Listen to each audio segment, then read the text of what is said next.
Chapter 1. The Pursuit of Knowledge. In the Summer Kingdom, within the vibrant city of Zhongyin, lies Zhongyin Medical University. As the morning sun spills its golden rays at the university's entrance, a delightful blend of freshness and warmth envelopes the scene. Bai Qiyu languidly reclines in the guardhouse chair, casually crossing his legs while cradling a weathered copy of The Art of Social Maneuvering. However, his gaze is not fixated on the pages of the book. Instead, it wanders through the window, observing the youthful female students bustling in and out of the gate. Their exuberance radiates like a gentle breeze, and their sparkling eyes reflect a charming blend of innocence and delightful folly. As some pass by Bai Qiyu, they instinctively lower their heads, their cheeks flushed, whispering among themselves while stealing furtive glances in his direction. "Ah, this wretched charm of mine," Bai Qiyu sighs, his tone laced with a trifling narcissism and a heavy dose of resignation. Soon, memories of the past begin to assail him. It has been a full decade since he traversed into this world. Upon his arrival, he was utterly alone, possessing nothing but an exquisitely handsome face. Yet after 10 years of relentless striving, he has accumulated a plethora of former girlfriends to accompany that handsome visage. The exact number eludes him, but he suspects it is nearing 3 digits. This predicament arose from his lack of discernible skills upon entering this realm. Having been granted a second chance at life, labor was an unthinkable option. Thus, he resorted to courting affluent young women to sustain his existence.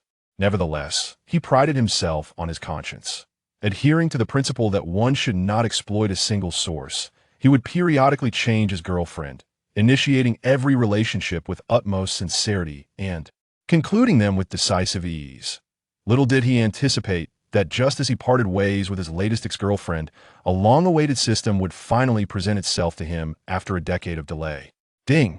Binding successful. I am the full-time work system, ready to usher you into a life of labor. Bai Qiyu was taken aback. Could you repeat that? What system are you? I am the full-time work system. Do you even comprehend what you were saying?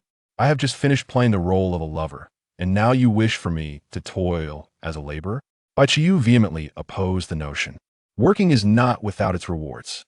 Each time the host engages in physical contact with another individual, entries may be dropped, which can enhance your abilities. Bai Qiyu's eyes gleamed. Well, that sounds simple enough. Just stroll through a crowded area, and it should suffice. He fancied himself a budding genius. However, it is not that straightforward.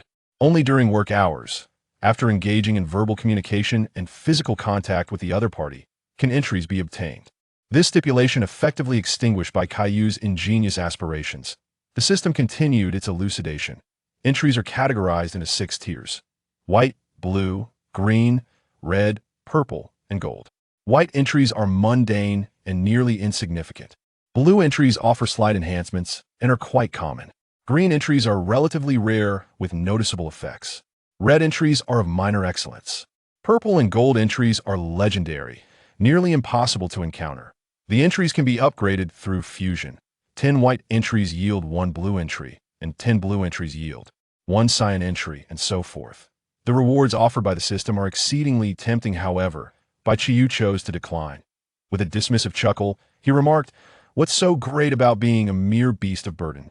Isn't a life of ease far more delightful?" Just as he was about to deactivate the system, it unexpectedly interjected. Initiating a working life will reward the host with enhancements to bodily organs, such as an eternal kidney. Upon hearing this, Bai Qiyu's hand froze. With newfound determination in his gaze, he declared, "One cannot lead a life as bland as a salted fish. One must add a splash of color." "I accept," without a moment's hesitation, for even a second's contemplation would be a disservice to the eternal kidney. He embraced the system's binding with fervor fueled by lofty aspirations. With the system's assistance, he not only acquired the legendary eternal kidney, but also secured his first formal job as a security guard at the Zhongyin Medical University. Friendly reminder from the system. After each job concludes, titles will be awarded based on performance. Please strive to excel, dear host. Bai Qiyu roused from his reverie, lazily reclining in his chair as he casually summoned the system panel. Familiar attributes materialized in his mind. Name, Bai Qiyu. Occupation, security guard. Title, Explorer. You have scaled numerous peaks and ventured into many murky dens, both of which have greatly benefited you. thus enabling you to perceive individuals with purple and golden entries. Entries: Little Fortune White, Master of Idleness Blue. Little Fortune White, your luck is slightly above average. Master of Idleness Blue, while at work, your chances of idling without detection are considerably increased. The Master of Idleness was obtained from the security team leader on his first day of employment. However, the system imposed a rule. An individual could only acquire one entry per day, otherwise, he would have long since depleted the team leader's resources. Reflecting on yesterday, he had thoroughly grasped the responsibilities of a campus security guard, sitting in the guardhouse, scrolling through his phone, admiring the campus beauties, resting when weary, and dining at the cafeteria during mealtime while casually patrolling the grounds. Such a life, was it not akin to paradise? Even without the prospect of gaining entries, Bai Qiyu found himself growing fond of his role as a security guard. Why toil as a beast of burden when he could simply be a guard, circumventing 30 years of detours? He tossed aside the art of socializing onto the table, lazily reclining in his chair, mumbling to himself, "What shall I have for lunch today? Braised pork or fried egg rice?" Just as he pondered the midday menu, a sudden knock on the window disrupted his thoughts. "Who is it?" Bai Qiyu, irritated by the interruption, furrowed his brow and rose to the window. Yet, the moment he glanced outside the window, he found himself utterly transfixed. The entries on the individual before him dazzled his senses. It was his first encounter with such entries, likely a manifestation of his explorer title. Cold as ice cold. Possesses absolute calmness in the face of any situation. Surgical virtuoso gold. Has an intricate understanding of human anatomy and has achieved considerable success in the field of surgery. Scalpel purple. When wielding a scalpel, combat capabilities are exceedingly formidable. Wow, golden legends. 2 in gold and 1 in purple. Bai Qiyu's breath quickened, excitement causing his hands to tremble slightly. This is my treasure trove, my entry gold mine. Suppressing the overwhelming joy within, he swiftly turned his gaze to the individual who had knocked on the window. It was a woman. When a man first sees a woman, he often first notices her physique. Bai Qiyu was no exception. The newcomer donned a white lab coat, unbuttoned, paired with a white shirt and form-fitting jeans. The jeans accentuated the flawless contours of her legs, while the shirt was so snug that one could not help but wonder if the buttons might burst at any moment. Wow, she's fierce. Quite striking, Bai Qiyu thought, feeling an inexplicable sense of familiarity. His gaze instinctively traveled upward, ultimately resting upon her face. It was a visage marked by maturity and seriousness, imbued with a sacred authority that inspired a sense of reverence upon first glance. Yet, simultaneously, this face evoked a latent impulse within him, a desire to peel away her aloof facade and witness the panic that lay beneath. At that moment, the woman outside was also observing him intently. Her eyes were brimming with shock and disbelief, her body trembling slightly, as if she had encountered a creature that should not exist in this world. She stared at him intently. "You, Bai Qiyu." Bai Qiyu swallowed hard, reconfirming the face outside the window, a tempest of emotions surging within him. It was her. It truly was her. Bai Qiyu's heart was a maelstrom. Indeed, standing before him was one of his former girlfriends. Wasn't she a doctor? What was she doing at the school where this scenario had unfolded? Chapter 2. Stepping into the depths of hell, the two individuals remained momentarily transfixed, locked in a gaze. At that moment, the security team leader, Zhou Weiguo, who was on duty with Bai Qiyu, returned. Upon entering the security room, he immediately encountered the scene of their shared stare and, with a smile, inquired, "Ah, isn't this Professor Su? How may I assist you?" Startled by the interruption, Bai Qiyu and Su Ji snapped back to reality. Bai Qiyu offered a friendly smile to Su Ji, acknowledging their past relationship. After all, they were former lovers, and parting amicably was the ideal path. However, Su Ji appeared oblivious to Bai Qiyu's gesture, shifting her attention to Zhou Weiguo as she coldly stated, "Captain Zhou, my car won't start. Could you send someone to assist me?" Zhou Weiguo, unfazed by Su Ji's frosty demeanor. After all, she was renowned as the icy beauty throughout the campus, nodded and replied, "I'll take a look for you." Yet, Su Ji merely shook her head dismissively, saying, "There's no need to trouble you. I prefer not to be too close to men I've parted ways with. Let him assist me." She pointed directly at Bai Qiyu.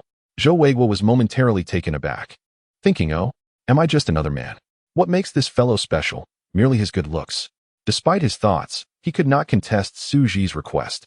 Thus, he turned to Bai Qiyu, saying, Qiyu, Professor Su has requested your assistance, so you should go and help her. Bai Qiyu nodded. Recognizing this as a prime opportunity, an infrequent chance to engage with a golden opportunity, he followed Su Ji out of the security booth and towards the parking lot. As he walked behind her, he couldn't help but scrutinize Su Ji's figure, feeling a swirl of complex emotions. After all, she was his former girlfriend, and treating her like a stranger felt rather inappropriate. With this in mind, he decided it would be best to greet her, so he ventured, how have you been lately? Su Ji's body stiffened noticeably. Her footsteps faltered for a brief moment, but she quickly regained her composure, seemingly pretending she hadn't heard him. Continuing onward without uttering a word, Bai Qiyu found this puzzling. Had she truly not heard him? It seemed improbable, given her earlier reaction. Since Su Ji was unwilling to engage in conversation, he resolved to redirect his focus to a more pressing matter: how to attain that golden opportunity. Before long, they arrived at the parking lot. Su Ji's vehicle was a Mercedes-Benz G-Class, a familiar sight to Bai Qiyu. Previously, she had driven a Maserati MC20, a flashy car that, despite its allure, offered little space for more vigorous activities. After he had suggested a change, she had opted for this spacious G-Class. Recalling the fond memories associated with this vehicle, Bai Qiyu found himself inadvertently admiring Su Ji's curvaceous figure. Nostalgia washed over him. It seemed Su Ji sensed his gaze, as the corners of her mouth curled slightly before she quickly suppressed the expression, reverting to her signature icy demeanor. Get in the car, she commanded. Bai Qiyu was taken aback. Get in the car? But didn't you just say at 1T start? A chill swept across Su Ji's face, her tone growing even colder. You'll find out once you're in the car. No more chatter. With that, she opened the driver's side door and swiftly took her seat. Although Bai Qiyu felt a pang of confusion, he saw Su Ji's resolute demeanor and refrained from asking further questions, naturally sliding into the passenger seat. As he settled in, an unsettling realization struck him. The seat had not been adjusted at all. It retained the very sensation from when he had last occupied it. Had it truly been 5 years since he and Su Ji parted ways? Could this merely be coincidence? Yet Su Ji's icy voice dispelled that notion. This car has never been occupied by anyone else. Bai Qiyu turned to look at Su Ji, perplexed by her implication. However, she seemed disinclined to elaborate. With a flick of her fingers, the car roared to life. Wait, Bai Qiyu exclaimed, pointing at the dashboard. Is this car even supposed to start? But before he could finish, the Mercedes-Benz G-Class engine erupted with a thunderous growl, propelling them forward. My goodness, Bai Qiyu gasped, startled by the sudden acceleration, gripping the door handle tightly as his body slammed back against the seat. He scarcely had time to react before the car surged out of the parking lot like a wild stallion. Su Ji's expression remained emotionless as her hands firmly grasped the steering wheel, her foot pressing the accelerator to the floor, the blaring horn echoing sharply across the campus. Students on the path, alerted by the horn, turned to see the vehicle racing past, hastily stepping aside in alarm. Heavens! Xiao Xian exclaimed, clutching her chest in shock. Who drives so recklessly on campus? Are they trying to get themselves killed? Beside her, Su Kaiwa stared dazedly at the speeding car, her mind racing. Had she just glimpsed that man? But it couldn't be possible. Hadn't he left because of a terminal illness, with little time left to live? Yet the man in the car bore an uncanny resemblance to him. Kaiwa, what are you daydreaming about? Xiao Xian waved her hand in front of her friend's face. Su Kaiwa snapped back to reality and whispered, was that our school's vehicle? It seems to belong to Professor Su. Su Kaiwa nodded silently, watching as the car disappeared from view. Observing the scattering students, Bai Qiyu clutched the handle tightly and shouted at Su Ji, there are so many people here. What are you doing? Su Ji did not even glance at him, her cold gaze fixed straight ahead as she pressed the accelerator even harder, the speed rapidly escalating. The Mercedes-Benz G-Class sped towards the school gates, showing no signs of slowing down. Bai Qiyu quickly shouted, the gear lever. Watch out for the gear lever. Unmoved, Su Ji pressed the accelerator to the floor. With a sharp crack, the gear lever broke, and the car surged forward. In the security booth, Zhou Weigua, who had been idly passing the time, was startled by the loud noise. He looked up to see the rear of the Mercedes-Benz G-Class disappearing into the distance, leaving the shattered gear lever lying desolately on the ground. What on earth was happening? Hadn't it been said that the car wouldn't start? How had it turned into a street race? Zhou Weigua swallowed hard, gazing at the dispersing crowd of students, utterly bewildered. Bai Qiyu stared in disbelief at Su Ji, who was aggressively pressing the accelerator. Was this the ice-cold demeanor she was known for? Not a hint of calmness in sight. Can we discuss this rationally? Could you perhaps calm down a little? Bai Qiyu cautiously inquired. Suji finally spoke, her tone still frigid. I am quite calm. As she uttered these words, she pressed the accelerator even harder, causing the car to surge forward once more. Calm? Is this what you call calm? Bai Qiyu was so terrified that he could barely utter a word, gripping the handle tightly. What a tragedy it would be. Here I am, a proud young man. And I have yet to part with my virginity today, only to meet my demise like this. How regrettable. The Mercedes-Benz G-Class weaved through the traffic, running red lights and charging through green ones, each sharp turn executed with precision. Despite Suji's reckless driving, Bai Qiyu noticed that her hands remained steady on the wheel, and her expression was remarkably composed. Instantly, he felt a wave of relief wash over him. It seemed she did not intend for them to perish together. After all, he remembered that his past breakups with these girlfriends had been amicable. At long last, after a period of frenzied speed, the car gradually pulled over to the side. Bai Qiyu exhaled deeply. This had been nothing short of life-threatening. Chapter 3. Am I wild enough? Bai Qiyu exhaled deeply, relieved to be alive once more. Each ride in this vehicle ignited a sense of passion within him. Yet this time, the fervor felt distinctly different. How was it? Suji inquired, turning her gaze toward him with an icy stare.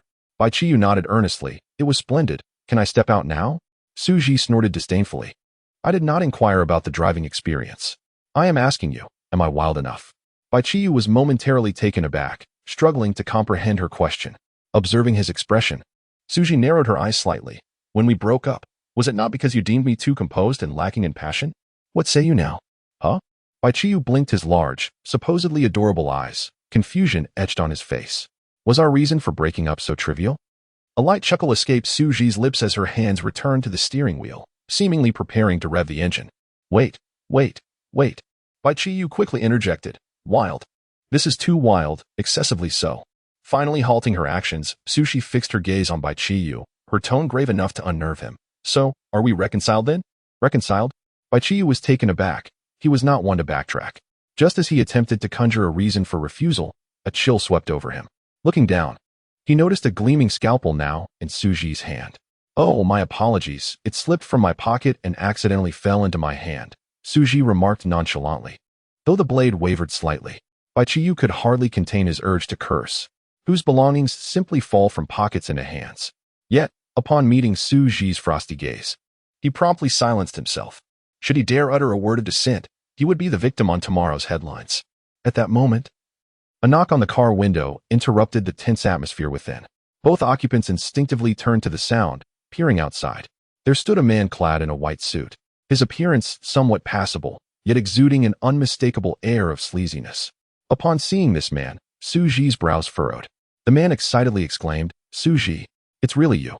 What a coincidence.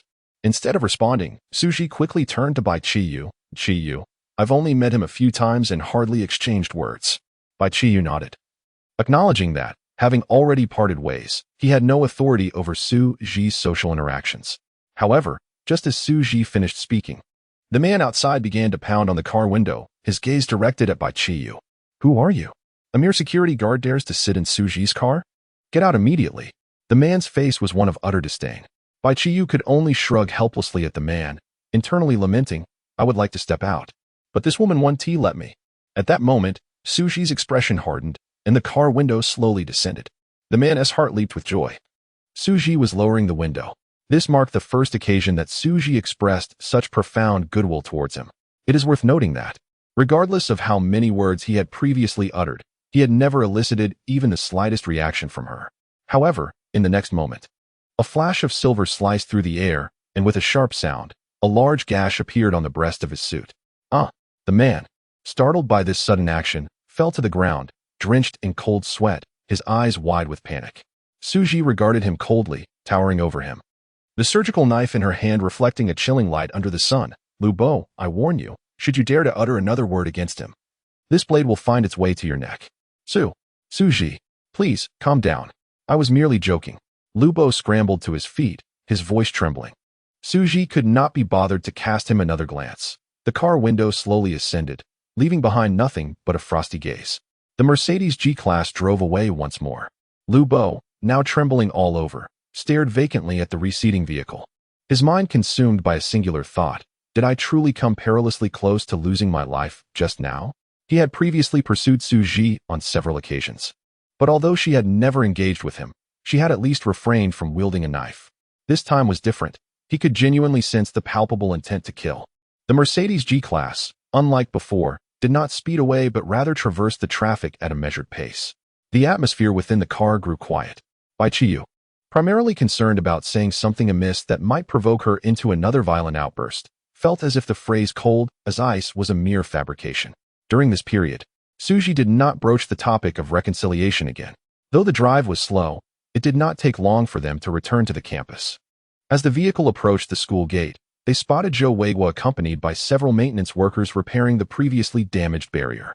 Upon seeing Su Ji's car approaching from a distance, his expression shifted dramatically, and he shouted, "Quick, quick, everyone move aside." The maintenance workers, upon hearing this, scattered like birds. However, Su Ji confidently brought the car to a halt at the entrance. Zhou Weiguo, relieved to see the vehicle stop, finally exhaled. As the window lowered gradually, Su Ji, her face devoid of emotion, addressed him, "Captain Zhou, I apologize for the earlier loss of control. I will ensure the repair costs are settled with the finance department." Zhou Weiguo, hearing this, finally felt at ease. "You nearly gave me a heart attack. If I didn't know better, I would have thought you were venting after a breakup. Nevertheless, it is a relief to see you unharmed." Su Ji, upon hearing this, revealed a rare hint of embarrassment, which she quickly masked, regaining her composure. At that moment, Zhou Weiguo turned to Bai Qiyu and exclaimed, "What are you still doing there? Hurry down. We need to patrol shortly." "Oh, right." Bai Qiyu nodded eagerly, reaching to unbuckle his seatbelt. As he did so, his hand inadvertently brushed against Su Ji's delicately smooth arm. Su Ji flinched slightly, then pretended as if nothing had occurred, continuing to gaze ahead. Bai Qiyu, sensing that the moment had passed, wasted no time and exited the vehicle. Su Ji stole a glance at him from the window, nodded, and then drove into the campus, leaving Bai Qiyu and Zhou Weiguo at the school gate. "How are you? Is everything all right?" At that moment, Zhou Weiguo hurriedly approached to check on Bai Qiyu's condition. Bai Qiyu felt somewhat uneasy being touched by a man, quickly crossing her arms and stepping back. "Captain, what are you doing?" "Oh dear." Zhou Weiguo's expression darkened. "I have no interest in men. I merely wanted to ascertain your well-being." Only then did Bai Qiyu relax her stance. "The car hasn't even scratched a bit of paint, so I'm certainly fine inside it. It's not about the car. It's about Professor Su. There was an old professor who merely patted her on the backside, and she nearly stabbed him. If it weren't for Professor Su's steady hand, that man would have been done for." Bai Qiyu furrowed her brow. "Isn't that asking for trouble? That old professor was a woman. Moreover, it was an accidental encounter." Bai Qiyu swallowed hard. The previous Su Ji was nothing like this. The image of her hand brushing against Su Ji's arm flashed through her mind, and she felt as though she had just wandered through the gates of the underworld. "Is this for real?" Zhou Weiguo replied with unwavering certainty. "I witnessed it with my own eyes. I even intervened to mediate the situation. How could it be false?" Bai Qiyu immediately approached, grasping Zhou Weiguo's hand with utmost sincerity. "Thank you for the reminder, Captain. I will be cautious in the future and certainly avoid reckless behavior." A notification sound resonated in Bai Qiyu's mind, signaling the arrival of an entry. She felt elated, seizing the opportunity to accumulate another entry. Yet, she couldn't help but feel a tinge of regret. One could only accumulate one entry per person each day, or else she could have plundered Zhou Weiguo dry. Fortunately, there were still others to be tapped. With that thought, she hurriedly ran to shake hands with the other 3 repairmen, expressing her gratitude. "Thank you for your hard work, everyone." The repairmen responded with smiles, and soon after, 3 more entries were credited. Chapter 4. The thief Zhou Weiguo, seeing that Bai Qiyu was unharmed, patted him on the shoulder and said, "Keep an eye on things here. I shall return to the security office." Bai Qiyu nodded, observing the 3 maintenance workers engrossed in their tasks. Feeling unable to assist, he quietly summoned the system panel in his mind. He was eager to discover what entries he had acquired from Su Ji this time. Name, Bai Qiyu. Occupation, security guard. Title, explorer. Entries: white, little fortune, patrol, repair, unlock. Blue, skilled slacker. Red, thief. Purple, scalpel. Bai Qiyu was momentarily taken aback. What on earth was this thief? The scalpel was undoubtedly obtained from Su Ji. Though not a golden entry, he sensed its potency and felt quite satisfied.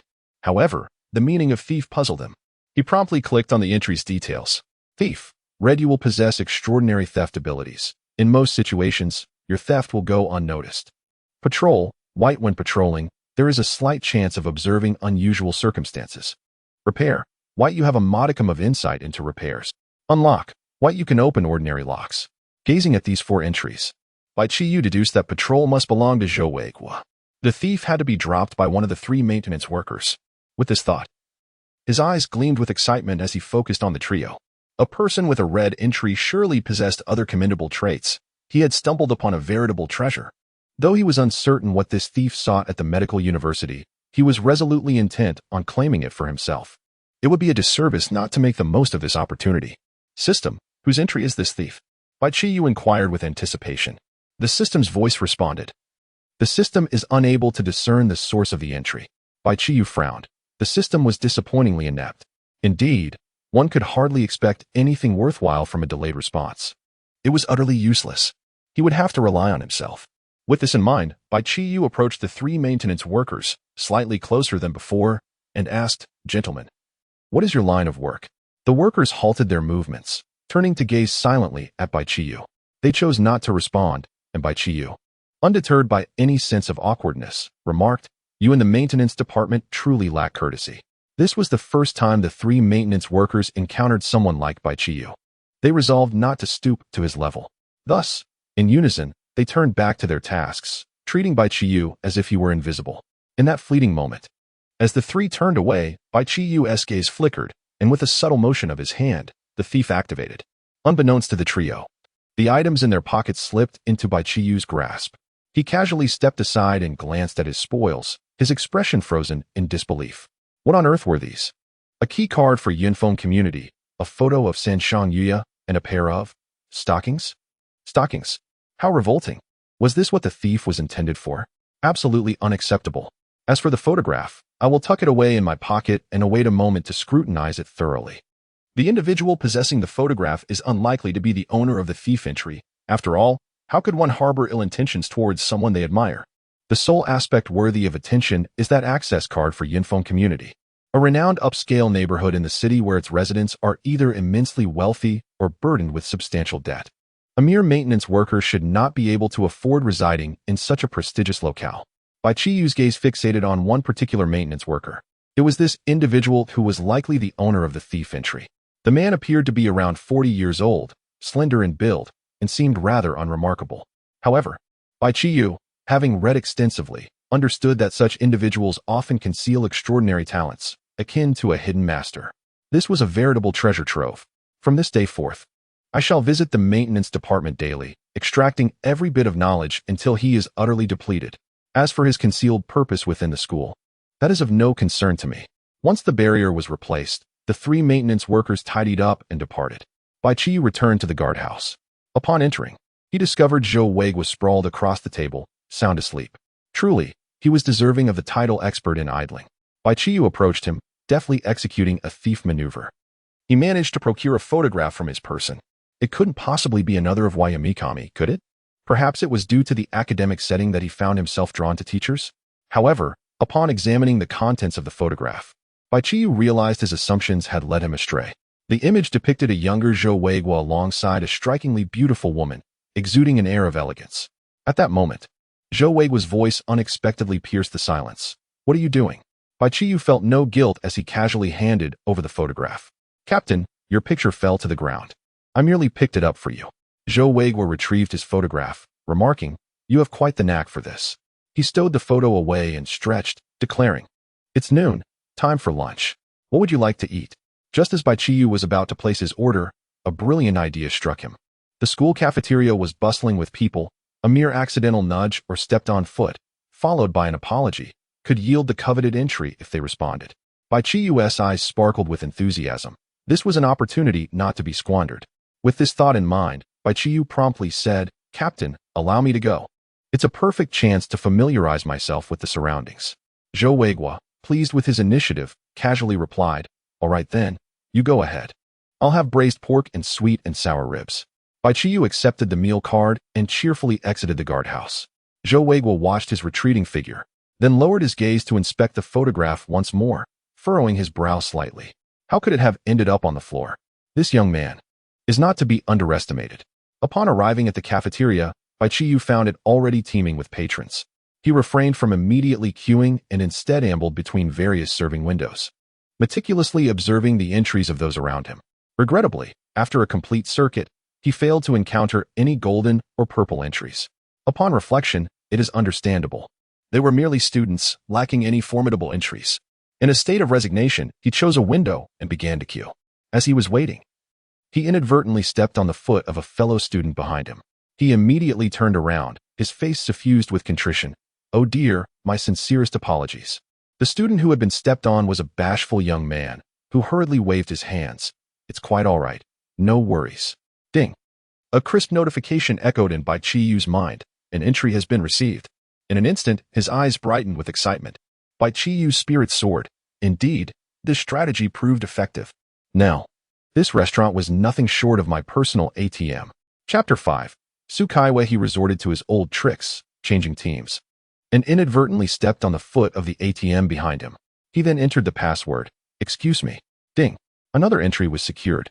This made Bai Qiyu beam with delight. Thus, he continued to collect 8 entries in succession. However, when he attempted his trick for the 9th time, he encountered a slight hiccup.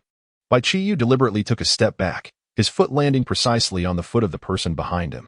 As was customary, the person would usually exclaim in surprise and promptly retract their foot, offering a polite apology in the process, allowing Bai Qiyu to smoothly acquire the entry. But this time, there was no reaction from the other party.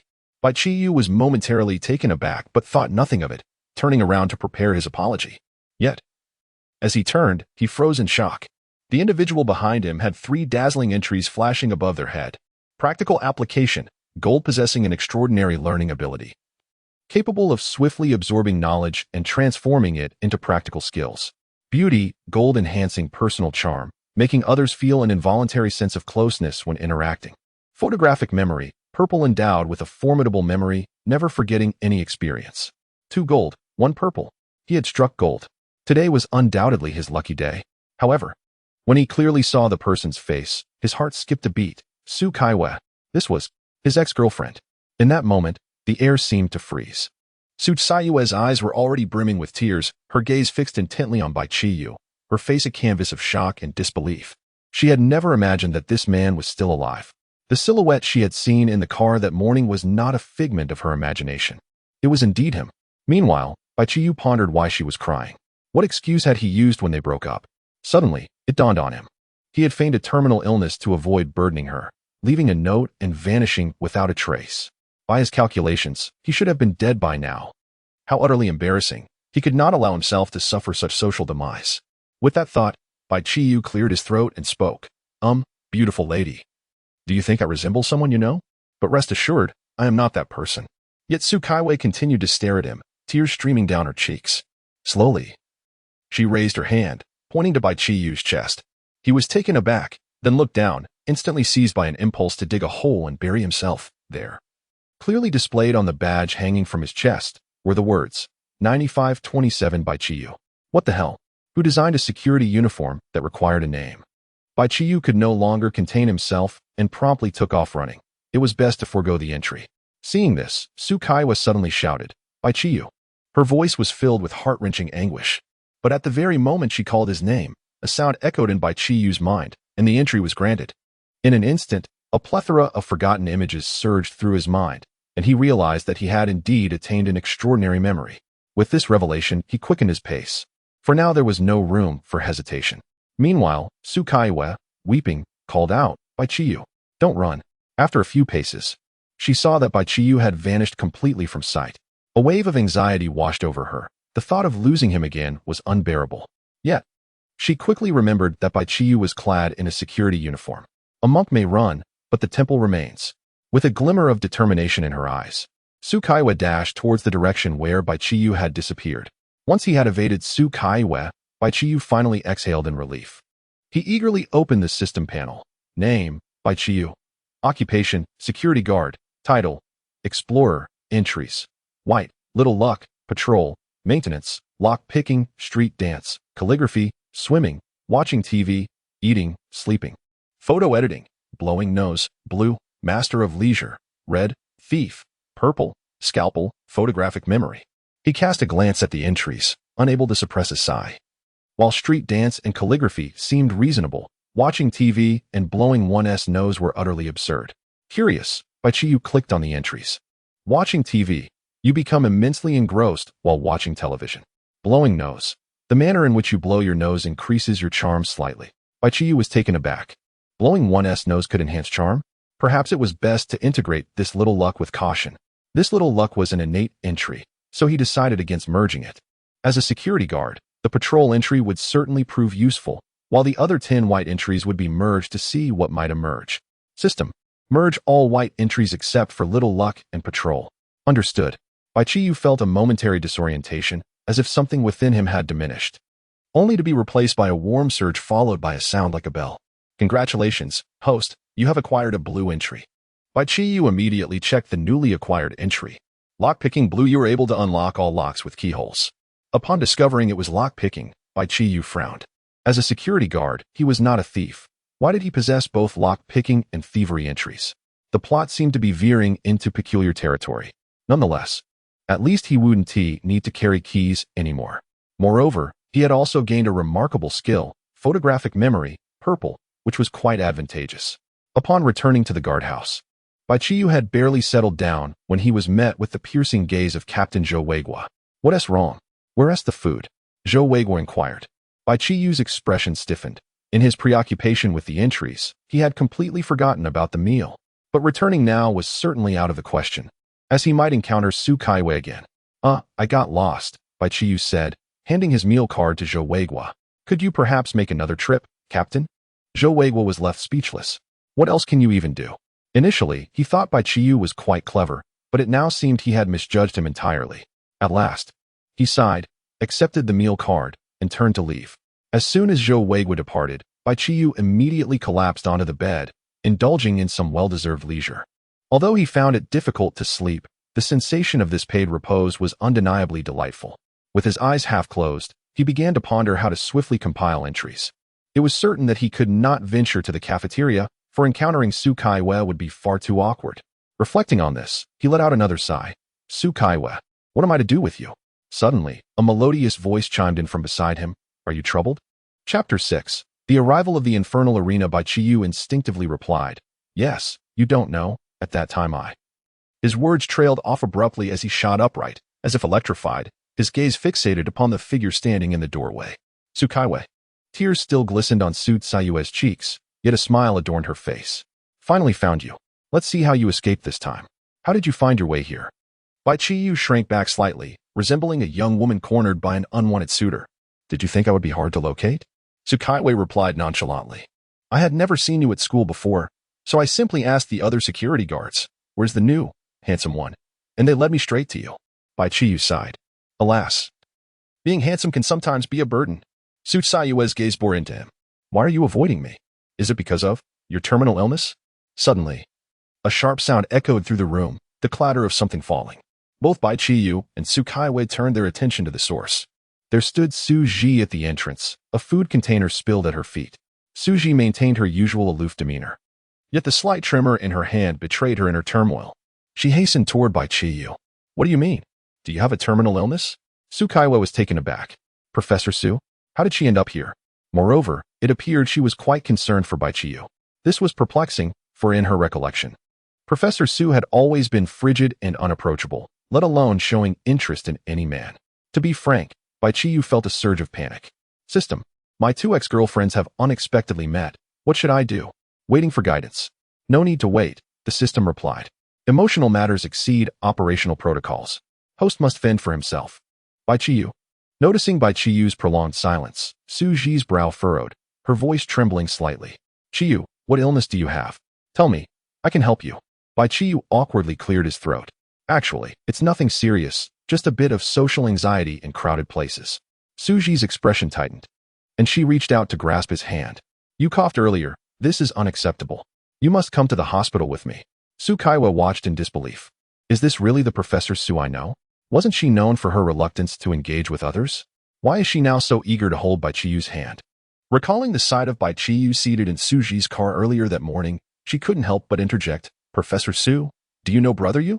Upon hearing the term Brother Yu, Su Ji's brow slightly furrowed, and she turned to Su Kaiwei, her tone flat. And you are? I attended your class. Su Kaiwei promptly responded. Su Ji nodded. There were far too many students who had taken her courses for her to remember each one. What intrigued her was why Su Kaiwei referred to Bai Qiyu as Brother Yu. Their relationship seemed rather unusual.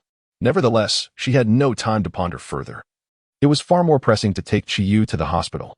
Bai Qiyu was truly reluctant to go. He believed he had no faults of his own. However, observing Su Ji's demeanor, he realized that if he did not visit the hospital, she would undoubtedly not relent. At that moment, Su Kaiwei, who was nearby, urged him. Brother Yu, you should heed your sister's advice and get checked at the hospital. The term sister immediately furrowed Su Ji's brow as she turned to look at her in confusion. Sister? Bai Qiyu felt a sudden chill in his heart. Thinking this was not good, Su Kaiwei nodded earnestly. Indeed, Professor Su, you have always kept your distance from others, yet you are now taking Brother Yu's hand. This surely indicates that you hold a special closeness to him, does it not? Could you not be his sister? Su Ji cast a dismissive glance at her. No. I am Qiyu's girlfriend. Bai Qiyu felt hopeless. Su Kaiwei widened her eyes in disbelief, glancing between Bai Qiyu and Su Ji, then back at Bai Qiyu. With a clatter, another item fell to the ground. The three turned to see Zhou Weiguo at the doorway, holding a food container in one hand, while the other lay overturned on the floor. He gaped, his gaze darting back and forth between Bai Qiyu and Su Ji. Had he just heard what he thought he had? Su Ji, Professor Su, the cold, beautiful woman. He had never heard of her being close to anyone, let alone a man. Now she claimed to be the girlfriend of a mere security guard. Was there anything more shocking? Goodness, knowing this secret, would I be silenced? He swallowed hard, cautiously saying, I dropped my food. I'll go get another. Before he could finish, he turned and fled. Su Kaiwei looked at Bai Qiyu and Su Ji, her eyes filled with disbelief, but more so with a sense of grievance and a hint of pain. Taking a deep breath, she trembled as she asked, Brother Yu, did you leave me to be with Professor Su? Su Ji's brow furrowed slightly upon hearing this. Bai Qiyu could only respond honestly, no, she actually came before you. She is also my ex-girlfriend. The mere mention of the word ex made Su Ji realize that Su Kaiwei was, in fact, also Qiyu's former girlfriend. Upon hearing this, Su Kaiwei understood.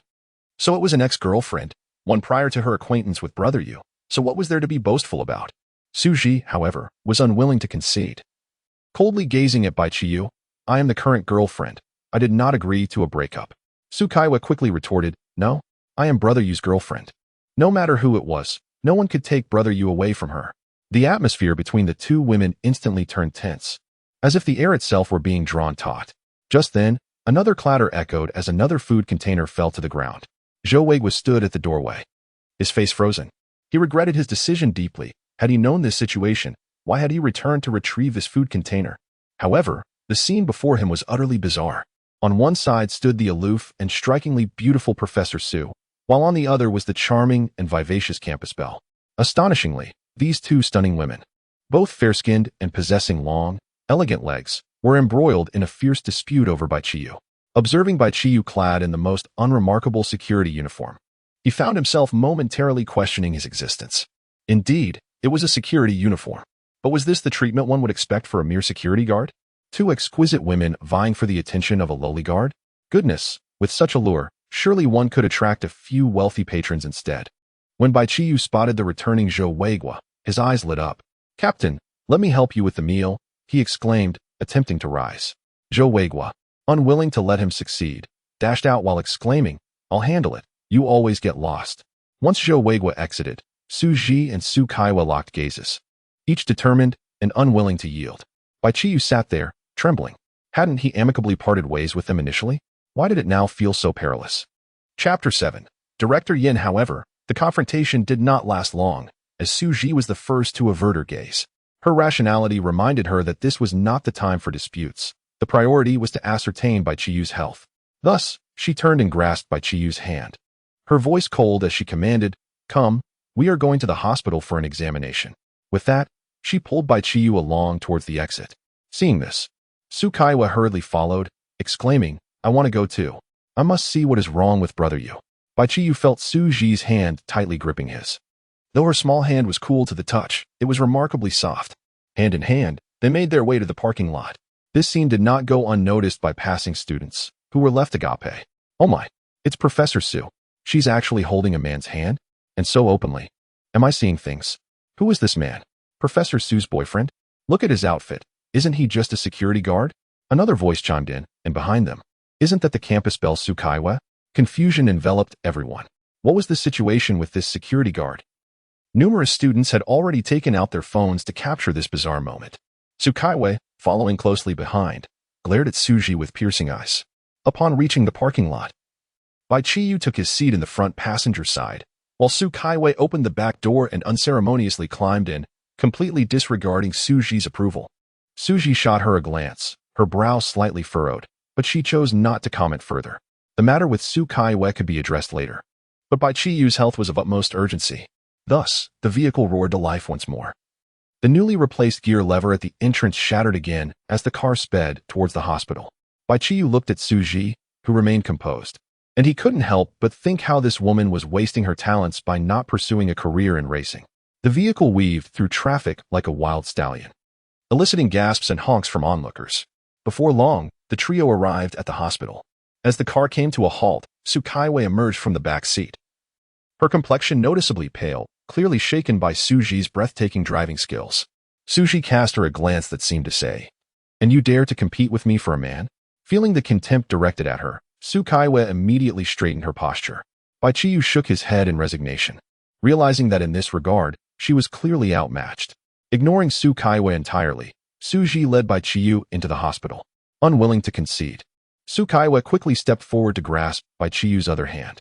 As the head surgeon of the hospital, Suji swiftly registered Bai Qiyu and guided him through various departments for examinations.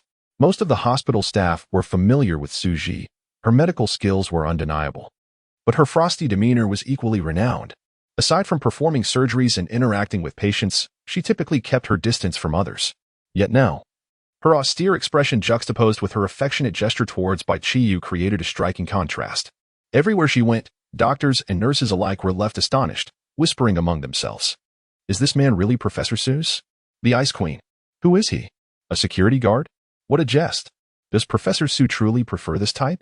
That wealthy young master pursued her for so long, yet she never even spared him a glance, and now she has been captivated by this security guard?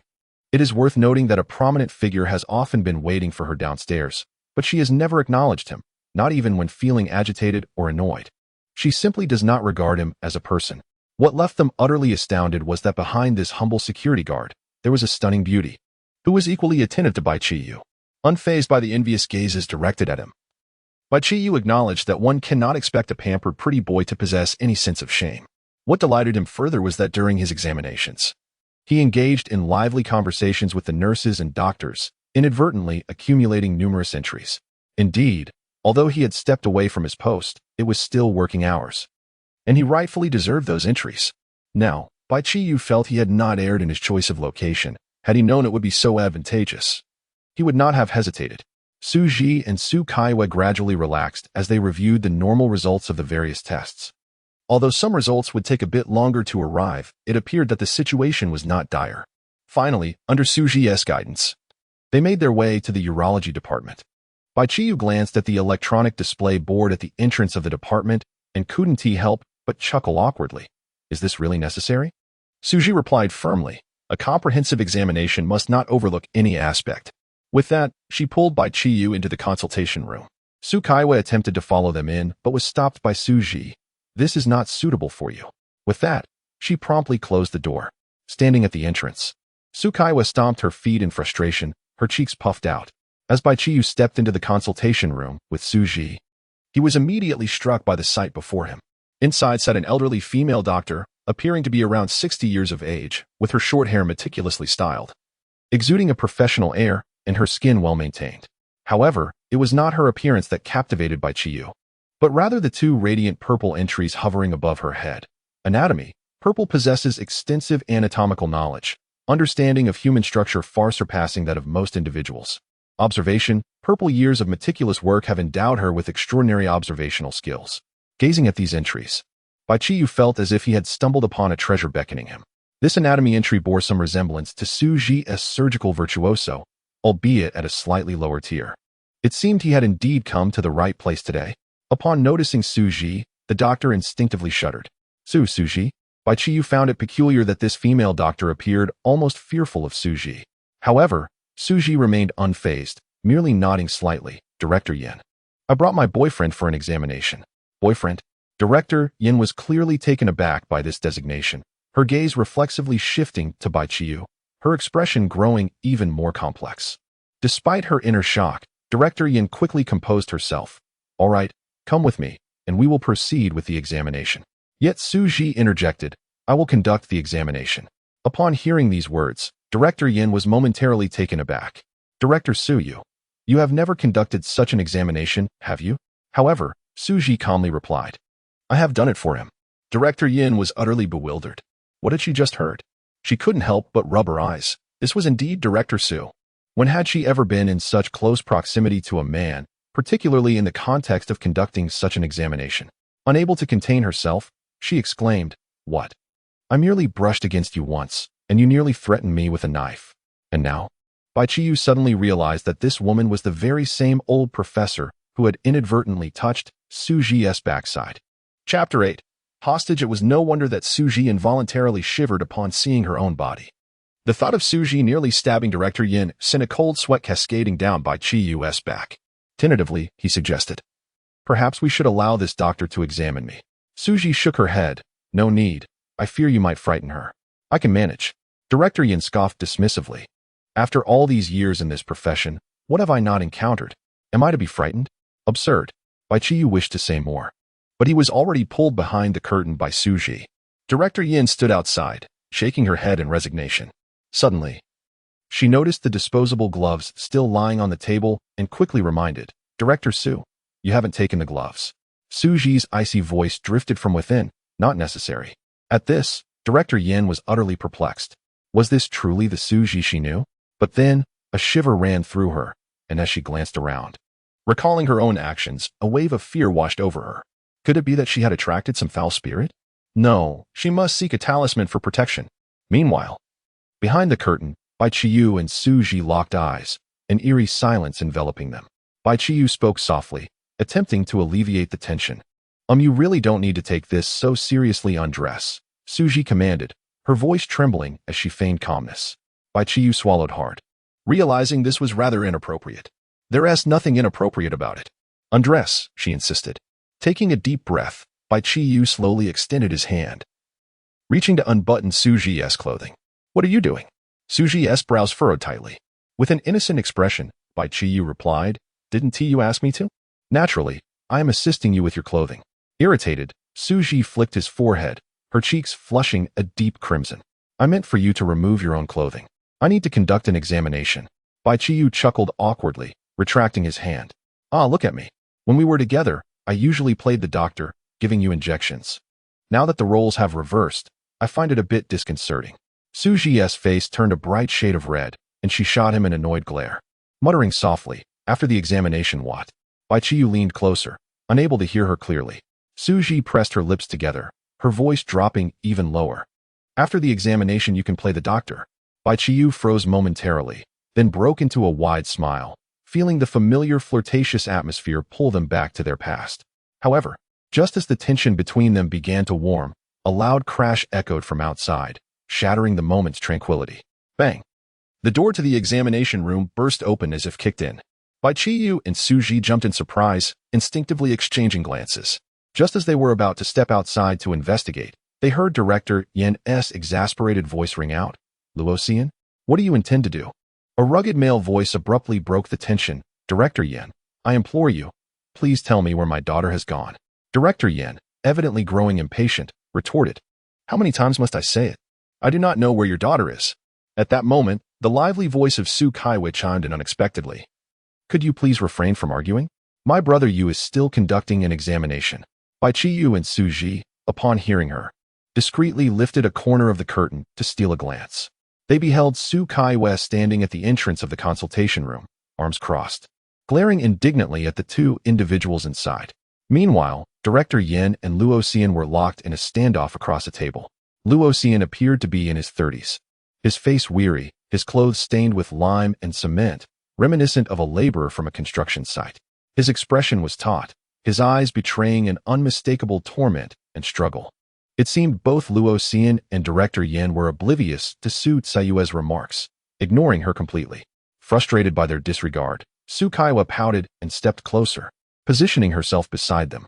"Hey, did you not hear me speaking?" No sooner had she uttered these words than Luo Xian suddenly drew a fruit knife from his waistband, aiming it directly at Director Yin as he lunged forward. Director Yin, possessing keen observational skills, sensed something amiss as Luo Xian's expression shifted. When he brandished the knife toward her, she instinctively sidestepped, executing the maneuver with surprising agility for a woman nearing 60. Bai Qiyu's eyes widened, impressed by her perceptive abilities. Although Luo Xian wielded the knife, his intent seemed less about inflicting harm and more about seizing her. Director Yin promptly darted behind Su Caiyue, forcefully shoving the startled girl toward Luo Xian while making her own escape toward the door.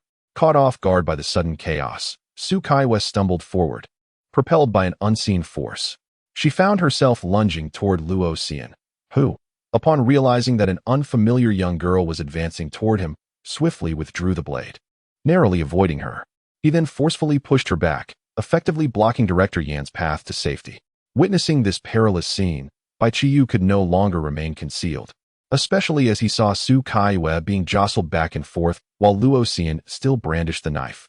As Bai Qiyu emerged from behind the curtain, Director Yin noticed, and her eyes lit up with recognition. She dashed toward him, seizing his clothing and hiding behind him, using him as a human shield. Bai Qiyu, firmly grasped by Director Yin, was unable to rush to Su Caiyue's aid in time. Meanwhile, Luo Xian, now aware of Bai Qiyu's presence, quickly realized he could no longer reach Director Yin. In a decisive move, he lunged at Su Caiyue, pressing the fruit knife against her throat and threatening loudly, "Don't move. Otherwise, I will kill her." The cold steel pressed against her skin sent a shiver through Su Caiyue, her eyes wide with fear. Upon witnessing this, Bai Qiyu halted his steps, refraining from any rash movements. However, Director Yin remained utterly unconcerned about Su Caiyue's safety, sharply exclaiming, "Luo Xian, I must inform you that your actions are illegal. You will be apprehended." This proclamation instantly ignited a surge of fear within Luo Xian. His gaze grew increasingly frantic, and the knife in his hand pressed more firmly against Su Caiyue's neck. Su Caiyue felt the chilling edge of the blade, her complexion paling further. Bai Qiyu's expression hardened. He abruptly turned around and delivered a resounding slap across Director Yan's face. Slap. Chapter 9. Borrowing your life for a moment. Director Yin was momentarily stunned by the slap, covering her face in disbelief as she gazed at Bai Qiyu. "You, how dare you strike me?" At that moment, a chime resonated in Bai Qiyu's mind, indicating that the entry had been credited. Yet, rather than feeling elated, his gaze turned frigid, and without hesitation, he retaliated with another resounding slap. The impact was more forceful this time, causing Director Yin to stagger back several steps. Clutching her face, she instinctively prepared to yell at Bai Qiyu. However, upon meeting his cold, knife-like stare, she swallowed hard, unable to utter a single word. Bai Qiyu's eyes were even more terrifying than Luo Xian's. While Luo Xian merely sought to restrain her, Bai Qiyu seemed intent on her demise. Fearful, Director Yin took a step back and hurriedly turned to Su Ji. "Director Su, your boyfriend." Yet before she could finish her sentence, Su Ji, with a stern expression, stepped forward and delivered a sharp slap, the force sending Director Yan's face to the side once more. All of Director Yan's previous antics had been witnessed by both Su Ji and Bai Qiyu. Su Ji understood why Bai Qiyu was so incensed. Anyone who dared to provoke him to such an extent was utterly unforgivable.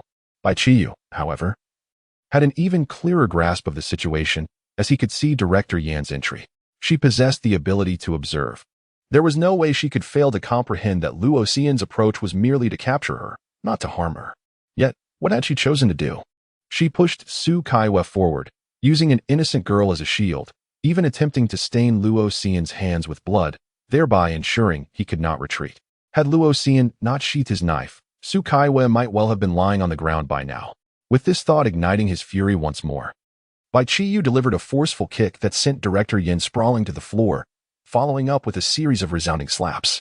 With each strike, her face began to swell grotesquely, and Director Yin, overwhelmed, begged for mercy, crying out for her mother. Su Ji, however, remained an impassive observer throughout the ordeal. In the room, Luo Xian and Su Caiyue watched silently, and with each slap that echoed, their spirits lifted ever so slightly. After Bai Qiyu had delivered a dozen or more stinging blows, Director Yan's face had swelled into a grotesque visage, her eyes nearly sealed shut, prompting Bai Qiyu to finally cease his assault. Turning to Luo Xian, Bai Qiyu found him startled by the earlier display of aggression, his grip tightening on the fruit knife. His tone laced with warning. "Don't come any closer." Bai Qiyu nodded, striving to suppress his rage, endeavoring to soften his voice. "I won't approach. Your matters are separate from ours. Please let her go." Luo Xian furrowed his brow, his expression tormented. "I cannot release her. If I do, you will have me sent to the police station. I cannot afford that right now. I must find my daughter." Upon mentioning his daughter, Luo Xian's agitation surged. "Yin Yimin, you must tell me, where has my daughter gone? Why did she disappear after her surgery at your hospital?" Director Yin covered his swollen face, panting heavily. "I don't know. Your daughter has long been discharged. If she's missing, go report it." "I've already reported it." "But they couldn't find her," Luo Xian shouted loudly. "Then seeking me is futile. I cannot assist you in locating your daughter," Yin Yimin replied weakly.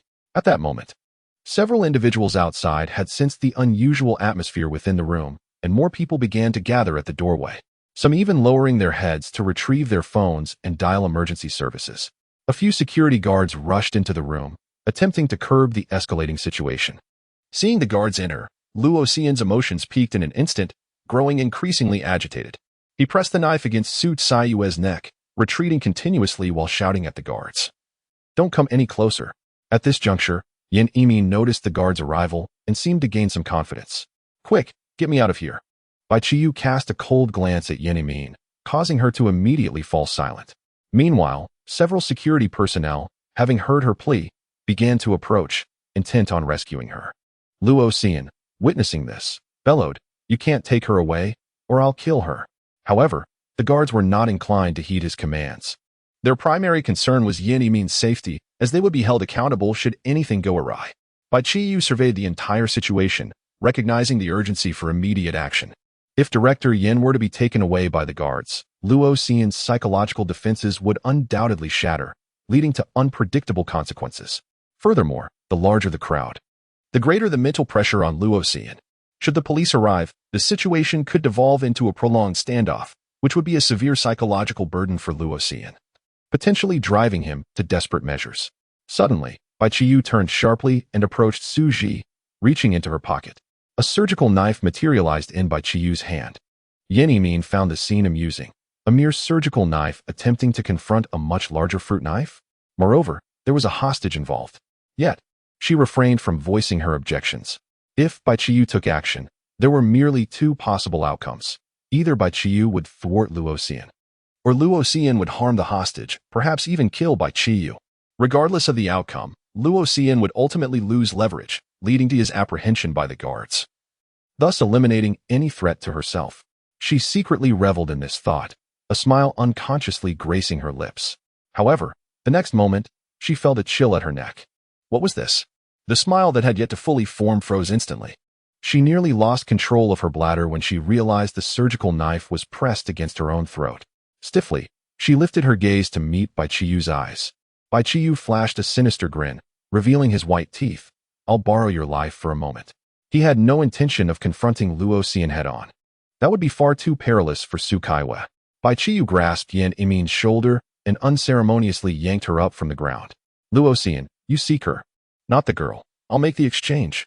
Upon hearing these words, Roshan felt a flicker of intrigue. Yin Yimin, realizing the gravity of the situation, let out a piercing scream. "No? Let me go? This is illegal. Do you understand?" Bai Qiyu narrowed her eyes slightly, the surgical knife in her hand shifting ever so slightly.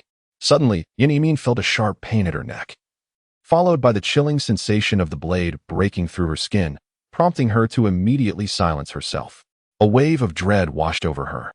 This individual truly seemed capable of taking her life. Chapter 10. You have not perished. Bai Qiyu smiled faintly at the tense Su Caiyue, assuring her, "Do not worry. Everything is fine." Then, turning to Yin Yimin, he added, "You two are safe." Finally, his tone turned icy as he addressed Luo Xian, saying, "If you do not make the exchange, I shall kill her immediately. At that point, no matter what questions you wish to ask her, you shall receive no answers." As his words fell, Bai Qiyu pressed down forcefully. The blade once again pressed against Yin Yimin's neck, transforming what had been a mere shallow cut into a gory gash. blood dripping from the blade and flowing onto Bai Qiyu's hand. In that moment, Bai Qiyu appeared more menacing than Luo Xian. Luo Xian's face instantly paled. I will exchange. Please, do not kill her. Yan Yimin found herself devoid of any power to choose, compelled to move forward under Bai Qiyu's blade.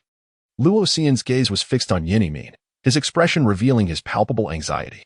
Soon, Bai Qiyu pushed Yan Yimin before Luo Xian, whose demeanor grew even tenser. Bai Qiyu furrowed his brow and advised Luo Xian, relax a bit. You are too tense, and you might inadvertently harm Kaiwa. Upon hearing this, Luo Xian instinctively replied, I apologize, and loosened his grip somewhat. Bai Qiyu nodded. This individual had been courteous from the outset and had previously sheathed his knife to avoid harming Kaiwa, indicating he was not a brute. The two then commenced the exchange of hostages. Bai Qiyu repositioned the scalpel from Yan Yimin's throat to the nape of her neck, while Luo Xian swiftly transferred the fruit knife from Su Tseyue's neck to Yan Yimin's. Bai Qiyu then pulled Su Kaiwa behind him. Upon seeing Yan Yimin in his grasp, Luo Xian's eyes sparkled with delight. Yet, in that fleeting moment, Bai Qiyu's gaze sharpened, and his scalpel flashed like lightning. Possessing both the scalpel and the skills of a thief, his speed was astonishing. At that moment, Luo Xian was entirely captivated by Yan Yimin, completely unprepared. In an instant, a cut appeared on the back of Luo Xian's hand. The term he had just received from Yan Yimin was dissection, which granted him profound insight into human anatomy and principles. When the hand is injured, the sensation of pain swiftly travels to the brain. However, without a command from the brain, the peripheral nerves instinctively react. If the palm is injured, it typically tightens reflexively. Yet, if the back of the hand is harmed, the natural reaction is to loosen. Indeed, Luo Xian's grip on the fruit knife slackened involuntarily. In that critical moment, Bai Qiyu wasted no time, yanking Yan Yimin forcefully backward, causing her to collapse to the ground in disarray. No, Luo Xian lunged for the fruit knife on the ground. But at that instant, Bai Qiyu would not grant him the chance. He kicked the fruit knife away and swiftly executed a counter-maneuver, pinning Luo Xian to the ground. Do not seize me. Please, I must save my daughter. She is in grave danger. Xian struggled desperately, his face a portrait of panic and helplessness. Please, let me go, will you? His voice quavered with a hint of tears, his eyes brimming with despair. Bai Qiyu sighed, feeling sympathy for the man, yet recognizing his own limitations. Yan Yimin had been handed over under the threat of a knife, and with so many witnesses present, any unforeseen incident would fall squarely upon his shoulders. At that moment, a security guard nearby also sprang into action, swiftly joining in to restrain Xian. The guard possessed immense strength, even causing Bai Qiyu to stumble slightly. Hey, watch it. Would you? Bai Qiyu rubbed his shoulder. The guard flashed a grin, my apologies. Ding. Bai Qiyu felt a sense of satisfaction as he received the entry reward.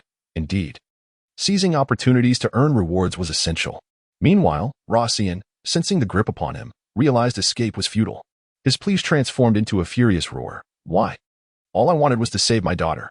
I meant no harm to anyone. Why are you doing this to me? On the ground, Yan Yimin was helped up by a nurse, blood still seeping from her neck, her face swollen and disfigured.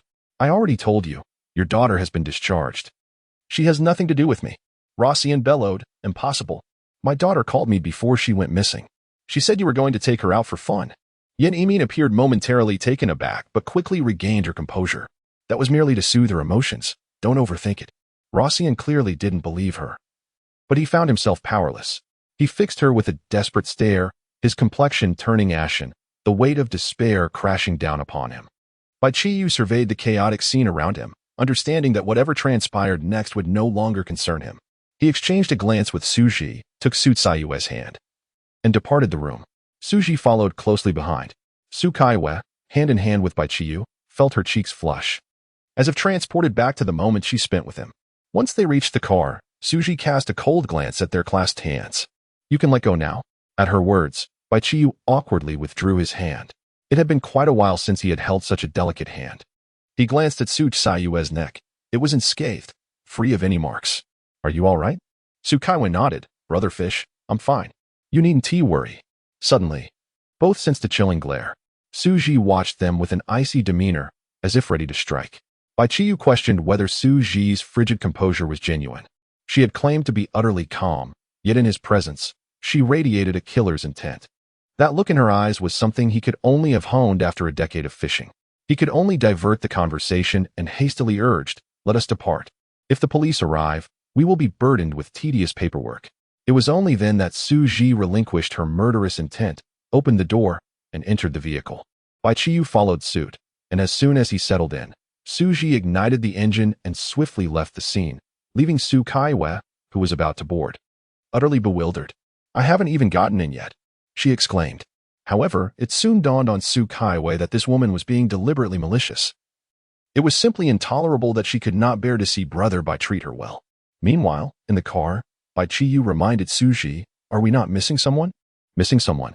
I don't feel that way at all," Su Ji replied earnestly. Chapter 11, Elbow. Homeward bound. Well, if you think there is nothing, then so be it. After all, Kaiwei can find her way back alone. Bai Qiyu now wishes to reflect on the gains from his visit to the hospital today. He activated the system panel in his mind. Name, Bai Qiyu. Occupation, security guard.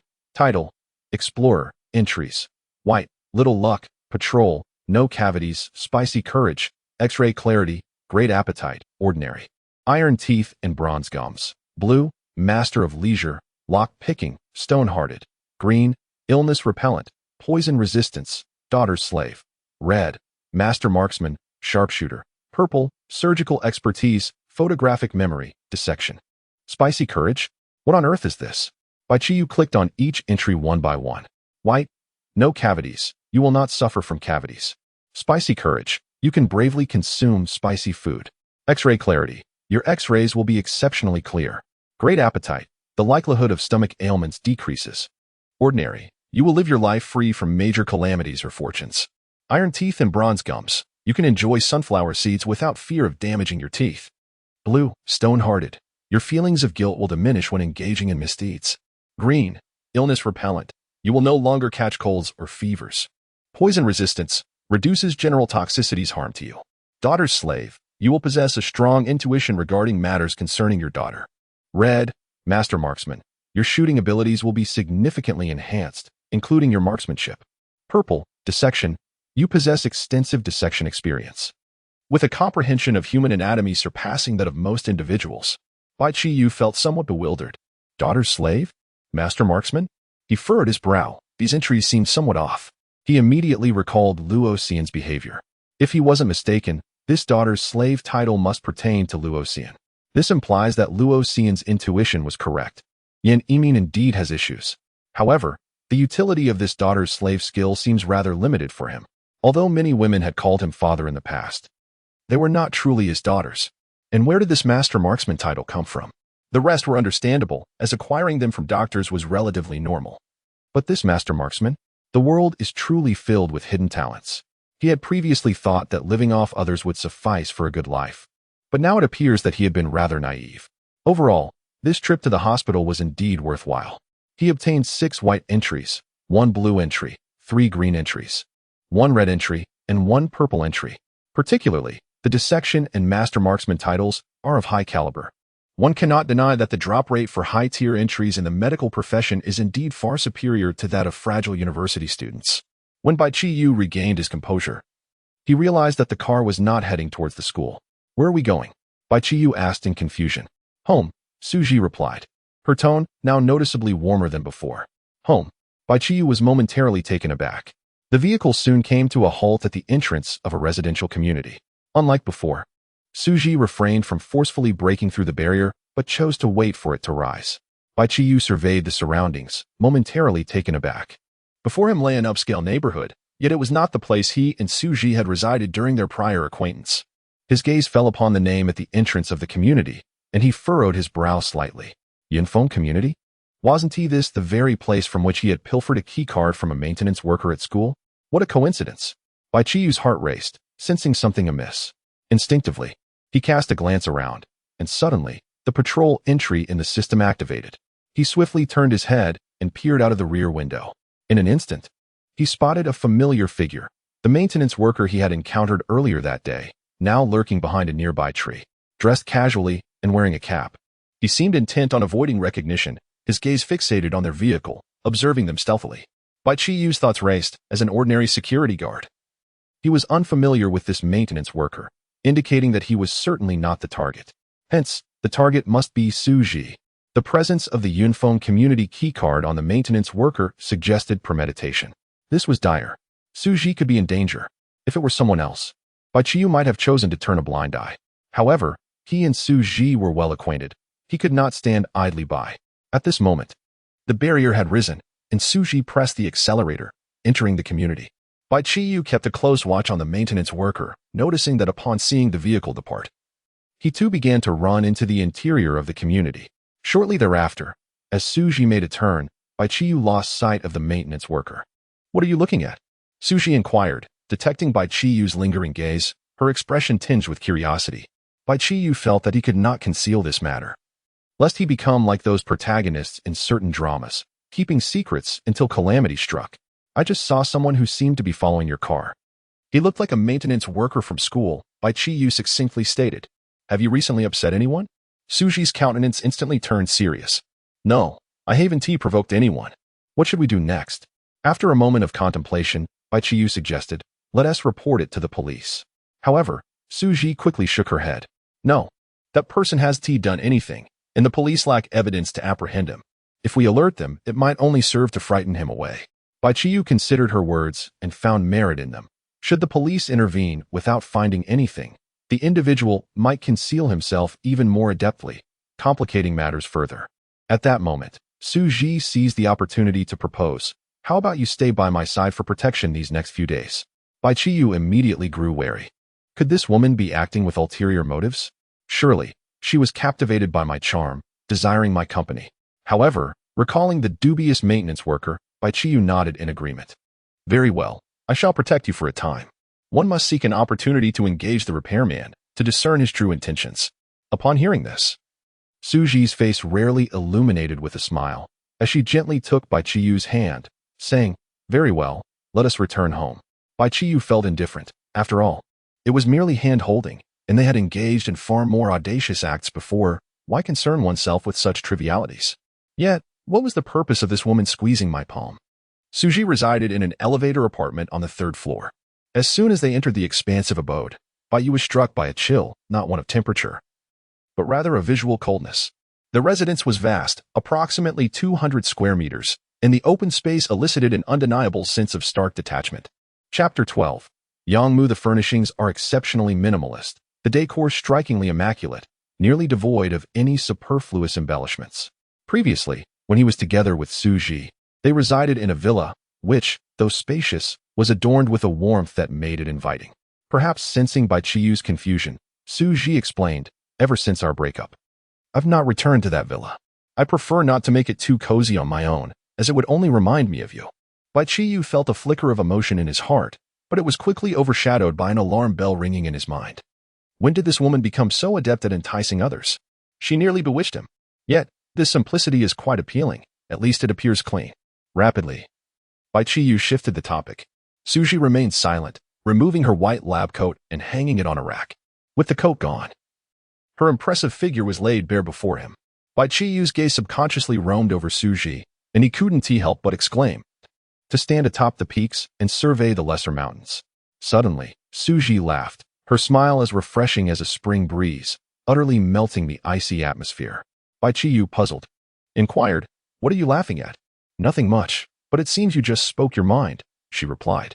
Bai Qiyu then realized, feeling a wave of embarrassment wash over him. He stammered an awkward apology. It was a slip of the tongue. Suji's cheeks flushed slightly. "It's all right, I quite like it." Observing her, Bai Qiyu felt transported back to those bygone days. "Goodness, is this your way of testing a man? What sort of man can withstand such trials?" Content with Bai Qiyu's gaze upon her, Suji said, "I'll go prepare dinner. You sit for a moment." With that, she headed towards the kitchen. The kitchen was open plan, allowing a view of the entire hall. Suji's gaze unabashedly lingered over Bai Qiyu, making him feel somewhat uncomfortable, prompting him to distance himself slightly. Moving to the window to feign interest in the scenery outside while remaining alert for any unusual occurrences. However, it wasn't until Suji called him for dinner that Bai Qiyu noticed nothing amiss. He looked at the dishes on the table, which consisted solely of a plate of shredded potatoes, his favorite dish. Suji explained, "I only had potatoes at home, and since our breakup, I've only eaten shredded potatoes." Bai Qiyu was taken aback. "Have you really only eaten shredded potatoes for the past 5 years? Such a monotonous diet. Can your body endure it? Noticing the concern in his tone, Suji felt warmth coursing through her. I regularly supplement my body with the necessary nutrients. So you need not worry. Bai Qiyu's gaze inadvertently drifted towards Suji's bosom, and he thought, indeed, she must be keeping up with her nutrition. What's the matter? Do you wish to touch? Suji's voice, laced with a hint of chill, interrupted his thoughts. Bai Qiyu hastily averted his gaze. Ahem, let us eat. He quickly picked up his chopsticks and took a bite of the shredded potatoes. This woman is beyond my reach. Yet can I not handle a mere plate of potatoes? To speak candidly, the shredded potatoes are indeed delectable. A person who has spent 5 years perfecting this singular dish would, even as a novice, attain mastery. Yet, the mere thought of this fills Bai Qiyu with a sense of melancholy. 5 years of consuming the same dish surely, even if one's body can withstand it, one would tire of it. He noticed that Suji merely gazed at him, her chopsticks untouched, and he inquired with confusion, "Aren't you going to eat?" Suji shook her head, a gentle smile gracing her lips. "Watching you eat brings me joy." She watched him, a reflection of the day she had yearned for over the past 5 years. "Qiyu, I shall not let you slip away again, no matter the cost." Meanwhile, at the police station, Luo Xian sat in the interrogation chair, his face etched with fatigue, hopelessness evident in his eyes. Across from him sat 2 police officers, the seasoned detective Ma Zhengping and the formidable officer Yang Mu, clad in her uniform. Yang Mu exuded an air of confidence as she scrutinized the man before her. Ma Zhengping furrowed his brow, impatience creeping into his voice. "Luo Xian, what on earth are you doing? Have we not been assisting you in locating your daughter? Why did you confront the doctor, nearly causing a tragedy?" At the mention of his daughter, a flicker of light ignited in Luo Xian's eyes, only to dim once more. "The disappearance of my daughter must be connected to Yan Yimin, there is no doubt." He seemed to be conversing with himself, as if to bolster his own resolve. "I cannot give up. If I do, she will be lost forever." A glimmer of hope returned, and he implored the 2 officers, "You must help me find her. She has been missing for 2 days and nights.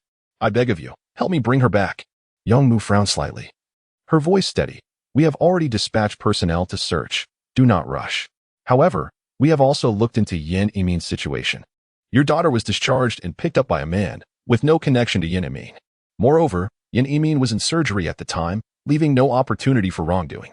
Upon hearing Yang Mu's words, he fell into a deep abyss of self-doubt. The police had previously shared similar sentiments, yet his intuition insisted that Yan Yimin was involved. Lacking evidence, he felt compelled to take risks in order to force Yan Yimin to reveal the truth. Ultimately, it seemed that Bai Qiyu had disrupted everything. Luo Xian's case was straightforward. It merely required a formality. After the interrogation, Yang Mu exited the room and returned to her office. Sitting at her desk, she felt weary. Her mind clouded with frustration. Recently, there had been 2 reports of missing persons from the Zhongyin hospital, yet the investigation had progressed slowly, yielding no results. What troubled her further was the fact that the man who had once captured her heart had not reached out since their separation. How could he, the little puppy she had nurtured, not come to see her? Sighing, she lamented, "What a vexation." At that moment, a young police officer entered and announced, "Sister Mu, the procedures concerning Luo Xian have been completed. Although there are no surveillance cameras in the examination room, the testimonies of several witnesses and security personnel have been recorded, and the sequence of events has been clarified. However, the security guard who subdued Luo Xian is not affiliated with the hospital. Rather, he is a civilian who happened to be passing by for treatment." Yang Bu nodded, her mind not particularly concerned with these details. The subsequent matters would be handled by others. She merely needed to focus on her responsibilities. Yet, suddenly, she recalled Luo Xian's persistent emphasis on Yan Yimin. Curiosity piqued. She softly inquired, "What about Yan Yimin? Did she exhibit any unusual behavior? Did she say anything noteworthy?" Chapter 13. Suji knew the police officer shook his head. "No. She merely appears to be in a state of heightened anxiety, looking as though she has been thoroughly frightened, her hands trembling significantly. We allowed her to return home for now." Hearing this, Yang Mu couldn't help but smile faintly. "Ah, this woman remains remarkably steady when performing surgery on others, yet falters at the mere thought of her own predicament." The young police officer chuckled softly, handing the materials in his possession to Yang Mu. Upon receiving the documents, Yang Mu casually flipped through a few pages, only to furrow his brow suddenly. "Wait, where is Su Kaiwa now? She just finished giving her statement and is in the break room. Is there an issue with her?" The young officer inquired, somewhat puzzled. Yang Mu shook his head. "No. Just an acquaintance." He then made his way to the break room, where he spotted Su Kaiwei. At that moment, she was pouting, muttering insults about that despicable woman. Yongmu couldn't resist a laugh at the sight. "Oh, Kaiwei, you seem quite fervent in your cursing. Who might that be directed at?" Upon hearing the familiar voice, Su Kaiwei turned abruptly, her gaze first drawn to Yongmu's tall figure, then captivated by her strikingly beautiful face. "Ah, Sister Mu," she exclaimed, leaping into Yongmu's embrace. Yongmu gently patted her back. "So, you were quite frightened today, were you?" The moment those words left Yongmu's lips, images of Bai Qiyu rescuing her flashed through Su Kaiwei's mind, and her cheeks flushed a rosy hue. "I wasn't scared. Someone was there to protect me." Noticing her reaction, Yongmu raised an eyebrow, teasingly regarding her. "Oh, my little girl, has your heart started to flutter? Surely it must be that security guard who saved you. If your sister were to find out, she would undoubtedly investigate." "Please, no," Su Kaiwei interjected hastily. "My sister is still preoccupied with the fact that her ex-boyfriend left her, and she has a rather negative view of men at the moment. If she discovers I am dating someone, she would surely try to break us apart." Yongmu laughed as she playfully tapped Su Kaiwei's forehead. "If your sister were to learn that the one you are dating is a security guard, I doubt he would be able to keep his job." With a pained expression, Su Kaiwei grasped Yongmu's hand. "So you absolutely must not tell her, Sister Mu. I beg you." "Very well, I shall keep your secret. Now, let me call your sister to come pick you up," Yongmu said. "No, no." Su Kaiwei shook her head. "I already called her in advance. She should be arriving soon." As they spoke, the sound of high heels clicking against the ground echoed from a distance. The two turned to see a woman gracefully approaching. Dressed in a well-tailored suit jacket paired with a simple yet elegant white blouse, she exuded an air of competence and confidence. Her long hair cascaded smoothly over her shoulders, perfectly framing her exquisite facial features, embodying both the decisiveness of a professional woman and a touch of gentle femininity. "Sister!" Su Kaiwei exclaimed, excitement propelling her into a small jog towards the approaching figure. Su Jinyu, noticing her sister's approach, furrowed her brow with concern. "Are you all right?" Su Kaiwei whirled around playfully. "I am perfectly fine, as flawless as ever." Upon seeing that Su Kaiwei was truly unharmed, Su Jinyu's expression immediately turned stern, her countenance exuding an air of authority. "What on earth were you doing at the hospital? And you allowed yourself to be taken hostage." With this reprimand from Su Jinyu, Su Kaiwei's face fell instantly. At that moment, Yongmu stepped forward, smiling as he attempted to diffuse the tension. "Jinyu, don't be so harsh on Kaiwei. After all, she's perfectly fine now, isn't she?" Hearing this, Su Jinyu's tone softened slightly, though she did not forget to glare at Su Kaiwei. "Be more careful next time." She and Yongmu had been high school classmates, bonding over their similar personalities and becoming close friends. Even after attending different universities, they maintained a close connection, their friendship deepening with time. Yongmu, observing the sisterly interaction, couldn't help but tease, "Jinyu, don't be so strict. With your demeanor as an older sister, Kaiwei might hesitate to date anyone in the future." Su Jinyu frowned in response. "Dating is acceptable, but I must conduct a thorough investigation beforehand. She cannot simply choose anyone at random." Su Kaiwei pouted in protest, muttering softly, "It's not random." Yongmu chuckled and shook his head. Su Jinyu then gently took Yongmu's hand, smiling as she expressed her gratitude. "Mu, I truly owe you one this time." Yongmu shook his head, maintaining his cheerful demeanor. "I didn't do much. It was a security guard who saved Kaiwei." "A security guard? Where is he? I must extend my thanks to him." Su Jinyu insisted immediately. Upon hearing her words, Su Kaiwei's eyes sparkled with realization. Indeed, her brother Yu must have taken up the security job after their breakup due to a lack of financial resources. If she could persuade her sister to arrange a better position for him, she could spend more time with him and keep him away from that woman, Suji. It seemed like a perfect solution. With this thought in mind, Su Kaiwei quickly interjected, "I know him. He works as a security guard at our school. If you wish to thank him, perhaps you could help him secure a better job?" Su Jinyu furrowed her brow slightly. "A security guard? If he lacks other skills, he can only be assigned as a guard at our company. However, given his capability to save you, he might be suited for the position of head guard, which would also offer him a satisfactory salary." Su Kaiwei felt a twinge of disappointment, yet she recognized her sister's principled nature. If her brother Yu lacked special skills, it would indeed be difficult for him to find other employment. Nevertheless, with a higher salary, he would likely be content. She resolved to inquire about her brother Yu at school tomorrow. Meanwhile, as Yan Yimin entered her home, her phone buzzed in her pocket. Displaying the name Principal Liao, she answered the call. "Hello? Professor Yan, tomorrow is your class. and I'm calling to remind you. Liao Zhang's steady voice resonated from the other end of the line. Yan Yimin, however, interrupted him curtly. There is no one here. If there is something to discuss, please get to the point. You didn't come today. What happened? Liao Zhang's tone shifted to a more somber note. Yan Yimin glanced at her hands, still slightly trembling, and let out a cold snort.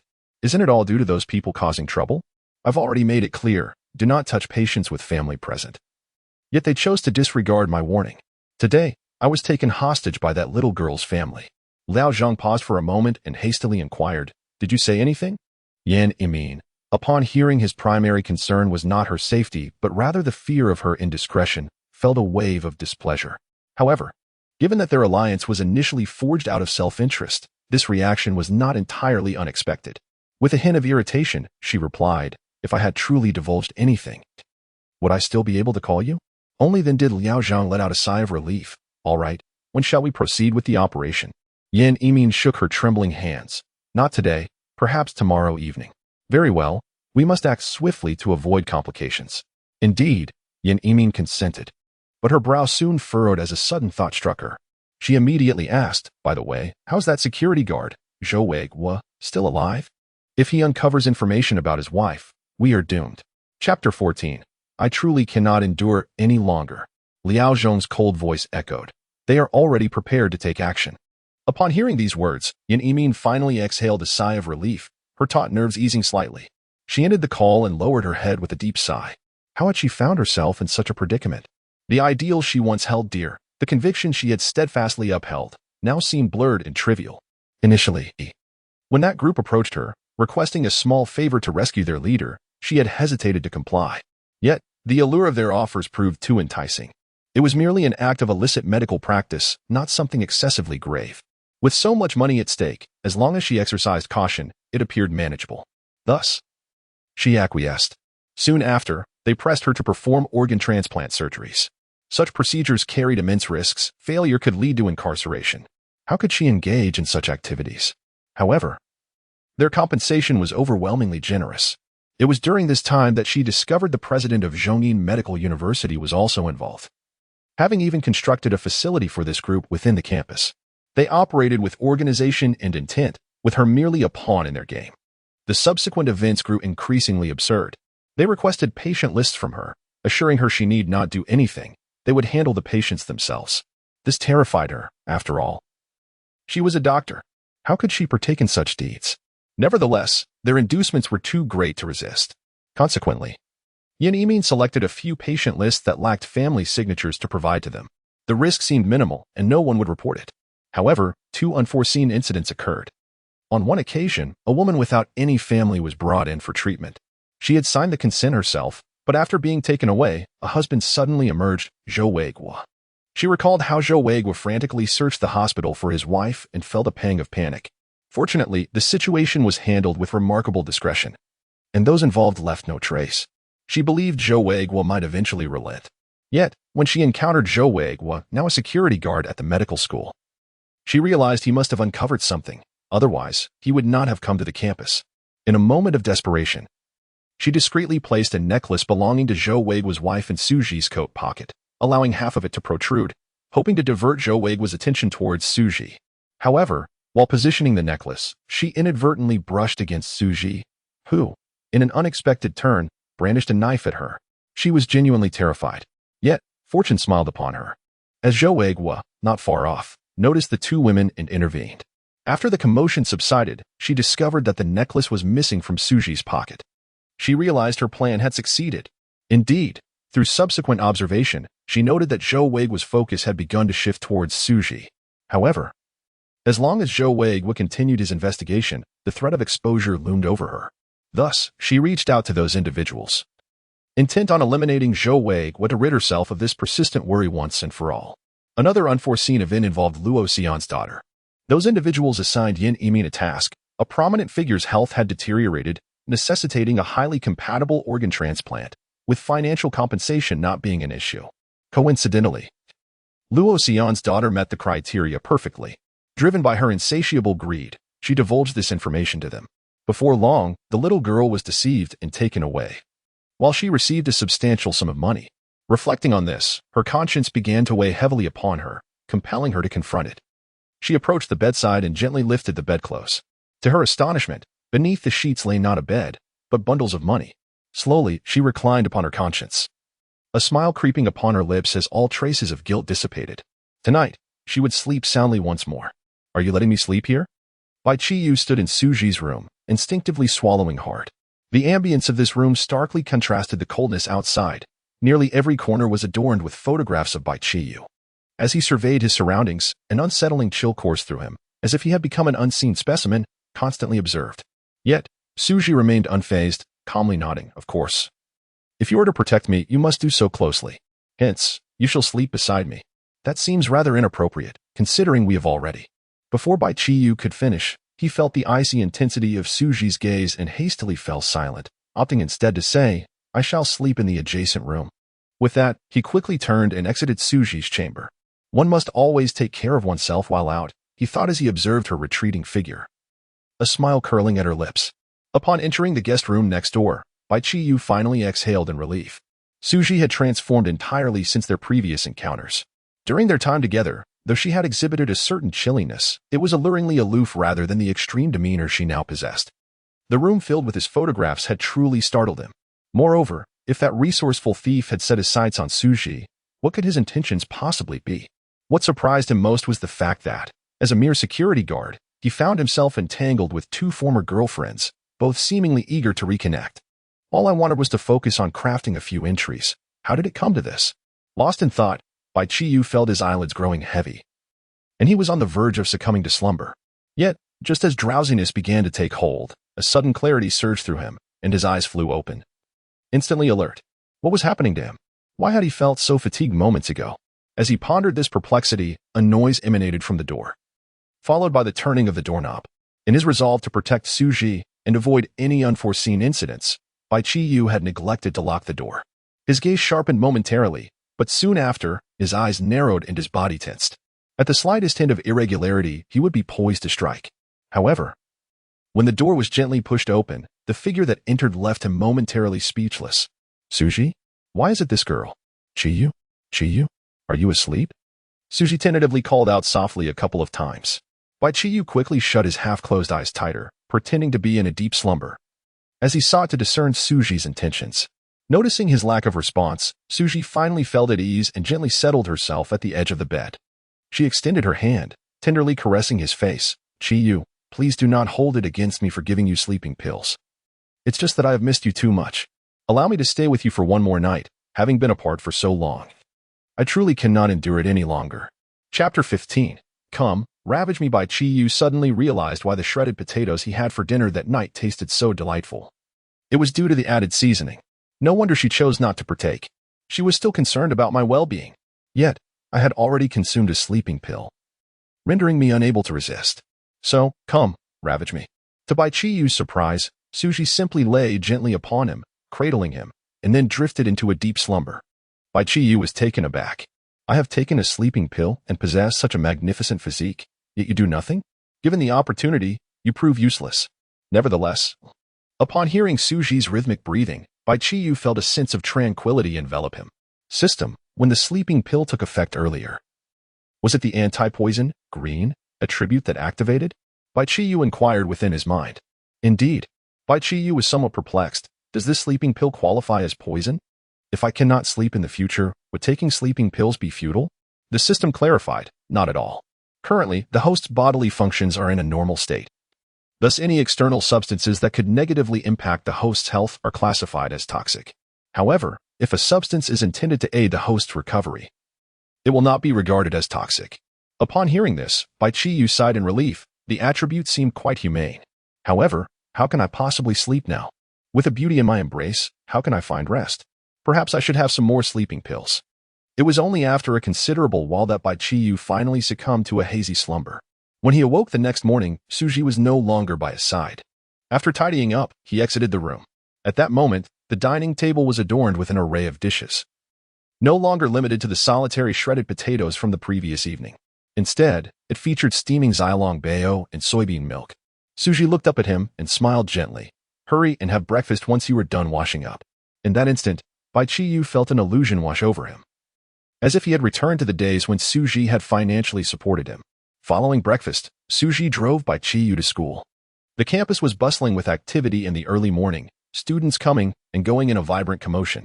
However, when Suji's car halted at the school gate and Bai Qiyu stepped out, it was as if the surrounding students had been pressed on pause. Surely I am not mistaken? Is this not Professor Su's car? The icy beauty, Professor Su, is actually transporting a man? Moreover, is he not the security guard? Is this not the same guard she held hands with yesterday? Did I not sleep well last night? Am I hallucinating?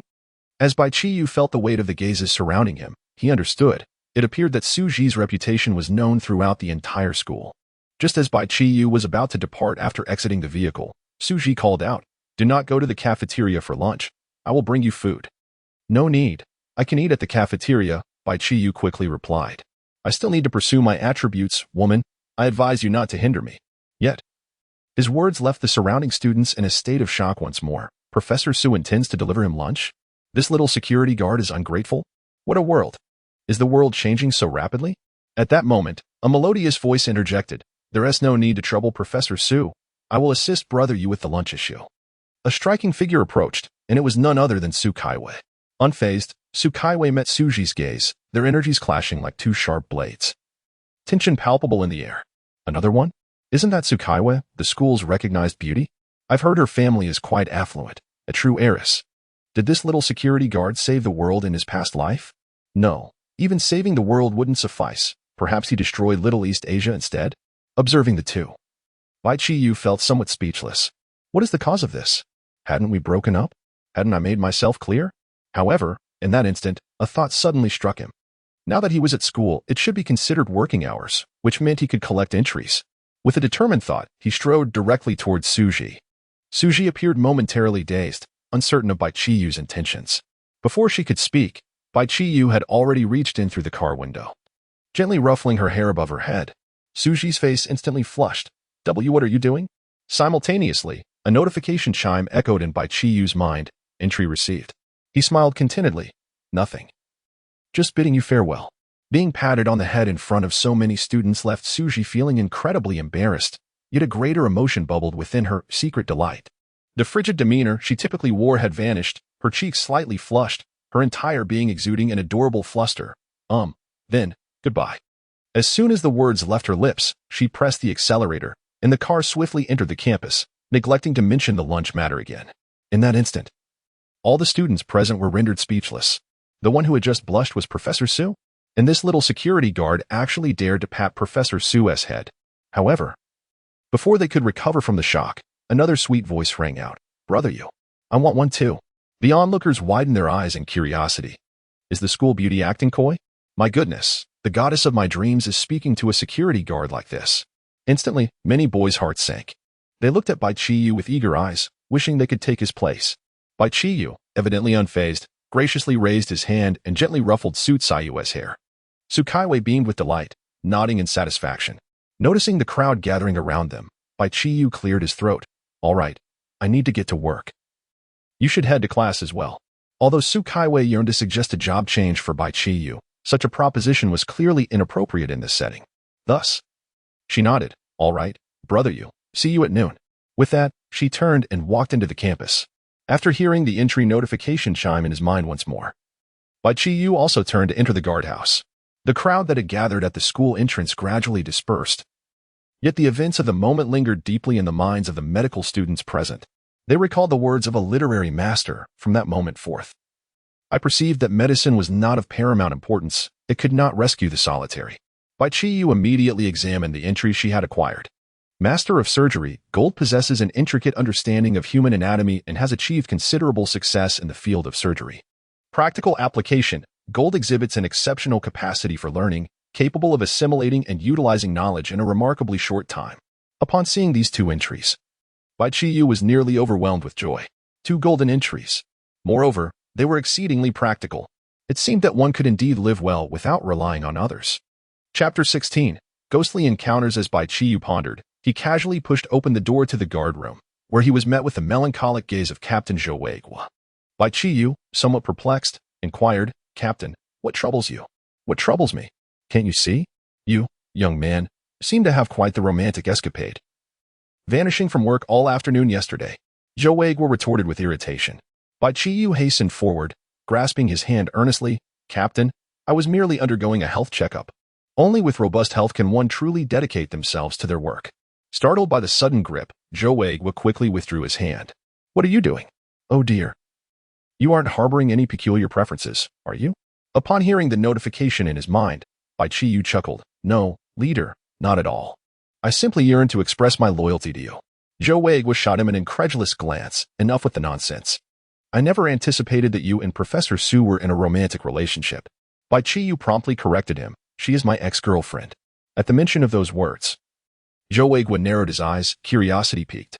All right, even if she is your ex, how did you two come to know each other? Without hesitation, Bai Qiyu recounted. I was so destitute that I had no choice but to visit her hospital. Zhou Weiguo paused, bewildered. You ran to the hospital because you were out of money? Were you selling blood or a kidney? Can one even sell such things there? Bai Qiyu shook his head, adopting a serious demeanor. Neither. How could I engage in illegal activities? I went to the obstetrics department. When I saw pregnant women, I approached them, threatening to inform their husbands that the child was mine unless they paid me. Zhou Weiguo's mouth twitched. Are you out of your mind? Usually, husbands accompany their wives for checkups. Aren't you afraid of getting beaten to a pulp? Bai Qiyu nodded nonchalantly, of course, but getting hit is part of my earnings. Threats yield so little. A single beating can bring in at least 10,000. He continued.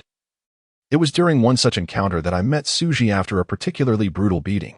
Zhou Weiguo, upon hearing this, appeared utterly aghast. Gazing at Bai Qiyu with a complex expression, someone like him could succeed in any endeavor. At that moment, Bai Qiyu suddenly clutched his stomach. Captain, I have a stomach ache. I must use the restroom. Zhou Weiguo glared at him. You're slacking off right as we start work? Bai Qiyu waved his hand dismissively. Captain, that is quite unfair. Nature calls, and one must heed such urgencies. This hardly qualifies as slacking. Fine, hurry along, Zhou Weiguo conceded. Bai Qiyu's face brightened, and he cheerfully waved goodbye. All right then, take care. With that, he swiftly exited the guardroom. Once Bai Qiyu left, Zhou Weiguo's gaze sharpened, focusing intently on his departing figure. The guard room lacked a restroom. The nearest one was in the administrative building not far away. Bai Qiyu's departure was not merely for the sake of relieving himself. He intended to seek out the maintenance worker to ascertain the situation. He could not remain perpetually by Suji's side. After all, he was merely her ex-boyfriend, not her personal bodyguard. Furthermore, there is a saying, one cannot guard against thieves every single day. Before heading out, I should take a moment to review the entries I acquired from Zhou Weiguo. Previously, I obtained 2 skills from the captain, an adept fish sleuth, blue, and a patrol skill, white, both rather lackluster, and I suspect this time won't yield much better results. Just as I pondered this, my gaze fell upon the newly added skill, and I came to a sudden halt. Stealth, read your concealment will allow you to evade the gaze of most individuals, making you difficult to detect. Stealth? Bai Qiyu's eyes widened, his heart raced, and he turned his attention to the distant guard station. What is Zhou Weiguo up to? This school truly harbors hidden talents. Shaking my head, I continued towards the administrative building, deciding it prudent to first ascertain the situation regarding the maintenance worker. The property department was located within the administrative building, and as Bai Qiyu approached the entrance, fortuitously, the maintenance worker was walking towards him. They crossed paths, and the worker was about to step aside when Bai Qiyu seized his arm. Hey, we meet again. The maintenance worker, recalling their previous encounter when Bai Qiyu inquired about their job, furrowed his brow. Ah, yes, I have things to attend to. Could you please let go of me? Sensing the entry had registered, Bai Qiyu wasted no time and promptly opened the system panel. Aspirations unfulfilled, White One harbors no lofty ambitions. Merely wishing to live a stable life. Bai Qiyu frowned. This entry felt amiss. How could such a person possess a red entry like a thief? If the entry were accurate, then perhaps I had misunderstood. Noticing Bai Qiyu lost in thought, the maintenance worker couldn't help but speak up. Could you let go of me now? To his surprise, Bai Qiyu tightened his grip, his gaze piercing. What were you doing at Uphone Community last night? The maintenance worker's eyes widened in shock. How do you know I went to Uphone Community? Suddenly, it seemed he recalled something, realization dawning upon him. Oh, I understand now. The man in Professor Su's car last night was you? Bai Qiyu let out a cold laugh. Indeed, you were following Suji with some ulterior motive, weren't you? How could you accuse me of tarnishing someone's reputation without basis? The maintenance worker retorted. Why else would you go there? Bai Qiyu pressed further. The maintenance worker glanced around to ensure no one was watching before confessing, "I was actually working at Phone Community as a security guard. I'm still in the process of resigning from my position here at the school. They urgently needed staff and offered a higher salary. So I work at the school during the day and take on the security job there at night." Bai Qiyu scrutinized the maintenance worker. And considering the entry he had just received, he felt the man's explanation lacked deceit. He released his grip, softening his tone. "If you're just a security guard, why all the secrecy?" The maintenance worker rubbed his sore arm and sighed in resignation. "There's nothing I can do. My resignation paperwork from the school is not yet completed. If they discover that I have sought employment elsewhere, they will withhold my salary." Bai Qiyu suddenly understood. "So after you learned that Suji resides in Phone Community, you avoided her, fearing she might expose this matter?" The maintenance worker nodded. "Exactly. I beg you, please do not disclose this to anyone else. I won't share it with anyone, but you are quite industrious, working at the school during the day, and then as a security guard at night. How do you manage?" The maintenance worker let out a bitter laugh. "What choice do I have? Finding a job these days is not easy.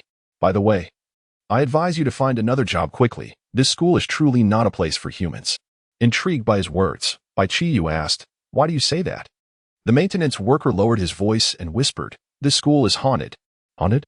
Bai Qiyu's eyes suddenly sparkled with interest. Chapter 17, The Undead Knight in His Previous Life. As a promising youth nurtured under the auspices of the red flag and the gentle spring breeze, Bai Qiyu had never encountered the supernatural. His innate curiosity towards such peculiar phenomena piqued his interest. Could it be that the world he had traversed into was one steeped in the uncanny? Observing the gleam of wonder in Bai Qiyu's eyes, the maintenance worker mistakenly assumed that his disbelief was at play. "I am not fabricating tales. It is precisely this reason that compelled me to resign. You must believe me." It was evident that the maintenance worker had been harboring this story for an extended period. And today, he finally found a confidant. He unleashed a torrent of terrifying experiences he had endured. Previously, the door to the morgue within the anatomy building had been damaged while retrieving a cadaver. He was tasked with repairing the door, accompanied by a professor. Despite the presence of company, a sense of dread pervaded his heart, for the room housed corpses. However, just as he completed the repairs, a sudden commotion erupted from the morgue, startling both him and the professor. Although the professor was unperturbed by the presence of the dead, the eerie noise sent shivers down his spine. Summoning their courage, they ventured inside to investigate, but aside from the numerous cadaver pits, nothing seemed amiss. Yet, one must ponder, could mere auditory hallucinations be shared by two individuals simultaneously? Hastily, they locked the door and departed. However, just as they exited the anatomy building, he realized. In his haste, he had left behind his toolbox.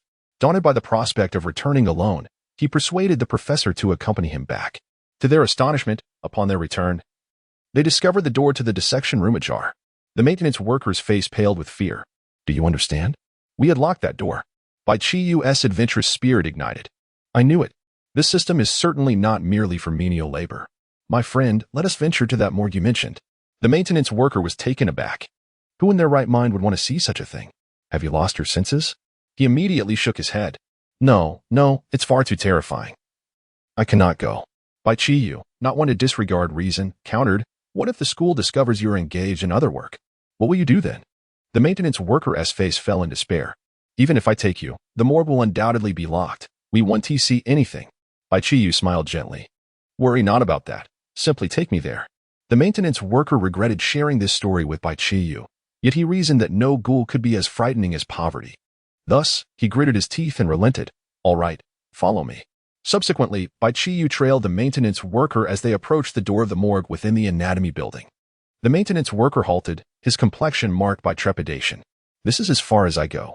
Let us view it and return swiftly." However, at that moment, an unusual noise suddenly emanated from the morgue. The maintenance worker was so startled that he trembled all over, instinctively taking a step back, his face pale as a ghost. In contrast, Bai Qiyu's eyes sparkled with intrigue as he immediately stepped forward, eager to open the door. "Hey, brother, don't go in there," the maintenance worker urgently whispered, grasping his arm. "Let us leave. There must be something sinister inside. We shouldn't meddle with it. I came specifically for the sinister things, otherwise. What would I be doing here?" Bai Qiyu retorted, twisting the doorknob. To his surprise, the door was unlocked and easily pushed open. The maintenance worker's expression changed in an instant, halting in his tracks. Just as he contemplated fleeing, a chilling voice emerged from the morgue. Qiyu? What brings you here? Bai Qiyu turned to see Suji standing inside the morgue, equally perplexed. Ah, it's you? Are you a ghost? Could it be that I've previously been a Death Knight? The thought thrilled him. Suji frowned. What are you thinking? I have an anatomy class today.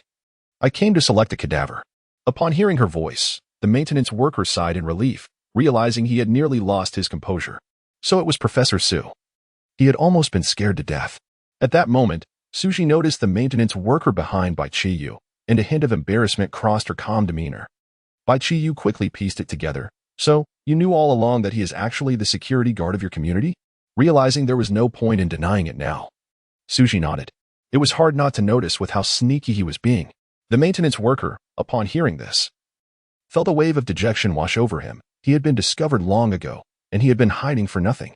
So, you didn't tell me the truth last night because you wanted me to stay at your place, right? Bai Qiyu asked again. The maintenance worker's eyes widened in disbelief. Who was Suji? Few in the entire school were unaware of her. Yet this icy beauty had actively invited Bai Qiyu to stay overnight? Was he hallucinating? But Suji clarified, he was not imagining things. Yes, I simply didn't want to part ways with you again. I want to support you like before, all right? Bai Qiyu sighed. We have already. Before he could finish, he noticed Suji's hand reaching into her pocket. He realized she must have grasped the scalpel once more.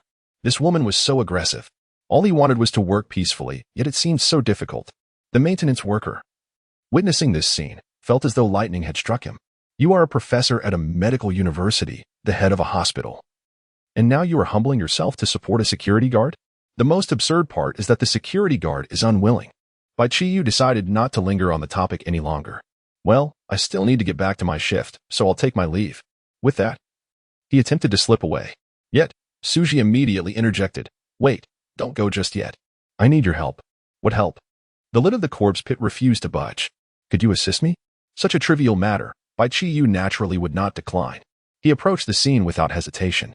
However, the maintenance worker's eyelids flickered. Indeed, there was something amiss with this security guard. Was he devoid of fear in the presence of a corpse? Bai Qiyu arrived at the corpse pit that Suji had mentioned, grasped the lid, and pulled with all his might. Yet, the lid remained steadfastly unmoved.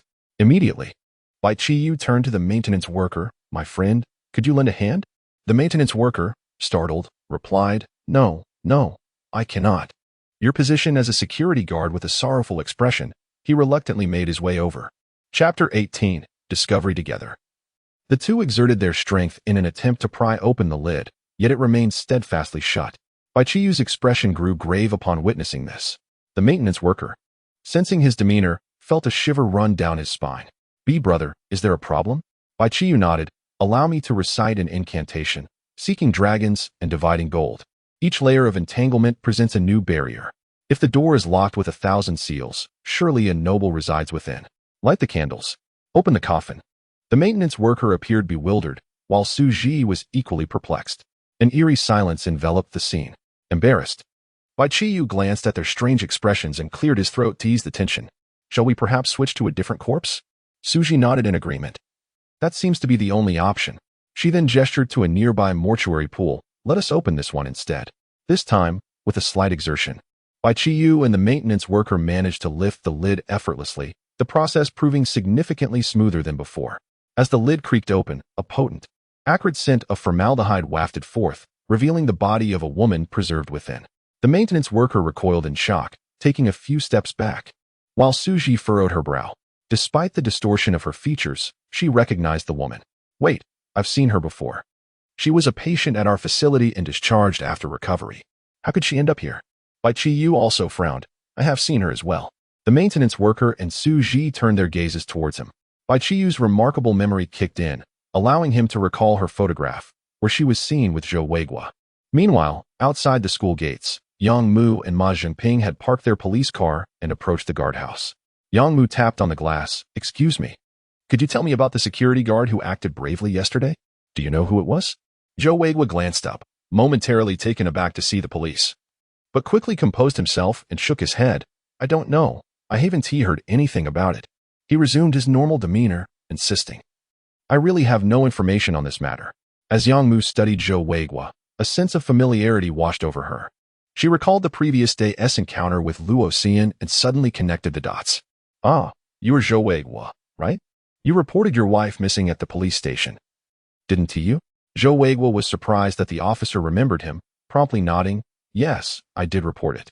Officer, have there been any updates regarding my wife's case? Yang Mu's expression darkened slightly at his inquiry, yet she replied, there are currently no new developments, but rest assured, we will do our utmost to locate your beloved. Zhou Weiguo's face fell as despair crept in.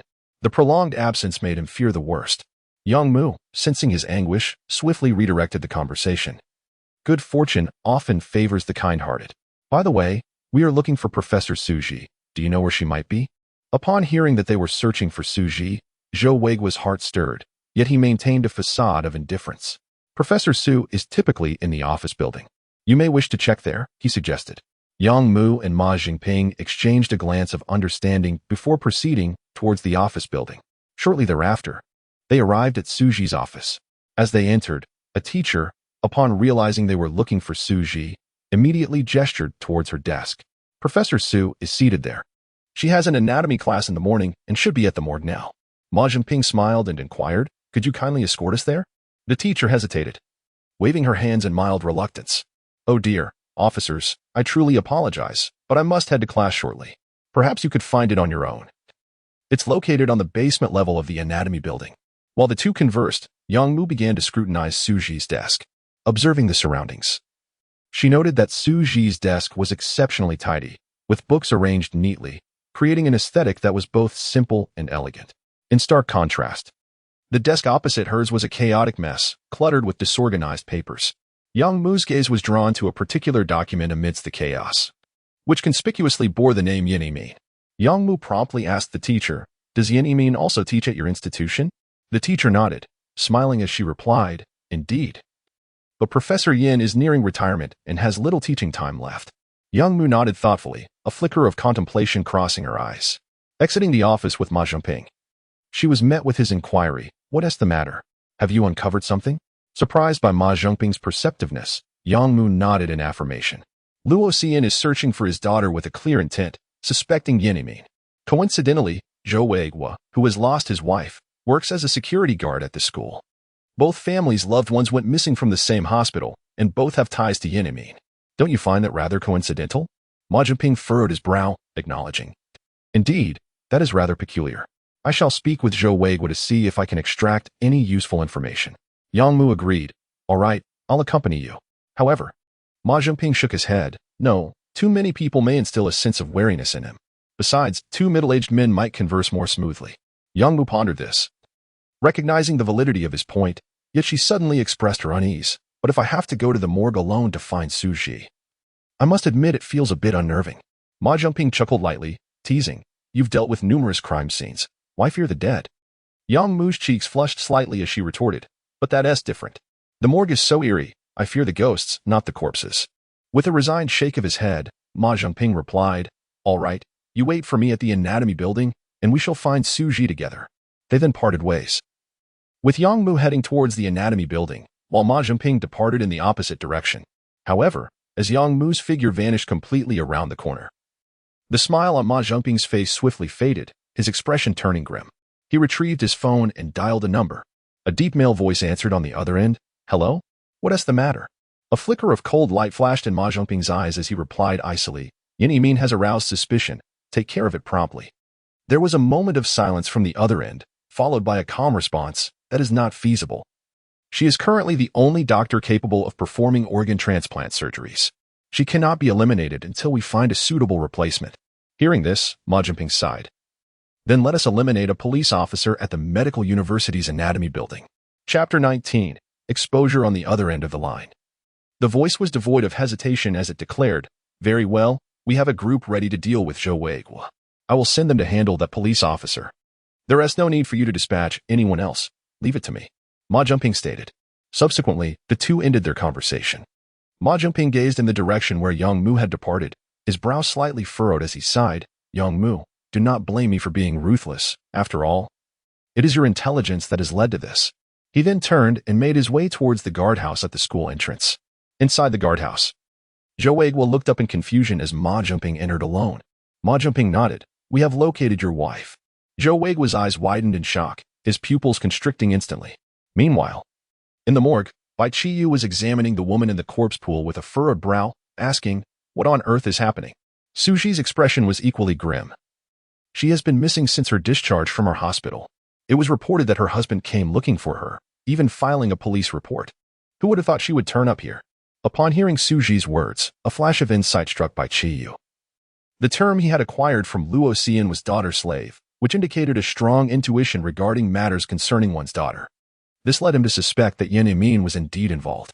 Bai Qiyu remarked, "Yesterday, Luo Xian's daughter went missing, and he suspects Yin Yimin's involvement. Coincidentally, Zhou Weiguo's, whose wife is also missing, works as a security guard at the same school where Yin Yimin is employed. Now, his wife appears to be here as well. Do you think all of this is connected to Yin Yimin?" A flicker of understanding crossed Suji's eyes, as if she had suddenly been enlightened. The maintenance worker, however, remained bewildered, unsure of what Bai Qiyu was insinuating. Just then, hurried footsteps echoed from outside, followed by an angry woman's voice. "How dare you assault a police officer? Let me go." "Enough. Aren't you here to investigate us? Well then, let me show you what we are truly doing," came another woman's voice. "Shut up. If you utter another word, I swear I will shoot you," threatened a man's voice. The footsteps grew increasingly closer to the morgue. The three exchanged alarmed glances. Realizing the gravity of the situation, trouble was imminent. Bai Qiyu swiftly reacted, promptly sealing the corpse pool again as he whispered, "Quickly, hide." The maintenance worker panicked, exclaiming, "Hide where? There is nowhere to conceal ourselves here." Without hesitation, Bai Qiyu yanked open a nearby mortuary cabinet, urging, "Hurry, get inside." The maintenance worker, having gathered from the earlier conversation that a police officer had been taken hostage, was now acutely aware that the outside world likely harbored dangerous individuals. He no longer pondered whether this was an appropriate place to conceal himself and hurriedly crawled inside. Fortunately, these cabinets were typically used for the temporary storage of corpses. And at present, it was devoid of any bodies, providing them with a momentary refuge. Bai Qiyu did not pause. He swiftly opened another morgue cabinet and turned to Suji, urging her to enter hastily. Without hesitation, she rushed forward, embraced Bai Qiyu, and then extracted a scalpel from her pocket, handing it to him with a cautionary remark, "Be careful." Without further ado, she slipped inside. After Bai Qiyu secured both cabinets, the sound of footsteps grew louder near the entrance. Alone, he realized it was impossible to hide inside a cabinet and then push himself further in. With no other option, he concealed himself behind the door of the morgue. If the door were opened, it would shield him. Whether he would be discovered depended on fortune. However, Bai Qiyu felt optimistic, as he had recently acquired a stealth-related entry from Zhou Weiguo. Just as he nestled behind the door, the handle of the morgue door turned. A man's voice echoed, "Hey, why is the door unlocked?" Immediately, a woman's voice retorted impatiently, "Are you foolish? There is surgery happening inside. Why lock the door?" Surgery? Bai Qiyu's mind raced. Surgery taking place in the morgue? Before he could ponder further, the doors swung open. 4 figures entered the morgue simultaneously. Bai Qiyu cautiously peeked out, his gaze quickly scanning the scene. He froze. There, atop the head of the abducted woman, gleamed a golden entry. Bulletproof Vest. Gold life will not be extinguished by bullets. Career path. Gold, you will ascend smoothly in your endeavors. Sharpshooter. Purple, your shooting prowess surpasses most, allowing you to hit targets with precision. A purple entry for Sharpshooter? His own was red, yet this woman possessed a purple one. Nevertheless, her silhouette seemed oddly familiar. That petite figure, had he not touched it before? Wait, one of his ex-girlfriends was a police officer, wasn't he she? Yang Mu. Bai Qiyu suddenly recalled. To his astonishment, it was indeed Yang Mu who had been taken hostage. To his alarm, the 3 captors began moving toward the morgue cabinets. Had they discovered something? They pulled open one of the cabinets, and fortunately, it was not the one belonging to Suji or the maintenance worker. One of the men climbed into the cabinet and rummaged around before emerging again. At that moment, Bai Qiyu finally discerned the features of the intruders. The man who had climbed into the cabinet was the very security guard who had restrained Luo Xian back at the hospital. He had immense strength. Having knocked Bai Qiyu aside and spoken to him, it dawned on Bai Qiyu that a sharpshooter, red, entry likely stemmed from this guard. He glanced at the other 2. One woman was the nurse who had aided Yin Yimin, while the other man was the school's security personnel. Bai Qiyu had seen him on his first day at work. Clearly, the connection between this hospital and the school was intricate. Bai Qiyu mused. Just as he fell into contemplation, the nurse abruptly turned to gaze toward the door. Bai Qiyu felt a shiver run down her spine, quickly retracting her head and striving to remain utterly silent. She then heard the nurse say, "First, please close the door." The school security guard began to approach the door, causing Bai Qiyu's heart to race. She could almost hear the pounding of her own heartbeat. The moment the door closed, her hiding place would be completely revealed. Chapter 20. Ironhead Technique. I must take advantage of the security guard's moment of closing the door to eliminate him first. Just then, the hospital security guard remarked, "Ah, what place is this? Who would dare come here? Moreover, isn't that officer supposed to arrive later? Why bother closing the door? In our profession, one must be cautious. Complacency could lead to disaster." The female nurse interjected once more. At that moment, a man's voice echoed from outside, deep and tinged with sarcasm. Indeed, casually closing the door not only reflects a person's civility but also showcases professionalism in your line of work. This unexpected voice startled everyone in the room. A glimmer of recognition flashed in Yang Mu's eyes. It was Uncle Ma's voice. Following closely behind, Zhou Weigu entered first, with Ma Zhengping, armed and pointing his gun at him, right behind. Upon seeing Ma Zhengping, the three individuals sighed in relief. The hospital security guard, somewhat displeased, muttered, "Damn, officer, could you refrain from speaking so suddenly? You nearly startled me." Ma Zhengping chuckled a couple of times with such a fragile disposition. "How can you work in this field? It seems old Ning is truly gone." The hospital security guard's anger flared instantly. "Damn, officer, what did you say? Enough of the banter. We must focus on serious matters," the nurse quickly interjected. Yang Mu's eyes glimmered with disbelief as she stared at Ma Zhengping, her voice trembling. "Uncle Ma, what are you doing? How do you know them?" Ma Zhengping shrugged, his tone indifferent. "Little Yang, you need not know too much. Just understand that what they offer me is something I could never attain even after a lifetime of diligent service as a policeman." A wave of intense anger surged within Yang Mu. "So, you gave my position to them, enabling their ambush against me, didn't you?" Ma Zhengping nodded, devoid of any remorse. "Ma Zhengping, you are inhuman. You are unworthy of being a policeman," Yang Mu cried hoarsely.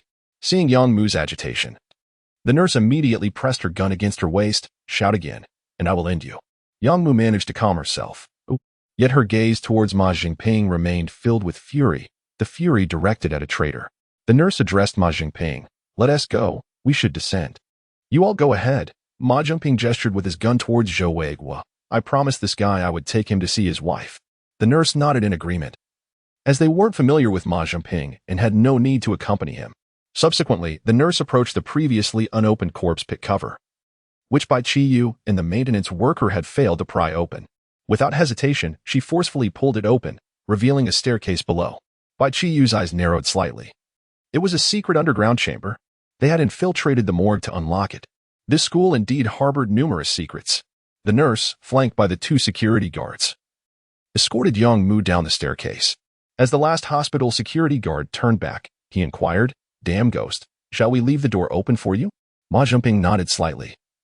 "No need for idle chatter. You concealed the lock within the morgue. If I attempt to unlock it, this fellow might seize the opportunity to escape." Upon hearing this, the security guard refrained from replacing the lid of the corpse pool and descended without further ado. Once they had departed, Zhou Weigu could no longer contain himself and inquired, "You promised to take me to see my wife. Where is she?" His voice quivered, for upon entering this repository of the deceased, he had already foreseen the most dire outcome. Yet, before Ma Zhengping could respond, his phone rang unexpectedly. Noticing the caller ID, Ma Zhengping's brow furrowed slightly, but he answered nonetheless. "Hello, Director Zhang. What is it?" "Yes, I am currently separated from Xiaoyan." Ma Zhengping's expression shifted to one of astonishment. "What? A police officer has been taken hostage? In the morgue? What did the informant say? Concealed within a body cabinet? Understood. I shall proceed to rescue them immediately." After hanging up, Ma Zhengping's countenance darkened. He turned to Zhou Weigu, his gaze frigid. "I'm afraid you will have to wait a while longer to see your wife." He commanded, "Go, open each of the body cabinets." Zhou Weigu cast a deep glance at Ma Zhengping before reluctantly approaching the cabinets, beginning to open them one by one. Bai Qiyu, hidden behind the door, observed everything unfold. It was certain that one of the two individuals concealed within the cabinets had alerted the police and the authorities, unaware of Ma Zhengping's undercover status, relayed this information back. If Suji were to be found by him, she would undoubtedly be silenced and meet a tragic fate. It was time for him to intervene. With this thought, Bai Qiyu stealthily emerged from his hiding place and gradually approached Ma Zhengping, who had his back turned. At that moment, Zhou Weigu reached the cabinet containing the maintenance worker. The worker immediately shouted in terror, "Don't kill me! Don't kill me!" Ma Zhengping's eyes gleamed with menace. "Stand up." The worker scrambled out of the cabinet. Upon standing, he caught sight of Bai Qiyu behind Ma Zhongping, and his eyes brightened. A sudden chill gripped Bai Qiyu's heart, cursing inwardly, not good. Having served as a police officer for nearly 20 years, Ma Zhongping, experienced and astute, immediately discerned the change in the worker's gaze, realizing someone was behind him. Without a moment's hesitation, he spun around and fired. Bai Qiyu reacted swiftly, sidestepping as the bullet grazed his hair, nearly costing him his life. Ma Zhongping had no intention of sparing Bai Qiyu and prepared to fire again. However, at that moment, Zhou Weiguo made a sudden move, executing a sweeping kick that sent Ma Zhongping crashing to the ground before he could pull the trigger. Without hesitation, the fallen Ma Zhongping aimed his weapon toward Zhou Weiguo. Zhou Weiguo swiftly advanced, seizing Ma Zhongping's wrist and forcing the gun's muzzle aside. With a resounding bang, the bullet fired harmlessly into the void, missing its target entirely. Ma Zhongping retaliated with a powerful kick, sending Zhou Weiguo sprawling, and then discharged several rounds at him. Yet, the gun failed to fire. Zhou Weiguo clutched his chest, a subtle smile gracing his lips as he brandished the magazine in his hand. Ma Zhongping's expression stiffened. Bai Qiyu, sensing the gravity of the situation, realized that this was a master thief. His own thieving prowess had actually been acquired from Zhou Weiguo. As his thoughts raced, Bai Qiyu's body sprang into action, delivering a swift kick to Ma Zhongping's lower back. Caught off guard, Ma Zhongping stumbled forward and fell to the ground. Seizing the moment, Zhou Weiguo lunged forward, delivering a powerful punch to the back of Ma Zhongping's head. Under normal circumstances, such a forceful blow would render an ordinary person unconscious. However, Ma Zhongping merely lifted his head and chuckled. Didn't he see this coming? Did you? I've trained in iron head skills. At that moment, Bai Qiyu executed a flying tackle, striking Ma Zhongping squarely in the groin, delivering a devastating blow. Ma Zhongping let out a heart-wrenching scream. Bai Qiyu stood up, shaking his head. Your iron head skills are lacking. You've only trained the upper head but neglected the lower one? Meanwhile, Zhou Weiguo swiftly snatched the handgun from Ma Zhongping's grasp, expertly loaded the magazine, and aimed the weapon towards the direction of the underground passage. Chapter 21. Descending immediately, the sound of footsteps echoed at the entrance of the passage. Yet no one revealed themselves. Only the loud voice of the hospital security guard could be heard, exclaiming, "You fool! Why are you still firing? Don't kill him. The bits on him could still be sold." Ma Zhongping instinctively wanted to cry out for help, but at that moment, he felt a chilling sensation at his neck.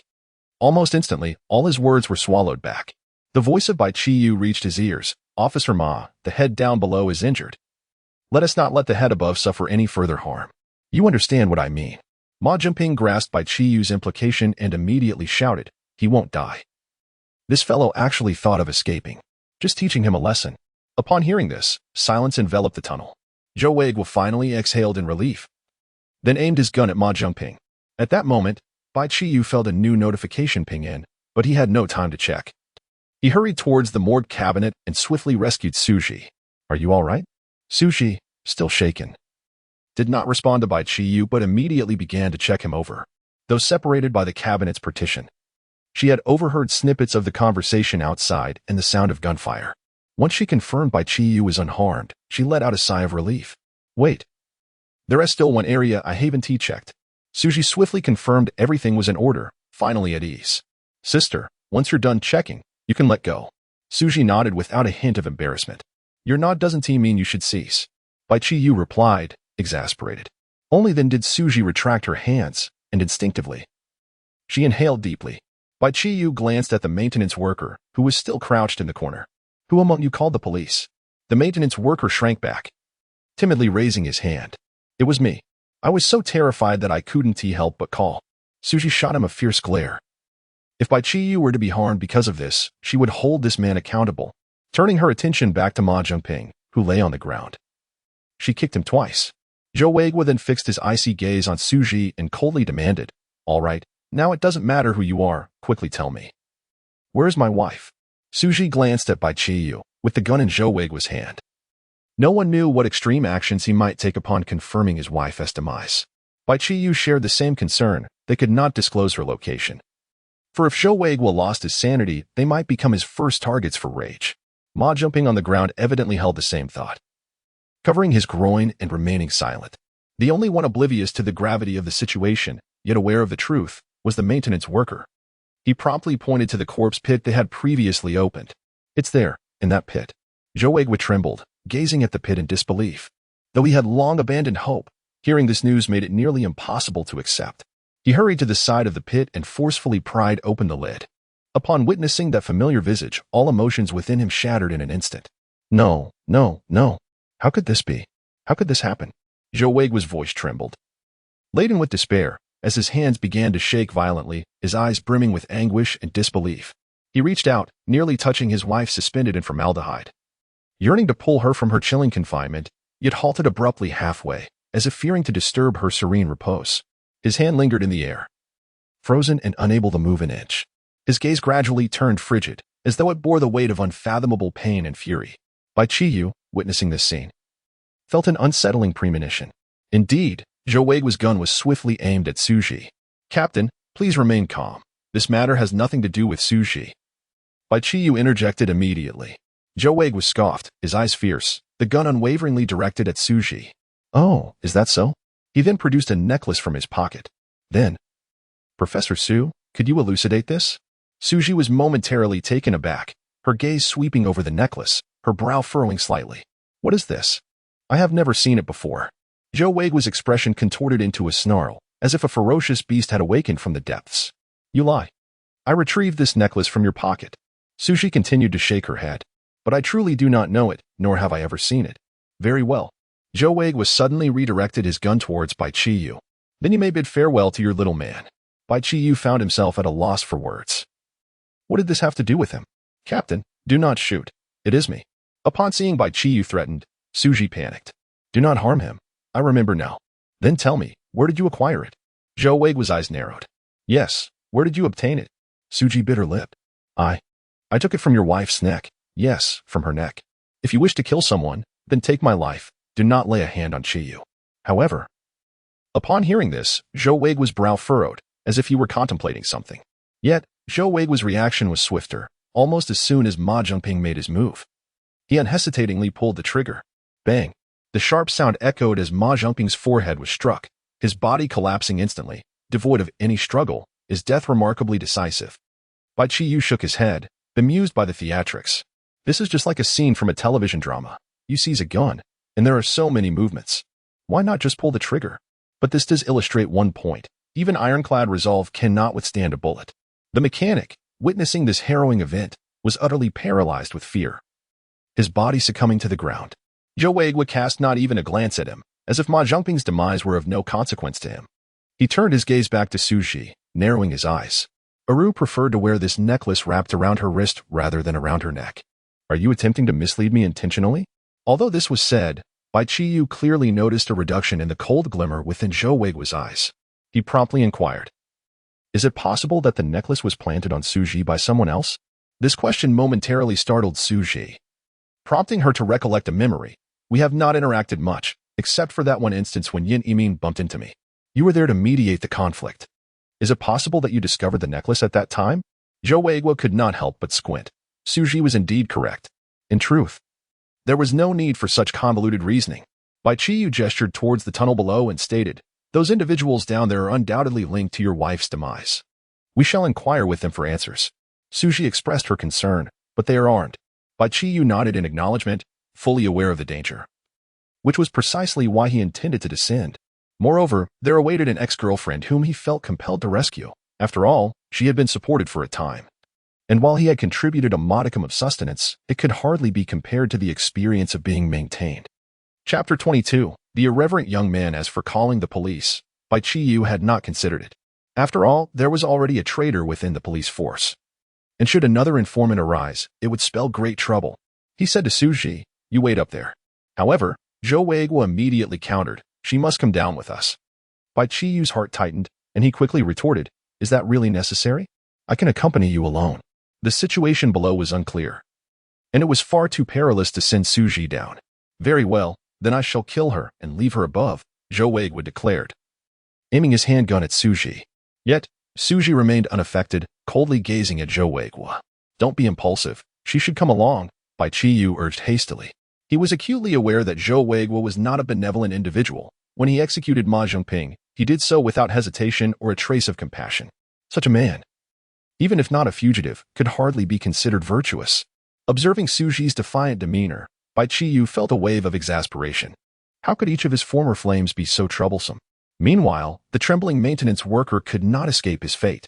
Under Zhou Weiguo's gunpoint, Bai Qiyu, Suji, and the maintenance worker descended into the tunnel. Bai Qiyu led the way, and upon entering, he encountered a downward staircase. The lighting was not dim, yet the depth was considerable. No wonder the hospital security merely called out to Ma Zhongping without much effort. Ascending from such depths indeed required considerable exertion. However, why was the tunnel constructed so deep? It seemed rather inconvenient for ingress and egress. Yet, he soon realized that the activities conducted by these individuals were nefarious, and the depth was clearly intended to muffle any sounds. The staircase had no turns, allowing a clear view of the bottom, where a half-open security door awaited, evidently left ajar for Ma Zhongping. Alas, he would never have the opportunity to pass through that threshold.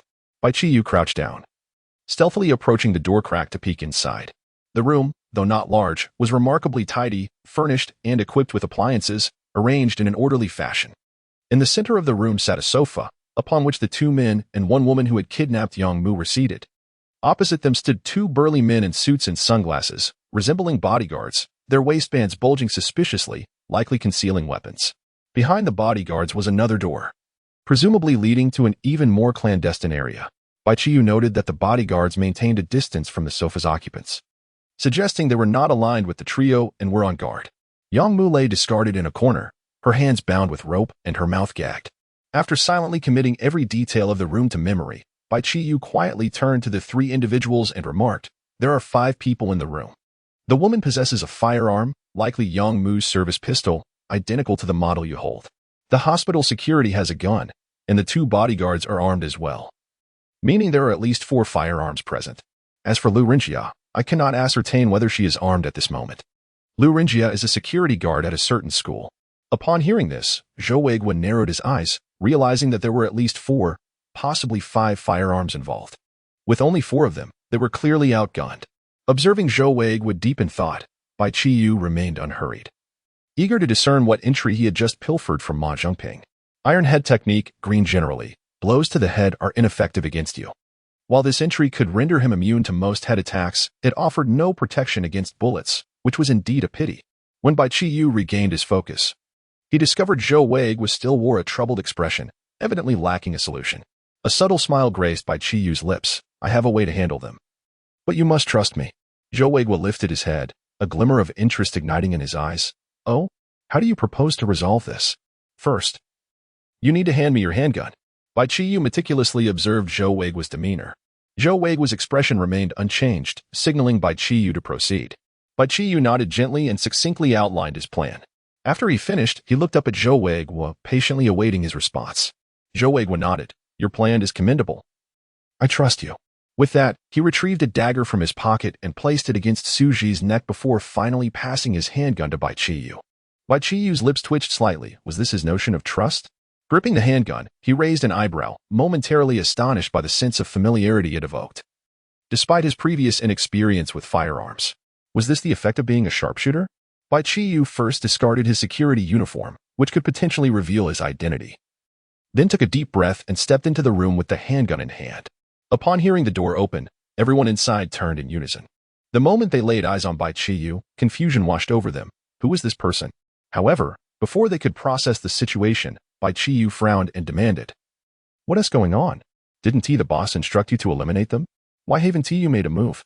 As soon as his words fell, he raised his hand and pulled the trigger, shattering the light fixture in the ceiling. The room was instantly engulfed in darkness, and Bai Qiyu swiftly darted out. The individuals inside were momentarily stunned. The 2 factions, already suspicious of one another, had no trust to rely upon. With this sudden turn of events, despite their skepticism regarding Bai Qiyu's claims, none dared to take a gamble, especially now that he had fired the first shot, and with the surrounding darkness. Their immediate choice was to eliminate each other.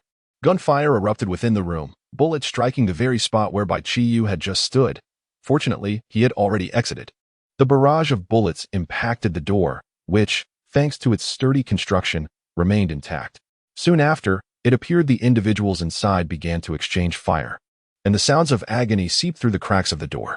At this moment, Zhou Weiguo had shifted his gaze towards Bai Qiyu, an unmistakable wariness flickering in his eyes.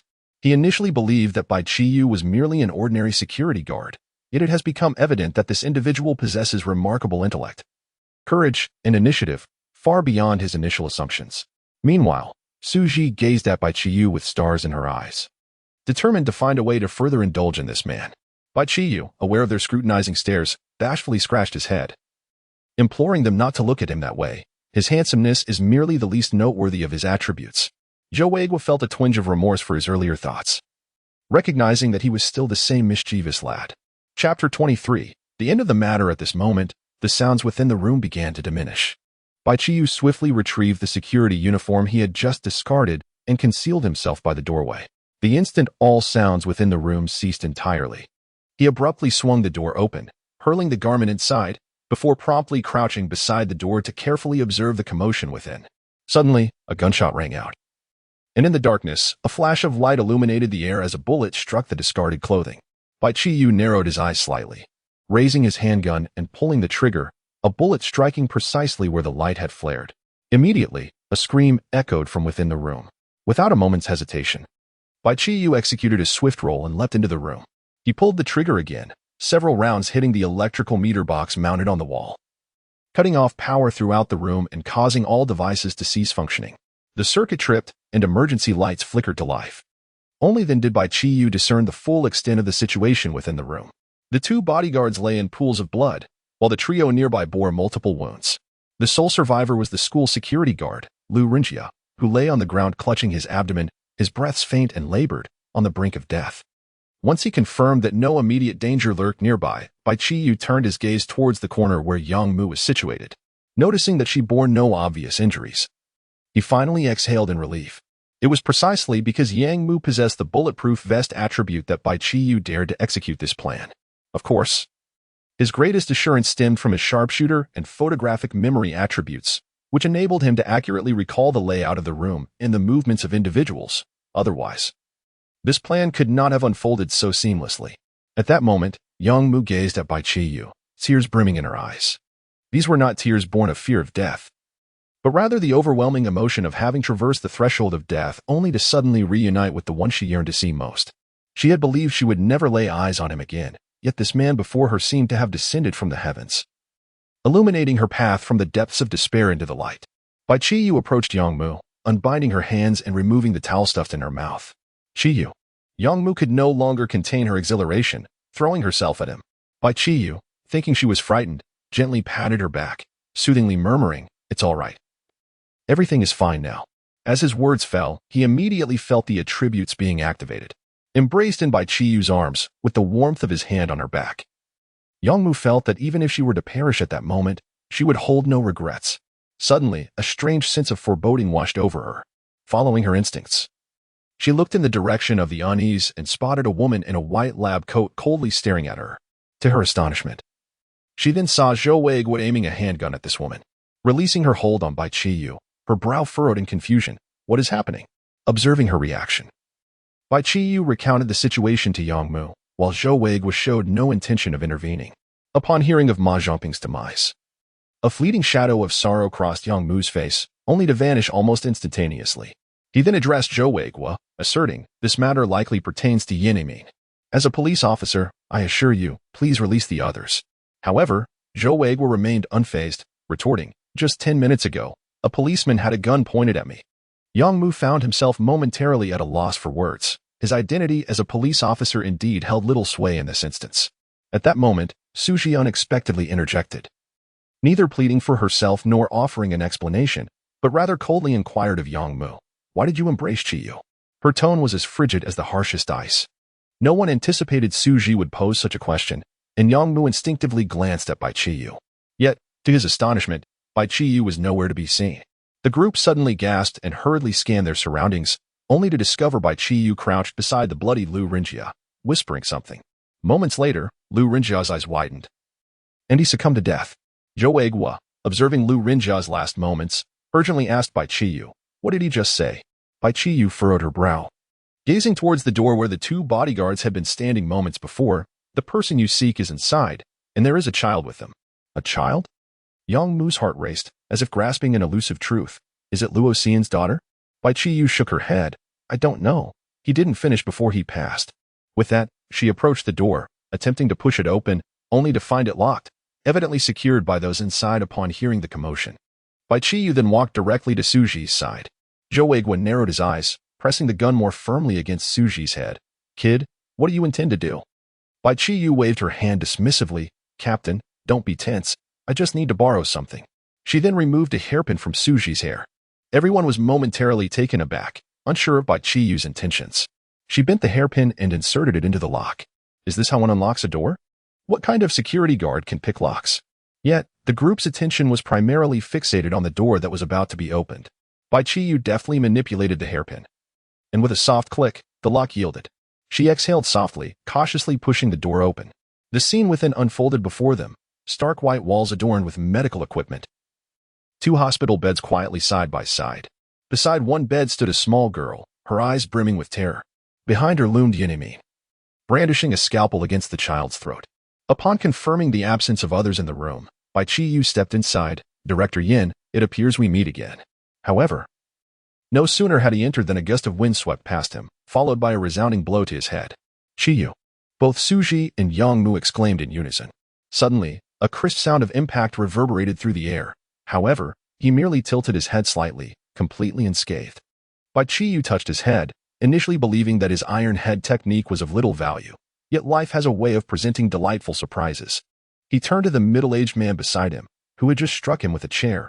"Isn't that right?" The middle-aged man, clad in a patient's gown and barefoot, stared blankly at the unharmed Bai Qiyu. You. The man's mouth moved, but no sound escaped. "You wonder why I am unhurt, don't you?" Bai Qiyu smiled as he took the chair from the man's grasp. "It's because I possess the iron head technique." Chapter 24. My unyielding struggle with evil. The man's countenance paled instantaneously, his voice trembling. "Do not act recklessly. I possess the iron head technique as well." "Iron head? Is it?" With that, a stool was brought down upon the man's leg, causing him to collapse to the ground in anguish. And the diamond leg, perhaps? Another blow struck his forehead, eliciting a wail as he cradled his head in despair. "Let me teach you about iron head. Let me demonstrate the diamond leg." Bai Qiyu relentlessly continued to strike the man. Everyone present was taken aback by Bai Qiyu's unrestrained ferocity. None had anticipated such a brutal display, especially with a child still held hostage nearby. Yet, Bai Qiyu understood that this was merely a means to exert pressure on Yin through their interactions. He had discerned that this self-serving woman would refrain from acting unless her own safety was compromised. Indeed, Yin-Min's lips quivered. But she offered no resistance to Bai Qiyu's actions. At last, Bai Qiyu discarded the stool, which struck the man's face with a resounding thud. He spat twice before turning his gaze toward Yin. "Director Yin, it appears we meet again. Do not approach. Otherwise, I shall take her life." Yin shouted fiercely. "Please, do not harm her."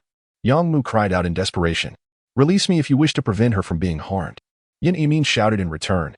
However, Zhou Weiguan disregarded Yin-Min's frantic pleas, his gaze icy as he fixed her with a penetrating stare. "Why did you target my wife?"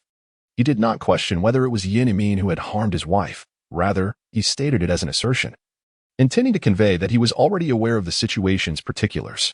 As expected, upon hearing his words, Yin-Min instinctively exclaimed, I did not intend for your wife to die, but she awoke before the kidney could be removed. This cannot be blamed on me." Bai Qiyu surveyed his surroundings, shaking his head in resignation. It was inconceivable that a professional anesthetist could be found in such a place. Without their expertise, there was a significant risk of patients awakening mid-surgery or failing to awaken at all. Upon hearing her words, Zhou Weiguan's gaze grew colder, and he shifted the gun away from Suji. "My apologies, Professor Su, but this no longer concerns you." Suji's expression remained impassive. She merely nodded and moved to Bai Qiyu's side, linking her arm with his. At that moment, Bai Qiyu could feel her trembling hand. Indeed, while Suji managed to maintain her composure, she could not suppress the fear and anxiety brewing within her. She had likely been forcing herself to remain steadfast to prevent further worry. "Clear the way immediately," Yin-Min shouted anxiously, her voice laden with palpable fear. Bai Qiyu looked at the terrified little girl, tears streaming down her face, and could only shake his head in resignation. "You cannot escape. We have all witnessed the events here, and a police officer has seen it with his own eyes. Where could you possibly flee to? There is no refuge for you outside." Yin-Min trembled, realizing the gravity of her situation. How could she escape now? It was impossible. As Yang Mu observed Yin-Min's current state, he he promptly declared, "Release the child at once. As long as you do not harm her. It signifies that you still possess a sense of remorse, and you shall certainly avoid a death sentence." The prospect of not facing capital punishment instantly ignited a glimmer of hope in Yin Yimin's eyes.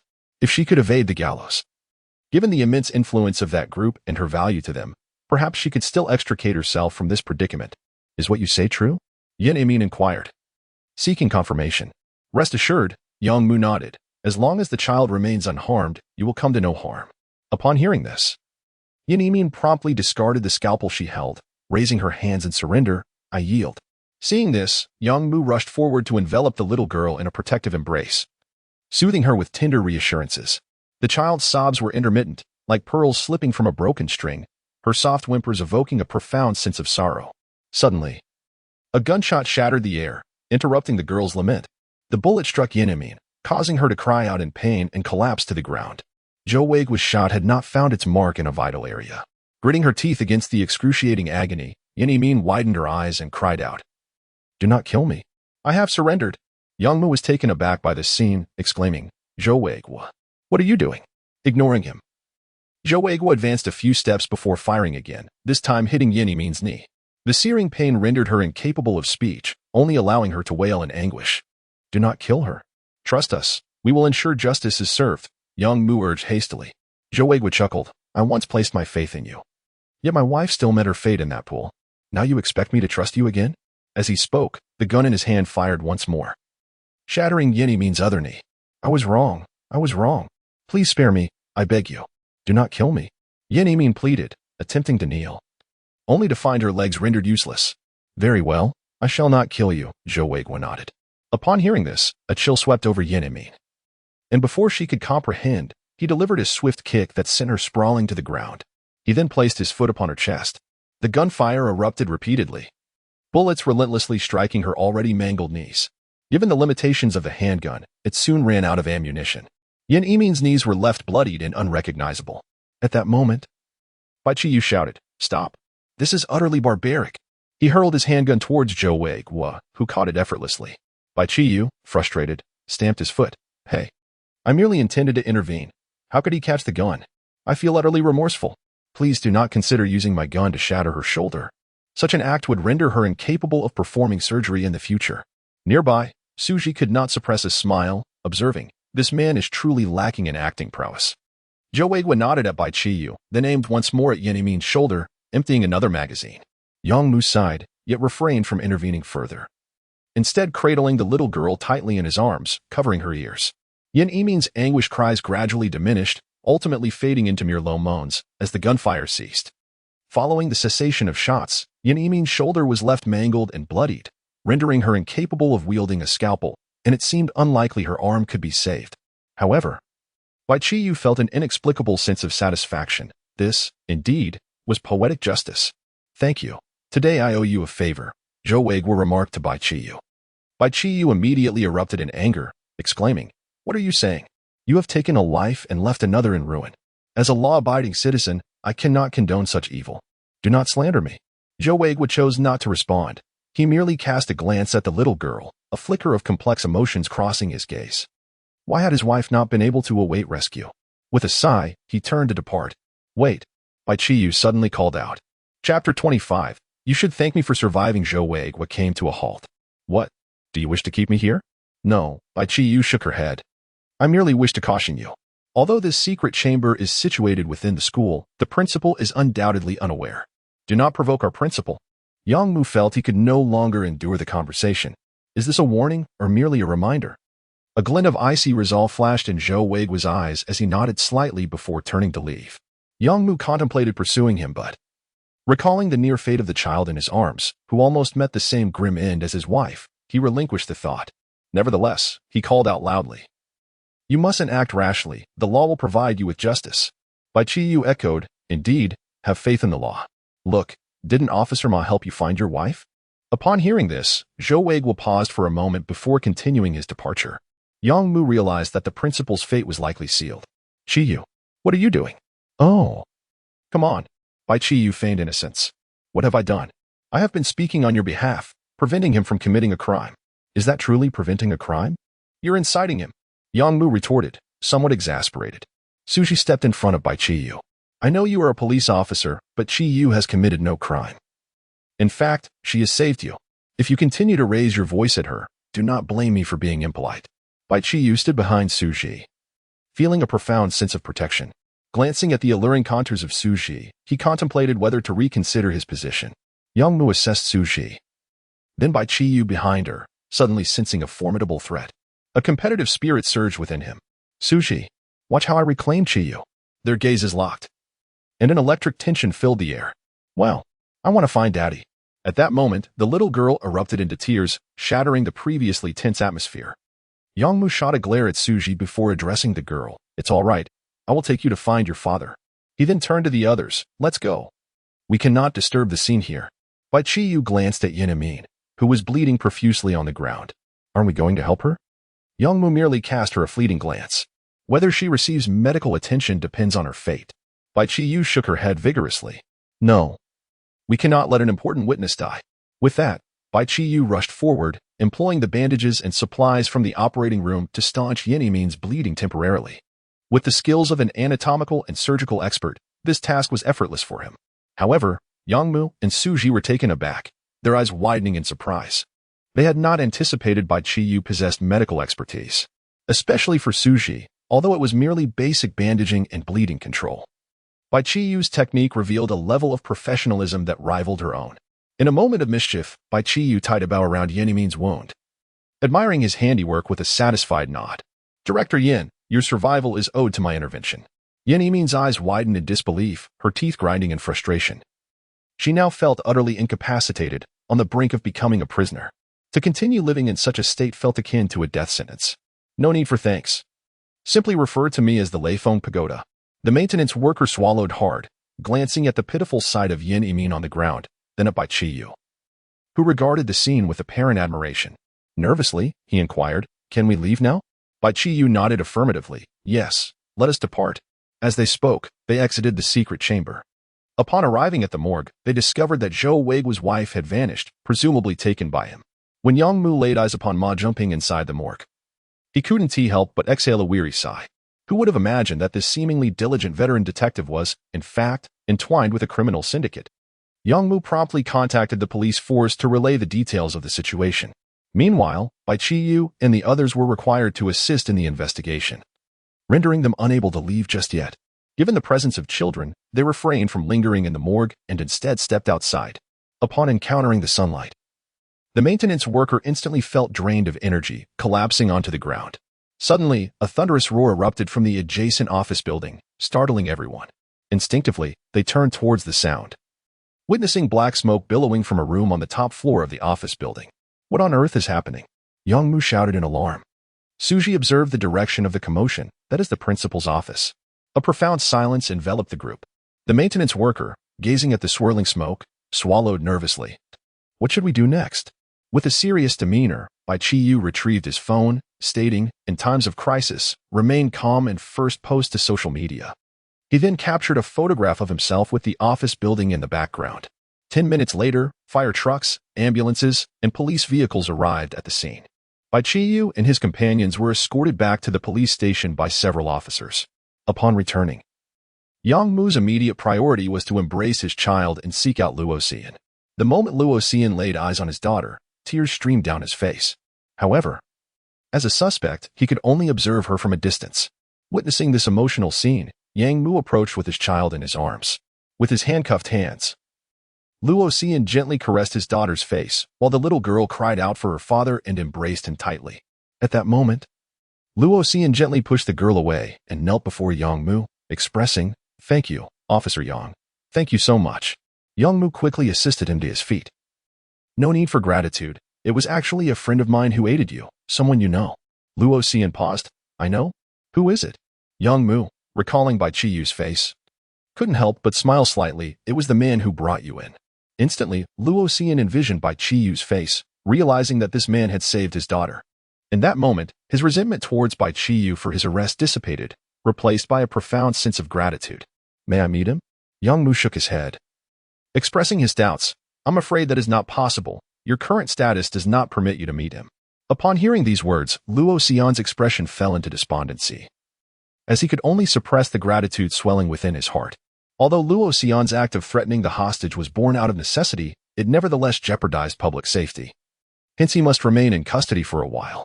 His daughter, on the other hand, was entrusted to the care of his elder sister residing in the city by the police for the time being. Chapter 26. Lu Emoer. As Yang Mu stepped out of the interrogation room, a police officer approached her and said, "Sister Mu, Lu Lang's lawyer has arrived and wishes to meet with him." Yang Mu furrowed her brow, recalling Lu Lang, the individual brought back for a transplant surgery. The officer clarified, "Indeed. He is the one who was assaulted by Qiyu, the one with the iron head and diamond legs." With a cold snort, Yang Mu remarked, "He had 2 bodyguards armed with firearms and was caught in the act. What purpose does a lawyer serve now?" The officer's expression turned somewhat grim as he revealed, "The lawyer is Lu Emoer." Lu Emoer? Yang Mu narrowed her eyes, recognizing the name of the lawyer known for her impeccable record in court. The officer nodded, "Indeed. There is only one Lu Emoer." Yang Mu quickly grasped the significance of their shared surname. They are siblings. Understanding this connection, she decided to meet Lu Emoer. Her reunion with Qiyu would have to wait until her current tasks were completed. Although Yang Mu was well acquainted with Lu Emoer's reputation, she had never interacted with her directly. As a criminal investigator, her dealings with lawyers were minimal, making this her first encounter with Lu Emoer. Lu Emoer donned a beige long coat and gold-rimmed glasses, her eyes occasionally sparkling with intensity behind the lenses. Yang Mu had the distinct impression that she was dealing with a formidable woman. Upon seeing Yang Mu, Lu Emoer offered a slight nod and extended her hand, saying, "Hello." Yang Mu glanced at the outstretched hand, opting not to shake it.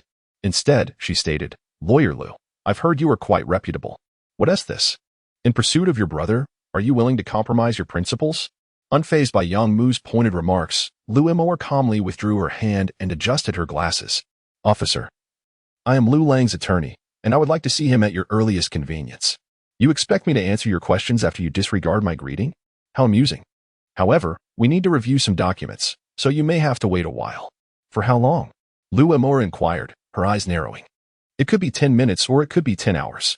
"Very well, I will wait. However, once this meeting concludes, I will be lodging a complaint against you," she replied. Yang Mu crossed her arms, indifferent. "Suit yourself." The 2 women locked eyes, neither willing to back down. For reasons unknown, Yang Mu felt an innate animosity towards Lu Emoer. It wasn't that she disliked her, rather, it felt as though Lu Emoer possessed something significant that she yearned to share. Lu Emoer seemed to sense the same tension. Meanwhile, Bai Qiyu was escorted into the interrogation room. It was his first time in a police station, and he felt a wave of excitement as he surveyed his surroundings. "Officers, can I place an order here?" I've seen many television dramas where suspects make requests before speaking. Before him stood a male and a female officer. 2 police officers exchanged a glance, rendered speechless. Ordering food? Was this a restaurant? Nonetheless, Yang Mu had previously instructed them to be courteous. "You are merely assisting in the investigation. If you feel hungry, we can arrange a meal for you." No. "I'm not in a hurry," Bai Qiyu replied, intrigued by his surroundings. The officers then inquired about the specifics of the incident. Bai Qiyu had nothing to conceal and recounted in detail how he had entered the morgue and what he had witnessed. Upon hearing his account, the officers' gazes toward Bai Qiyu grew decidedly peculiar. To subdue 5 armed criminals with a single firearm, this individual possessed some noteworthy qualities. The statement was swiftly recorded, however. It was essential not to rely solely on Bai Qiyu's testimony. The female officer, having organized the materials, addressed him. "I apologize, Mr. Bai. This case is rather significant. You will need to wait a bit longer until all witnesses have provided their statements and the investigators have concluded their evidence collection. Only then will you be permitted to leave." Bai Qiyu nodded and took the female officer's hand, expressing gratitude. "Thank you, officer, for your hard work. It is our duty." She acknowledged with a nod. Suddenly, Bai Qiyu furrowed his brow. Why had he not received any entries? He squeezed the officer's hand again, but still, no notifications came through. "System, what is going on? It's still working hours. Why haven't I received any entries?" The system's voice echoed in Bai Qiyu's mind. "Due to the disappearance of your direct superior and the demise of the principal at your expense, you have been expelled from the school. Congratulations, you are now unemployed." "What? I've just become unemployed?" As Bai Qiyu grappled with his unexpected job loss, the female officer he had been holding turned crimson.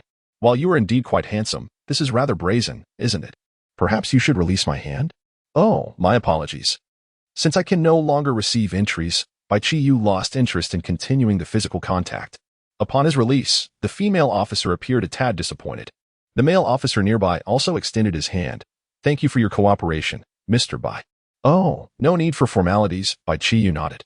If he could still receive entries, he would welcome it, but without that, he had no desire to shake hands with a man. The male officer awkwardly withdrew his hand. With their testimonies corroborated in Yang Mu's endorsement, as dusk fell, Bai Qiyu was finally released. At that moment, Suji was already waiting at the entrance of the police station. Upon seeing Bai Qiyu emerge, she hurried over. "How did it go? Are you all right?" Bai Qiyu shrugged. "I'm fine, just a bit disappointed that such a large police department doesn't provide dinner." Suji smiled at this. They likely don't even have time to eat themselves. Bai Qiyu nodded in agreement. Indeed, the case was monumental, first a homicide, then organ trafficking, followed by an explosion, all entangled with hospitals and schools. While conversing with the young policewoman inside, he discovered that the gang seemed to be part of a large criminal organization. However, due to the sensitivity of the case, she refrained from divulging too much information. Yet, this matter was no longer of concern to him. What he was most eager to ascertain was how many entries he had managed to compile that day. Just then, a female officer rushed out of the precinct, calling out, "Mr. Bai, please wait a moment." Bai Qiyu and Suji, who were just about to leave, halted in their tracks. Bai Qiyu recognized that this officer was the one who had taken his statement. "Is there something else, officer?" he inquired. The young policewoman did not respond immediately. Instead, she turned to Suji and asked, "Is this your girlfriend?" Bai Qiyu shook his head, while Suji nodded. This exchange left the policewoman momentarily stunned. Bai Qiyu, feeling somewhat exasperated, decided against further explanation, thinking it best to avoid any complications since he would be staying at her place. "Officer, please just tell me what you need," he urged. A sudden blush crept onto the young woman's face as she handed him her business card. "The criminal group has not yet been apprehended, and I fear they may seek retribution against you. Here is my card. Call me if you need anything." Bai Qiyu smiled and nodded. "Thank you." The policewoman, with a shy smile, added, "Feel free to call me even when there is nothing urgent." With that, she hurried away. As Bai Qiyu watched her depart, he realized that his infuriating charm had once again caused trouble. However, he was no longer dependent on others. Otherwise, he might have considered pursuing this connection. Just then, a chill washed over him as he felt Suji swiftly snatch the business card from his hand. In an instant, she crumpled it into a ball and tossed it aside. "All right, let us head home," she said. Bai Qiyu's lips twitched slightly. "All right." With that, he climbed into the car alongside Suji. Chapter 27. Another encounter. As soon as they drove away from the police station, a black car immediately followed them. Inside the vehicle were two individuals, both bald. They were twins, the only distinction being a brown birthmark on the face of the one at the wheel. The bald man in the passenger seat gazed intently at the Mercedes ahead, lowered his head, and dialed a number. Just after a few rings, an irate female voice came through. "Miss Mo, they've driven off. Should we continue to follow?" The bald man in the passenger seat spoke cautiously. "Yes." "Ascertain their identities first," came the icy response from Lu Mo. The passenger, still cautious, inquired, "What about the boss?" "Mind your own business and refrain from prying into matters that do not concern you." Lu Mo's tone was frigid, and she hung up before he could respond. The bald driver immediately asked, "Brother, what should we do now?" "Follow them. Miss Mo instructed us to clarify their identities." "Is it really necessary to go through all this trouble? We could just knock them out and take them away," the driver said, impatience creeping into his voice, a trace of disdain curling his lips. The passenger abruptly slapped him on the head. "Are you foolish? Miss Mo is a lawyer. Do you think she is like our boss?" Recalling Lu Mo's temperament, the driver fell silent. Meanwhile, Lu Mo had just exited the police station. Her steps hurried and her expression darkened. Although the female officer had not made her wait for 10 hours, she had still endured over 3 hours before finally seeing her. Infuriating. She must file a complaint. Fuming, she pulled out her phone to make the call. However, upon glancing at the photo displayed on the screen, her expression froze. The image captured Bai Qiyu and her in a tight embrace.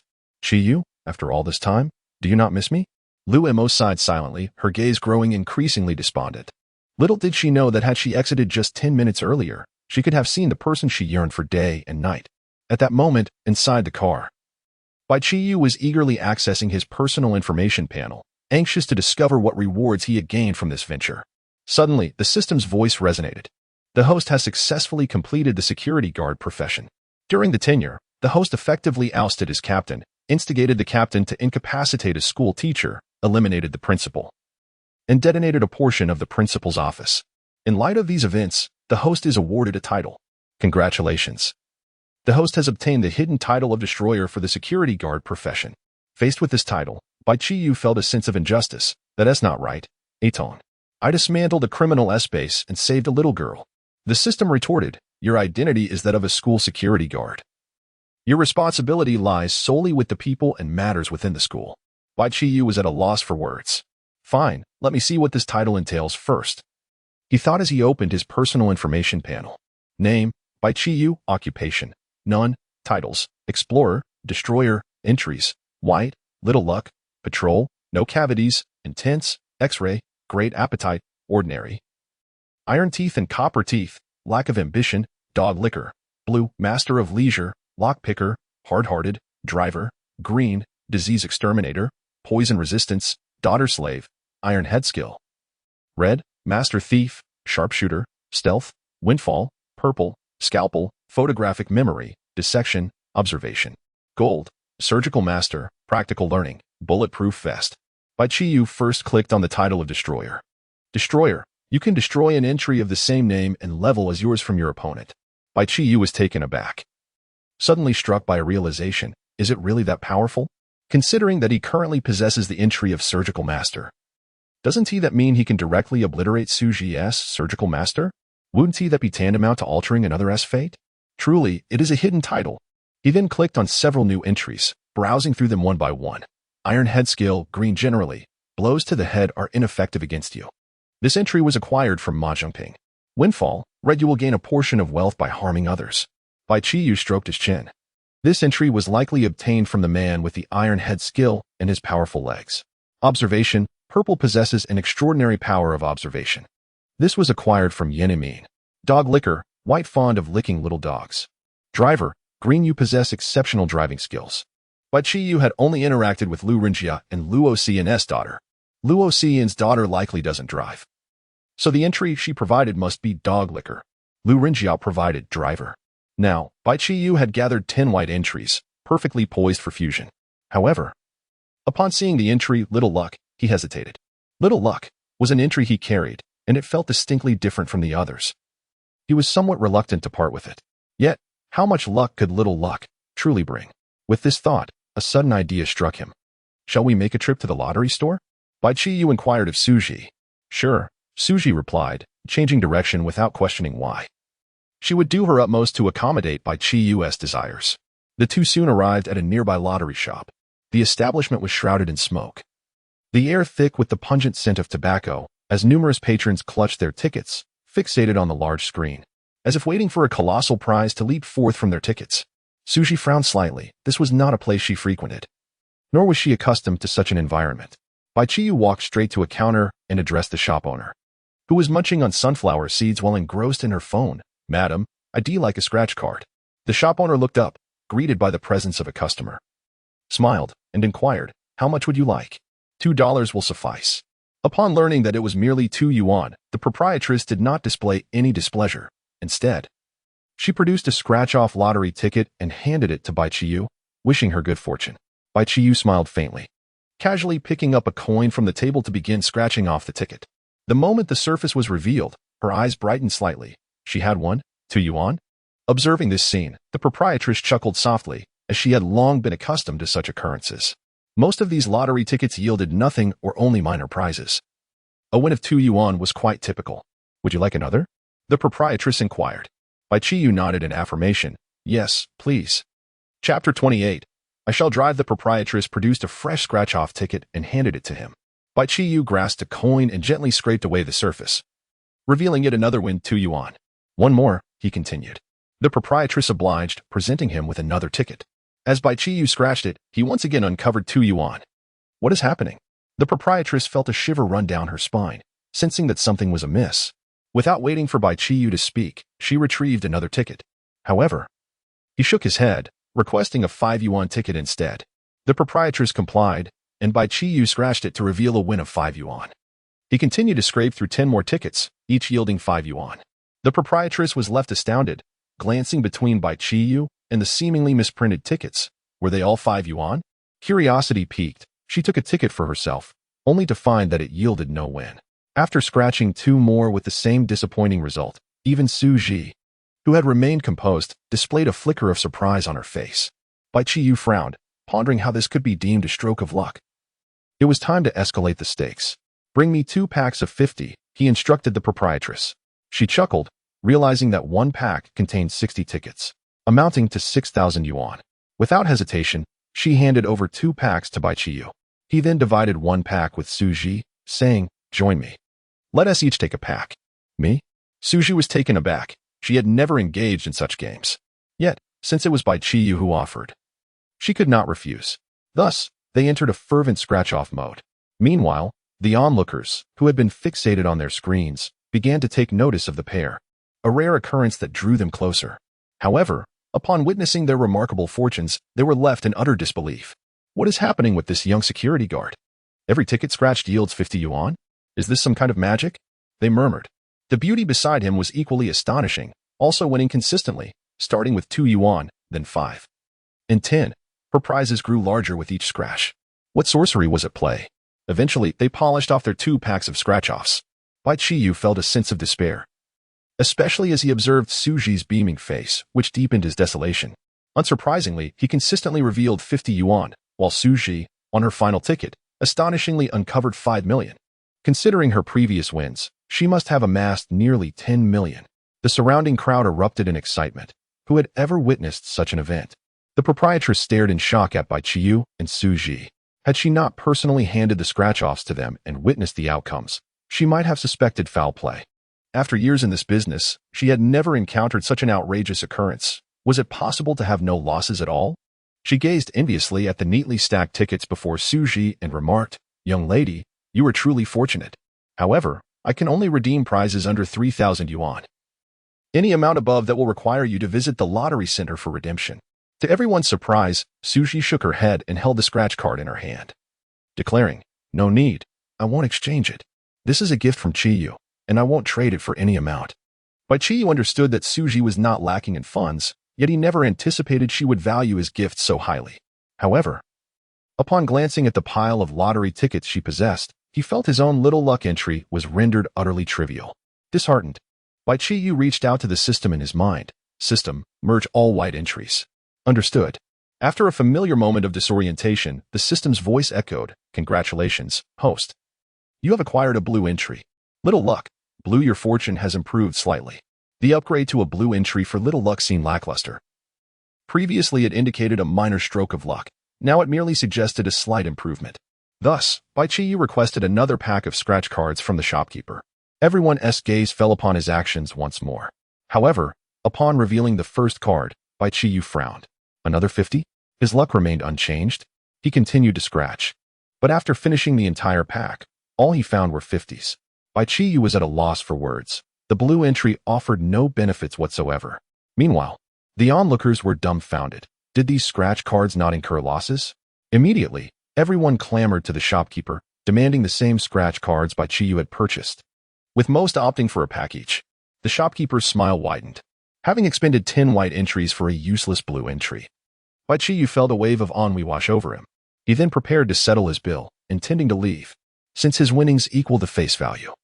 He only needed to pay for Su Ji's pack. At that moment, the shopkeeper chuckled, "No need, no need. Thanks to you, I've enjoyed such splendid business. Do come by more often." Hearing this, Bai Qiyu smiled. That pack was worth 3,000, and such a waiver seemed implausible. Perhaps this was the effect of little luck, but he couldn't shake the feeling that it was not so simple. Would there be other effects once the entry was upgraded? Yet, would this entry vanish after merging? Bai Qiyu was uncertain. Such matters could only be addressed in due course. After expressing their gratitude to the shopkeeper, the two rejoined Su Ji in the car. She prepared to drive home, but Bai Qiyu suddenly spoke up. "Let us take a detour first." Su Ji, not probing further, began to drive aimlessly through the streets. With his remarkable memory and observational skills, Bai Qiyu had noticed the black car following them right after leaving the police station. His visit to the lottery shop served 2 purposes: to test the effectiveness of the little luck entry and to ascertain whether the black car was merely passing by or intentionally trailing them. Now, having confirmed that they had spent a considerable amount of time in the lottery shop while still being followed, the situation became all too evident. Bai Qiyu cast a glance back, furrowing his brow, and urged, accelerate a bit faster. Suji gradually increased their speed, however. Even at the velocity they had reached yesterday while racing with Bai Qiyu, the car behind them still closely pursued. Bai Qiyu signaled for Suji to bring the vehicle to a halt, and the pursuing car also stopped at a safe distance. What is happening? Suji finally could not contain her curiosity and inquired. Bai Qiyu's gaze flickered. Someone has been tailing us since we left the police station. Is it those criminal gang members? Suji questioned. Bai Qiyu shook his head. I can't say for certain, but they're undoubtedly not here to present us with gifts. What should we do? Suji asked, her concern palpable, though her primary worry was for Bai Qiyu's safety. Let us switch places. I will take the wheel. Bai Qiyu suggested, eager to test the extent of his driving skills. Chapter 29. Money Talks. Bai Qiyu was about to open the passenger door to exit the car when. Before he could do so, Suji seized him with her slender hand. We can change here, she said, and without waiting for a response. Her long legs gracefully swung over the center console, turning to press against Bai Qiyu. This position was all too familiar to him. Back when they were still together, they often adopted this posture to ponder the origins of life. An unusual atmosphere enveloped the car in that moment. Suji could distinctly perceive the subtle changes in Bai Qiyu's demeanor, and a flicker of joy surged within her. Indeed, Qiyu still harbored feelings for her. However, she recognized that this was not the time for such musings and quickly regained her composure, softly urging him, aren't you going to move? Oh, Bai Qiyu shifted slightly. Instantly, Suji's body relaxed, resting against his chest. I meant for you to switch seats, she managed to articulate, suppressing her embarrassment. It took Bai Qiyu a moment to comprehend. Yet, who could blame him? Faced with such a stunning beauty, what else could he do? In a flurry, he hurriedly moved to the driver's seat. As his hands grasped the steering wheel, Bai Qiyu felt an exhilarating sense of mastery wash over him. With a swift press of the accelerator, the car surged forward with a roar, its speed skyrocketing in an instant. Behind them, the Bald brothers, who had been tailing, were momentarily stunned, hastily accelerating to keep pace. Bro, that car is moving so fast, do you think they noticed us? The driver inquired. The other bald man in the passenger seat, anxious, replied, forget about that. Just follow them. We can't let them escape. The driver strained to keep up with Bai Qiyu's vehicle. Yet both the performance of their car and their driving skills paled in comparison to his. Just as they feared losing track, the lead car suddenly decelerated, allowing them to close the gap. But as soon as they caught up, the car ahead surged forward again. Thus ensued a relentless chase, alternating between bursts of speed and moments of waiting. Bro, they must have noticed us. They're toying with us. Should we continue following? One of the bald men questioned. Yes. The passenger gritted his teeth in response, determined not to let their quarry escape. Suji gazed in disbelief, her eyes wide. When Qiyu had been with her, he had always been the one driving, and his skills had been, at best, rudimentary. But now, the car that she could not shake off was being handled by Qiyu with the finesse of a cat playing with a mouse. What had he experienced in the years since their separation? As the two cars maneuvered through the streets, they soon left the city behind, veering into more secluded areas. Upon reaching the outskirts, the Bald brothers noticed Bai Qiyu's vehicle suddenly accelerate again. They attempted to match his speed, but, before long, the figure of the imposing G-Class vanished from sight.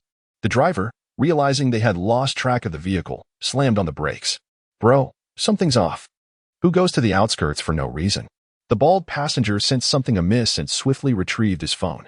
I shall call Miss Mo immediately to inquire about our next steps.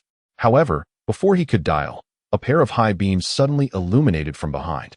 The two brothers initially assumed it was merely a passing vehicle, yet the car unexpectedly halted behind them.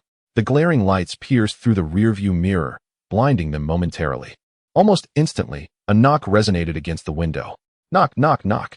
A face, slightly less handsome than the audience members, appeared outside their window.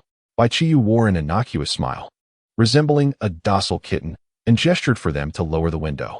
The two bald men exchanged glances, the passenger quickly placing his hand on the dagger concealed at his back, while the driver hesitated briefly before cautiously rolling down the window. However, as the window descended, a flash of cold steel appeared. Bai Qiyu's scalpel was abruptly pressed against the driver's throat. The Bald brothers were caught off guard by Bai Qiyu's decisiveness. As he had not uttered a single word before taking action, the entire sequence unfolded too rapidly for them to react. The driver was nearly paralyzed with fear, the chill against his neck rendering him breathless. The passenger hastily exclaimed, Brother, what is the meaning of this? Are you robbing us? We can give you the money. Just don't be rash. Enough chatter. I will count to 3. Produce what you have concealed at your waist. If you do not comply before I reach 3, your head will find a new residence, Bai Qiyu sneered. 1. The passenger hesitated slightly. At that moment, a cry of pain erupted from his brother. Ah, it hurts. The scalpel had already breached the skin, blood slowly oozing forth. Crying out in pain counts as time, you know. 2. 3. Bai Qiyu displayed a menacing grin, appearing ready to strike at any moment. The passenger quickly retrieved the dagger from behind him and tossed it onto the central console.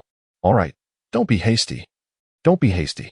Observing this, Bai Qiyu relaxed the knife's pressure slightly and inquired with curiosity, what are your names? The passenger replied, I am Li Lauer, and this is my brother Li Laosan. Are you triplets? Bai Qiyu asked. Li Lauer shook his head. No, merely twins. Bai Qiyu appeared puzzled. What of Li Lauda? My father is Li Lauda. Ah, so that is how you reckon it. Bai Qiyu remarked, somewhat bemused. Who sent you? Li Lauer hesitated, his expression becoming awkward. We don't know who it is. We were simply paid to follow you. Bai Qiyu chuckled softly. I have driven so far outside the city. You can't expect me to make this journey in vain, can you? Li Lauer shook his head. That would not be appropriate. If you are merely following me and end up losing your lives, that would hardly be fitting either. Bai Qiyu's scalpel glimmered ominously as it grazed Li Laosan's neck, the blade lightly brushing against his skin. Feeling the bone-chilling cold of the blade, Li Laosan instinctively swallowed hard, realizing the situation had become dire. Let us speak plainly, he said. Brother, I truly do not know. We are merely here to do our job, Li Lauer responded, his face a mask of grievance. Upon hearing this, Bai Qiyu's gaze remained icy, yet a subtle smile graced his lips. Very well, he replied, and without a moment's hesitation. He ruthlessly dragged the scalpel across the back of Li Laosan's neck, swiftly positioning it against his throat. Chapter 30. Because Bald is strong. With the skill of a surgical master and an anatomical expert, he now understood where one could inflict pain without endangering life. Ah, Li Laosan let out a mournful cry. Brother, tell him, he is really going to do it. Bai Qiyu displayed no emotion, his voice icy and detached. Do you comprehend why I brought you to the outskirts? Li Lauer felt a chill in his heart, the scene before him sending shivers down his spine. There are no witnesses here. Bai Qiyu's smile grew even colder.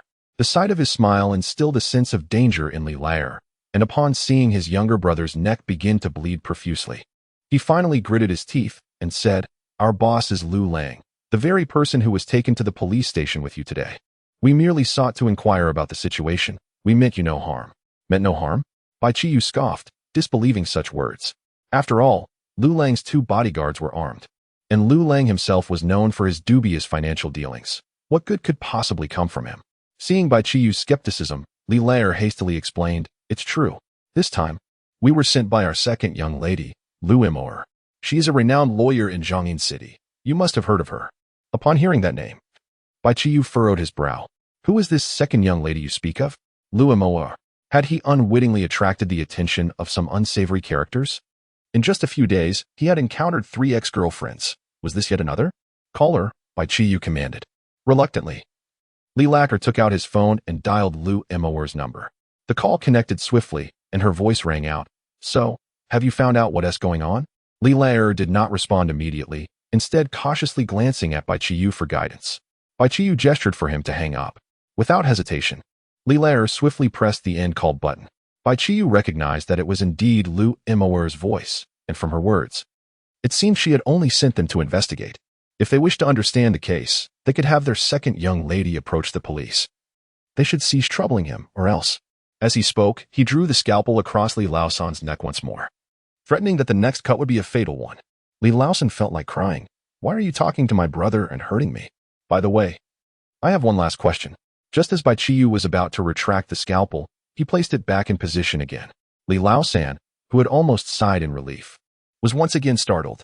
Please, ask. Why did you 2 shave your heads? It doesn't look good?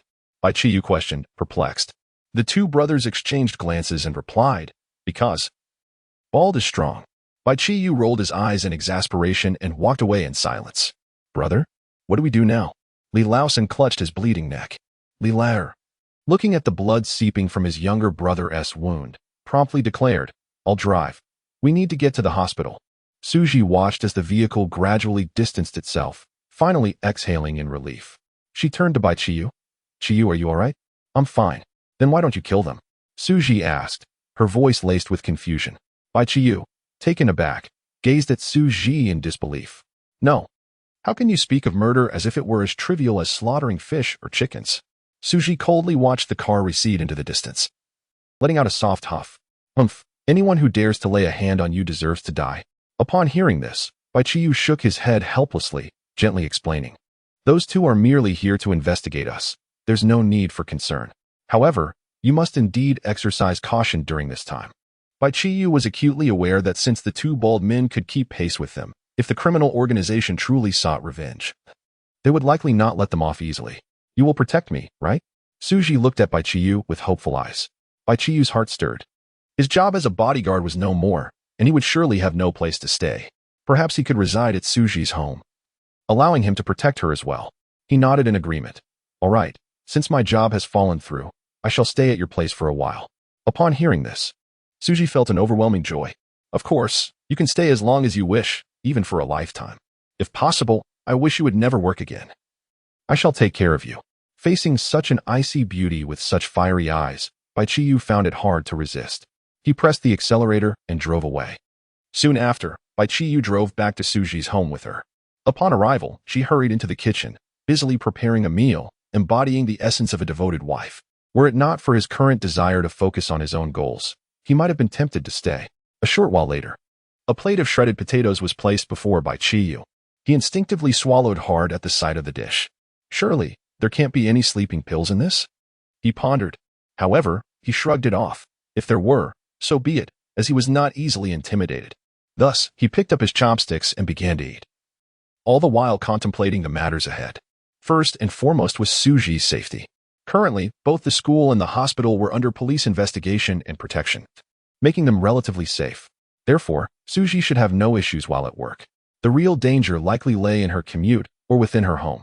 Living here alleviated some concerns, though he realized that it didn't eliminate all risks. Should armed intruders appear, Bai Qiyu doubted his ability to withstand bullets. Nevertheless, he considered the likelihood of such an event to be low, as the residents of this community were of a certain status, unlikely to take such a significant risk to cause trouble here. The only real threat seemed to be during her commute. It appeared he would need to personally escort Suji. Secondly, he was unable to pursue his own ambitions and needed to find a new job quickly. What kind of work would allow him to escort Suji while also enabling him to interact with more people to further his goals? Suddenly, Bai Qiyu's eyes sparkled with realization. At that moment, Suji unexpectedly extended her hand toward Bai Qiyu. Bai Qiyu instinctively furrowed her brows. Yet knowing that Suji meant her no harm, she did not shy away. Suji naturally picked up a strand of potato that had adhered to the corner of Bai Qiyu's mouth and gently placed it into her own mouth. Observing this intimate gesture, Bai Qiyu was momentarily taken aback, pondering how tempting it was. If I were to live with her, would she end up devouring me? However, Suji seemed entirely unfazed and casually inquired, I noticed you were lost in thought just now. What were you contemplating? Bai Qiyu promptly snapped back to reality and replied, I suddenly thought of a job that wouldn't hinder your commute. Suji instinctively asked, what job? Chapter 31, Seeking Assistance from a Friend, Ride-Hailing Driver. Bai Qiyu chuckled. Suji furrowed her brow slightly, grasping Bai Qiyu's hand, her eyes revealing an inkling of reluctance. Why must you seek employment? Just like before, I shall provide for you. Whatever you desire, I shall procure for you. Is that not agreeable? Bai Qiyu inhaled sharply. Indeed, women are often tempted by their own allure. Yet I, Bai Qiyu, have resolved to turn over a new leaf. I shall strive to work diligently. I shall earn my own accolades, even if it means leaping from this very spot. I shall not partake of your generosity. However, Suji sighed, seemingly capitulating. Very well. If you truly wish to drive for a ride-hailing service, then do so. Yet you cannot operate the grand vehicle we own. That car is for just the two of us. There is another vehicle in the garage. You may use that one for your ride-hailing endeavors. Bai Qiyu suddenly burped. Ah, how delightful. Perhaps a morsel of this generosity is permissible. Suji's sudden acquiescence stemmed from her realization that if Bai Qiyu were to return to being a security guard or seek out Tsukaiwei, it would be far less advantageous for her. Moreover, she did not wish to impose upon Bai Qiyu. As long as Qiyu was content, that sufficed. At this moment, Li Lauer had just dropped off Li Laosen at the hospital and promptly dialed Lu Moer. The phone rang only to be answered immediately by Lu Moer. She had sensed that Li Lauer's abrupt disconnection indicated some trouble, thus she refrained from returning the call right away, patiently awaiting his next contact. However, she was uncertain if it was indeed Li Lauer calling her back. Just then, Li Lauer's voice came through. Miss Moer, my brother has sustained a cut to his neck and has been taken to the hospital. However, the doctor assures that it is merely a superficial wound, and he will be discharged by tomorrow morning after a night's stay. Upon hearing Li Lauer's words, Lu Moer breathed a sigh of relief. Please elaborate on the details. Li Lauer, recollecting the scene, swallowed hard. It was like this. We were following that vehicle quite smoothly. But the individuals inside noticed us and led us to the outskirts, where they threatened us with a knife. After they confirmed your identity, they released us, warning us to seek the police if necessary, advising us not to trouble them further. How many were they? Lu Moer inquired, her brow furrowing. 2 individuals. The one who threatened us was a man, and there was a woman in the vehicle who did not exit. What kind of knife was used? Lu Moer pressed again. A small knife, resembling a scalpel. At this point, Li Lauer's voice had diminished considerably. Indeed, 2 grown men, armed. Yet they were subdued by someone wielding merely a small knife. It was quite the embarrassment to recount. Lu Lang truly has commendable subordinates. Lu Moer remarked with a hint of derision. Li Lauer's face flushed crimson. It was that scoundrel. He acted without honor, ambushing us. Lu Moer, exasperated, interrupted. Enough with the excuses. Send me the license plate number. Very well. Li Lauer promptly agreed. Sensing Lu Moer's intention to hang up the phone, Li Lauer hastily inquired, what shall we do next? Lu Moer sighed and responded, a mere scalpel could easily handle both of you. If you lack the capability, perhaps consider enrolling in a class. If that fails, practice for 2.5 years and become trainees. With that, she deprived Li Lauer of any further opportunity to speak and abruptly ended the call. Li Lauer stood there, frowning in bewilderment. Nearby, Li Lau's 3rd brother, who had just finished bandaging his wounds, could not help but ask, Brother, what did Miss Moer say? She thinks we are too weak and suggested we become escorts, Li Lauer replied. Meanwhile, Bai Qiyu, after finishing his meal, retreated to rest. This time, Suji refrained from inviting Bai Qiyu to her room. Just as he lay on the bed, drowsy, his door was opened once more. Recognizing the familiar, stealthy figure, Bai Qiyu knew it was Suji returning. He immediately pretended to be asleep. Suji nestled into Bai Qiyu's embrace once again. Qiyu, do you know? I was so frightened today. But to prevent you from worrying, I must pretend to be indifferent, she said, caressing his cheek. And by the way, you looked exceptionally handsome today. However, I dislike you being so handsome. That policeman, Young Mu, might devour you. From now on, you must obediently remain by my side. All right? A warm sensation enveloped Bai Qiyu's heart. Yet, he soon heard Suji continue, that Yang Mu hugged your arm today, didn't he? Tell me, should I sever your arm? The warmth dissipated instantly. Goodness, if she knew how many times I had been supported and embraced by various women, she would surely want to chop me into pieces. Indeed, remaining single is preferable. Once Suji is safe, I must escape. Gradually, Suji's breathing became steady, and she soon drifted into slumber. Holding such a beauty was irresistibly alluring, and Bai Qiyu quickly recited the national anthem twice to suppress his desires. Subsequently, he too succumbed to sleep. The following day, Bai Qiyu stood before the A8 vehicle, furrowing his brow. Isn't it a bit ostentatious to use this for ride-hailing? Suji seemed puzzled. What is so ostentatious about such an inexpensive car? The mindset of a wealthy woman is indeed distinct. Well, let it be. In this world, registering for ride-hailing services is relatively straightforward. One merely requires a vehicle and a driver's license. However, even this simple procedure proved insurmountable for Bai Qiyu. Suji looked at him in disbelief. You don't have a driver's license? Bai Qiyu nodded nonchalantly. Of course not. Didn't you know that before?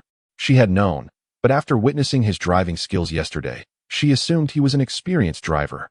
I thought you must have obtained your license over the years, Suji remarked. Well, maybe I should just drive a taxi, Bai Qiyu said as he got into the car.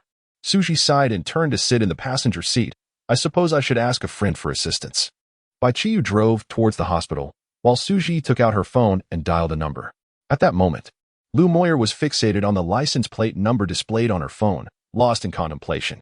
Ever since Li Lauer had sent her the plate number the previous night, she felt a strange familiarity, as if she had encountered it before. Suddenly, her phone rang. prompting a frown as she detested being interrupted during her musings.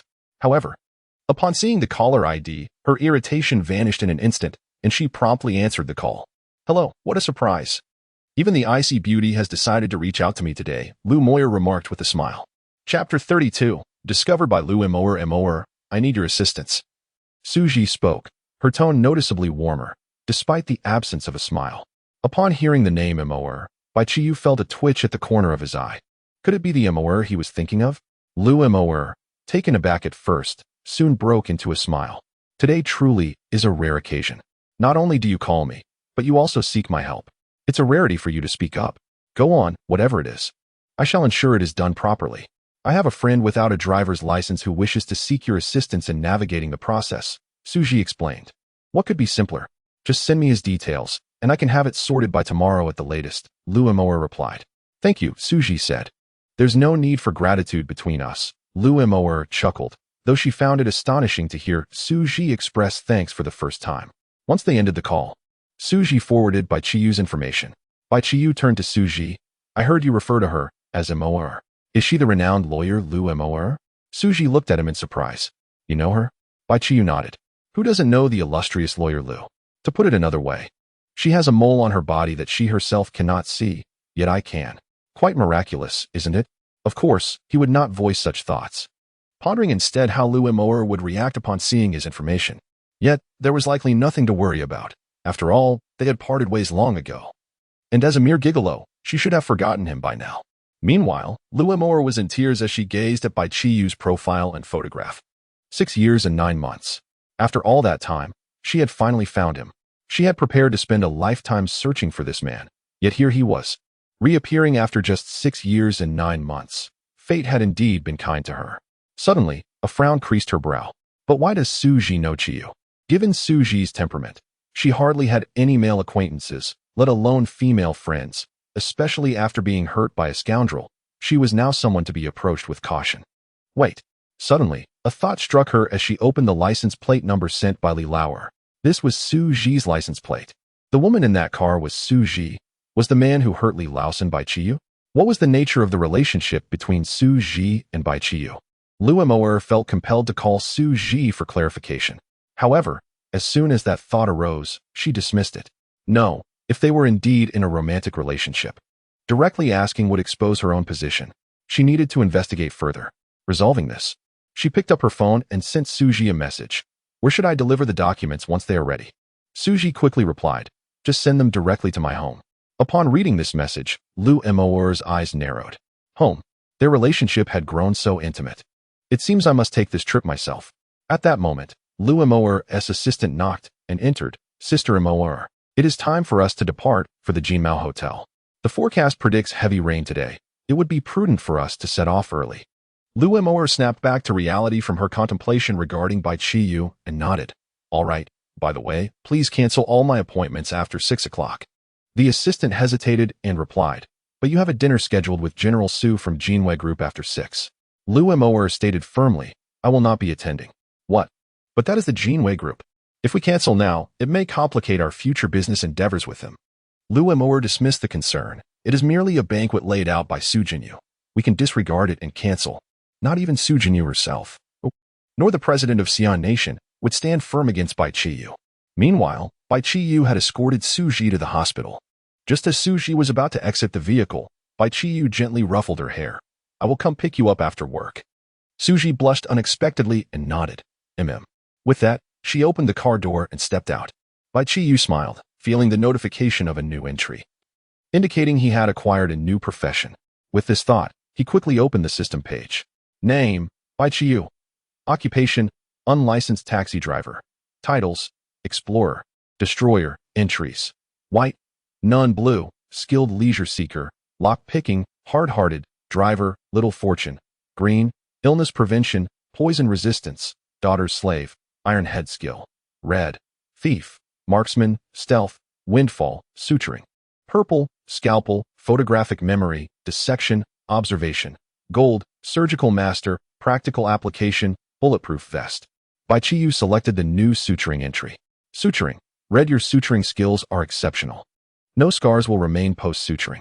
Though it is a red entry, its utility seems rather limited. Nevertheless, it is better than nothing. However, has his profession changed to unlicensed taxi driver due to his lack of a driver's license? Ride-hailing services can accept orders through the internet, and taxis can be hailed from the roadside. But how does one operate an unlicensed taxi? Is it necessary to actively solicit passengers? With this in mind, Bai Qiyu rolled down the window and called to a nurse just finishing her night shift. "Hey, beautiful, would you like a ride?" The nurse, upon hearing this, could not help but roll her eyes. Being approached by suitors was a common occurrence for someone as attractive as herself. Alas, what a burden it was. Just as she was about to decline, she noticed an A8 pulling up. An A8? Is it a wealthy individual? But what does that matter? A bit of money does not reveal one's true worth. Wait, what is this handsome face? Could this dashing gentleman be interested in her? What if he wishes for her to be his girlfriend? When it comes time for marriage, should it be a Western-style wedding or a traditional one? Does he prefer boys or girls? Well, as long as you propose, I shall agree. The nurse shouted at Bai Qiyu. The white fish was taken aback. What a fine young lady, yet she appeared so naive. At that moment, a figure suddenly stood before the nurse. "I apologize, but my brother Fish already has a girlfriend. So please do not harbor any more thoughts," Su Kaiwei declared, hands on her hips, resembling a protective little pup. The nurse glanced at the young lady and then at the handsome gentleman, instantly realizing her prospects were dim. This young lady was exceedingly beautiful, on par with Director Su. She dismissed any hope for herself. With this thought, the young nurse left, somewhat dejected. Chapter 33. A friendship born from nothing. Bai Qiyu was taken aback to unexpectedly encounter Su Kaiwei here. However, observing her fierce demeanor, it seemed as though she had come to settle a score with him. Su Kaiwei approached him, her expression filled with grievance. Before Bai Qiyu could utter a word, tears welled in her eyes as she exclaimed, "Brother Qiyu, why did you leave without a word? If I hadn't come to wait for you at Suji's workplace today, you would have slipped away right under my nose."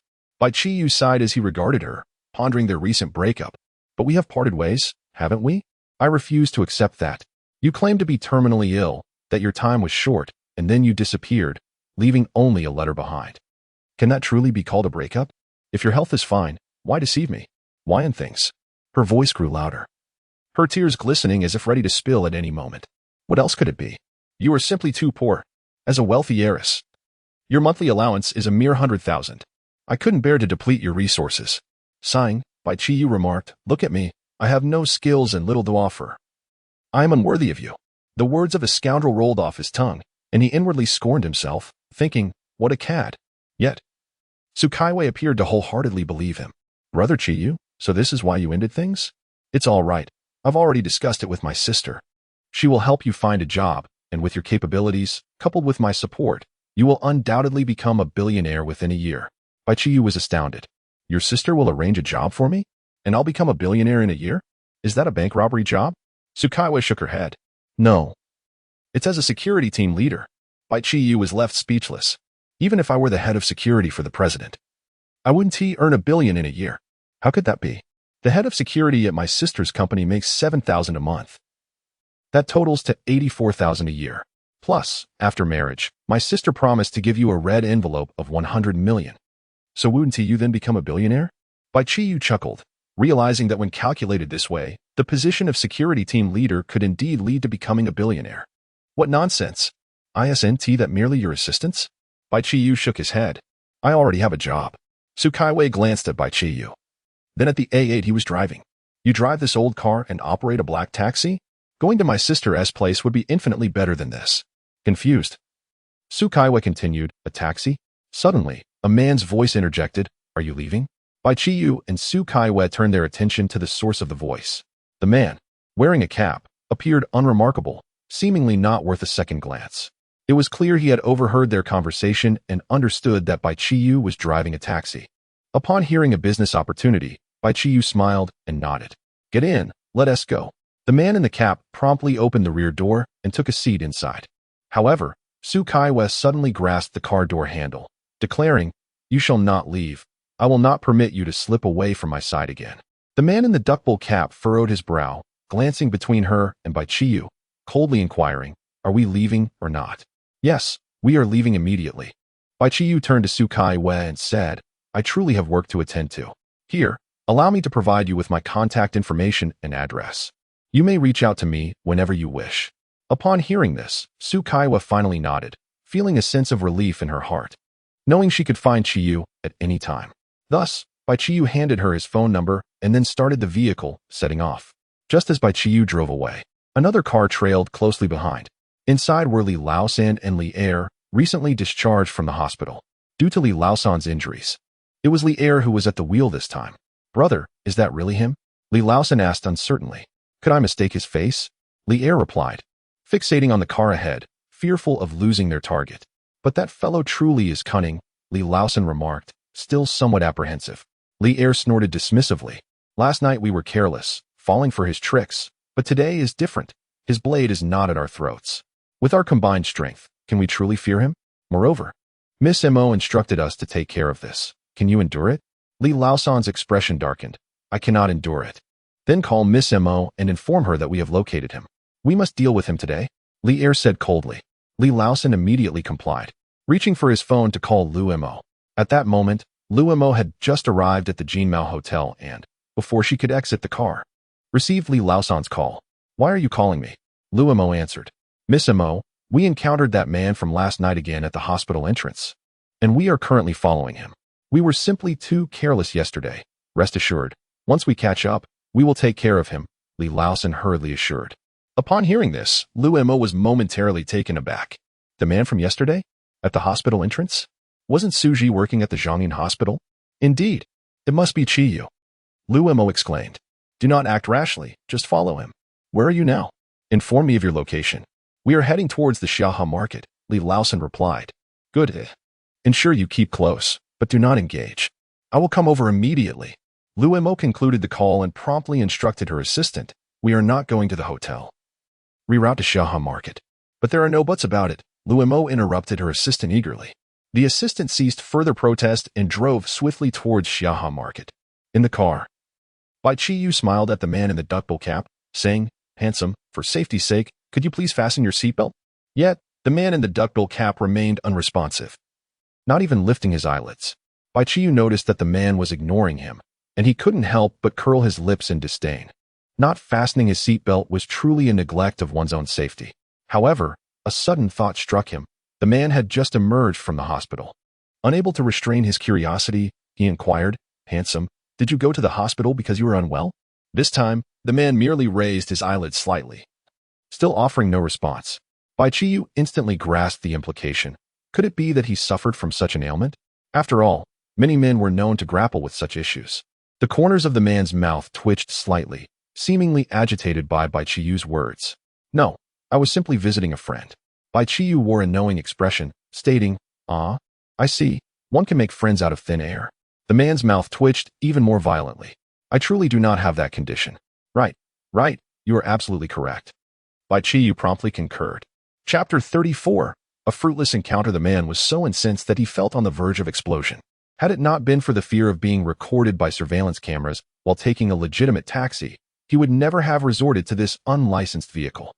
His superior was truly perplexing. He was merely tasked with gathering information about Suji and Yin Amin, not orchestrating their disappearance. Was it necessary to be so cautious? Upon arrival, he vowed to teach the driver a lesson. Bai Qiyu noticed the man in the duckbill cap had fallen silent, his eyes narrowing with suspicion. Something felt amiss. He distinctly recalled that when he had hailed the man, a legitimate taxi had been nearby, yet he chose to ignore it in favor of this unlicensed ride.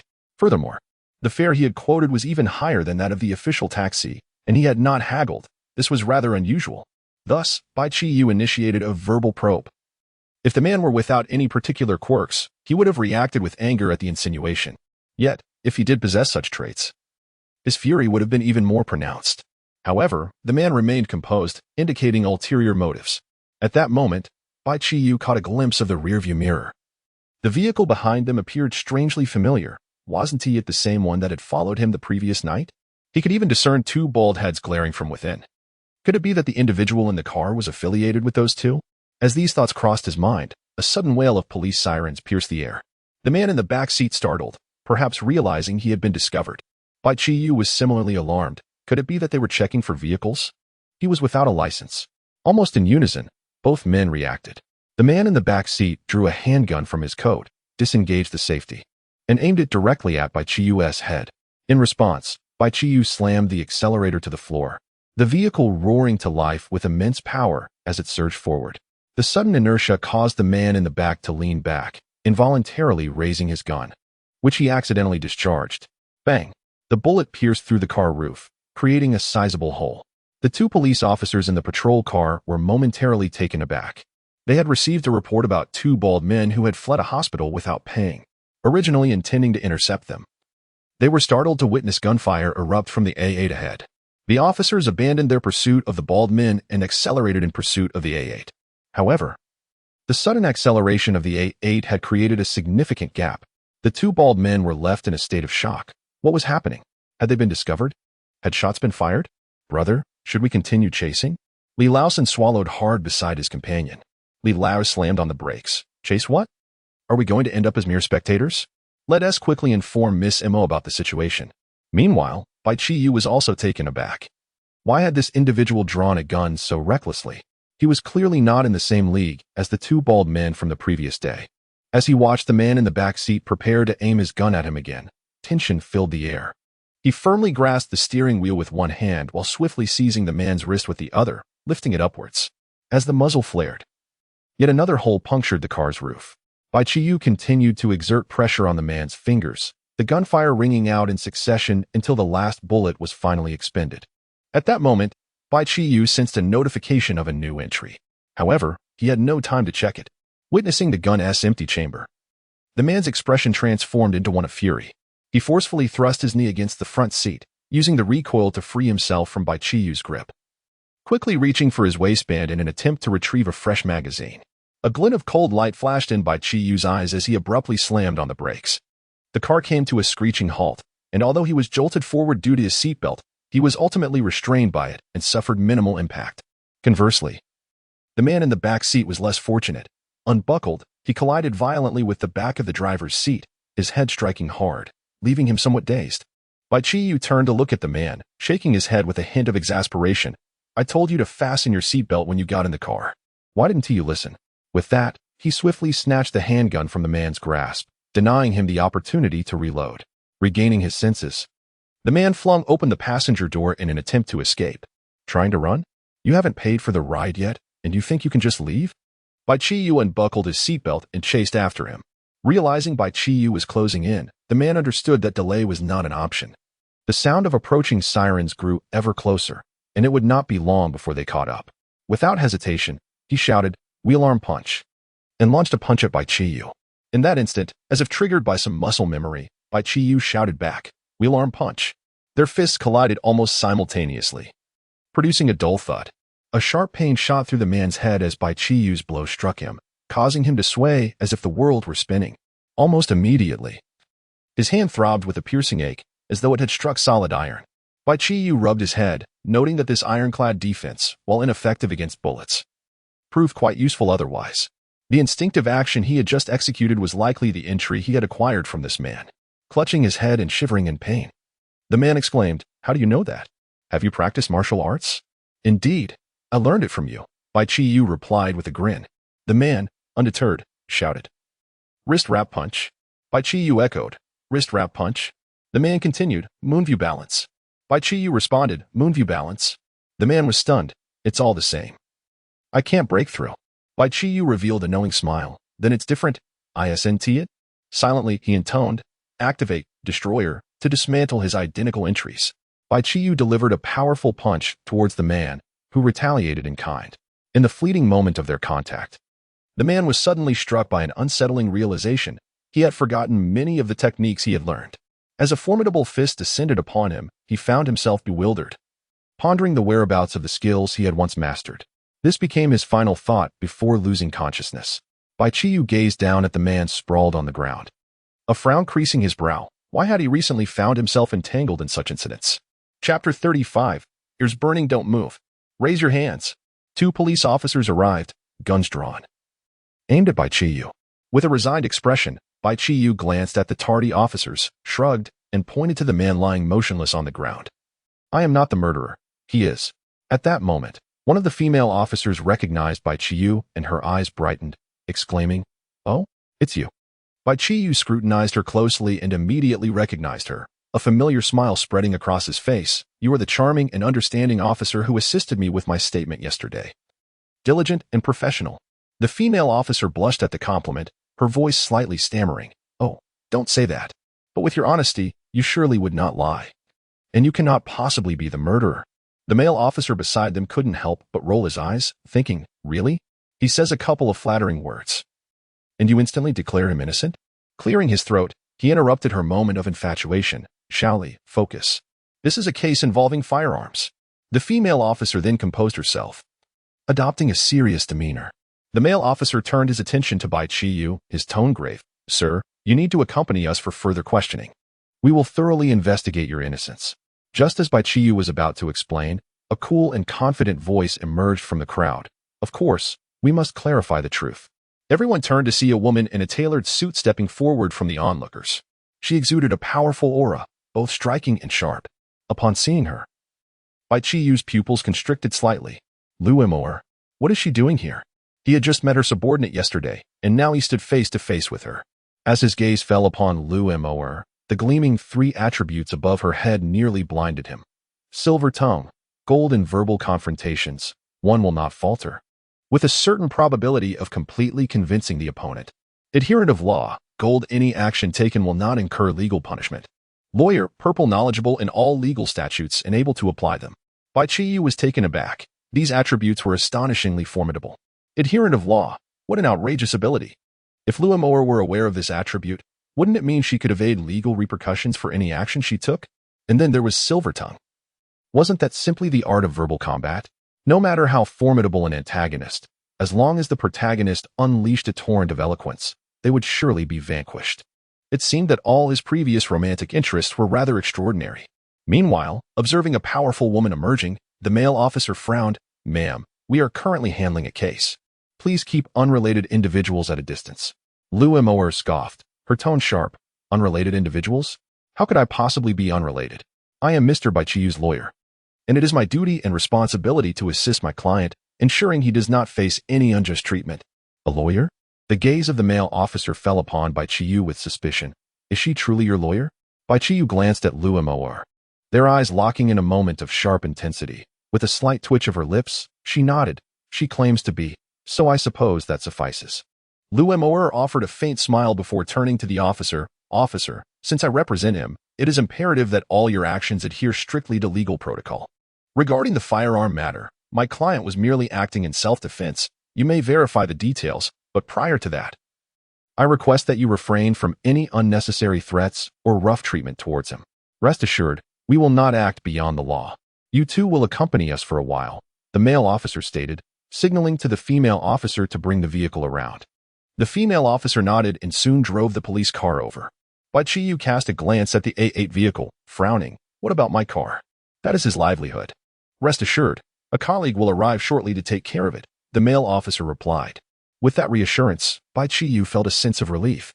The officer first hoisted the man Bai Qiyu had knocked unconscious into the car, then directed Bai Qiyu to sit in the back seat. However, at that moment, Lu Emoer unexpectedly joined her. "You may drive your own vehicle to the station," the officer reminded. Lu Emoer, however, shook her head. "I have no car. Let us squeeze in." Consequently, the back seat quickly became cramped, with Bai Qiyu sandwiched in the middle, the unconscious man to her left and Lu Emoer to her right. In the front, the male officer drove while the female officer occupied the passenger seat. The police car was already lacking in space, and Lu Emoer pressed closely against Bai Qiyu, leaving barely any room between them. The female officer, catching sight of this through the rearview mirror, could not help but suggest, "Perhaps I should sit in the back? You can take the passenger seat, and it won't be so cramped." Bai Qiyu was about to agree, but Lu Emoer preempted her, speaking in a teasing yet provocative tone. "No need. Qiyu prefers leaning against me. Does she not?" Following this, she turned her head to Bai Qiyu, her gaze intense. Bai Qiyu felt a shiver at Lu Emoer's penetrating stare, reminiscent of Suji. Reluctantly, she nodded. "It's fine. I can sit here. After all, the police station is not far. We shall arrive shortly." The female officer's expression fell slightly, and she murmured a soft "oh," but still reached into the front of the car to offer a bottle of water. "Would you like some water?" This gesture caused Lu Emoer's eyes to narrow, her tone turning icy. "What is this? Are you two in a romantic relationship?" The female officer's cheeks flushed crimson as she hastily shook her head. No, no. Witnessing the young officer's reaction, Lu Imor quickly deduced that the female officer harbored feelings for Bai Qiyu. Humph, in my presence. You think I will allow you to flirt with my man? Lu Imor said coldly, it is just as well that it is not the case. According to the regulations governing law enforcement personnel in Xia country, as an officer, you are prohibited from engaging in unnecessary communication with suspects during their transport, let alone offering water. If you were to drink your water and something went awry, would you be able to take responsibility? Upon uttering those words, the young policewoman's expression froze, instantly becoming exceedingly awkward. She hastily retracted the water, sitting upright and refraining from uttering another word. Witnessing this, Bai Qiyu leaned closer to Lu Muir and whispered softly, "Thank you." Lu Muir, feeling the warmth beside her ear, softened her gaze for a fleeting moment, only to subsequently reveal a mischievous smile. She gently leaned towards Bai Qiyu's ear and, with a breath as fragrant as orchids, whispered, "Come here, I have something to say." Bai Qiyu, under the impression that she had an important reminder, obediently turned her head. However, as she leaned in, she felt a warm, moist tongue delicately tracing the outline of her ear. Bai Qiyu's eyes widened in shock, her entire being momentarily paralyzed, as her ears began to uncontrollably flush with heat. Chapter 36. Entering the interrogation room, what is this woman plotting? Could it be that she, like Suji and Sukaiwa, wishes to reconcile? That simply cannot be allowed. Bai Qiyu felt an urgent need to clarify things with Lu Muir. However, at that moment, Lu Muir interjected, "Do not say anything. Once this matter is resolved, we will have ample time to discuss." The words Bai Qiyu had intended to voice were swallowed back. Suddenly, a thought struck him. The system. Wait. Why had no entries been recorded? He had communicated with Lu Muir for quite some time. Logically, he should have received entries by now. Yet there was no sign of them. The mechanical voice of the system chimed in, explaining that due to the lack of a fixed schedule for the black car driver, there was a distance limitation. If one strayed more than 10 meters from the vehicle, entries could not be obtained. Initially, he had believed he had uncovered a bug, allowing him to gather entries freely in crowded places, only to find the system had firmly blocked that avenue. What a pity. The two gleaming entries before him were utterly unattainable, leaving him disheartened. Nevertheless, he decided to check what he could extract from the unconscious man. He opened the system interface to review the new entry. Martial arts. Qin, you possess knowledge of certain martial arts techniques. This entry was rather average. The vehicle soon arrived at the police station. As it came to a halt, officers who had received prior notice approached swiftly. While they carried the unconscious man away, they transferred Bai Qiyu to the criminal investigation team. Upon receiving him, the team was bewildered. Hadn't this young man visited just yesterday? He had even brought in a group of suspects. Why was he back again, this time as a suspect himself? Even more absurd was the fact that Lu Muir stood beside him. Wasn't she Lu Lang's lawyer? How had she become this young man's attorney? If memory served, Lu Lang was the very individual this young man had brought in. No, he must issue a warning for everyone to exercise caution. Rumor had it that Lu Muir had quarreled with team leader Yang the previous day and had lodged a complaint against her. She still had not completed her reflection on the matter. Once the handover was complete, Bai Qiyu was led to the interrogation room. At the entrance, an officer stopped Lu Muir, stating, "This lawyer, the interrogation is conducted in private. You cannot enter." Lu Muir understood the protocol, yet her concern for Bai Qiyu made her somewhat anxious. She could only urge him, "Remember, you may answer only questions that benefit you. You are under no obligation to discuss anything unrelated to the case. If they commit any verbal or physical transgressions during the interrogation, you have the right to request a cessation of questioning." Seeing her genuine concern for him warmed Bai Qiyu's heart, and he instinctively reached out to pat her head. "Rest assured, I haven't done anything wrong. Everything will be fine." However, as soon as his hand made contact, he suddenly realized the inappropriateness of such an intimate gesture, especially since they had already parted ways. He hastily attempted to retract his hand, only to have Lu Muir gently press it down, encouraging him to continue. Bai Qiyu was momentarily taken aback. Then, with a smile, he patted her head twice more before withdrawing his hand and stepping into the interrogation room. Lu Muir gazed at the closed door of the interrogation room, a twinge of anxiety gnawing at her. Although she was fairly certain that Bai Qiyu would likely emerge unscathed, and even if complications did arise, she would handle them, she could not fathom why matters concerning Bai Qiyu rendered her incapable of remaining indifferent. Meanwhile, Yang Mu sat in her office, her head pounding as if it might explode. Tasked with apprehending thieves and engaging in brawls was one thing. However, being asked to write a self-reflection was utterly exasperating. It was all Lu Mors doing, lodging a complaint against her. Just wait until I see you next time. I shall show you a thing or two. At that moment, a police officer entered. Upon seeing him, Yang Mu immediately inquired, "What is the current status of the case?" The officer chuckled, his demeanor relaxed. "It's progressing well. Yin Yimin has provided her account, though it was rather scant. Aside from the confiscated ill-gotten gains, there are no substantial leads. We've also gathered most of the fragments from Liaozhong. They're utterly shattered, quite tragic." Yang Mu nodded, feeling a slight sense of relief. "And what about Lu Lang? What did he say?" The officer shook his head, appearing somewhat helpless. "The same old story. He claims to know nothing, saw nothing, and insists he was kidnapped, awakening only to find himself there." Yang Mu scoffed, a smirk dancing on her lips. What else could he say? With both testimonial and physical evidence against him, he was merely hoping to leverage Lu Mors to overturn the verdict. Suddenly, the officer recalled something. "Oh, speaking of Lu Mors, I saw her just as I was coming in. She was waiting by the door of the interrogation room, looking rather anxious." Anxious? They were interrogating Lu Lang again. That didn't seem right. Even with Lu Lang, Lu Mors typically displayed an air of indifference. Why would she be anxious now? Yang Mu pondered. "Not Lu Lang. It's someone we just apprehended, apparently involved in a firearms case." At this revelation, Yang Mu's eyes sparkled with intrigue. "Ah, Lu Mors. I am quite eager to see what manner of individual has you in a tizzy." With that thought, she strode purposefully towards the interrogation room. Indeed. Upon arriving at the door, she found Lu Mors pacing back and forth, her expression betraying a hint of urgency. Yang Mu's lips curled into a cold smirk. "Well, if it isn't our esteemed lawyer Lu, what brings you to the role of a wandering attorney?" Lu Mors whirled around, and upon recognizing Yang Mu, she huffed disdainfully. "Is it that my complaint yesterday lacked sufficient force? Or perhaps your superior is shielding you? It seems I must file another complaint." Hearing this, Yang Mu felt a surge of irritation. She longed to deliver a series of sharp retorts to this sharp-tongued woman. However, if she were to act on that impulse, her career as a police officer would be effectively over. Wait a moment. It seemed Lu Mors was quite invested in the individual inside the interrogation room. "Very well. I shall see who it is. If I cannot contend with you, perhaps I can with the one inside." With that thought, Yang Mu smiled slightly. "I'm merely conducting my regular duties. What grounds do you have for complaint? I shan't engage in conversation with you. I need to ascertain the progress of the interrogation." Lu Mors narrowed her eyes, instantly aware of Yang Mu's intentions, her heart tightening. She promptly issued a warning. "Yang Mu, I caution you, refrain from overstepping certain boundaries. Otherwise, your position as a law enforcement officer may come to an abrupt end." Upon hearing these words, Yang Mu chuckled. "Are you attempting to threaten me? This individual must hold significant importance to you, indeed. Ha. Rest assured, I shall proceed in accordance with the law." With that, Yang Mu opened the door to the interrogation room and stepped inside. Chapter 37. The door was locked from within. Upon witnessing Yang Mu's entrance, Lu Mors inhaled deeply.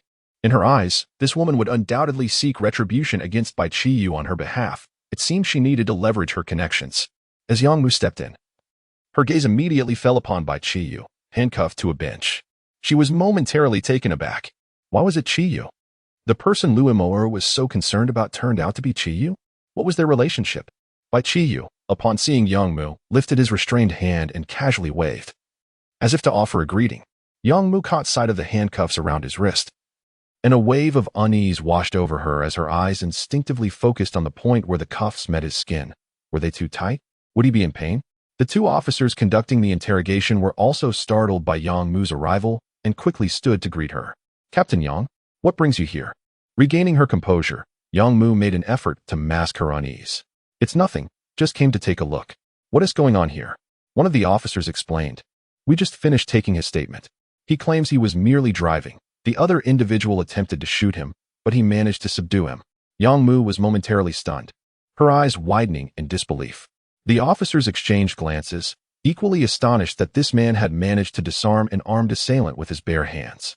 Moreover, Bai Qiyu had been behind the wheel at the time. Yet, unbeknownst to them, Yang Mu was not merely surprised. She disregarded any protocol and rushed to Bai Qiyu's side. Her face etched with concern as she asked, "Qiyu, are you all right? You're not hurt, are you?" Bai Qiyu smiled reassuringly. "I'm fine, really." However, Yang Mu was not reassured. She reached out to examine him. The two officers were left dumbfounded. Was this truly the Yangmu they knew? The one who preferred resolving issues with her fists and would not hesitate to engage in a brawl? They had never seen her exhibit such tenderness before. This was even more astonishing than Bai Qiyu disarming an armed criminal. Captain Yang, he's really okay. He hasn't sustained any injuries. One officer ventured to remind her. Bai Qiyu nodded in agreement. Yes, I'm truly fine. Nevertheless, Yang Mu paid them no heed, thoroughly inspecting him until she was certain he was unscathed. Only then did she finally exhale in relief. She turned to the two officers and instructed. Since the statement has been recorded, you should release him at once. The officers exchanged looks of discomfort. Captain, this is merely his unilateral account. We have yet to receive the statement from the other suspect. Yang Mu was momentarily taken aback, then realized that in her concern, she had overlooked such a fundamental procedure. Wait a moment. She seemed to have missed something important. She turned to Bai Qiyu, her brow furrowing slightly as she inquired, "What is your relationship with Lu Mor?" Bai Qiyu hesitated, uncertain whether to divulge this to Yang Mu. After all, discussing one ex-girlfriend in front of another felt rather awkward. Nonetheless, Yang Mu was not like Su Kaiwei or Su Ji, who had sought to reconcile with him. Perhaps this was a more normal scenario. He tentatively inquired, "Let me confirm. You are my ex-girlfriend, and we have indeed parted ways, correct?" Upon uttering these words, the two officers standing nearby were utterly taken aback. This individual was actually the former boyfriend of Captain Yang? So this was the man who had caused Captain Yang to take a year off due to heartbreak before rejoining the force. Hearing this, Yang Mu felt a sharp pang in her heart, yet she endeavored to maintain a facade of composure, merely nodding slightly in affirmation. Relieved by Yang Mu's response, Bai Qiyu sighed, reassured that a peaceful breakup was certainly plausible. He then smiled and remarked, "Lu Mor is my ex-girlfriend." At this revelation, Yang Mu's eyes widened in shock. And in the next moment, she slammed her fist forcefully onto the metal table before her. The resounding noise startled everyone inside and outside the interrogation room. Almost immediately, Lu Mor's frantic voice echoed from outside, "Yang Mu, I warn you, if you dare to employ any illegal tactics against Qiyu, I will make sure you regret it." The two officers shrank back, intimidated by Yang Mu's explosive demeanor. Bai Qiyu swallowed hard and glanced at Yang Mu, then lowered his gaze towards her clenched fist, asking, "Doesn't your hand hurt?" Yang Mu paid no heed to his inquiry. Instead, her piercing gaze bore into him as she demanded, "Tell me, between Lu Mor and myself, who was the first to be with you?" Bai Qiyu was momentarily taken aback, unable to comprehend her intensity. Yang Mu scoffed. Leaning forward with her hands pressed on the table, her face nearly touching his, their noses almost brushing. Through gritted teeth, she whispered, "I am asking you, who started dating you first, me or Lu Mor?" Bai Qiyu stared at her, feeling a wave of confusion wash over him. Wasn't this supposed to be a normal interaction? This was anything but normal. He turned to the other two officers for help. "Gentlemen, oh dear, the statement has been recorded. I need to step outside for a breather." One officer hastily gathered his papers and made for the exit. The other followed suit, muttering, "I need to step outside for a smoke." As the two hurriedly slipped away, Bai Qiyu could only call out, "Hey." In an instant, Yang Mu seized his chin, forcibly turning his face back towards her, her intensity unwavering. Meanwhile, outside the interrogation room, Lu Mor stood menacingly at the door, her expression dark enough to suggest she could rain down fury. "What have you done to Bai Qiyu?" One officer quickly gestured, "It's fine, rest assured. We are police officers and will act impartially. Nothing untoward will occur." However, no sooner had he spoken than Bai Qiyu's voice rang out from within. "Hey, no, don't." Lu Mor's expression shifted dramatically, and she shouted, "Qiyu, are you all right? Yang Mu, what do you intend to do?" The two officers were startled, fearing something might truly be amiss. They rushed to open the interrogation room door, yet their expressions stiffened as they discovered it was locked from the inside. Upon witnessing the scene, Lu Mor immediately exclaimed, "I shall file a complaint against you. I am resolute in my intention to lodge a complaint." The police officers hastily attempted to calm her, saying, "Lawyer Lu, please do not be agitated. We have surveillance footage. Let us first review the recordings to ascertain the situation. Then do not delay. Lead the way." Lu Mor's expression darkened considerably. Consequently, two officers promptly escorted Lu Mor to review the surveillance footage, only to be taken aback when they discovered that the screen was entirely black. It appeared that Yang Mu had obstructed the camera, though they could still hear the audio from within. Chapter 38. Torture. Bai Qiyu's voice echoed, "Stay calm. You must remain composed. MMM. The sound that followed resembled someone with their mouth obstructed. Lu Moer was instantly infuriated. Yang Mu actually dares to resort to torture. Is this how you uphold justice? The police officer, drenched in cold sweat, hastily exclaimed, "Quick, fetch the spare key." At that moment, in the interrogation room, Bai Qiyu's mouth was already sealed by Yang Mu's own. Bai Qiyu, hands resting on the chair, found himself utterly unable to resist. After Yang Mu introduced herself, first as Lu Moer's acquaintance, then as Bai Qiyu's, she laughed, insinuating that he must have found Lu insufferable, hence their breakup. Now, meeting her, he realized she was far superior, right? Without allowing him to explain, she obstructed the camera, turned off the recording device, and then proceeded to kiss him. Previously, Yang Mu had seemed quite normal, but now it was evident that she was the most peculiar of all.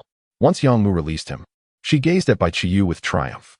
He inquired, "Didn't you just affirm that we had broken up and that you were my ex-girlfriend? What is this?" Yang Mu chuckled. "What is this?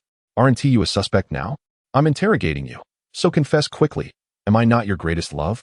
Bai Qiyu was baffled. Had he not been under the guise of a kept man? How had he suddenly become the beloved? Noticing his hesitation, Yang Mu's expression hardened. "It seems you are still reluctant to cooperate. Must I compel you through force?" With that, she leaned down to kiss him again, unceremoniously prying his lips apart. As he felt her nimble tongue slipping into his mouth, Bai Qiyu surprisingly found that being a suspect didn't seem so dreadful after all. Eventually, Yang Mu released him, her eyes filled with tenderness as she gazed at Bai Qiyu, her voice trembling yet imbued with emotion. "Qiyu, do you know? I thought I had long moved on, but when you reappeared before me, I realized I could never let you go. You saved me, both in body and spirit. Promise me, will you? Don't leave me again. At the very least, don't let me depart from you." Bai Qiyu's heart stirred. How adeptly this woman could entice him. She had ignited feelings within him. Yang Mu's hand caressed his cheek. "It seems you are still not inclined to yield easily. You heartthrob. Let us see how I shall interrogate you." She leaned in to kiss him once more. However, just then, the door to the interrogation room was abruptly pushed open. Upon witnessing this scene, Lu Moer shouted, "Yang Mu, cease at once." As the imminent kiss was interrupted by her voice, Yang Mu paused. Turning to Lu Moer, she queried, "What is the matter? I heard Qiyu mention you are his ex-girlfriend. Does that grant you authority over my affections toward him?" Lu Moer narrowed her eyes. "Is that so? Then what do you consider yourself? After yesterday's investigation, I discovered you are not single." At that moment, the two police officers who had entered confirmed Bai Qiyu's safety, secretly relieved. Yet upon seeing Lu Moer and Yang Mu in a standoff, they exchanged glances and promptly attempted to discreetly exit. Upon witnessing the unfolding events, Bai Qiyu immediately shouted, "Hey, don't run away. Don't leave me behind. Even if you choose to disregard me, you must at least consider their safety. What if they end up harming another person?" The two officers, who were on the brink of departure, halted at his words. Indeed, given the current circumstances, their departure could very well lead to another casualty. And considering Yang Mu's formidable strength, it was highly likely that Lu Moer would be the victim, which would spell trouble. One of the officers, mustering his courage, stepped forward and said, "Ladies, let us all calm down. We are, after all, in a police station, and both of you are practitioners of the law. Perhaps we can engage in a civil discussion?" "Very well. If she relinquishes Bai Qiyu, I shall converse with her," Lu Moer retorted with a cold laugh. Yang Mu narrowed his eyes. "What are you scheming?" "I am contemplating your demise. Just wait until I land a punch that leaves you sobbing for half an hour." He shot back. "Go ahead. If you strike me, I will ensure you lose your job and end up behind bars." The two officers could not persuade them at all. Sighing in resignation, Bai Qiyu realized he must intervene. He cleared his throat, redirecting both their gazes toward him. "Please, let us cease this bickering." "All right," Yang Mu nodded. "I shall not stoop to her level." Lu Moer also huffed an agreement. The officers stood in bewilderment, having engaged in a lengthy exchange, only to have their discord quelled by Bai Qiyu's simple plea. Why did his words hold such sway? Lu Moer then addressed the two officers. "If there is nothing further, we shall take our leave." As the officers prepared to object, one officer hurriedly approached. "We have clarified the matter." Yang Mu moved closer, eager for details. "What have you found?" "According to the surveillance footage, Mr. Bai's account is corroborated. The individual who was knocked unconscious has regained consciousness. We have cross-referenced the database, and this person is a Class A fugitive, previously involved in armed homicide, with a bounty of 200,000, the officer reported. At the mention of 200,000, 000. Bai Qiyu's eyes lit up. He had not anticipated such a windfall. Back when he was being supported, that amount had seemed trivial. However, now that he was working, it was indeed a substantial sum. Lu Moer furrowed her brow. Only 200,000? Is that all? Yang Mu also appeared displeased. Do you understand how dangerous Qiyu is? We need to increase the bounty. The three officers were momentarily speechless. This was not a marketplace where negotiations could occur. Bai Qiyu wisely interjected, please, do not put them in a difficult position. Just unlock my handcuffs first. With that, the two women ceased their argument, and one officer quickly released Bai Qiyu from his restraints. Bai Qiyu smiled as he grasped the officer's hand. Officer, when can I expect that 200,000? The officer replied. It needs to be reported, so it should take about a week. Bai Qiyu nodded with satisfaction. That's good. However, I assure you, my motives are not monetary. My pursuit of him is solely for the sake of justice and societal stability. I have never been tempted by wealth. I hold no interest in it. By the way, that criminal even damaged my vehicle, and the fare amounts to 30. Could one of you kindly settle that? The officers were momentarily rendered speechless. Lu Moer and Yang Mu exchanged glances, their lips curling into subtle smiles. This individual remained unchanged, truly captivating. Both women simultaneously turned to one another and let out a quiet scoff. As Bai Qiyu exited, his A8 was already parked at the entrance of the police station. He glanced back at the precinct, reflecting on how he had visited twice in just 2 days. He couldn't help but ponder his recent streak of misfortune. Chapter 39. Some birds cannot be caged. Lu Mua noticed Bai Qiyu still gazing into the police station and could not help but scoff. Still looking? What? Are you reluctant to part with that brainless woman with ample bosom? Bai Qiyu was at a loss for words. What kind of jealousy was this? He could only divert the conversation. Where are you headed? Allow me to give you a ride. Just as Lu Mua was about to respond, her assistant, who had been waiting outside, rushed over. Sister Moore, aren't you supposed to see Master Lu Lang? Lu Mua disregarded her assistant and turned to Bai Qiyu. Great. I was just fretting over how to get home. You can take me. Upon hearing this, the assistant quickly interjected, Sister Moore, I've already brought the car. It's parked over there. Lu Mua remained silent, simply staring at Bai Qiyu. Bai Qiyu pointed toward the assistant. It seems she is speaking to you. Lu Mua furrowed her brow and scanned the surroundings. Huh? Is that so? Who else there? I don't see anyone. The assistant hurriedly laughed. Sister Moore, why are you joking around? I'm right here beside you. This time, Lu Mua did not feign ignorance. Instead, she coldly regarded the assistant. What? Do you find me amusing? Fine, let me share something even more humorous with you. You're fired. The young assistant immediately broke into a cold sweat. Sister Moore? Please, no. She was unsure where she had gone wrong, yet she sensed it was somehow related to the man before her. And thus she cast a pleading glance at Bai Qiyu. Bai Qiyu sighed, realizing her lack of subtlety. He then suggested, you should return with this young lady. I have work to attend to. Work? Lu Mua glanced at Bai Qiyu's A8. All right then, I shall use your car. That should suffice. Bai Qiyu was about to refuse but suddenly realized the implications. Indeed, Lu Mua possessed 2 illustrious titles, particularly that of the law-abider. With such a title, wouldn't he be an undeniable outlaw? Thus, Bai Qiyu nodded. Very well, let us get in the car. As he spoke, he opened the door and seated himself inside. At that moment, the young assistant understood the situation and wisely opened the door to the passenger seat. Lu Mua cast a glance at her assistant before entering the vehicle. Just as the assistant closed the door, Lu Mua commanded, cancel all my appointments for today. Hearing this, the young assistant was elated. Lu Mua's underlying message signified that she would not be dismissed this time. She quickly nodded in agreement. Of course, Sister Mua, rest assured. With that, she shut the door and watched as Bai Qiyu drove away with Lu Mua. Once the two had departed, she finally breathed a sigh of relief. Who was that man? She had never seen Sister Mua show such interest in a man before. Moreover, from Lu Mua's words, it seemed she was merely calling for a ride. Could it be that this man was just a chauffeur? That couldn't he be.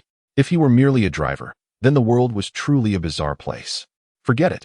These matters are beyond my control.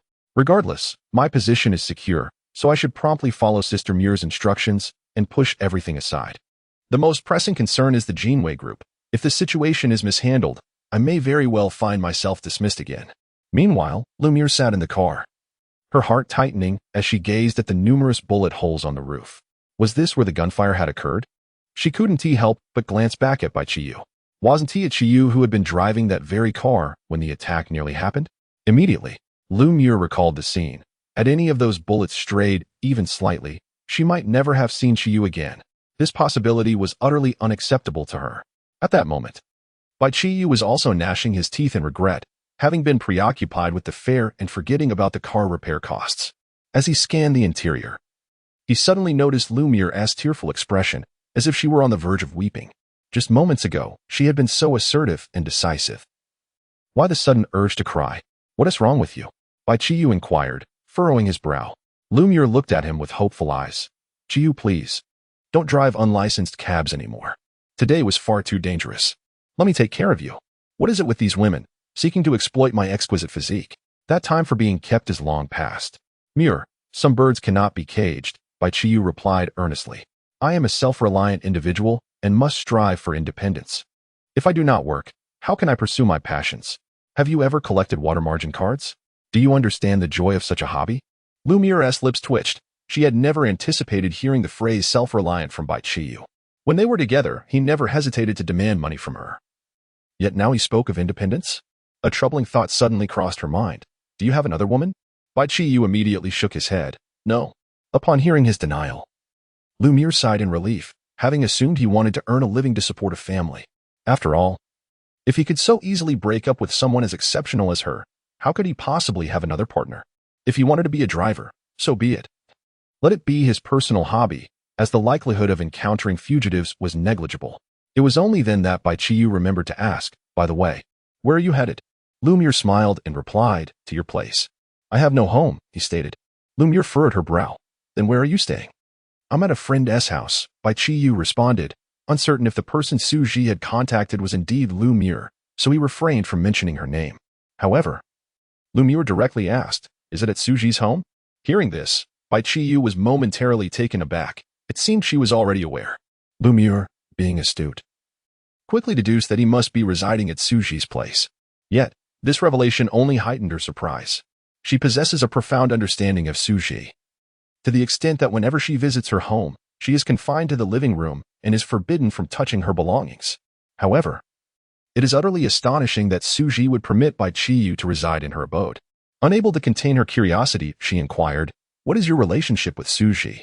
It is remarkable that she would allow you to stay over, especially in light of your request for assistance regarding your driver's license. At that moment, Bai Qiyu also confirmed her suspicions. Indeed, the person Su Ji had sought help from that morning was none other than Lu Moer. Rather than responding to Lu Moer immediately, he posed a question of his own. What is your connection to Lu Lang? Lu Moer was aware that when Li Lauer and Li Laosan had made their phone call yesterday, they had inadvertently revealed her identity to Bai Qiyu, thus anticipating that Bai Qiyu would eventually inquire about this matter. Chapter 40 Farewell to You. Lu Muir had no intention of concealing anything from Bai Qiyu. She spoke softly. Li Lauer must have mentioned it to you. He is my brother. He runs a gambling den and lends money at exorbitant interest rates, perhaps due to his misdeeds. His health has deteriorated. The hospital has been unable to find a compatible organ for him. Later, someone introduced him to an underground organ trafficking organization. They promised to assist him in obtaining an organ, but as you may know, Lu Lang was subsequently apprehended. After finishing her explanation, she raised her eyes to gauge Bai Qiyu's reaction, only to find him unperturbed, devoid of any semblance of surprise. Aren't you astonished? Lu Muir furrowed her brow. Feeling a twinge of confusion, Bai Qiyu shook his head. He was not surprised at all. The information he had gleaned from Lu Lang was categorized as windfall, and the type of person Lu Lang was did not warrant his astonishment. Seeing his reaction, Lu Muir grew more intrigued. Can you tell me how you became entangled in this case? Bai Qiyu felt there was little to hide and recounted, in earnest detail, how he had initially become involved with the mortuary. When Lu Muir learned that Lu Lang had struck Bai Qiyu with a chair, her anger flared, and she slammed her hand on the seat. So that is how it is. Moreover, how dare Lu Lang strike you? He must receive the death penalty. Bai Qiyu's mouth twitched slightly. Isn't he your biological brother? Lu Muir scoffed, her eyes icy. Biological brother? From the moment he began lending money at exorbitant rates, he became merely Lu Lang and no longer my brother. Acting as his defense attorney this time is merely out of a shred of familial obligation. Besides, she suddenly cast a flirtatious glance at Bai Qiyu, her voice softening. What is more important, a brother or a father? Don't you agree? Bai Qiyu was taken aback. nearly losing his grip on the steering wheel, causing the vehicle to sway slightly. Goodness, my decades of discipline almost unraveled. How can this woman say such audacious things? This is perilous. I must swiftly complete the task and drop her off. If this continues, I will surely be swayed from my path. With that thought, he gradually brought the car to a halt by the roadside. Lumure, noticing the sudden stop, inquired curiously, "What's wrong? Why did you suddenly stop?" Bai Qiyu remained silent, simply reaching for her hand. This gesture caught Lumure off guard, followed by an overwhelming surge of uncontainable joy. What is he doing? Is he finally taking the initiative? Meanwhile, Bai Qiyu was also filled with delight. As the familiar notification chime echoed in his mind, he slowly released Lumure's hand. However, his brow furrowed slightly, appearing deep in thought. Seeing his expression, Lumure immediately asked, "What's the matter? I feel that there might be an issue with the tire. Could you please check?" Bai Qiyu replied, "Sure." Lumure smiled and nodded, then opened the car door and exited.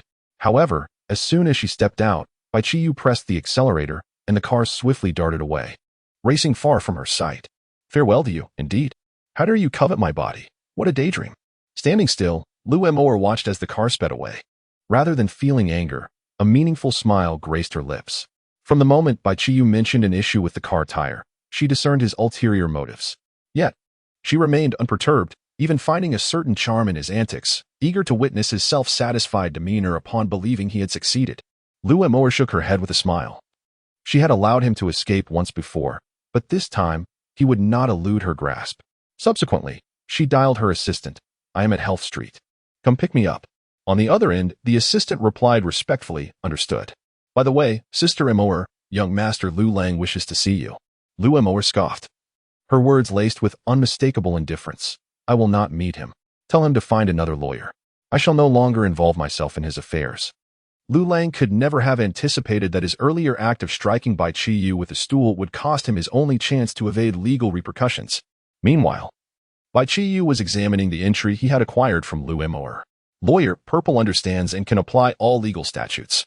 He glanced at it, then frowned, muttering to himself, "What a pity it isn't law code devotee. If it were, how delightful it would be to live as an outlaw." Despite his slight regret, the emergence of the purple entry still lifted his spirits.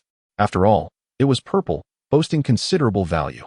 Moreover, as the purple entries accumulated, the prospect of fusing 10 of them into a golden one tantalized him. What extraordinary effects might that yield? However, Bai Qiyu shook his head, momentarily dismissing the thought. Presently, the purple entries provided him with substantial assistance. Even when he achieved 10 for fusion, he would feel reluctant to part with them. Reflecting on the myriad conveniences these entries afforded him, he felt a wave of sentiment. Take this morning's encounter, for instance. Without these entries, he might have truly met his demise at the hands of that man. The keen insight of observation purple alerted him to the man's peculiarities. The skills of driver, blue, enabled him to steer with one hand while controlling the adversary's handgun with the other. The rapid reflexes granted by thief, red, allowed him to swiftly discharge the bullets from the gun. Without any one of these 3 entries, he would have been gravely harmed today. Although he possessed Bulletproof Vest, gold, which would prevent fatality, it certainly did not guarantee immunity from injury. Furthermore, he unexpectedly earned a bounty of 200,000, likely thanks to Windfall, red, which facilitated the acquisition of wealth through the misfortune of others. Bai Qiyu increasingly appreciated the benefits these entries conferred. However, there was one entry whose advantages he had yet to experience. Little luck. Wasn't it supposed to be a stroke of good fortune? He had driven all day long. How was it that he had yet to pick up a single passenger? Given the prevalence of legitimate ride-hailing services, life as an unlicensed taxi driver was undoubtedly challenging. Moreover, even if someone were willing to board the vehicle, who would possess the audacity to take a seat upon witnessing the distressing bullet holes adorning the roof? This day has been utterly fruitless, devoid of even a single entry emerging. Bai Qiyu let out a sigh, and in his disappointment, he lamented to the system, "I no longer wish to be a driver. Let me pursue a different profession." To his dismay, the system coldly doused his hopes. The profession cannot be terminated until the title is acquired. Upon hearing this, Bai Qiyu's expression stiffened in disbelief, and he exclaimed in anger, "What? So I must continue this wretched existence as a black market driver?" Chapter 41. Will you not invite me in for a while? The system remained silent. Bai Qiyu felt speechless. Well, after a couple more days of this, if nothing changed, He would just return to a life of dependency. With that thought in mind, Bai Qiyu ceased his inner turmoil, drove to the hospital, and picked up Suji. Upon arriving at the hospital, he found Suji already waiting at the entrance. Her tall figure stood out remarkably among the crowd, drawing the attention of passers-by who often paused to admire her. Bai Qiyu rolled down the window, his brow furrowed. Why did you come out early? If someone were to make a move against you, wouldn't you just become easy prey? To Bai Qiyu's reproach, Suji did not feel anger. Instead, a subtle joy blossomed within her. She sensed his concern for her, which she had not experienced in quite some time. Lowering her head slightly, she responded with a hint of embarrassment. I just didn't want to keep you waiting. Hearing this, warmth surged through Bai Qiyu's heart. Suji typically exuded a cold demeanor, yet her small gestures conveyed a sense of warmth. With this realization, Bai Qiyu found it difficult to express any blame. No. Bai Qiyu, you must become a man of strength, contributing to the nation's development. How can you allow yourself to be bound by a woman? Get in the car. In the future, don't come out early. Wait for me to pick you up. Suji nodded earnestly and entered the vehicle. However, upon getting inside, she was momentarily taken aback. Qiyu, what happened? Suji pointed at the bullet holes in the roof, the warmth from earlier now replaced by an overwhelming chill. Bai Qiyu glanced at the damage and replied, It's nothing. I'll fix the roof for you, so don't worry. Qiyu, my concern isn't about the car. Suji exclaimed. I wouldn't care if there were 1,000 of these cars. I'm asking about you. Bai Qiyu, fully aware of her inquiry, felt burdened. He had been a scoundrel, and given their breakup, he couldn't bear too much concern from his ex-girlfriend. I'm fine, really, I'm healthy, so don't worry. That is not acceptable. Suji gazed intensely at Bai Qiyu. You can't continue being a taxi driver. Bai Qiyu felt helpless internally, wishing he could stop. But the damn system had its limitations. Why not discuss it with it? When Suji saw his lack of agreement, her expression suddenly grew cold. Even if you disagree, it doesn't matter. You can no longer drive this car. Bai Qiyu nodded. All right, I understand. You agree to stop being a driver? Suji's spirits lifted. No, I consent to not driving your car anymore. With 20,000 readily available, acquiring a car would not be difficult. Especially since he had already parted ways with Suji, it wouldn't be right to keep owing her favors. He felt that his protection over the last few days had balanced the scales. During this time, you must be cautious commuting alone, Bai Qiyu advised. However, upon hearing his words, Suji frowned. Forget it, you can drive, but you still need to pick me up for work.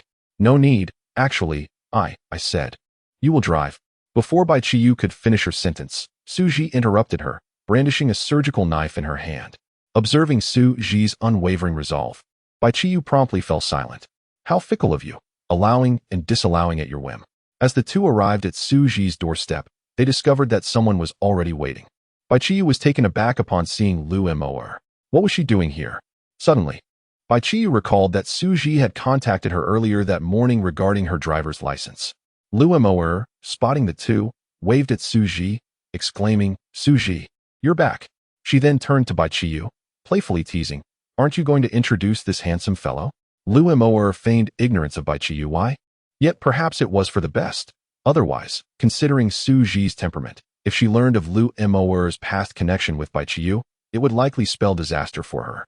Even in the presence of her longtime friend Lu Moer, Suji maintained her composure, merely nodding and stating, This is Bai Qiyu. She then introduced Bai Qiyu to Lu Moer, saying, This is Lu Moer, a lawyer. Lu Moer stepped forward, extending her hand with an enchanting smile. Hello, Mr. Bai. May I inquire where you are currently employed? Bai Qiyu shook her hand, replying, There's nothing grand about it. I'm merely a driver. Suddenly, Bai Qiyu's eyes widened when he realized Lu Moer was subtly gripping his palm. Noticing her winking at him, Bai Qiyu understood that this was Lu Moer's way of retaliating for being abandoned earlier. Observing their clasped hands, Suji frowned slightly. Moer, did you bring what I requested? Suji interjected, intending to divert their attention. Lu Moer displayed a triumphant smile and nodded, of course. She discreetly withdrew her hand and retrieved a document envelope from her bag, handing it to Suji. A moment of silence enveloped the air. Lu Moer looked at Suji and asked, What's the matter? Aren't you going to invite me in for a while? Suji shook her head, stating, It's not convenient. How straightforward. Previously, although Lu Moer could not enter Suji's bedroom, she was welcome to enjoy tea in the living room. Yet this time, it seemed she wasn't even allowed inside the living room. Lu Moer scrutinized Bai Qiyu with playful interest. Is it because of him? Suji, when did you become interested in living men? Suji was aware that her actions were somewhat unjust. After all, Lu Moer had assisted her, and it seemed rather inhospitable to deny her entry. However, the limited time she had to be alone with Qiyu was precious, and she wasn't inclined to let Lu Moer disrupt that. At that moment, Bai Qiyu noticed Lu Moer winking at him again, being familiar with each other. He quickly grasped her intent. She wanted him to speak on her behalf to gain entry. Dream on. Lu Moer concealed her acquaintance with him, and he had no intention of allowing her inside. Seeing that Bai Qiyu wasn't going to help her, Lu Moer suddenly smiled, addressing Suji. Actually, there's something I've kept from you. Suji was somewhat curious, inquiring what the matter was. Lu Moer revealed a mischievous smile, stating that she was indeed acquainted with Mr. Bai. Bai Qiyu silently exclaimed in alarm. This woman was playing with fire.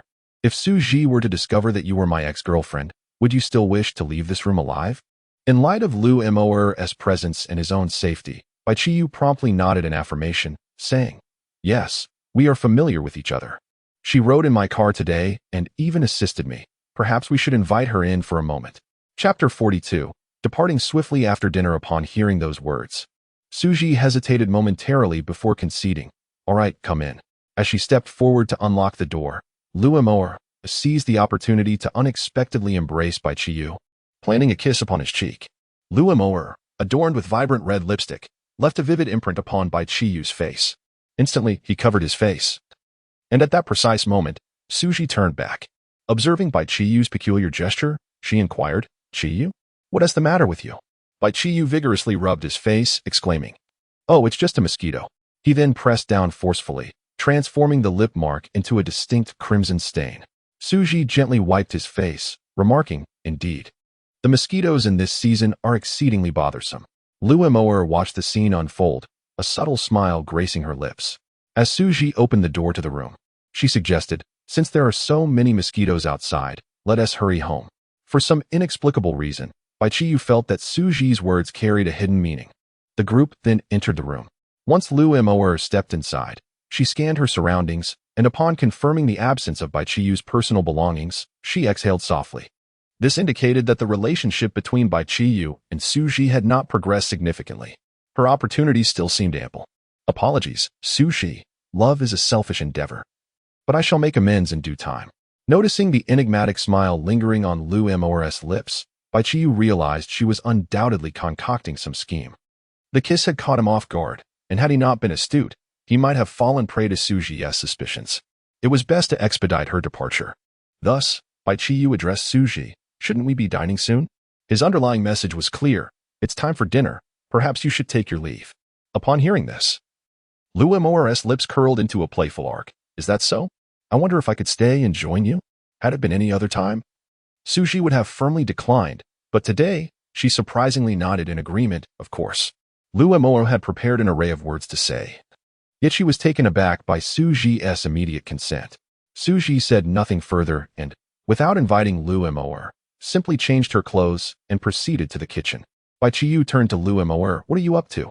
Noticing that Suji was oblivious to their exchange, Lu Moer leaned in closer. Do you truly not know my intentions? Bai Qiyu furrowed his brow. We've already broken up. Broken up? Lu Moer chuckled lightly. Didn't you also part ways with Young Mu? What were you two doing in the interrogation room today? Had your lips been devoured? I was handcuffed at that time. Bai Qiyu defended. Lu Moer let out a soft laugh. Are you really going to claim you didn't enjoy that? Bai Qiyu immediately shook his head. I did not. Are you attempting to set a trap for me? He then lifted Lu Moer's chin, asserting, Let me remind you, I am currently a virtuous and industrious youth, devoted to my work. Do not provoke me further. Oh, is that so? Lu Moer suddenly leaned forward and planted a swift kiss on Bai Qiyu's lips. What are you planning to do now that I've provoked you? Bai Qiyu, taken aback by Lu Moer's playful audacity, found himself at a loss for words. This woman, with her striking appearance and enchanting figure, was inexplicably fixated on him. Noticing Bai Qiyu's silence, Lu Moer seized the moment to kiss him again. Startled, Bai Qiyu quickly created some distance between them and glanced back at Suji in the kitchen. Relieved to see she was oblivious to the scene, he exhaled deeply. With a faint smile, Lu Moer teased, Haven't you and Suji reached that stage yet? Are you that afraid of her? Reached that stage? We've already rounded all the bases, Bai Qiyu retorted. Besides, it's not that I'm afraid of her. I'm more concerned about her potentially harming you, silly girl. However, Bai Qiyu realized that Lu Moer had misconstrued the situation, believing that Su Ji was his current girlfriend. Thus, he clarified, "You're mistaken. Su Ji is also my ex-girlfriend. I'm merely staying at her place for the time being." Lu Moer's eyes sparkled with newfound intrigue. Su Ji was an ex as well? This revelation increased her chances significantly, and she felt no guilt about vying for Bai Qiyu. Unaware that his words had emboldened Lu Moer further, he continued, "You know Su Ji's temperament, so please refrain from provoking her regarding this matter. Just leave." "Provoking? How could I? I merely intend to take you for myself." Lu Moer replied with a light laugh. "You want me to leave? Very well, but you must agree to one condition." "What condition?" Bai Qiyu inquired. "You currently escort Su Ji to and from work, so starting tomorrow, you must do the same for me," Lu Moer proposed. "I escort Su Ji because I fear that organ trafficking rings might trouble her. You have no such worries and therefore don't require my escort," Bai Qiyu countered. Lu Moer shook her head resolutely. "But today I've taken on the role of your lawyer. What if the person who shot at you has accomplices who come after me for revenge? He was unconscious and has never seen you. How could he seek revenge?" Bai Qiyu replied. "Moreover, you haven't even begun your duties as a lawyer before I released you," he added. "How about this? I'll pay you 200,000 a month." Bai Qiyu suggested. He scoffed. "Huh? You think a mere 200,000 would compel me to escort you for a month? Pfft, not more than 29 days. Lu Moer's eyes lit up. "Deal." Just as they reached an agreement, Su Ji emerged from the kitchen, carrying a plate of shredded potatoes. Just as Bai Qiyu had anticipated, Lu Moer squinted at the dish, recognizing it as Bai Qiyu's favorite. The vibrant colors hinted at the effort Su Ji had invested. It was unexpected for this ice queen to go to such lengths for him. However, she remarked, "Isn't it a bit sparse for the three of us to eat just this dish?" "It's not for all three, it's for Bai Qiyu. Yours is on the way," Su Ji replied just as a knock echoed from the door. She opened it to reveal a delivery person bringing in a takeout box, which she placed in front of Lu Moer. Lu Moer gazed at the two cut oranges in a daze, pondering their significance. "Moer, are you not on a diet?" Su Ji remarked earnestly, "I specifically ordered some fruit for you." Although Lu Moer did not fully grasp the underlying implications, it was evident that there was a hint of disdain directed towards her. Could it be that Su Ji had perceived her true intentions? Yet, that seemed unlikely. Nevertheless, Lu Moer managed a gentle smile, expressing her gratitude. "Thank you, Su Ji, for your kindness." "No need for thanks. Just finish up and be on your way." Su Ji did not attempt to conceal her desire for Lu Moer to leave. Chapter 43. Discovery. Lu Moer, of course, fully comprehended Su Ji's words. Upon realizing that Su Ji and Bai Qiyu did not share a current romantic connection, she felt no desire to linger any longer.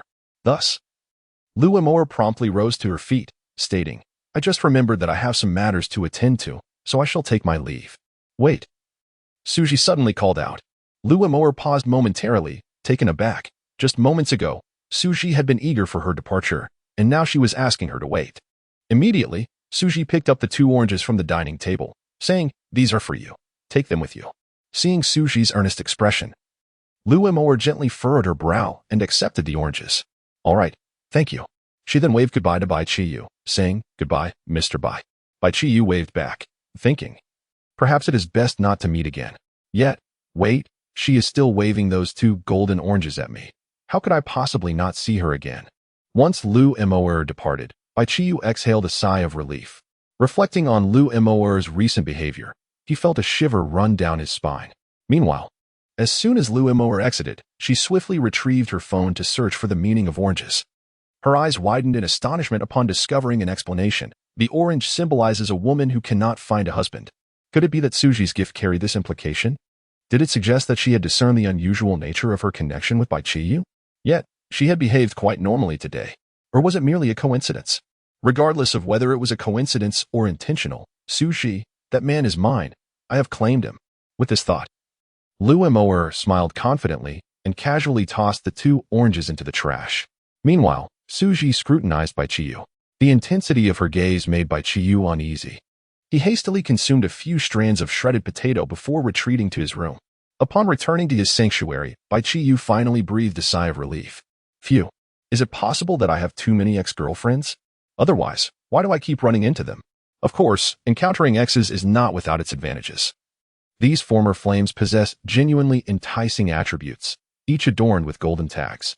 Today was perilously close. I wonder when Zhongyin City became riddled with so many nefarious characters. Could it be that Zhongyin City has always been this way, but my wealthy ex-girlfriends have shielded me so well that I remained oblivious? I shall inquire with Suji or Luomor tomorrow. Contemplating these two, Bai Qiyu felt a wave of helplessness wash over him, despite having parted ways with both. He felt as if he were now the embodiment of a scoundrel. This predicament was all thanks to Suji's surgical precision. Perhaps I should find a way to nullify her surgical knife attribute? On second thought, possessing this attribute at least grants her a slender chance of self-preservation in times of danger. If I were to destroy this attribute and she encountered trouble without my presence, I would regret it for a lifetime. While he was lost in thought, the door to his room was gently pushed open. Upon seeing this, Bai Qiyu immediately knew that it was Suji who had arrived.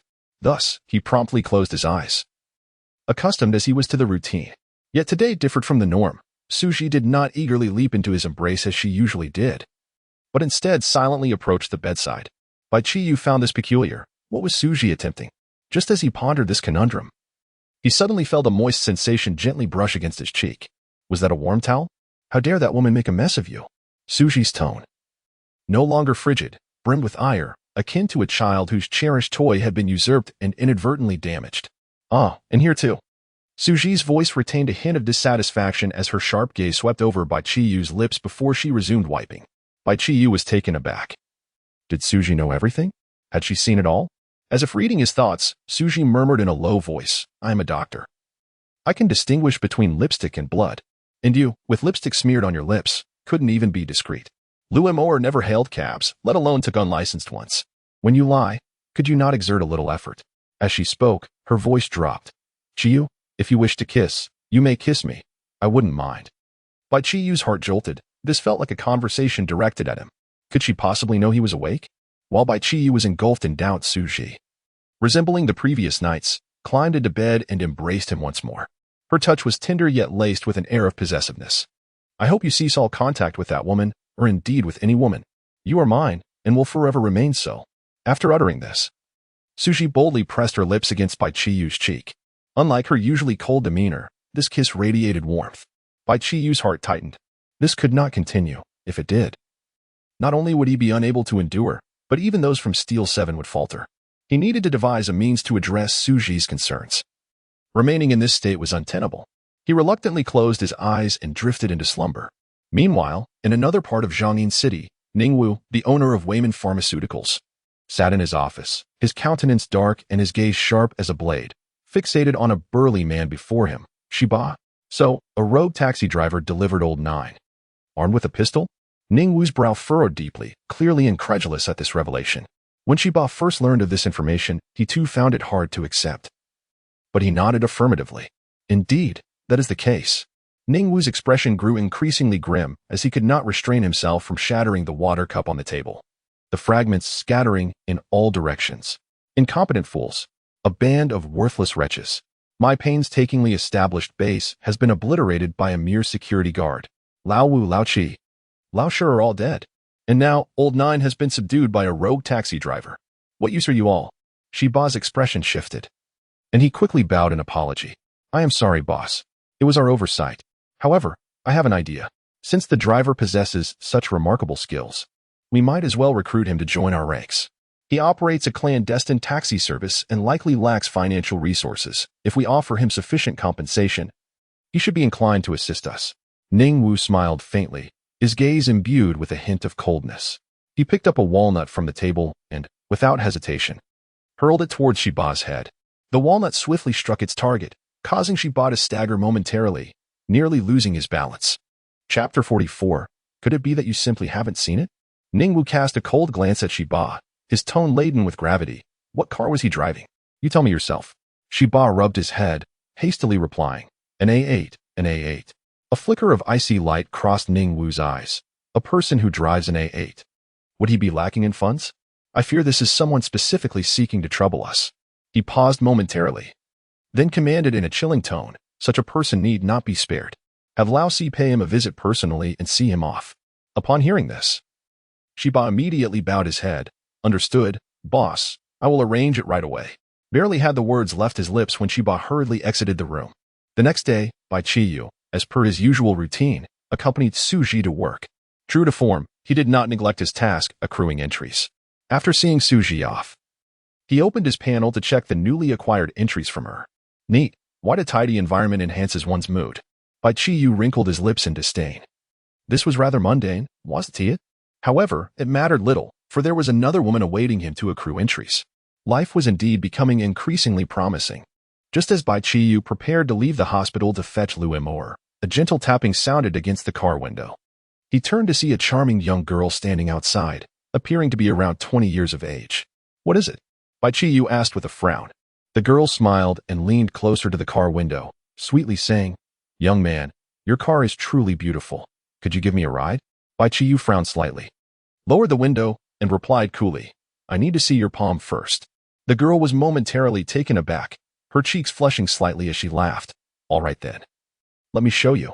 She extended her hand. Seeing Bai Qiyu cover his own hand, the girl scoffed inwardly. Men. There isn't one who doesn't succumb upon seeing me. Laoba truly underestimated this driver. He clearly lacks ability, yet still requires my intervention. However, considering that this lad is somewhat pleasing to the eye, I shall leave him intact. This was none other than Lao Si, dispatched by Ningwu to deal with Bai Qiyu. As Bai Qiyu felt the entry being credited, he promptly opened the panel to check. Cross-dressing master, green. When you don women's attire, you resemble a woman. Bai Qiyu's expression shifted dramatically. He abruptly pushed the girl's hand away, exclaiming, "What the hell?" Turns out, it's a man. Lao Si distinctly felt his hand being shoved aside by Bai Qiyu, his brow furrowing. What man would let go of his hand when touched? What is this man's issue? Young man, does this mean I can catch a ride with you now? Lao Si cooed sweetly. Bai Qiyu snapped back to reality, sizing Lao Si up from head to toe, finally displaying a hint of reluctance. Fine, get in. Lao Si felt a twinge of anger at Bai Qiyu's dismissive attitude. What did this indifference imply? That he lacked allure? You little rascal, I've changed my mind. I want to let you die easily. I intend to torment you. Where to? Bai Qiyu inquired.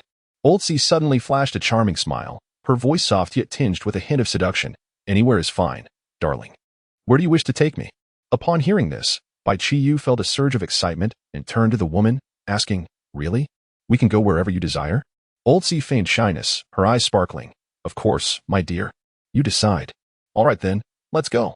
Bai Qiyu pressed the accelerator, and the car surged forward in an instant. Observing Bai Qiyu's eagerness, Old Si couldn't help but smirk internally. Given Bai Qiyu's previous demeanor, she almost believed he was inclined differently. However, upon her suggestion that he could choose their destination, he transformed entirely. Men, it seemed, were all the same. Yet, when the car came to a halt at their destination, Old Si was taken aback. So, bringing me to the police station means what exactly? Oh, it's nothing. I just have some business to attend to. Wait here for a moment, Bai Qiyu replied, stepping out of the car briskly. Old Si's heart sank as she sensed something amiss. She swiftly turned to leave the vehicle, only to discover that the door was locked. Locked? He must have figured out my identity. Old Si's mind raced, unable to pinpoint where she had slipped up. Instinctively, she attempted to kick open the door, but no matter how hard she tried, it remained steadfast, the glass remarkably resilient. After several futile attempts, she realized the glass showed no signs of damage. Meanwhile, Bai Qiyu, seeing Old Si's frantic attempts to break the glass, recognized that she had caught on and shouted urgently towards the police station. Help. There's been a murder. Hurry.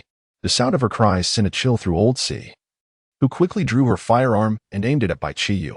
He, however, was quick to react the moment he saw her draw the gun. He rolled swiftly to the front of the car, disappearing from her line of sight.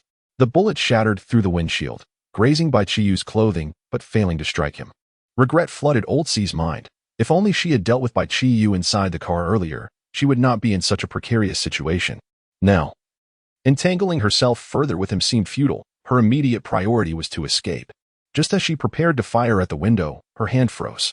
Outside, a throng of police officers had gathered, their weapons aimed directly at her, the atmosphere suffocating with tension.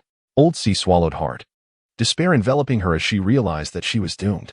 Not only had she failed to eliminate Bai Qiyu, but now she had no chance of escape. At that moment, a young female officer rushed to Bai Qiyu's side, helping him up and asking with concern, Are you all right? Bai Qiyu shook his head. I'm fine, thank you for today. This young officer was the same one who had previously handed him a business card, although the card had been crumpled and discarded by Su Ji. Bai Qiyu had an exceptional memory and had already committed the details to memory. Thus, when Bai Qiyu realized that the individual behind him might be a criminal, he discreetly sent a text message to the young police officer, which led to the current scene. As the fourth suspect was brought out, his face was contorted with rage as he glared fiercely at Bai Qiyu, demanding, "How did you discover me?" Bai Qiyu regarded the fourth suspect with eyes full of pity, responding, "Alas, with your caliber, you dare to take on the role of an assassin? Did you not notice the several holes atop my vehicle? Your lack of inquiry about the situation, coupled with your absence of fear, indicates that you are indeed aware of how those holes came to be." The fourth suspect was momentarily taken aback, asking, "What holes on the roof of the car?" Bai Qiyu replied, "Could it be that you simply did not see them?" The fourth suspect remained silent, as did the police. Chapter 45. Is this Zhongyin City or Gotham City? It is fortunate that this is indeed a criminal matter. Otherwise, summoning such a multitude of police officers here would be akin to reporting a false alarm. Lao Si suddenly felt a profound sense of injustice. He never imagined that his capture would stem from something he had overlooked entirely. Suddenly, Bai Qiyu's eyes flickered with realization, and he reminded, "By the way, this person is male." Lao Si abruptly turned his head, his expression shifting instantly. "How do you know?" His exquisite makeup skills were capable of deceiving anyone, and his delicate voice had never betrayed him. All along, he believed his disguise was impeccable, only to find it exposed today by this individual. The two police officers escorting him were momentarily taken aback. What a remarkable disguise this was. It was utterly indistinguishable as that of a man. They too were curious about how Bai Qiyu had discerned this.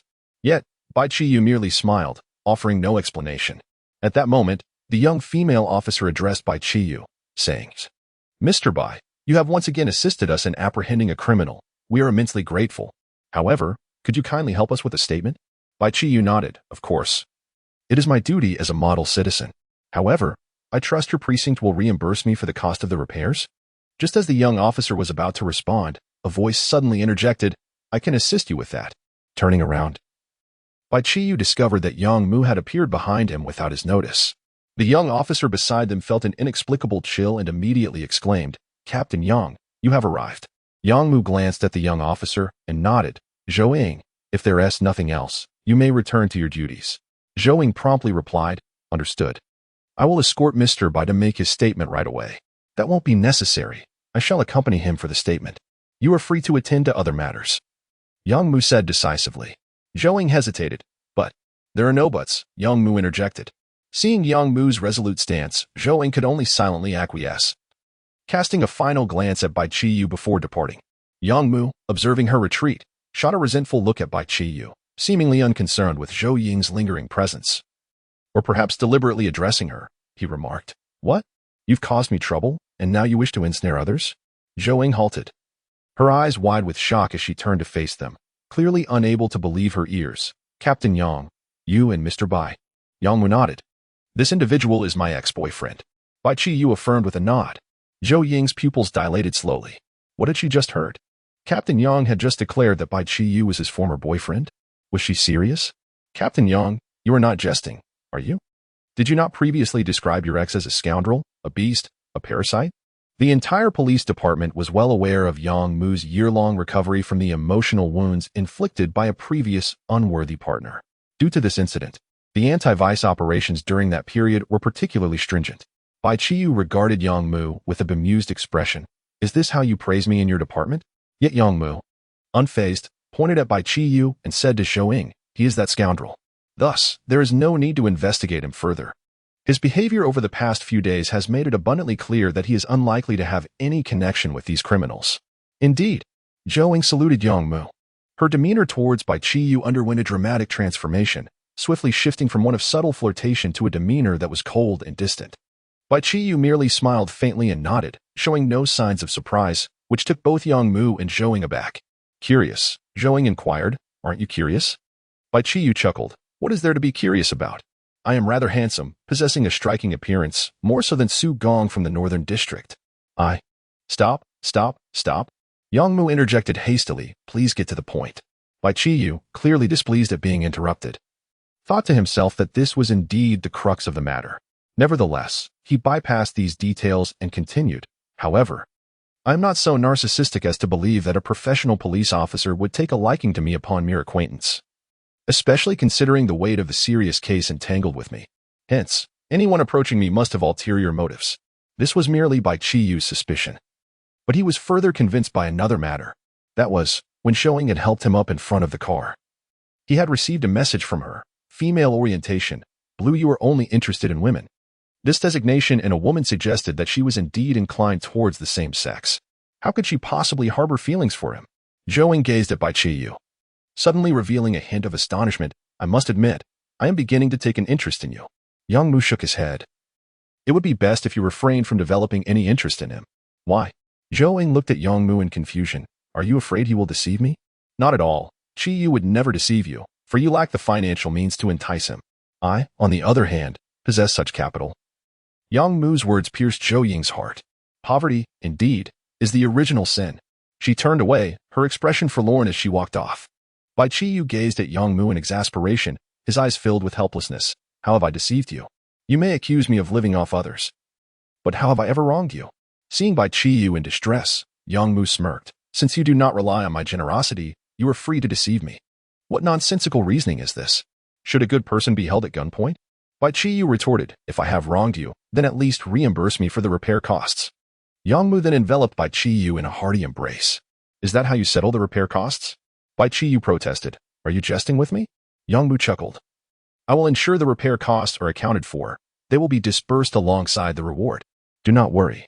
At last, Bai Qiyu felt reassured. Subsequently, Yang Mu escorted Bai Qiyu to the interrogation room, where the two police officers from their previous encounter were seated. Upon seeing Bai Qiyu enter, they began to scrutinize him from head to toe. Bai Qiyu felt increasingly uncomfortable under their scrutinizing gazes and could not help but inquire, what seems to be the matter? Comrades? The two police officers were momentarily at a loss for words, questioning the appropriateness of her remark. Should we acquiesce or not? Yang Mu, however, came to their rescue, stating, they are merely curious.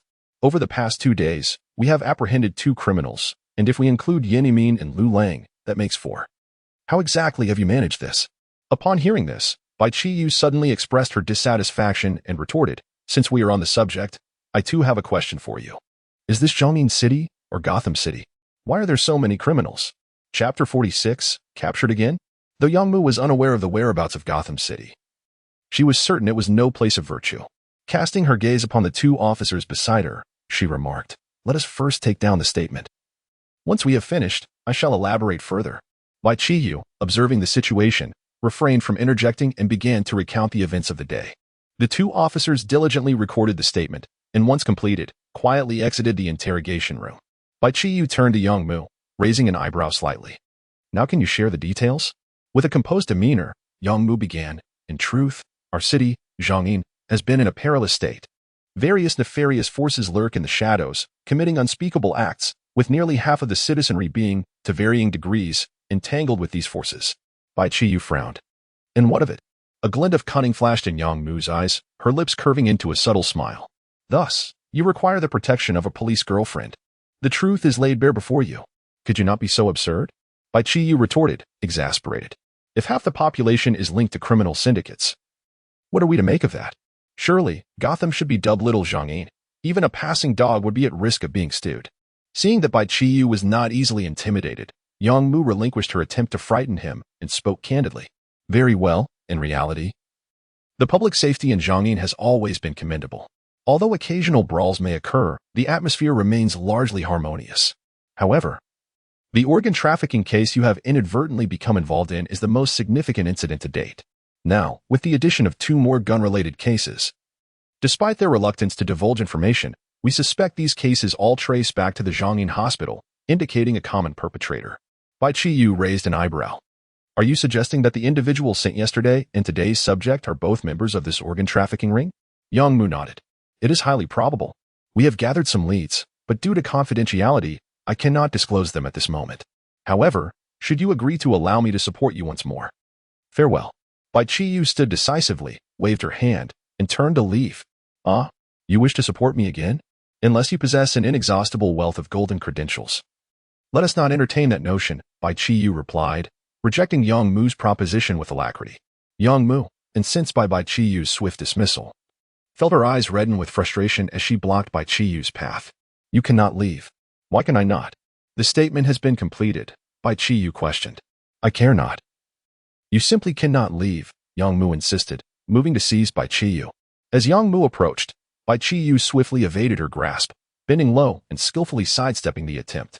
Once steady, she executed a precise wrist lock followed by a punch. Yang Mu's eyes widened in surprise as Bai Qiyu's fist barreled toward her.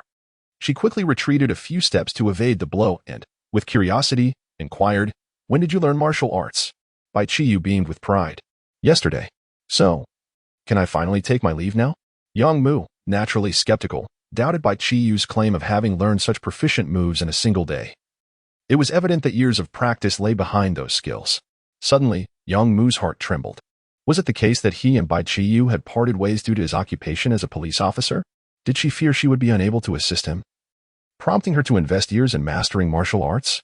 Yang Mu felt a surge of emotion. He knew, deep down, that Bai Qiyu still harbored feelings for him. Bai Qiyu, however, was taken aback. Had the woman just concocted some elaborate fantasy? Why was she suddenly acting so dramatically?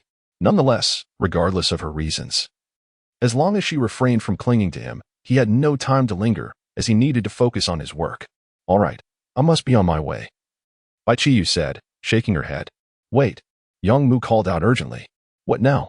Yang Mu swiftly retrieved Bai Qiyu's phone, deftly entered her frequently used password to unlock it, and then dialed his own number using her phone. I haven't changed my number. If you need anything in the future, just message or call me. Don't reach out to Zhou Ying anymore, Yang Mu instructed. Bai Qiyu nodded, though she secretly hoped she wouldn't have to contact Yang Mu again. However, scarcely half an hour after Bai Qiyu departed, Yang Mu received a message from her. I think I've apprehended another criminal. Hurry and arrange for someone to wait at the police station entrance. Yang Mu was momentarily stunned by the message, then promptly began organizing personnel and equipment for the entrance. The summoned officers were bewildered. Had they just detained one criminal, only to have another arrive? What was going on? The officers quickly concealed themselves, bracing for the unexpected. At that moment, a familiar A8 vehicle appeared before the police station. As the car came to a stop, Bai Qiyu exited hastily, darting to hide in front of the vehicle. Drawing on her prior experience, the criminal had no chance to react and was swiftly encircled by the officers before being apprehended.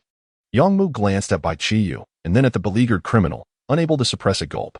Could you elucidate this situation? All the officers perked up their ears, eager to comprehend the unfolding events. Their curiosity piqued. Bai Qiyu began to question whether she had inadvertently encountered something sinister. Why did criminals consistently seem to materialize in her vehicle?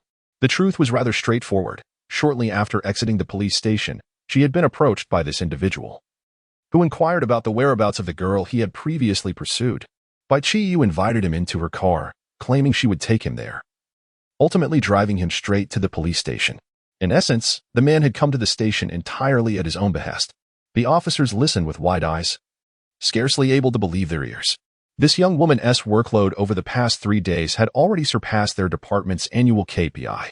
Bai Qiyu approached the criminal, raising an eyebrow and inquiring, How did you find me? The criminal, dejected, replied, We had an agreement. If Lao Si couldn't handle you, he would place a tracking device in your car.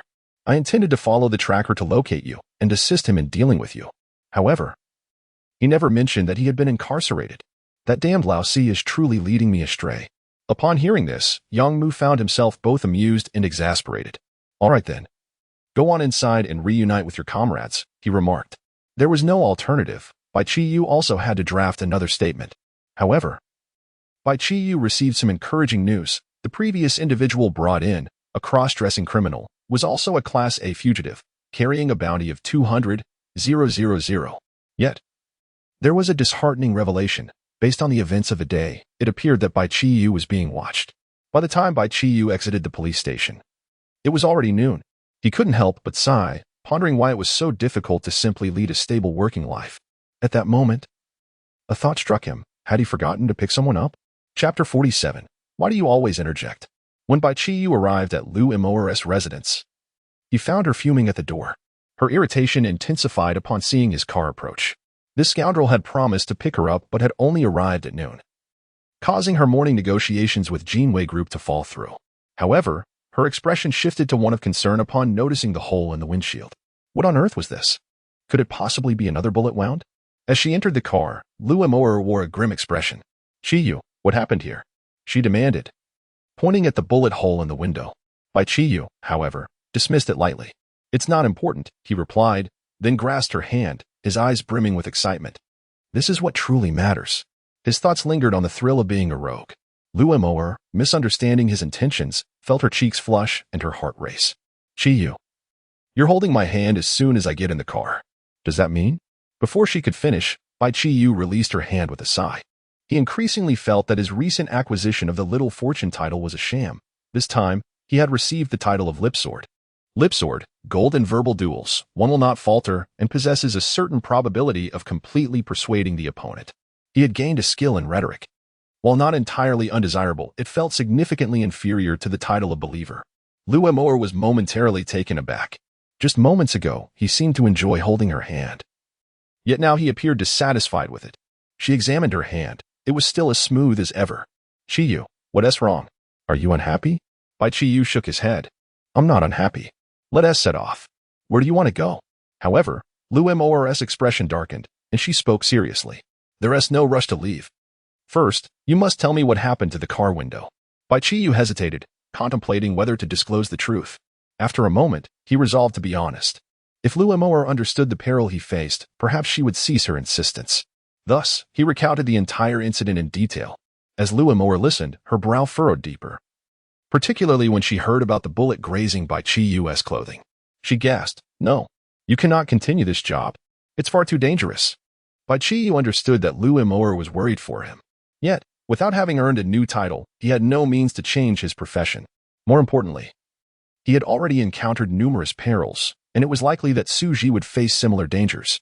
Thus, he felt compelled to drive. Still, he reassured her. It's all just a coincidence. Besides, you did help me obtain a driver's license, right? If I drive for ride-hailing services, I should be less likely to encounter such situations. Lu Amor remained unconvinced. Why do you want to be a taxi driver? If you're willing to drive, why not let me hire you as my personal driver? Bai Qiyu, with utmost conviction, replied, Absolutely not. I am no longer the person who once relied on others for sustenance. The current version of myself is driven and self-sufficient. Amor, dear Amor, it is not that I hold you in disdain, but your mere entry is insufficient for me to engage with. Bai Qiyu is well aware of Lu Amor's temperament. She understands that her attempts to dissuade him will be futile and can only say, Very well, but you must ensure your own safety. Rest assured. My mother once advised me that boys must always protect themselves when out in the world. Lu Amor nodded in agreement. Our mother speaks the truth. So, where are you headed? I must see you off before I attend to my own matters, Bai Qiyu inquired. Lu Amor, resting her chin in her hand, gazed at Bai Qiyu with a hint of tenderness in her eyes. Anywhere is fine as long as it's with you. Then let us take you to the law firm. Bai Qiyu, having once depended on Lu Amor, was familiar with the location of her workplace. However, as soon as he started the car, a truck suddenly appeared at the intersection, blocking their path. Bai Qiyu raised an eyebrow and swiftly reversed. But 3 vans emerged from behind, completely surrounding them. Bai Qiyu's brow furrowed, a glint of coldness flashing in his eyes. Indeed, he had attracted unwanted attention. He glanced at Lu Amor beside him. Is your seatbelt fastened? Lu Amor had sensed the gravity of the situation and quickly nodded. It is. Good. Now unbuckle it. Bai Qiyu instructed. Unbuckle? Lu Amor was momentarily taken aback, unable to comprehend. Of course, you must unfasten your seatbelt to escape. This isn't an airplane. With both ends blocked, I cannot simply fly away, Bai Qiyu replied, exasperated. He then whispered, These individuals are here to cause me trouble. They want to focus on you. I will create an opportunity for you to flee. Although Lu Amor felt a surge of anxiety, she resolutely shook her head. No, I cannot abandon you. I want to face this together. Spit, spit, spit. Bai Qiyu exclaimed, Could you not say something more pleasant? I have no intention of dying. Only if you escape can I find my way out. Upon hearing Bai Qiyu's words, Lu Amor realized she might become a liability. Ultimately, she bit her lip and solemnly nodded. At that moment, several individuals exited the vans behind them, led by Shiba, a subordinate of Ningwu. He approached the car and tapped on the driver's side window. Bai Qiyu rolled down the window. Where do you think you're going? Shiba asked with a sneer. Bai Qiyu smiled lightly and responded casually, Brother, I had no intention of fleeing. I was merely waiting for you. Shiba scoffed, finding you was no easy task. I initially intended to recruit you, but it seems you were rather stubborn. Recruit me? Was that the intention of the person this morning as well? Yet, he has now landed himself in custody. It appears this grudge is now set. Brother, I assure you, it was all a misunderstanding. Had I known your intentions, I would not have acted so impulsively. It was simply youthful folly on my part, Bai Qiyu lamented. Yet at that moment, his hand discreetly rested beside the car door, poised for action at any moment. However, Shiba suddenly furrowed his brow. Excuse me, who are you? Have you been lingering here since earlier? Have I engaged you in conversation? Bai Qiyu was taken aback. Am I not addressing you? I am speaking to Miss Liu. Why do you keep interjecting? Shiba wore a look of exasperation. It was then that Bai Qiyu misunderstood, thinking he was being addressed, and sheepishly replied, I tend to interject when I'm with MOAR. Chapter 48. Ninggu. Upon hearing these words, Lumiere's face flushed momentarily as thoughts raced through her mind. However, she quickly regained her composure, her expression darkening as she coldly inquired, Who do you work for? What do you want with me? We are the security team for Min Pharmaceutical. Our boss previously contacted you regarding matters concerning Jinwei Pharmaceutical. The mention of Jinwei Pharmaceutical instantly clarified the situation for Lumiere. She nodded slightly, her tone unhurried as she replied, I will discuss this with your boss. However, you must first allow my friend to leave. Shiba cast a sidelong glance at Bai Qiyu, a smirk of derision creeping onto his lips as he shook his head. I'm afraid that's not possible. We'll take him along to meet our boss. Shiba was not foolish. He would not let an unstable element leave. Lumiere narrowed her eyes, her tone suddenly sharp. That's acceptable. When I meet your boss, I shall inform him that I agree to his terms, but the price will be your life. What do you think he will choose? Shiba's expression darkened instantly, his gaze fixed malevolently on Lumiere. You dare. Try me, Lumiere replied with a cold smile. Her disdain palpable. Shiba's demeanor fluctuated, for he understood that, in comparison to his boss's potential commercial losses, his own life was likely not worth much. If Lumiere truly made such a demand, there was a chance his boss might acquiesce. Cursing under his breath, he ultimately relented through gritted teeth. Fine. I will let him go. Bai Qiyu's eyes brightened. The power of Lumiere's words was indeed formidable. Yet, just as Lumiere exhaled in relief and prepared to let Bai Qiyu depart, he shook his head. Observing the imposing figures surrounding them and glancing at the mud truck still blocking their path, he realized that this group had no intention of negotiating amicably. He could not abandon Lumiere under such circumstances. I will accompany you. I can't leave you alone, Bai Qiyu asserted. No, you must leave now, Lumiere urged urgently, lowering her voice. They are not benevolent souls. However, Bai Qiyu firmly grasped Lumiere's hand, his voice steady and reassuring. Trust me, everything will be fine with me here. Lumiere looked up, meeting Bai Qiyu's resolute gaze, her heart jolting. She understood he would not abandon her. In that moment, she felt a mix of gratitude and worry. Well, have you two come to an agreement? Shiba impatiently prodded from the side. Bai Qiyu smiled faintly. We have reached an understanding. Let us proceed. I will go with you. At least you are sensible, Shiba scoffed, pulling open the car door and plopping into the back seat. He then produced a pitch-black handgun from his waist, casually waving it, the muzzle ominously directed at Bai Qiyu. Follow my lead, or else your head will roll. Bai Qiyu's eyelids twitched. Was this truly a scene from a crime drama? Why did everyone seem to carry a gun these days? At that moment, the mud truck blocking their path slowly began to move, clearing a route. Bai Qiyu lightly pressed the accelerator and drove forward. Throughout the journey, Shiba crossed his arms, his gaze lazily scanning the interior of the vehicle. Suddenly, his gaze sharpened, fixating on a small hole in the windshield. Glancing up at the roof, he noticed more holes, resembling bullet marks. Kid, your vehicle is quite unique. Have you encountered highway robbers?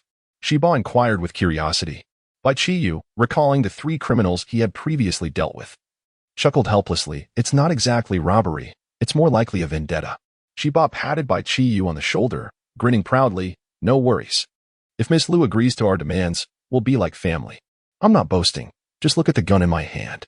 With this, I can help you deal with your foes. Indeed, you are right, Bai Qiyu laughed. Shiba's pat on his shoulder seemed to confer a sense of camaraderie. Those who could bestow such a gesture upon themselves were indeed good people. He promptly opened the newly acquired entry. Golden Bell Shield. Green general physical strikes are ineffective against you. Bai Qiyu's eyes brightened slightly. He had just obtained Iron Head skill, and now he was presented with Golden Bell Shield? With all these martial arts skills, coupled with his existing martial arts proficiency, he mused, he could probably take on 10 opponents now. However, he was merely an ordinary worker. If this continued, He might end up as a performer showcasing his skills. While contemplating, he drove forward, the three vans still trailing behind. Before long, they arrived at the Fermin Pharmaceuticals manufacturing plant. Upon disembarking, Liu Moer and Bai Qiyu were escorted directly to the entrance of the production workshop, where a man and a woman awaited, tasked with searching them. Ultimately, apart from a surgical knife found on Bai Qiyu, no other dangerous items were discovered. He noted with surprise that he had a surgical knife in his pocket, likely placed there by Suji out of concern for him. This woman, though cold in demeanor, always performed actions that touched the heart.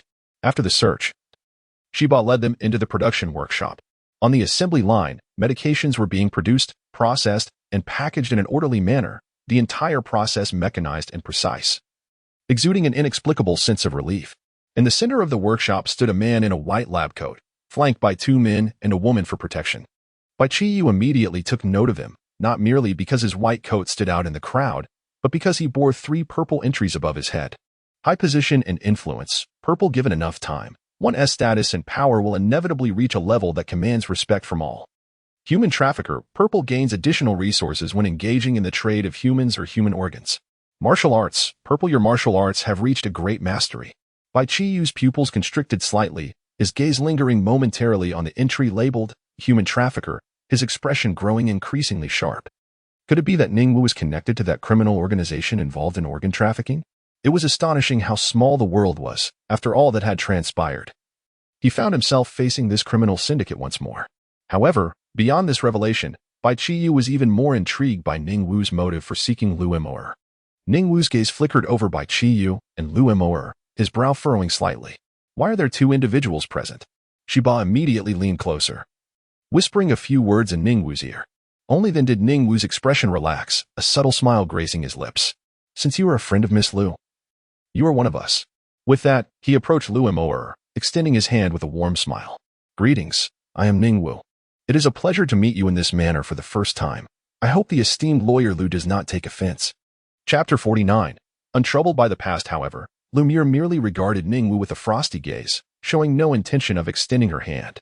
Bai Qiyu, on the other hand, stepped forward with a cheerful demeanor, unhesitatingly grasping Ningwu's hand.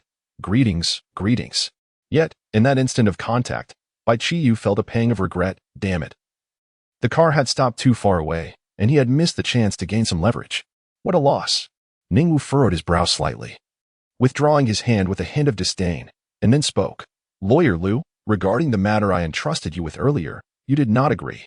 Now that we meet, I wonder if we might renegotiate? Lumiere cast a glance at the few individuals around them, who were eyeing them critically, and snorted coldly. Is this how you wish to negotiate? Ningwu spread his hands in a gesture of helplessness, feigning a troubled expression. I would prefer not to negotiate in this manner. However, without such an approach, you would not consent to meet me.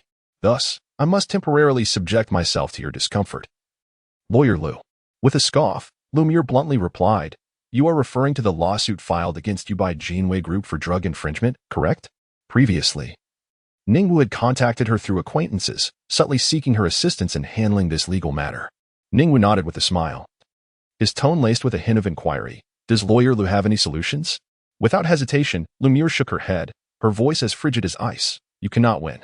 Ningwu appeared to be prepared for this response, producing a file folder and presenting it to Lumiere. Here is the approval report for our medication. Might this change the outcome? Lumiere did not even glance at it. Stating directly, Jinwei Group has already issued a report indicating that half of the drugs produced by your company are identical to their patented products. Although your batch number is new, it constitutes infringement. You will not win this lawsuit. Upon hearing this, rather than displaying disappointment, Ningwu smiled. Slowly, he reached out to the side, and one of his female subordinates immediately handed him a handgun. Ningwu waved the gun in the air, his tone edged with menace. What about this? Can we win? Lumiere disdainfully glanced at the gun in his hand and replied coldly. Using a firearm?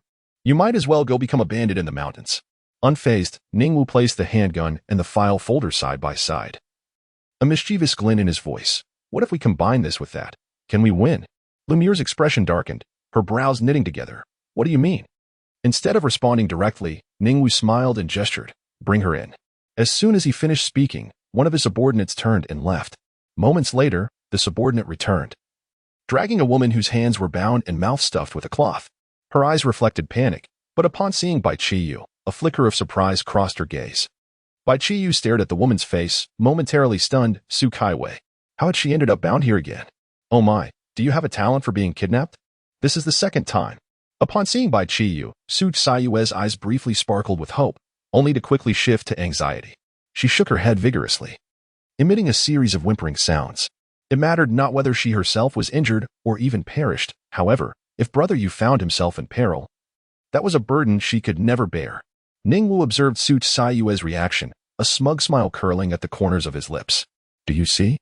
This is Su Kaiwei, the second daughter of the Jinwei group. Bai Qiyu was momentarily taken aback by the revelation that Su Kaiwei was indeed the second daughter of the Jinwei group. While he had known her to be affluent, he had not realized the extent of her wealth. Yet, with such riches, a mere monthly allowance of 100,000 yuan seemed rather stingy. Lu Emor furrowed her brows even tighter, her tone laced with indignation. You intend to use her as a hostage to threaten the Jinwei group? Ningwu nodded confidently. With your assistance, I am certain we will succeed without fail. Lu Emor coldly shook her head, her voice dripping with sarcasm. Since you have a hostage, my involvement is inconsequential. Ningwu, however, extended his index finger and waved it gently, a sinister smile adorning his face. No, Lawyer Lu, you underestimate me. Ning, always strive for absolute certainty in my endeavors. Currently, I am facing issues with another business. If I lose this lawsuit, my pharmaceutical production will cease, and I will incur exorbitant compensation fees. This could lead to my financial ruin, leaving me with no hope of recovery. And what if I refuse? Lu Emor scoffed at the notion of hostage-taking and held no favorable feelings toward Ningwu. Unfazed, Ningwu's smile grew colder. I am aware that the Jinwei group is also courting you. Therefore, to entice you, I have prepared a grand gift. With that, he clapped his hands, the sound echoing through the vast factory. Almost immediately, another henchman stepped forward, dragging a man with bound hands and a towel stuffed in his mouth from behind a machine. The man struggled, terror evident in his eyes. Upon seeing him, Bai Qiyu was taken aback. He recognized this individual. Lubo? Wasn't he the coward who had once pursued Su Ji, only to be paralyzed with fear when confronted by her? Lubo? Lu Lang? Could he be Lu Emor's brother? What a small world it was. Indeed, as soon as Lu Emor laid eyes on Lubo, her expression changed dramatically, her voice filled with suppressed fury. Ningwu, you dared to kidnap my brother? Ningwu feigned innocence, raising his hands in a gesture of surrender. Please, don't make it sound so harsh, Lawyer Lu. I am merely inviting him to share his experience here with you, to see if he is truly reluctant to leave. As he spoke, he yanked the towel from Lubo's mouth. The moment the towel was removed, Lubo cried out, Sister, hurry and save me. Ningwu reveled in Lubo's panic, a triumphant smile gracing his features. Lu Emor's expression fluctuated between anger and concern, and finally, she gritted her teeth. Brother, rest assured, we live in a society governed by law. He would not dare to harm you. Is that so? Ningwu chuckled. Then allow me to remove one of his arms, just to demonstrate. Lubo was instantly struck with terror, his complexion turning ashen, and his voice trembling. No. Sister, please save me. I cannot bear to be without an arm. Lu Emor, her eyes ablaze with fury, fixed a fierce gaze upon Ningwu. Ningwu, if you dare to lay a finger on my brother, I assure you, you will regret it for the rest of your life. However, Ningwu remained unfazed, laughing even more maniacally. Regret? Lawyer Lu, you are barely able to protect yourself. And yet you dare to threaten me? He then turned to Lu Bo and remarked, It seems your sister does not care much for your well-being. Chapter 50. Be strong. Lu Bo trembled in fear, his voice nearly breaking into sobs. Sister, I beg you, save me. I do not wish to become disabled. Lu Meyer gritted her teeth, a flicker of struggle passing through her eyes, but she quickly regained her composure. She gazed at Lu Bo and said, Brother, you must be strong. Even if you lose an arm, I will care for you for a lifetime. Ningwu's expression darkened at her words, clearly taken aback by Lu Meyer's resolute stance. He scoffed coldly, his tone laced with malice. Care for him? Very well, then I shall remove both his arms and legs, and we shall see how you manage that. Lu Bo cried out in despair. Sister. Lu Meyer replied firmly. You must be strong. Ningwu's face grew ominously dark. He had not anticipated that Lu Meyer would remain indifferent to her brother's potential disability. If the Jinyu group held a similar stance towards Su Kaiwei, he would surely be defeated. No, he needed to secure Lu Meyer first to ensure his own safety. However, if he truly harmed Lu Bo and Lu Meyer opposed him, there would be no room for negotiation. Ningwu narrowed his eyes, a chilling smile creeping onto his lips. Ah, you believe I would not resort to such measures? Bring him. Lu Meyer shot Ningwu a cold glance before turning to Lu Bo. Brother, you must be strong. Ningwu snorted, pointing directly at Bai Qiyu. First, cut off his little finger to sharpen the knife. Bai Qiyu was taken aback. Looking at Ningwu's finger pointed at his hand. What does this have to do with me? Are you trying to intimidate me? Before he could finish his sentence, Shiba, standing behind Ningwu, stepped forward and seized Bai Qiyu's wrist. It was indeed an act of intimidation. Ningwu could not disclose to Lu Meyer that he had previously been involved in organ trafficking, thus. This method was intended to convey to Lu Meyer that he was not afraid to take action. However, unbeknownst to him, this was not merely a demonstration. It was akin to killing an elephant to frighten an ant. Upon witnessing this, Lu Meyer's expression changed drastically, and she immediately shouted, Wait, do not harm him. I agree. Ningwu paused, his brow furrowing. Lu Bo was equally bewildered, his eyes wide. He could scarcely believe his ears just moments ago. He was facing the loss of his limbs while she urged him to be strong and uphold his principles. Now, when someone threatened to harm a single finger of this man, she immediately acquiesced. Was her moral compass made of rubber? Was she truly my sister? Nevertheless, Lu Bo felt a sense of relief. Regardless of the circumstances, his sister had given her consent, thus sparing his limbs. He cast a furtive glance at Bai Qiyu, pondering his true identity. How could he have been in Suji's car before and now cause his sister to act so anxiously? Ningwu chuckled, surprised that this seemingly unremarkable individual was, in fact, Lu Meyer's Achilles heel. With that knowledge, things would proceed more smoothly. He waved his hand, signaling Shiba to release Bai Qiyu. Ningwu's eyes glinted with amusement. Now, that is more like it. Lawyer Lu indeed understands the bigger picture. However, I fear this young man will have to stay with me for a few days. Lu Meyer bit her lip, a hint of worry flashing in her eyes as she turned to look at Bai Qiyu. Bai Qiyu shook his head lightly, his tone carefree. Rest assured, nothing will happen. Previously, this big brother had mentioned that as long as you assist them, you would be considered family. Upon hearing this, Shiba burst into hearty laughter, throwing his arm around Bai Qiyu's shoulders and giving him a firm pat. Exactly. We are indeed family now. Ningwu observed the exchange with satisfaction, nodding in approval. Shiba had become increasingly astute in understanding human relations. If they could smoothly resolve the matter with Lu Mo this time, it might pave the way for a long-term cooperative relationship. And this man was the key figure. With a quick shift in thought, Shiba seized the opportunity to inquire, Young brother, may I ask what your current occupation is? In truth, Shiba had his suspicions, judging by Bai Qiyu's appearance. He seemed to be either Lu Mo Er's kept man or boyfriend. Bai Qiyu smiled subtly, his tone unassuming. I drive a taxi, the one I was just operating. Shiba chuckled in response. Oh, you mean that A8 with bullet holes? As soon as he uttered those words, his smile abruptly faltered, a realization striking him. The expressions of the others also shifted. Noticing the odd demeanor of his subordinates, Ningwu inquired with curiosity, what's the matter? Shiba glanced at Bai Qiyu before reminding him that A8 vehicle which Old 9, Old 4, and Old 2 sent in had bullet holes left by Old 4. Ningwu scrutinized Bai Qiyu, unable to reconcile how this seemingly unassuming man could be the one responsible for imprisoning his three capable subordinates. It must be mere coincidence. He turned to Shiba, asking, Did you find out? What is that driver's name?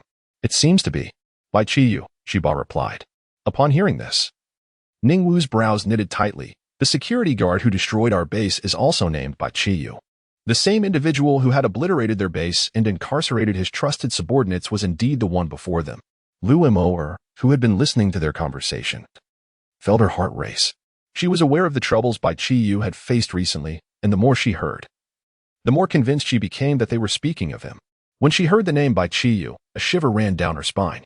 She immediately glanced at him, signaling him not to reveal his identity. The Bao Kaiwei was equally startled. She never anticipated that Bai Qiyu had been entangled with such desperate individuals over the past few days. Subsequently, Ningwu turned his gaze to Bai Qiyu. Young brother, I wonder if this matter relates to you? Bai Qiyu quickly shook his head. How could it be? I'm quite timid and never engage in such affairs. Lu Mo and Sukaiwei both sighed in relief simultaneously. Shiba, who had been tense moments ago, also relaxed slightly. Ningwu continued to probe. So, how should I address you, young brother? Bai Qiyu flashed a gleaming smile, exposing his pearly white teeth. Oh, I am Bai Qiyu. The instant Shiba heard that name, he immediately prepared to act. His movement was remarkably swift. However, it was too late. Bai Qiyu had already been poised for this moment. In an instant, he activated his destroyer. The force of his golden shield shattered. Just as Shiba released Bai Qiyu, he felt as though he had forgotten something crucial. Seizing the moment, Bai Qiyu activated his thief ability, having long set his sights on Shiba's handgun, which he deftly appropriated. Within the workshop, there were 5 adversaries present, including Ningwu. Apart from Shiba, 2 men were each gripping Su Kaiwei and Lu Bo, while another woman had previously handed her firearm to Ningwu. With Shiba disarmed, he posed no further threat in Bai Qiyu's eyes. Thus, to avoid any delay, the instant the gun was in his possession, Bai Qiyu disregarded Shiba and activated Sharpshooter, raising his hand and firing without hesitation. His paramount objective was to rescue Su Kaiwei. Hence, his first shot was aimed directly at the man behind her, resulting in his immediate demise. Chapter 51. The reappearance of Zhou Wei with a second bullet whistled through the air, aimed directly at Ningwu. With remarkable swiftness, Ningwu reacted. The moment the first gunshot echoed, he darted to the side like a leopard, swiftly taking cover behind a machine, evading the bullet entirely. His agility was so astonishing that even Bai Qiyu could not help but be astounded, truly deserving of the purple-level title in martial arts. His reaction speed was nothing short of extraordinary. If only Young Mu were present, her sharpshooter title also boasted a purple level, which would have made dealing with Ningwu a trivial matter. At this moment, Shiba launched his attack. Having lost his handgun, he swung his fist with great force towards the back of Bai Qiyu's head. However, Bai Qiyu, possessing the iron head skill, paid him no heed and immediately aimed a shot at the man behind Lu Bo Bang. The gunshot rang out as the man had just drawn his pistol and had not yet disengaged the safety. He fell lifelessly to the ground. Meanwhile, Shiba's fist struck Bai Qiyu's head but inflicted no harm whatsoever. Shiba was taken aback, realizing that with a mere turn, Bai Qiyu could easily dispatch him. Gritting his teeth, he bellowed, "So you have an iron head, do you? What about your waist? Is that iron too?" Before the words had fully left his mouth, he lifted his foot and delivered a fierce kick aimed at Bai Qiyu's waist. Yet, the anticipated scene of Bai Qiyu tumbling to the ground in disarray did not materialize. It felt as though Shiba's foot had collided with a solid rock. He was momentarily stunned. The golden bell shield. Shiba's eyes widened in disbelief. This fellow appeared quite young, and not only did he master the iron head, but he also possessed the golden bell shield. How many years of practice would it take to reach such a level? Surely, one could not attain this skill starting from the womb. Bai Qiyu continued, dispatching another bullet that ended the life of a female subordinate. Only then did he turn to Shiba, revealing a chilling smile. "Now it's your turn." Shiba was taken aback by the smile, trembling involuntarily. Before he could react, Bai Qiyu had already kicked towards him. Instinctively, Shiba attempted to employ the golden bell shield, but to no avail.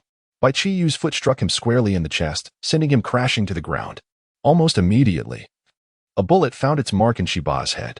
At that moment, his face bore an expression of utter disbelief. He could not fathom why. After 30 years of training in the golden bell shield, he was unable to harness it. Simultaneously, Ningwu, who had been hiding behind the machine, regained his composure. He quickly discarded the folder in his hands, disengaged his pistol's safety, and prepared to counterattack. However, Bai Qiyu did not afford him the opportunity. He swiftly redirected his gun towards the edge of the machine and fired again. Bang! The bullet struck the machine, igniting a flurry of sparks. Ningwu was startled and immediately recoiled, wary of exposing himself. "Quick, hide!" Bai Qiyu shouted to Lu Moer, continuing to fire at the machine. With limited ammunition, he had to regulate his shooting pace, alternating between rapid and slow shots to suppress Ningwu's movements. Concurrently, he moved swiftly towards the direction of Su Kaiwei. Lu Bo found himself bound hand and foot, reduced to wriggling on the ground like a helpless caterpillar, desperately rolling about. Yet Su Kaiwei was acutely aware that this was utterly futile. Once Bai Qiyu's ammunition was exhausted, Ningwu would undoubtedly retaliate, and at that moment, there would be no escape for any of them. As Bai Qiyu approached, Su Kaiwei shook her head vigorously, emitting muffled sounds to signal him to stay away. "Ningwu's target is me. There is still time for Brother Yu to flee. If he remains to protect me, Ningwu will surely eliminate him first." However, Bai Qiyu appeared oblivious to her gestures and continued resolutely towards her. Just as he reached Su Kaiwei, the last bullet in his handgun was fired. Upon hearing the cessation of gunfire, Ningwu peered out from behind the machinery. A cold smirk graced his lips as he surveyed the unfolding scene. His weapon now aimed squarely at Bai Qiyu. "Bai Qiyu, your time is up," Ningwu declared, his finger poised on the trigger, his eyes alight with murderous intent. Bai Qiyu swiftly enveloped Su Kaiwei in his embrace, turning his back to Ningwu, resolutely shielding her with his own body. He was acutely aware that while he possessed the protection of a bulletproof vest, Su Kaiwei lacked such defenses. Should Ning Wu's bullet find her, the consequences would be dire. Tears streamed down Su Caiyue's cheeks as she struggled in Bai Qiyu's arms, making muffled protests, attempting to push him away. No, I cannot allow Brother Yu to take a bullet for me. He must not die. He absolutely cannot. However, her limbs were bound tightly, her strength insufficient. Her struggles were in vain. Bang! The gun fired. Su Kaiwei felt all her strength drain away in an instant, her legs buckling as she nearly collapsed to the ground. It was over. Brother Yu was shot. Would he die? No, he cannot die. Lu Mo let out a piercing scream, recklessly rushing towards Bai Qiyu. No, Qiyu. Yet, Bai Qiyu stood steadfast, still tightly holding Su Kaiwei, showing no sign of faltering. Bai Qiyu furrowed his brow, pondering, huh? Why doesn't it hurt? While he knew he wouldn't succumb to the bullet, it didn't mean he was immune to injury. Moreover, had Ningwu only fired a single shot? There was no follow-up? Curiosity got the better of him, and he turned to look. Ningwu's eyes widened in disbelief. A look of shock etched across his face as a bullet hole appeared in his forehead. His body swayed before he collapsed heavily to the ground. Behind Ningwu stood a figure all too familiar to Bai Qiyu, Zhou Weiguo. Seeing Zhou Weiguo, Bai Qiyu felt a wave of relief wash over him. Captain, you've finally shown yourself. If you hadn't, I would have been done for. Zhou Weiguo raised an eyebrow, somewhat surprised. You knew I was here? Bai Qiyu nodded, admitting that it was the sight of Zhou Weiguo that had emboldened him to reveal his identity and take action, perhaps due to the effect of the stealth red ability. Zhou Weiguo's concealment had indeed been remarkably effective. No one else had noticed him. Indeed, even before entering the factory, Bai Qiyu had already detected the presence of Zhou Weiguo, although Zhou Weiguo possessed the stealth red attribute, granting him exceptional concealment abilities that made him difficult for others to perceive. Bai Qiyu not only shared the same attribute, but also held a superior observation purple attribute. Thus, Bai Qiyu swiftly recognized Zhou Weiguo, who was lurking like a cat. In an instant, Bai Qiyu comprehended Zhou Weiguo's motive for being there: revenge, the vendetta for his slain wife. It was precisely for this reason that Bai Qiyu dared to boldly reveal his identity and even provocatively challenge Ningwu. Every step he took was meticulously calculated, with the sole uncertainty lying in whether Zhou Weiguo would strike at the pivotal moment he sought to protect Su Kaiwei. As it turned out, Zhou Weiguo not only acted but did so with impeccable timing, leaving Bai Qiyu no opportunity to evade the bullets. Chapter 52. The meeting of three maidens. Upon seeing Bai Qiyu safe and sound, Lu Mo and Su Kaiwei finally breathed a sigh of relief. Bai Qiyu swiftly untied Su Kaiwei, while Lu Mo hurried to free Lu Bo from his bonds. The moment Su Kaiwei regained her freedom, she tore off the cloth from her mouth and threw herself into Bai Qiyu's embrace, tears streaming down her cheeks. Brother Yu, you were so foolish. What would I have done if you had been hurt? Just as Lu Mo finished untying Lu Bo, she looked up to witness this scene, her eyes narrowing in surprise. Su Kaiwei actually knew Qiyu? And judging by their demeanor, the connection seemed quite profound. Sensing Lu Mo's gaze, Bai Qiyu quickly released Su Kaiwei and cleared his throat. I'll be fine. You should call the police right away. It was only then that Su Kaiwei snapped back to reality, nodding vigorously before rushing over to Ningwu's lifeless body, where she retrieved a mobile phone. Observing this, Bai Qiyu couldn't help but nod in approval. It seemed that medical students, accustomed to encountering corpses, possessed a certain audacity. At that moment, another thought crossed his mind. He turned to Zhou Weiguo. Curiosity etched on his face. Captain, how did you find your way here? The police had no leads on Ningwu. Zhou Weiguo, with no intention of withholding information, explained directly, I recalled that Yin Yimin had connections with these individuals and might have left some records.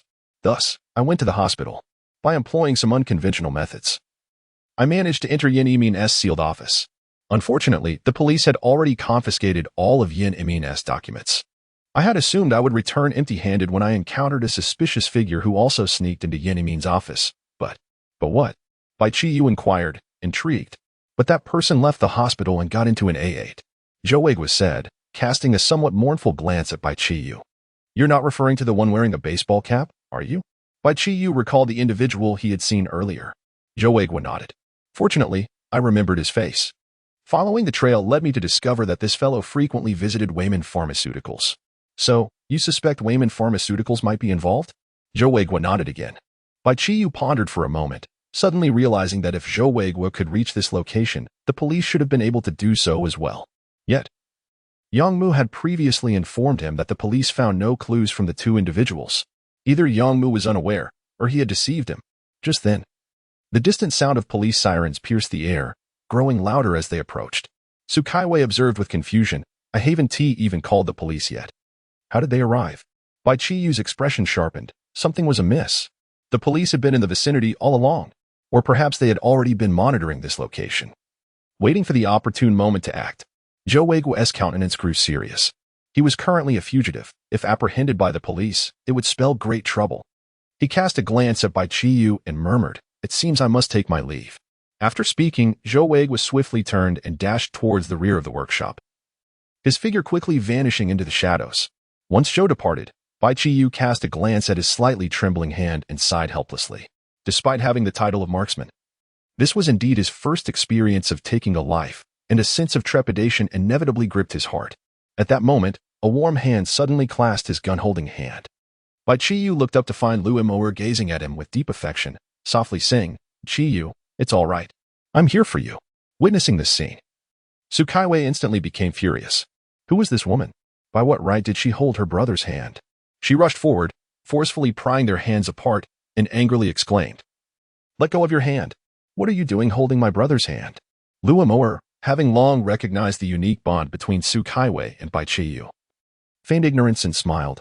"Oh, I'm so sorry. I didn't realize you were Qiyu's sister. You can just call me sister-in-law from now on." "Sister-in-law?"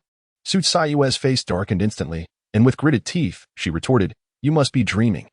Bai Qiyu observed the two women at loggerheads and suddenly recalled the words of a literary giant from another realm. "I simply find their quarrel noisy." Meanwhile, Lu Bo stood nearby, utterly dumbfounded. What was happening?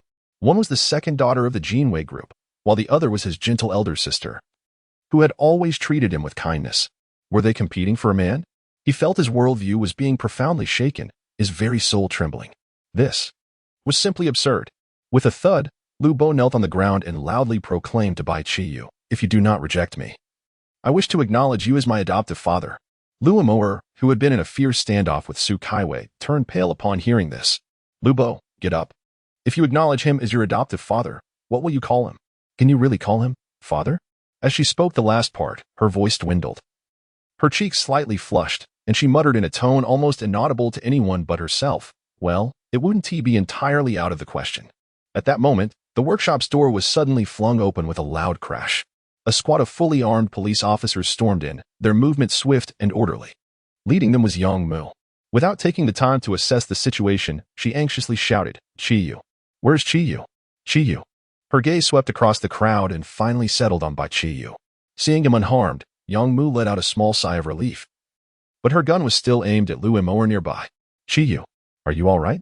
Bai Qiyu was startled. If Lu Imo were shot, it would spell disaster. He quickly called out, "Don't shoot. I'm fine. We are safe now." Lu Imo, however, wore a sullen expression, glaring coldly at Yang Mu. "You did that on purpose, didn't you?"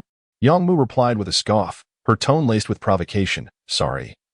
But seeing lawyer Lu looking like a criminal instinctively made me want to take you down."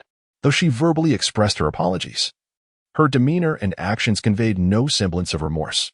Upon spotting Yang Mu, Tsukaiwei's eyes sparkled with excitement as she exclaimed, "Sister Mu." It was only then that Yang Mu noticed Tsukaiwei and, in astonishment, inquired, "Kaiwei, what brings you here?" Tsukaiwei immediately dashed towards Yang Mu, arms outstretched in a desire to embrace her. However, Yang Mu bypassed her entirely, rushing directly to Bai Qiyu and enveloping him in a tight embrace, exclaiming, "Qiyu, are you all right?" As she spoke, she anxiously examined Bai Qiyu for any signs of injury, fearing that he might have been harmed. Chapter 53. The net titan Tsukaiwei found herself at a loss, frozen in place as she gazed at the scene before her. "Sister Mu, what is this?" Beside her, Lu Imo observed everything with keen interest, a knowing smile gracing her lips. "Ah, dear girl, do you not understand? Your sister Mu's relationship with Qiyu mirrors your own connection with him." Tsukaiwei's eyes widened in disbelief. Upon hearing Lu Imo's words, Yang Mu furrowed her brow, casting a piercing glance at Tsukaiwei. Suddenly, a memory struck her. Bai Qiyu had once rescued Tsukaiwei from Luo Xian during his tenure as a security guard. At that moment, Tsukaiwei had developed a fondness for him. Could it be that the trope of a hero saving a damsel had led Kaiwei to confuse gratitude with love? Contemplating this, Yang Mu's hostility lessened slightly. "Kaiwei, I understand that Qiyu saved you, and thus you may harbor some affection for him. However, that is not love. It may merely be gratitude that you mistakenly perceive as love. Yet, Su Kaiwei shook her head resolutely, her tone unwavering. Sister Mu, that is not the case. Brother Yu and I are in a romantic relationship. Upon hearing this, Bai Qiyu felt overwhelmed and quickly interjected. We were in a romantic relationship. We have already broken up. Unperturbed, Su Kaiwei rushed over and clung to Bai Qiyu's left arm, playfully declaring, Brother Yu, do not worry. My sister has just increased my allowance to 200,000. I can take care of you now.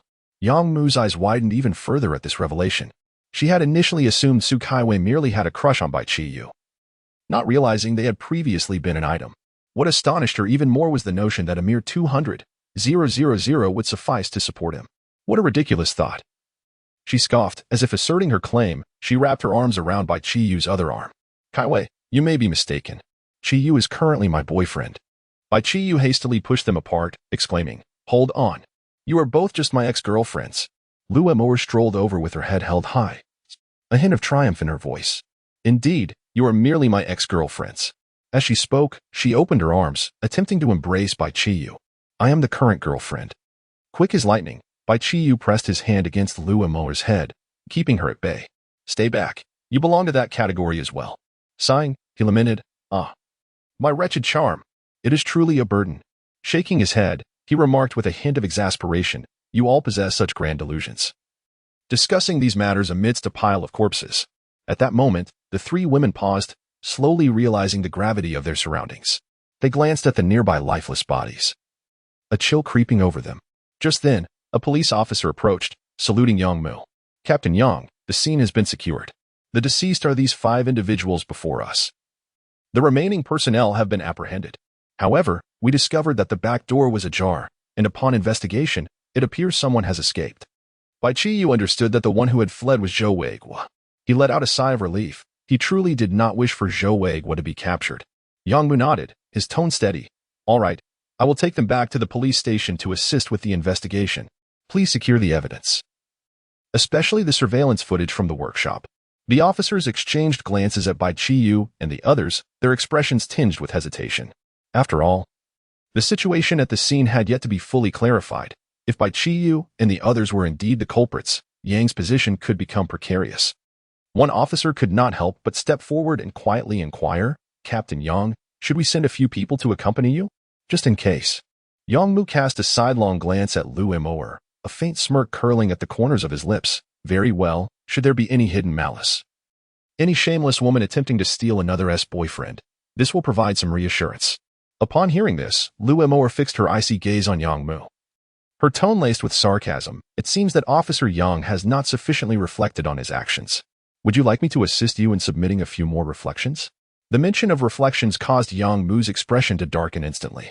Previously, due to Lu Emoer's complaint, she had been compelled to write an extensive 5,000-word reflection, which had become a source of amusement throughout the precinct. If she were to face another complaint, her dignity would be irreparably tarnished.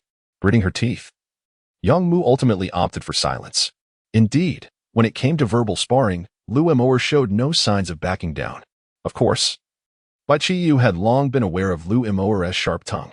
Subsequently, the group was escorted into a police vehicle en route to the precinct for further investigation. Along the way, Yang Mu alleviated Bai Qiyu's confusion. It turned out that the police had already set their sights on Ning Wu's criminal syndicate. The Old Nine, previously apprehended by Bai Qiyu, had divulged a significant amount of crucial information, coupled with the testimonies from Yin Yimin and Lu Lang. The police had essentially pieced together the operational framework of this criminal organization. This syndicate, ostensibly a legitimate pharmaceutical enterprise, was, in reality, engaged in the illicit trade of human organs. They leveraged their medical business to connect with doctors and patients, selectively identifying wealthy individuals in need of organ transplants and patients without families to serve as organ suppliers. Though Ningwu was the proprietor of the pharmaceutical company, he lacked a medical background. In his early years, he was merely an ordinary pharmaceutical representative who had cultivated some connections through dealings with hospitals. Later, he established Wayman Pharmaceuticals, but the company primarily produced off-patent medications, yielding meager profits. Consequently, he turned his attention to the highly lucrative underground organ trade. Ningwu had 10 capable subordinates, known as the 10 Kings, specifically tasked with this enterprise. Unfortunately, these 10 Kings met with misfortune when they encountered Bai Qiyu. Under Bai Qiyu's cunning design, 3 of them clashed with Lu Lang's bodyguard and perished. Those 3 boarded Bai Qiyu's taxi, only to be delivered directly to the precinct. The remaining 4 met their demise at the hands of Bai Qiyu that very day. Bai Qiyu reflected with some regret, such promising potential among the 10 kings. And he had not even managed to extract a few entries before they were entirely wiped out. The police had originally planned to net their quarry today. But they suddenly received news of an outsider entering the scene. To their astonishment, a bullet-riddled A8 rolled in, occupied by a man and a woman. The armed police dispatched for assistance were unaware of the vehicle's origins, yet the detectives were acutely aware. This very car had just delivered 2 Class A fugitives to the precinct today. The information was swiftly escalated and ultimately reached Yang Mu. Upon seeing the news, she nearly lost her composure. The reason she had deceived Bai Qiyu, that fugitive, into revealing nothing was her fear of him becoming entangled in this case. After all, this case was deeply intricate and fraught with peril. Despite her precautions, she never anticipated that Bai Qiyu would boldly drive straight into the lair of Ningwu. Chapter 54. Sister, please say brother you goodness, you have orchestrated the demise of his 3 formidable subordinates and sent 3 individuals to the police station. And yet you still dare to venture into his lair? What is it? Is living a burden? Young Mu, not daring to delay, promptly requested an operational order and charged in with the police. However, to Yang Mu's surprise, he encountered Su Kaiwei here. Su Kaiwei wore a look of grievance, stating, I originally intended to seek out brother you this morning, but I was bound as soon as I stepped out. Bai Qiyu, observing the young lady prone to abduction, could not help but shake his head in resignation. Though he found Su Kaiwei somewhat exasperating, at least the gang was essentially dismantled, ensuring the safety of Su Kaiwei, Su Shi, and Lu Imor. He could finally breathe a sigh of relief. Upon arriving at the police station, Bai Qiyu and the others collaborated with the authorities to provide their statements. The workshop was under surveillance, and every detail was meticulously recorded.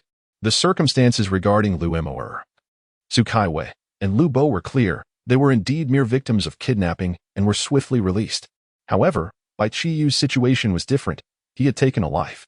Although it was in self-defense, the act of shooting and killing altered the nature of the incident. Thus, he remained under investigation.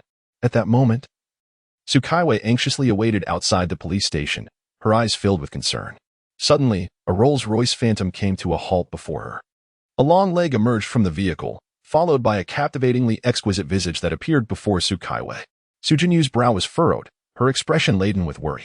When she received the call about Su Saiyue's abduction, she was entirely taken aback, left in a daze.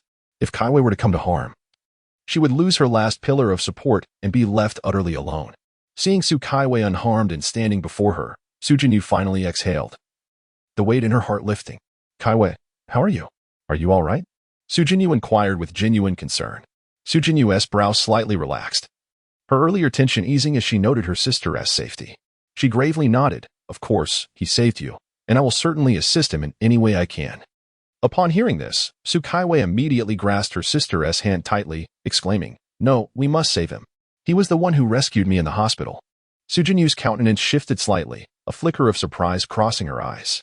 The one who saved you was also him? Su Kaiwei nodded affirmatively. A complex array of emotions swept through Su Jinyu.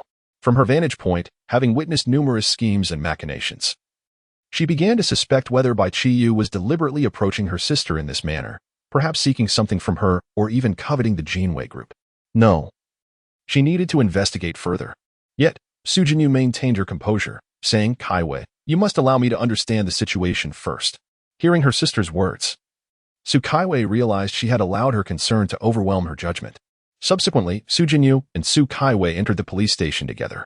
Meanwhile, Lu Imor was waiting outside the interrogation room. She harbored no concerns about Bai Qiyu. To her, this was merely a trivial matter. For it was evident that Bai Qiyu was acting in self-defense. Her only apprehension was that Bai Qiyu had not been rescued by her. There was Yang Mu and Su Kaiwei, both capable of extricating Bai Qiyu. Yet why should her beloved Qiyu rely on them for salvation? It must be she who rescues him. Just then, Su Jinyu and Su Kaiwei walked in. Su Jinyu spotted Lu Imor instantly, though she had not anticipated encountering her in such a setting. With a light chuckle, she remarked, Lawyer Lu, I never expected to see you here after you declined my previous 2 invitations. Lu Imor nodded slightly, her demeanor composed. Indeed, however, since Min Pharmaceutical has come to an end, it seems Suzone may no longer require my services. Su Jinyu shook her head, her smile unwavering. No, Lawyer Lu. Our group encompasses a wide array of fields, and we have our fair share of challenging cases. Thus, I still hope to collaborate with you. Lu Moa raised an eyebrow, her lips curving into a knowing smile. I fear some may not be inclined to do so. Her gaze fell squarely upon Tsukaiwei. Sujinyu furrowed her brow slightly, turning her attention to her sister. Tsukaiwei huffed dismissively, clearly unwilling to engage with Lu Moa. Sister, let us not concern ourselves with this woman. We should hurry and save Brother Yu. Upon hearing the term Brother Yu, Sujinyu's expression tightened further, a flicker of displeasure crossing her features. Brother Yu? Is that the person you want me to rescue? Must you speak so affectionately? Tsukaiwei immediately realized her slip of the tongue. If her sister discovered that she had been supporting Brother Yu with her pocket money, his image in her sister's eyes would undoubtedly plummet, complicating her own relationship with him further. Lu Moa, however, quickly grasped the implication, her lips curling into a smirk. It appears Su Zong is still unaware that the individual your younger sister refers to as Brother Yu once had a romantic involvement with her. Indeed. A glint of coldness flickered in Sujinyu's eyes. Kaiwei, what is the meaning of this? Tsukaiwei inwardly cursed her misfortune. This woman was using her sister against her. Realizing she could no longer conceal the truth, Tsukaiwei confessed, Sister, while I am indeed in a relationship with Brother Yu, it is also true that he saved me. You must help him. Sujinyu seemed to recall some unpleasant memories. I have warned you many times, men are not to be trusted. Especially one whose name includes a character for fish. Tsukaiwei, flustered, raised her voice slightly. Sister, Brother Yu is not at all like your ex-boyfriend. Sujinyu's gaze turned icy. You dare to argue with me for the sake of a man? Very well. I shall see what manner of person your Brother Yu truly is. With that, Sujinyu turned to Lu Moa and stated, Lawyer Lu. Regardless of whom my sister has associated with, she will always remain my sister. I hope you do not harbor any intentions toward her. Sujinyu's ascension to her current position undoubtedly reflects her astuteness. She discerned that Lu Moa's earlier remarks were clearly intended to sow discord. Lu Moa merely shrugged and offered a slight smile, saying, Ms. Su, that was not my intention. I merely wish to inform you that he is now my boyfriend. And I kindly ask that your sister cease any further disturbances. Brother Yu has already mentioned that you are merely a former girlfriend. Tsukaiwei still wished to articulate a few more words. Chapter 55. Is Brother Fish 7 fish? Where is Yongmu? Sujinyu inquired of Tsukaiwei. Tsutsayue's expression was somewhat peculiar as she replied, Yongmu is in the interrogation room. Sujinyu nodded but soon furrowed her brow, sensing something amiss. Weren't you always calling her Sister Mu? Why the sudden change to Yongmu? How novel. She is now my rival in love. Should I still address her as Sister Mu? Not calling her a vixen is already quite courteous. Beside them, Lu Moa observed Sujinyu with a teasing smile and remarked, Su, it seems you are not sufficiently concerned about your sister. Yongmu is also that fellow's ex-girlfriend. Sujinyu's countenance instantly darkened, her brows knitting tightly. Yongmu is also that man's ex-girlfriend? She never anticipated that both her sister and her closest friend had shared a romantic history with the same man. Sujinyu was well aware of Yongmu's heartbreak. During that period, Yongmu had plunged into despair, taking an entire year to emerge from the shadows. Narrowing her eyes at Tsukaiwei, Sujinyu commanded, Come with me. Tsukaiwei felt a chill run down her spine, a wave of foreboding washing over her. She understood that whenever her sister exhibited such an expression, it signified that matters had escalated to a critical level. In the past, she had never dared to defy her sister during such moments. However, this time, thoughts of Bai Qiyu ignited an unprecedented courage within her. Sister, regardless of Brother Fish's circumstances. He has saved me twice. I cannot disregard him. Sujinyu was momentarily taken aback by her sister's reaction. It was the first time she had witnessed Tsukaiwei stand up against her. Clearly, that man held far greater significance in her sister's heart than she had imagined. Sujinyu understood that the more a young girl's affection was suppressed, the more rebellious she tended to become, rather than forcibly obstructing. It would be more prudent to investigate the man in question. They would first ascertain his true character. If he proved to be a scoundrel, then she would ensure he vanished from their lives. With this thought, Sujinyu nodded, her tone softening. All right, I will assist you. Come with me. Upon hearing her sister's words, Tsutsayue's eyes brightened, and she immediately followed. As they departed, she cheekily made a face at Lu Moa. Lu Moa watched their retreating figures, letting out a resigned sigh. Compared to Sujinyu, her influence was indeed somewhat limited. It was regrettable that her earlier remarks had failed to yield any effect. Sujinyu led Tsukaiwei to the door of the director's office and gently knocked. Come in, a commanding male voice responded from within. As Sujinyu pushed open the door, her serious demeanor instantly melted away, replaced by a warm, inviting smile. Her smile radiated a remarkable charisma, making others feel an unbidden sense of closeness. Sukaiwei marveled at her sister's remarkable ability to change her expressions so effortlessly. Uncle Zhang, how have you been lately? Su Jinyu greeted as she stepped into the office. Zheng Gang lifted his gaze, and a smile instantly illuminated his face. Ah, it's Jinyu. Please, take a seat. Su Jinyu, accompanied by Su Kaiwei, settled onto the sofa, her tone tinged with a hint of regret. I fear I must trouble Uncle Zheng once more during this visit. Zheng Gang emerged from behind his desk, taking a seat on the sofa beside them, and remarked with a smile, You're here regarding Kaiwei, aren't you? Rest assured. The matter has been clarified. Kaiwei is not involved in the case. To his surprise, Su Jinyu shook her head. Not quite. My sister mentioned that someone rescued her, enabling her safe escape. I wish to meet that person to express my gratitude in person. Zheng Gang nodded, his tone reflecting a measure of approval. I see.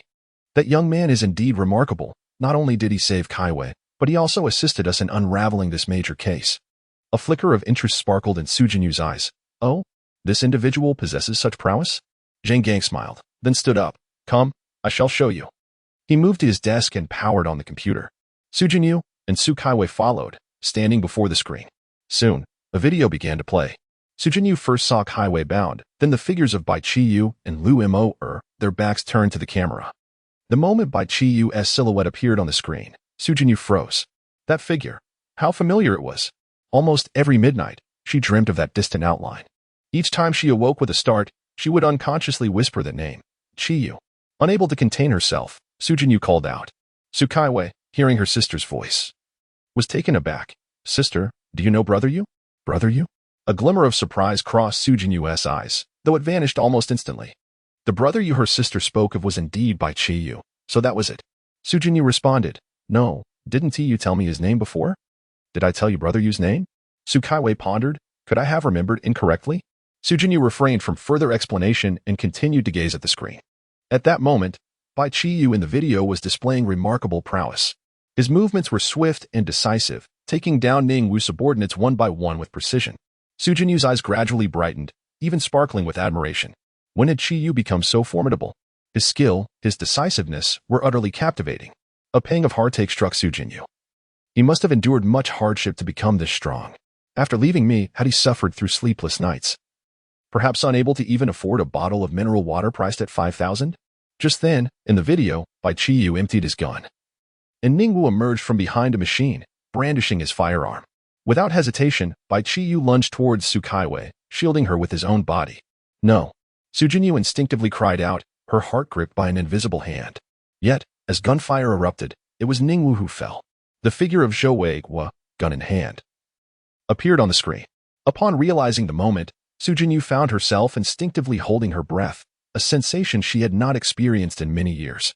In contrast, Su Kaiwei embraced Su Jinyu tightly, expressing her heartfelt emotion. Sister, I never anticipated that you would care for me so deeply. It's merely a video. Yet you appear so anxious. Chapter 56. The demolitions driver Su Jinyu felt a pang of guilt. In that moment, her thoughts were consumed by Bai Qiyu, causing her to momentarily forget her own younger sister. Yet, how was she to confront this reality? The man we both cherish happens to be the same. She maintained a serene faade, gently patting Su Tsayue's back, her tone soft. After all, we are sisters. Su Jinyu turned to Zheng Gang. Uncle Zheng, isn't the situation rather clear? He acted in self-defense. Why is he still being detained? Zheng Gang nodded, offering an explanation. It is indeed self-defense. However, Zhou Weiguo, the man who killed Ningwu, shares a complex connection with Bai Qiyu. We must conduct a thorough investigation to ensure there are no lingering threats. Su Jinyu agreed. That certainly warrants further inquiry, yet the two have hardly interacted, so it should not be of great significance. Uncle Zheng, perhaps, for my sake, you could release him? Zheng Gang sighed. This is not a decision I can make alone. So, before Zheng Gang could finish, Su Jinyu seemed to have a sudden realization. By the way, I recall our department's police equipment is due for an upgrade. Zheng Gang shook his head, his tone resolute. Jinyu, we have known each other for a long time. You should understand the kind of person I am. Professional matters are distinct from personal ones. I cannot violate regulations due to personal connections. Su Jinyu appeared not to hear Zheng Gang's words and continued. Furthermore, I noticed the police cars are rather outdated. It is time for a replacement. Zheng Gang's brow furrowed involuntarily, and his tone grew serious. Jinyu, did you not comprehend what I just said? No matter how much you donate to the department, I will not breach protocol for you. With that, he picked up the phone on the desk and dialed a number. Hello, just released Bai Qiyu. What nonsense, a suspect. That is a veritable fortune god. After Zhang Gang hung up, Su Jinyu smiled. Thank you, Uncle Zhang. Zhang Gang looked perplexed. Why are you thanking me? I am merely fulfilling my duties. Do not misconstrue this. Su Jinyu remained silent as she exited Zhang Gang's office, accompanied by Su Kaiwei. Su Kaiwei gazed at her sister with a smile. I still prefer his rebellious demeanor. Su Jinyu cast a glance at Su Kaiwei, feeling inexplicably irked by her sister. She huffed, just don't cause me any more trouble. Su Kaiwei sensed her sister's displeasure and quickly nodded obediently. Understood, sister.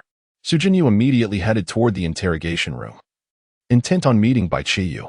However, after taking a few steps, she abruptly halted. How could she face him now? Their relationship was muddled with her sister, and he was her ex. If the truth were revealed, what would become of her and Kaiwei?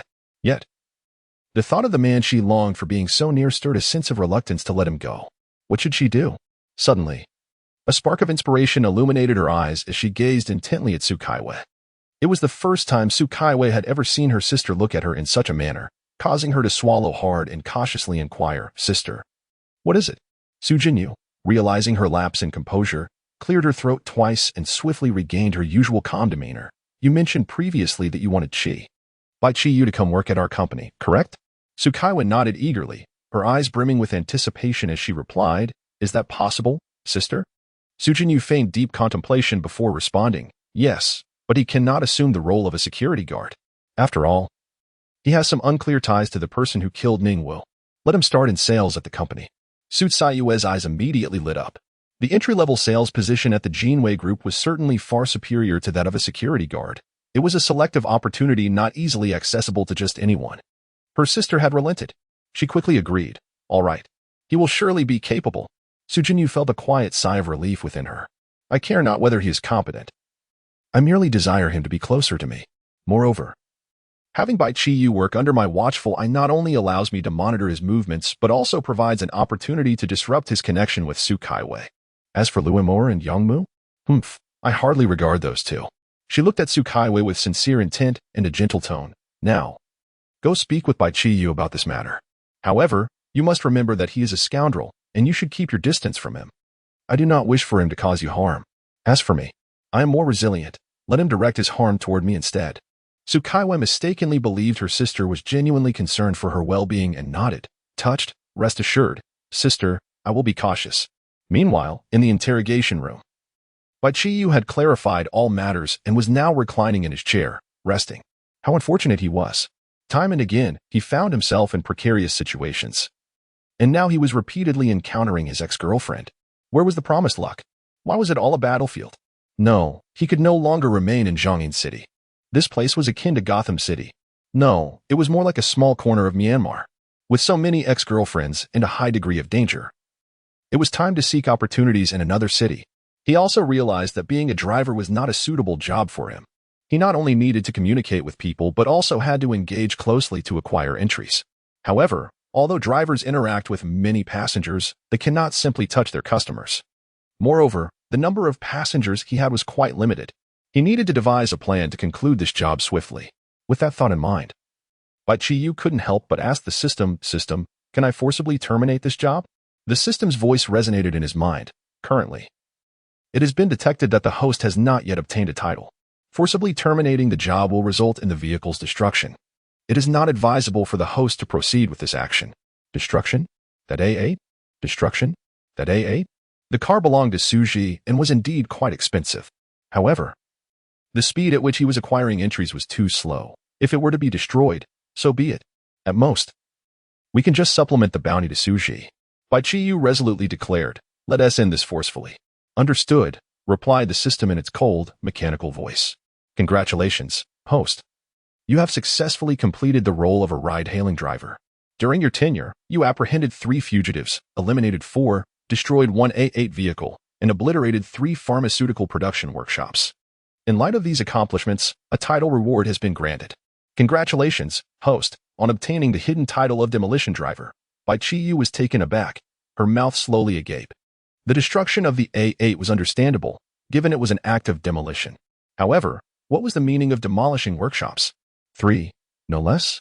At that moment, Zhou Ying rushed in, flustered. Captain Yang, this is bad.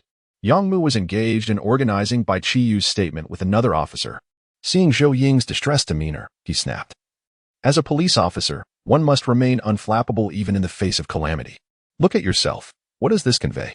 But, Zhou Ying insisted, stamping her foot anxiously. There is no but. You must remain composed. Yang Mu frowned, his tone stern. Oh, Zhou Ying nodded obediently. Speak. What has happened? Our police team has just withdrawn from Wayman Pharmaceuticals' manufacturing facility, and it exploded. Out of 4 workshops, 3 have been destroyed. Yang Mu slammed his hand on the table, exclaiming, What the hell? Chapter 57. A new job awaits. Why did you not mention such an important matter sooner? Yang Mu gazed at Zhou Ying, who wore an innocent expression, mimicking Yang Mu's earlier tone. As a police officer, one must remain unflinching in the face of calamity. Yang Mu rolled his eyes and retorted with irritation. If Mount Tai were to collapse, what concern would that be of mine? Naturally, I would remain composed. However, the criminal's base has been destroyed. Quickly, tell me what transpired. Were there any casualties? Zhou Ying instinctively glanced towards Bai Qiyu. Bai Qiyu's lips twitched involuntarily. Could this possibly be related to him? The demolition driver? Could this wretched system truly betray me like this? Zhou Ying continued. Fortunately, there were no injuries. As it was late, the authorities secured the A8 and other evidence at the scene, planning to continue their investigation tomorrow. Yet, just after the officers withdrew, the vehicle exploded like a small missile, obliterating 3 nearby workshops, although one further away managed to survive. Yang Mu followed Zhou Ying's gaze, casting a contemplative look at Bai Qiyu. Bai Qiyu hastily waved his hands, feigning innocence. Don't look at me. You know me. If it were my doing. No, it couldn't possibly be me. I've already been apprehended by you all. How could I have time for such things? Yet, internally, he urgently queried the system. Wretched system. What is happening? The system's cold voice, surprisingly tinged with a hint of grievance, replied, Did you not instruct me to destroy it? It was indeed this devious system at work. Bai Qiyu seethed, grinding his teeth. I told you to destroy that vehicle, not to obliterate the entire workshop. The system remained unperturbed. To destroy means to make it utterly vanish. Moreover, I did my utmost to control the explosion's radius. You managed to control the radius and still destroyed 3 workshops? If you had not controlled it, would the entire factory not have been obliterated? At that moment, a police officer beside Yang Mu received a phone call. After listening for a moment, he nodded and said, Released? But they are still a suspect, right? Yes. After hanging up, the officer turned to Yang Mu. The chief has instructed us to release the individual. Released? Yang Mu furrowed his brow. Could Lu Amor be behind this? In his eagerness to spend more time with Qiyu, he had completely forgotten about this matter. She approached Bai Qiyu and unfastened his handcuffs. Then, her petite hand grasped his wrist, gently massaging it. Zhou Ying and another officer widened their eyes in astonishment. When had they ever seen Yang Mu behave in such a manner? This was hardly that of a captain. She resembled a devoted wife instead. The group then exited the interrogation room. As the door swung open, Bai Qiyu spotted Su Kaiwei and Lu Amor waiting outside. Su Kaiwei glared at Lu Amor in indignation, clearly having lost an argument moments before. Lu Amor had her gaze fixed on the interrogation room door, and upon seeing Bai Qiyu emerge, she rushed forward.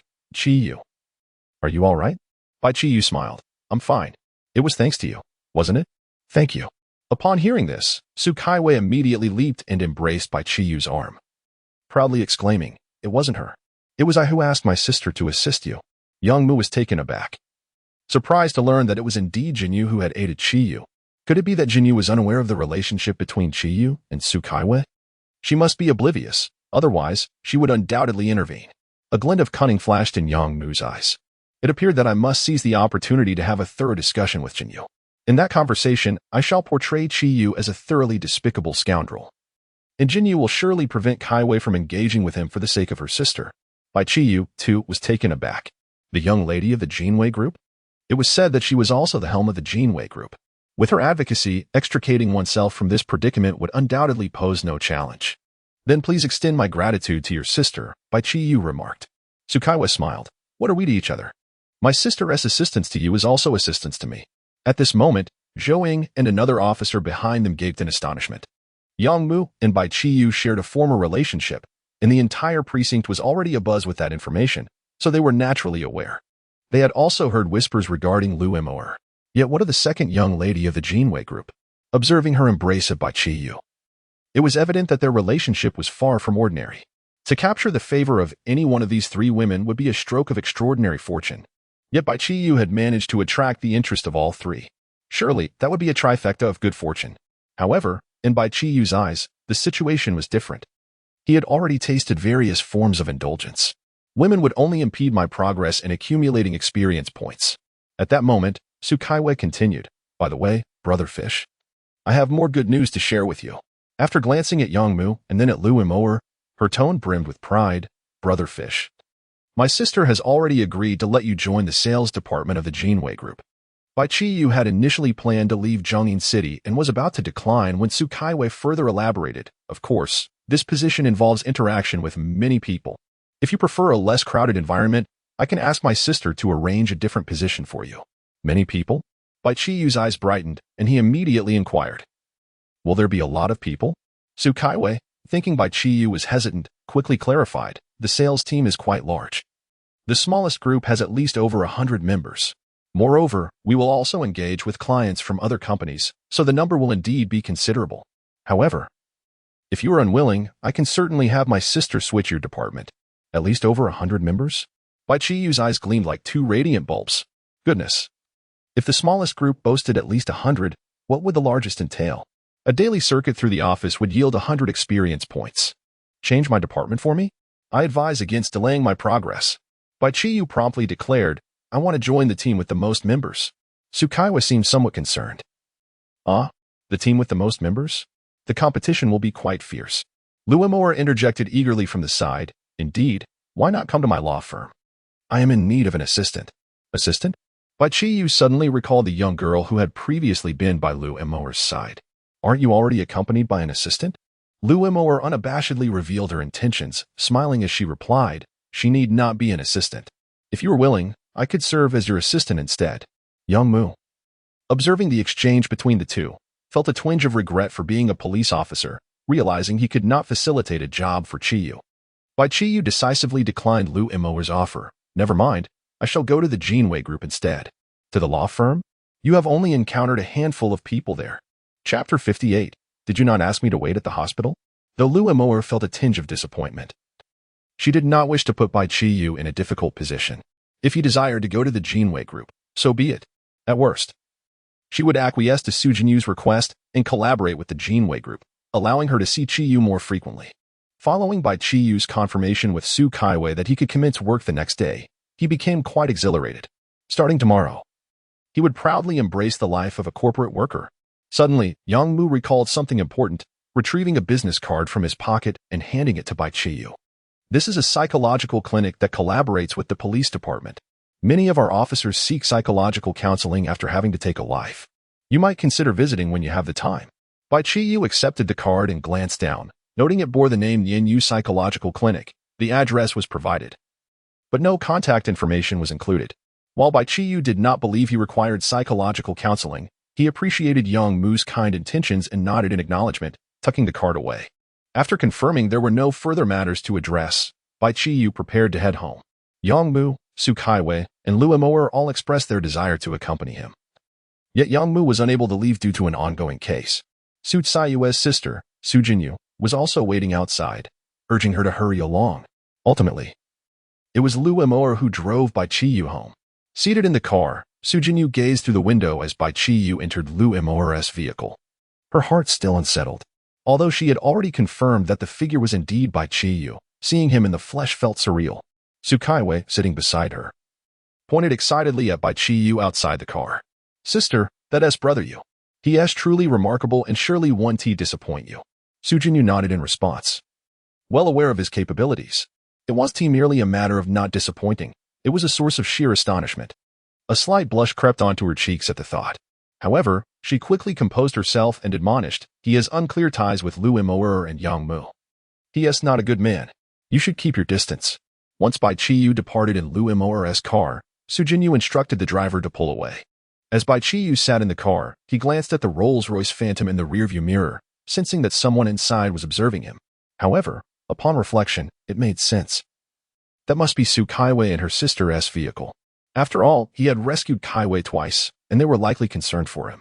He decided to examine the details of his newly acquired title. Demolition Driver. Sacrifice one of your titles to randomly destroy an opponent's title of equal rank. This title seemed quite impressive. Were hidden titles truly this formidable? He wondered what a standard title might entail. Bai Qiyu chose not to dwell on these thoughts for too long and instead shifted his focus to reviewing his identity panel. Name, Bai Qiyu. Occupation, none. Titles, Explorer, Destroyer. Demolition Driver. Entries, white, neat, blue, skilled at leisure, lockpicking, heart of iron, driver, fortunate, female-oriented, green, illness prevention, poison resistance, daughter's slave, iron head skill, golden bell shield. Martial arts, cross-dressing expert, red, master thief, sharpshooter, stealth, unexpected wealth, stitching, purple, scalpel, photographic memory, dissection, observation, lawyer, gold, surgical master, practical application of knowledge. Bulletproof Vest. Lip sword. Unbeknownst to me, I have accumulated such an array of titles. It seems that these former girlfriends have contributed significantly to their quality. Should I consider meeting some of my exes? The thought startled Bai Qiyu. How could I entertain such a perilous notion? Though he believed that his breakups were amicable and for their benefit, not wishing to continue living off them, those women might not share the same sentiment. What if I encounter a few who wish to harm me? That would spell disaster. Perhaps it's best to refrain, especially since not all ex-girlfriends possess such impressive entries. Arrived, Lu Mor's voice interrupted Bai Qiyu's reverie. He snapped back to reality and realized they had reached the entrance of the community. He glanced at Lu Mor and tentatively asked, "Aren't you going in?" Lu Mor returned his gaze. A hint of playfulness in her eyes. "Do you wish for me to enter? Do I hope for you to go in? What for? To swat mosquitoes again? Or to engage in a tussle with Suji?" Bai Qiyu decisively shook his head. "Perhaps it's best not." Lu Mor looked at him with deep affection. Her tone gentle. "Whatever you wish for, I shall comply. I am at your behest." Bai Qiyu cautiously probed. "What if I ask you to cease desiring my charms?" Lu Mor smiled softly. "I will heed your request. I shall keep my distance, yet I hope that in the next life, you will not let me go." Goodness. That statement has left me speechless. How am I to respond? Bai Qiyu shook his head in resignation. "Forget it. Just pretend I never said anything."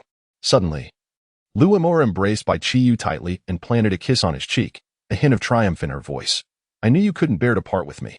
Bai Qiyu was taken aback and quickly pushed her away. "How dare you act so unscrupulously, stealing a kiss from me? Will you not steal one back?" Lu Mor laughed, her eyes shining as she regarded Bai Qiyu. Bai Qiyu scoffed, "Dream on." With that, he swiftly exited the vehicle and strode into the community without looking back. Lu Mor sat in the car, watching Bai Qiyu's retreating figure, a smile curling at her lips. "Ah, Qiyu, you have become a ball in my mouth. You cannot escape." Bai Qiyu arrived at Suji's door and knocked, but no one answered. Could it be that Suji was not at home? Yet.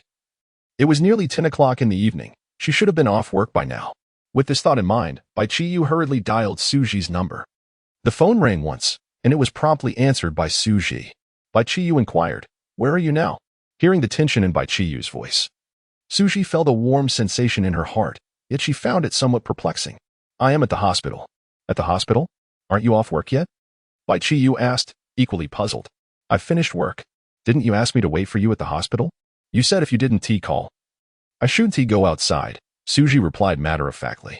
Upon hearing this, Bai Qiyu was suddenly taken aback. Suji had been waiting for him all this time? Her tone suggested that she would have stayed at the hospital all night had he not called. Realizing this, Bai Qiyu could no longer remain still. He hurriedly stepped out and hailed a taxi, heading straight to the hospital. Chapter 59. Release my brother. Upon arriving at the hospital, Bai Qiyu promptly contacted Suji. It wasn't long before she emerged from within the hospital's confines. Bai Qiyu observed her from a distance, his gaze irresistibly drawn to her figure.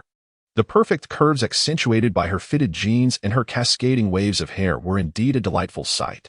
As he contemplated this, a smile involuntarily curved his lips. However, the next moment, he was taken aback. "Wait, hold on. When did I become so enamored?" At that moment, Suji approached. Her eyes lingered on his face for a brief moment, her brow furrowing slightly.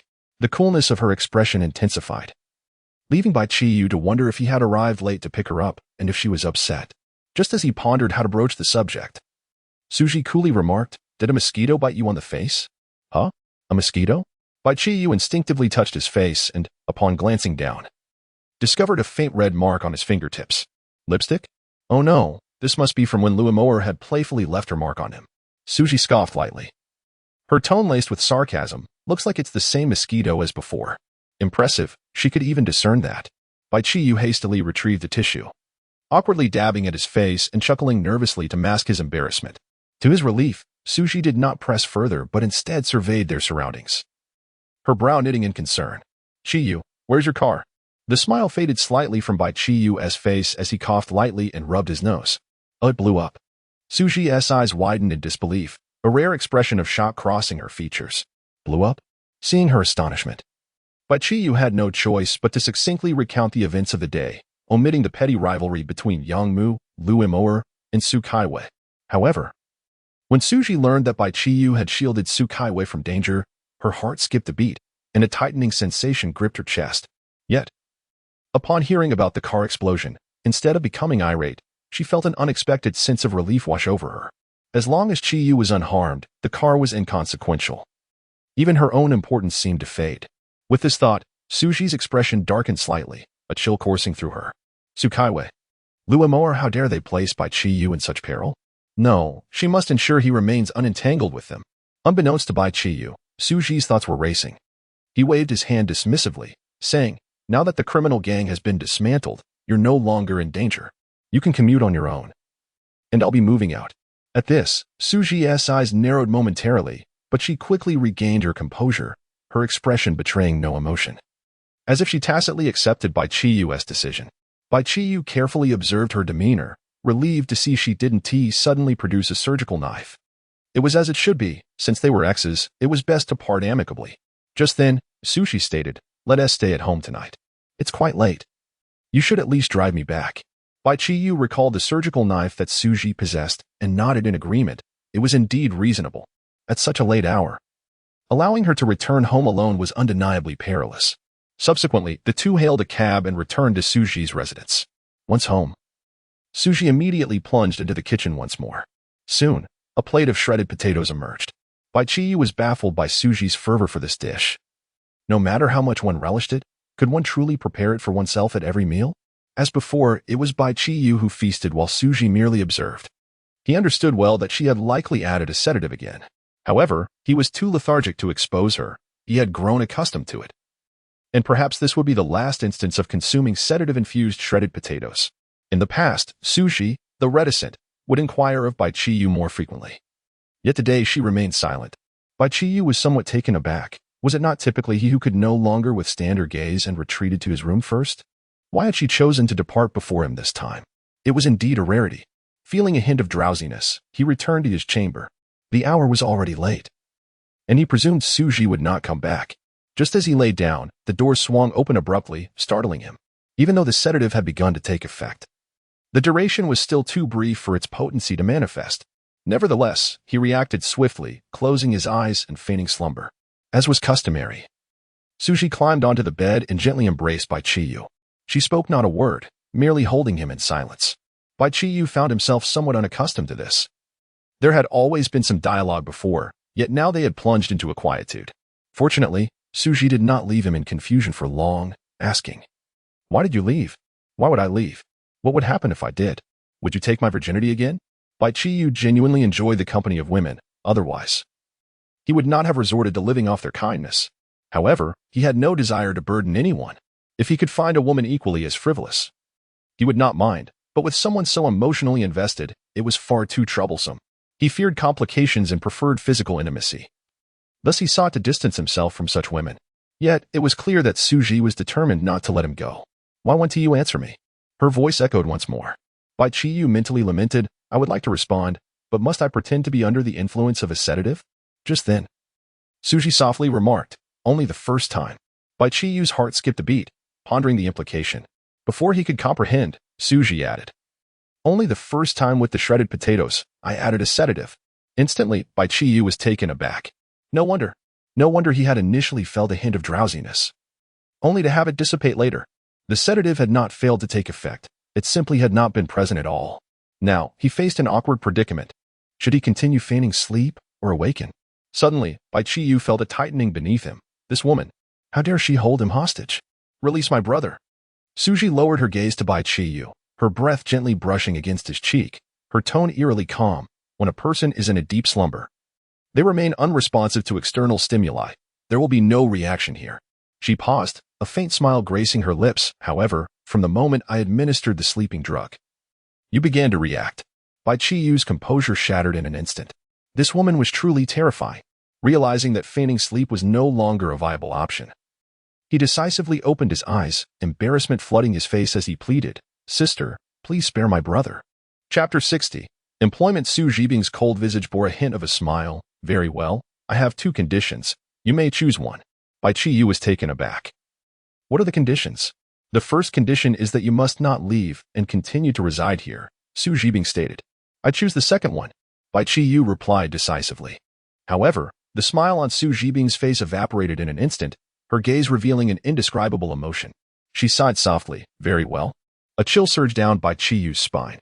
"Wait, what is the second condition? It feels even more terrifying than the first." He swallowed hard and tentatively suggested, "Perhaps I should choose the first one after all?" "It's too late," Su Zhibing replied calmly as she reached for Bai Qiyu's trousers. "Please, no," Bai Qiyu protested, struggling to remove her clothing in return. Su Zhibing paused. "What are you doing?" "Huh? Aren't you taking off my trousers?" "We should reciprocate," Bai Qiyu retorted. "Is that so? Then please continue." Su Zhibing nodded in agreement. With that, she pulled down Bai Qiyu's trousers, prompting him to continue undressing her. Just then, Su Zhibing produced a surgical knife. Bai Qiyu's heart raced in panic. "Big brother, stop undressing. Quickly, save me." Feeling the icy dread emanating from his lower half, Bai Qiyu's mind shattered.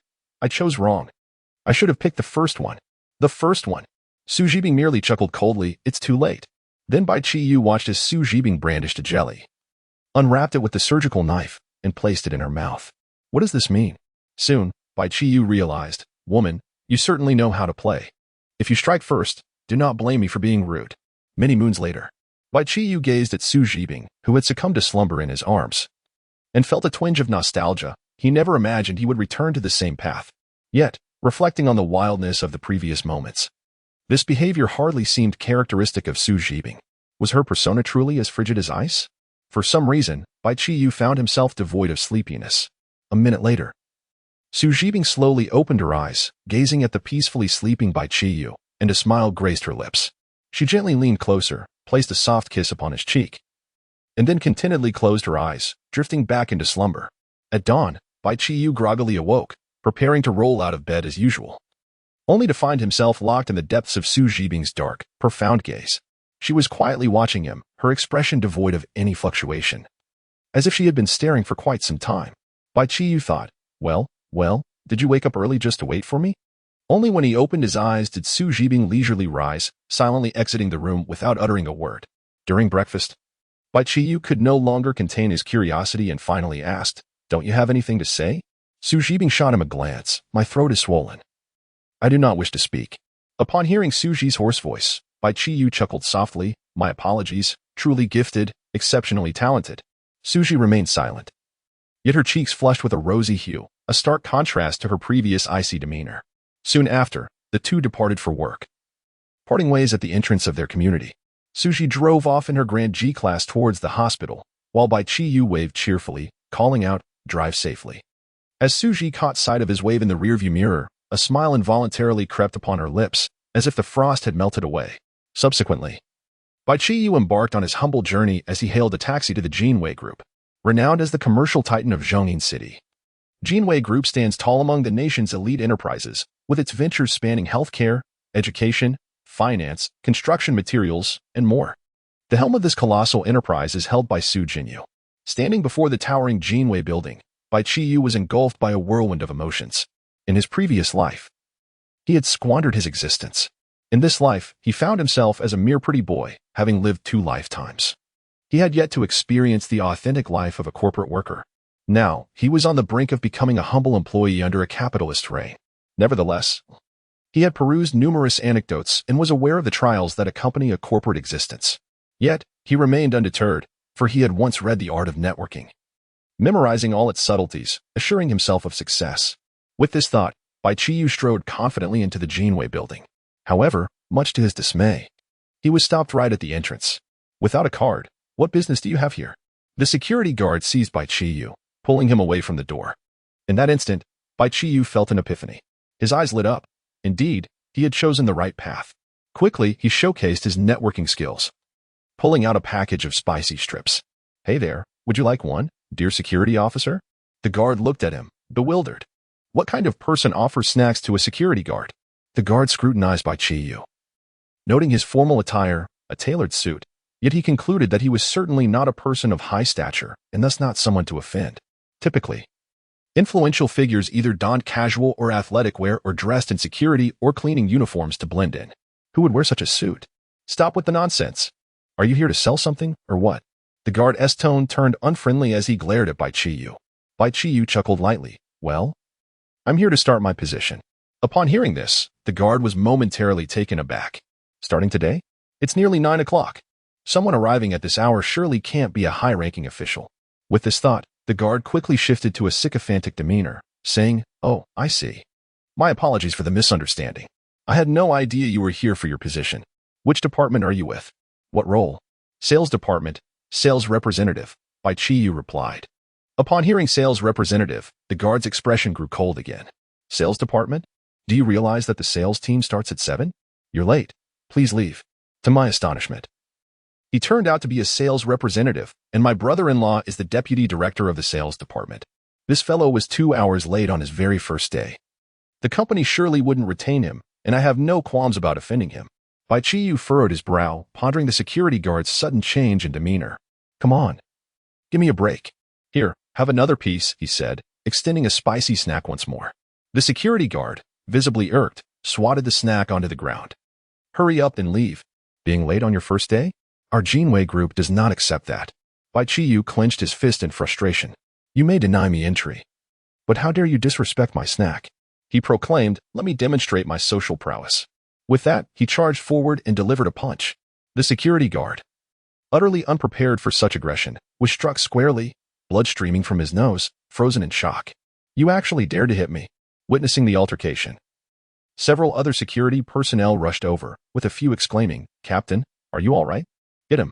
The security captain bellowed, and the others promptly drew their batons, preparing to confront Bai Qiyu. With a swift movement, Bai Qiyu evaded and unleashed a powerful punch at the advancing guards. Chapter 61. Linlu not only did he possess an iron head, but he also had the golden bell shield. These batons had virtually no effect on him. Boom. Bai Qiyu swung his fist, and a security guard shrieked as he collapsed to the ground, followed by a second, then a third, one after another. The guards fell, unable to react in time.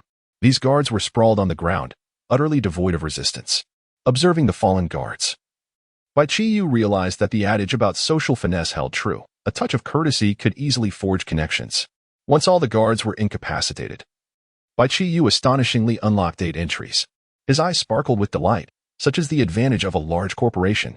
A mere scuffle had unlocked 8 entries. He had certainly come to the right place. However, just as he reveled in his triumph, a cool, furious female voice pierced the air behind him. "What are you doing? If you don't stop, I will call the police." Without turning around, Bai Qiyu calmly waved his hand. "No worries, they have all been defeated by me. There is no danger anymore. No need to call the police."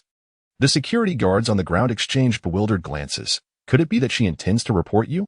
The woman, her chest heaving with indignation, glared at him. "I am talking about you." "Me?" Bai Qiyu was taken aback, turning around in confusion. Upon doing so, he was nearly blinded by the brilliance before him. Wow. A golden legend. Fortune. Gold, you can achieve the best outcome in any probabilistic event. Organization. Gold, you can efficiently manage tasks both large and small in the workplace. Talent Scout. Purple, you possess an astute ability to recognize talent. Wow, these entries truly mark him as a chosen worker. And the fortune attribute is far superior to his own modest luck. Once he withdrew his gaze, he finally regarded the woman before him.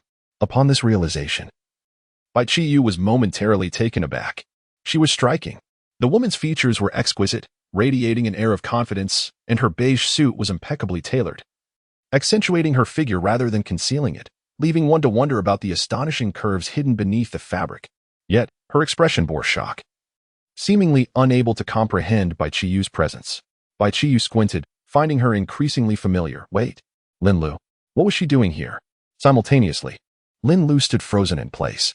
The instant Bai Qiyu turned, she recognized him. Just moments ago, she had berated herself for not recognizing someone she had longed for. despite seeing his silhouette. Meanwhile, the security captain, lying on the ground, chuckled. With the personnel supervisor of Jinwei Group, General Manager Lin, personally arriving. This young man was surely doomed. It served him right for distributing spicy strips.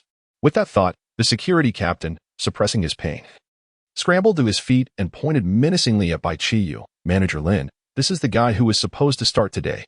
He is late on his first day and has assaulted someone. This behavior is utterly unacceptable. You cannot allow such a person to enter the company. It was all over. The security guard unexpectedly addressed her as General Lin, and it seemed that he oversaw personnel changes.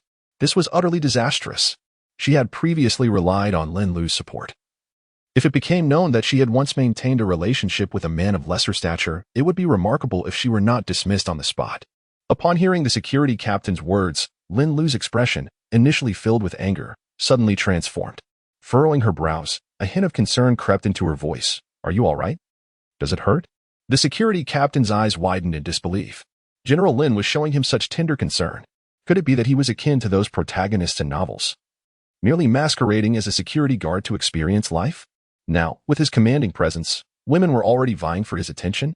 Was it possible that he had truly awakened a protagonist's destiny? The more he contemplated, the more convinced he became. Instantly, he puffed out his chest and patted his heart, declaring, "Rest assured, I am fine." Lin Lu didn't even glance at him, instead rushing past to seize Bai Qiyu's hand, her voice laced with compassion. "Look at you. You're so forceful when you strike. Your hand must be hurting." As she spoke, she gently lifted Bai Qiyu's hand to her lips and blew upon it. The surrounding security guards collectively gasped, their eyes nearly bulging out of their sockets. "Supervisor Lin, surely, there must be some mistake. He was the one who struck us. How could you express concern for his hand? Are you serious?" Bai Qiyu was also taken aback, feeling the warmth of her breath and a faint, delicate fragrance. Something was amiss. This woman was acting strangely. "Ahem, I'm fine. We were merely engaging in friendly sparring." Bai Qiyu quickly withdrew his hand. The security guards nearby couldn't help but twitch at the corners of their mouths. "Friendly sparring? You were the one who left us in tatters." Lin Lu gazed at her empty hand, her expression momentarily faltering. Indeed, Bai Qiyu had already broken off their relationship. He was no longer hers.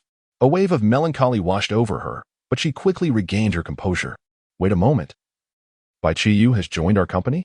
That means she could see him every day." Reconciliation was not out of the question. Lin Lu's eyes sparkled with newfound hope, her lips curving into a slight smile. However, the security captain, undeterred, interjected, "General Lin, such an employee who disrupts company order upon arrival cannot be retained." Lin Lu furrowed her brow, her gaze growing colder. "Indeed, he cannot remain." The security captain's eyes gleamed with triumph, ready to relish Bai Qiyu's impending disgrace. Only to hear Lin Lu's next words, "You should go directly to the HR department to process your resignation." The atmosphere became instantly tense. Bai Qiyu raised an eyebrow, looking exasperated. "I haven't even completed my onboarding yet." "Goodness, Qiyu, I'm not referring to you." Lin Lu immediately softened her tone, then pointed an icy finger at the security captain, stating, "I mean you." The security captain stood there, utterly bewildered, struggling to comprehend me. Upon regaining his composure, his face instantly flushed crimson as he exclaimed, "Mr. Lin, is there some mistake? If I were to leave, my brothers beneath me would follow suit." The security guards behind him shouted in unison, "Indeed. Absolutely." Lin Lu's lips curled into a subtle smile. "Oh, is that so? How delightful. Then it is settled, a double joy indeed." The captain of the security team was momentarily taken aback, while several guards stood in stunned silence, hastily exchanging frantic glances. "Goodness. We merely intended to bolster the atmosphere. We never truly intended to resign. With such excellent benefits at Jinwei Group, where else could we possibly find such an opportunity?" Chapter 62. The palm and the back of the hand are both flesh. Lin Lu dismissed them with indifference, merely a security captain by virtue of her familial connections, truly believing herself to be of significance. For Qiyu, I would not hesitate to confront her, not just you all, but even General Su. Of course, someone like General Su has always looked down upon men and would hardly concern herself with Qiyu, thus I would not find myself at odds with her. "Brother Yu." At that moment, a delicate and sweet voice echoed from the elevator entrance. Everyone turned to see a girl in a pink dress bouncing out of the elevator, racing directly towards Bai Qiyu. Without a moment's hesitation, she leaped into his arms, wrapping herself around his neck with uncontainable excitement. "Brother Yu, you're here for work." Lin Lu's smile froze instantaneously, her brows knitting slightly, and a glimmer of danger flickered in her gaze. Bai Qiyu was equally startled, his body stiffening in shock. What the hell? My ex-girlfriend is standing right next to me, and you suddenly pull this stunt. Quickly get down, Bai Qiyu exclaimed urgently. Okay. Su Kaiwei softly replied, her voice sweet and her face slightly flushed. Then you should come down quickly. Bai Qiyu noticed that while she merely acknowledged him, she made no move to release her hold, her cheeks reddening further. Lin Lu, witnessing this, felt her teeth nearly grind to dust. Unable to contain herself, she blurted out. Then perhaps you should remove your hand from Kaiwei's backside. A profound silence enveloped the room as all eyes fixated on Bai Qiyu's hand. He was momentarily stunned, instinctively lowering his gaze to discover, to his astonishment, that his hand had unwittingly been supporting Su Kaiwei's posterior, and even absent-mindedly caressing it. What on earth? Bai Qiyu swiftly recoiled his hand as if jolted by electricity, hastily setting Su Kaiwei down. Damn it! What a muscle memory! However, the sensation was undeniably soft and rather pleasant. Gulp. The surrounding security guards could not help but swallow hard, their expressions as if they had witnessed a ghost. ISNT that the second young lady, although Su Kaiwei did not hold a position within the company, her identity as the second daughter of the Jinwei group was well known among the staff. They had never imagined that this esteemed young lady would be so casually handled by this young man. Could they really be witnessing this? Oh no, they had truly stepped on a landmine this time. Lin Lu took a deep breath, striving to regain her composure. Yet a hint of menace lingered in her eyes. She narrowed them, fixing her gaze on Bai Qiyu. What is your relationship with Kaiwei? Just an ex-girlfriend. Bai Qiyu replied. She was instrumental in helping me secure this position. Lin Lu's heart momentarily relaxed. Fortunately, she was merely an ex-girlfriend. Had she been a current one, thoughts of poisoning might have crossed her mind. Yet, the situation was still far from trivial. Even as an ex-girlfriend, she was still capable of assisting Qiyu in arranging employment. What could this possibly imply? She still harbors feelings for Qiyu. No, I must not allow them to rekindle their past romance. Lin Lu's gaze flickered momentarily as she promptly stepped forward, grasping Su Saiyue's hand and positioning herself between the two. With a warm tone, she said, Kaiwei, you still have classes today, right? You should hurry and get to school. It's fine. I can stay a little longer with Brother Yu, Su Kaiwei replied, attempting to free herself from Lin Lu's grip and move towards Bai Qiyu. However, Lin Lu smiled, tightening her hold. Kaiwei, this is the company. Your frequent visits might cause some inconvenience. Su Saiyue's smile faded slightly, her eyes narrowing. Lu Jie, are you trying to stop me? Of course not. Lin Lu maintained a gentle smile, yet her grip on Su Kaiwei remained unyielding. A rather unrealistic suspicion suddenly arose in Su Saiyue's mind. She recalled Yang Mu and Su Ji from before. Could it be that Lin Lu was also one of Qiyu's former girlfriends? As this thought struck her, her eyes widened, and her breath momentarily faltered. Observing Su Saiyue's shocked expression, Lin Lu realized that she had discerned her relationship with Bai Qiyu. She had no intention of concealing it. Since she planned to reconcile with Qiyu, there was no need for secrecy. Su Kaiwei glared coldly at Lin Lu. Lin Lu met her gaze without flinching. Though it was merely a standoff between the two, Bai Qiyu felt as if he were pricked by 1,000 needles, trapped in a suffocating predicament. All he desired was a peaceful existence, yet he found himself entangled in this battlefield of emotions. Was there truly no one who could separate these two? Bai Qiyu covertly glanced around. However, the security personnel had not only refrained from intervening, but had retreated to the sidelines, munching on snacks. Meanwhile, Lin Lu and Su Kaiwei were drawing closer, the atmosphere growing increasingly tense. A confrontation seemed imminent. Alarmed, Bai Qiyu hastily reached out to intercede, but to his astonishment, both sides grasped his hands simultaneously. The softness on either side made Bai Qiyu acutely aware of the saying that both the palm and back of the hand are flesh. In that instant, the air thickened.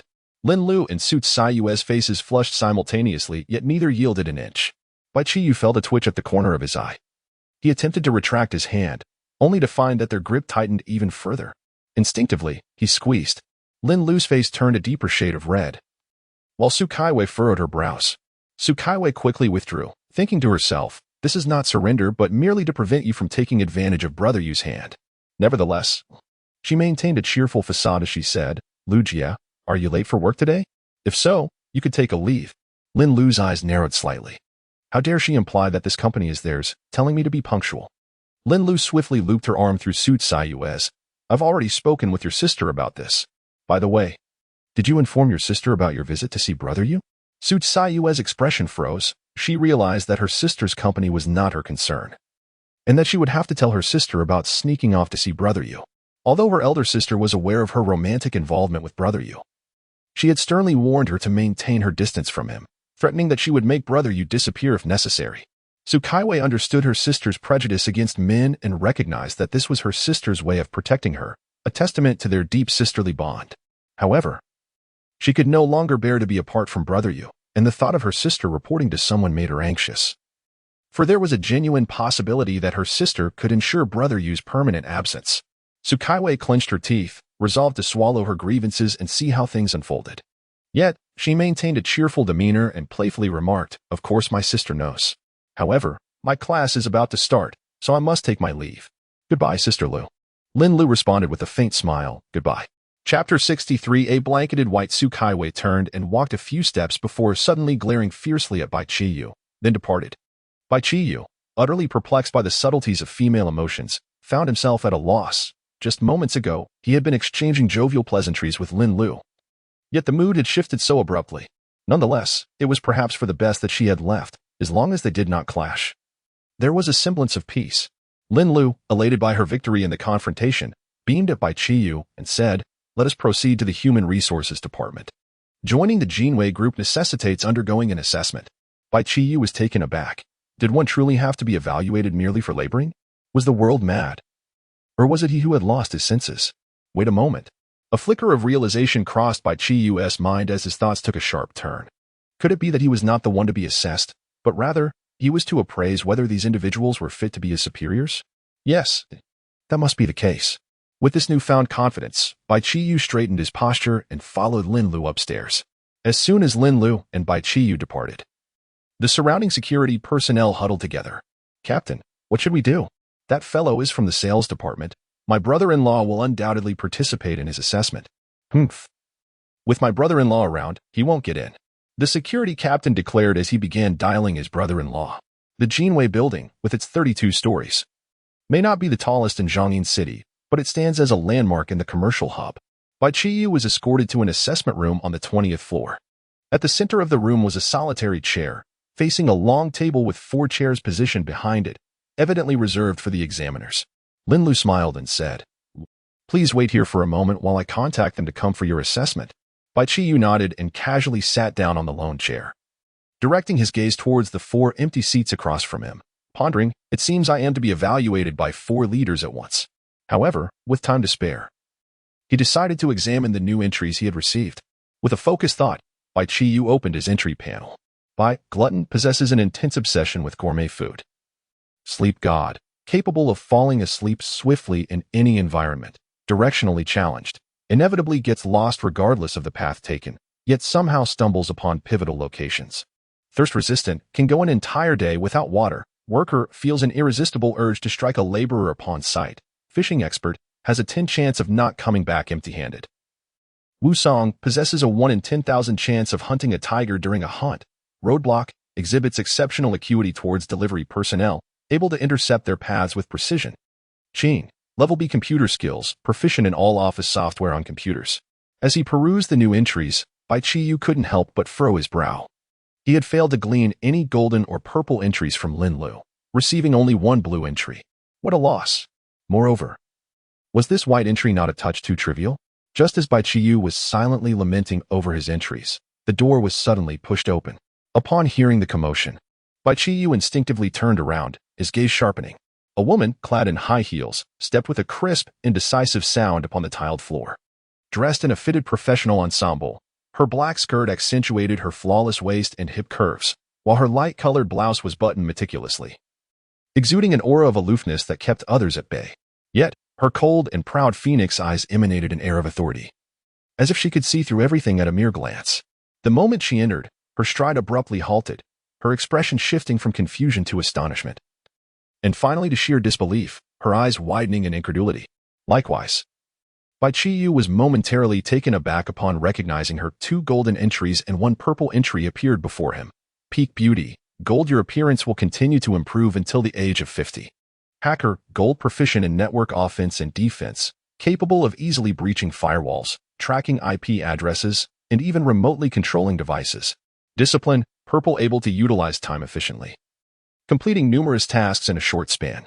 Bai Qiyu had developed a conditioned response to such a combination of 2 gold and 1 purple.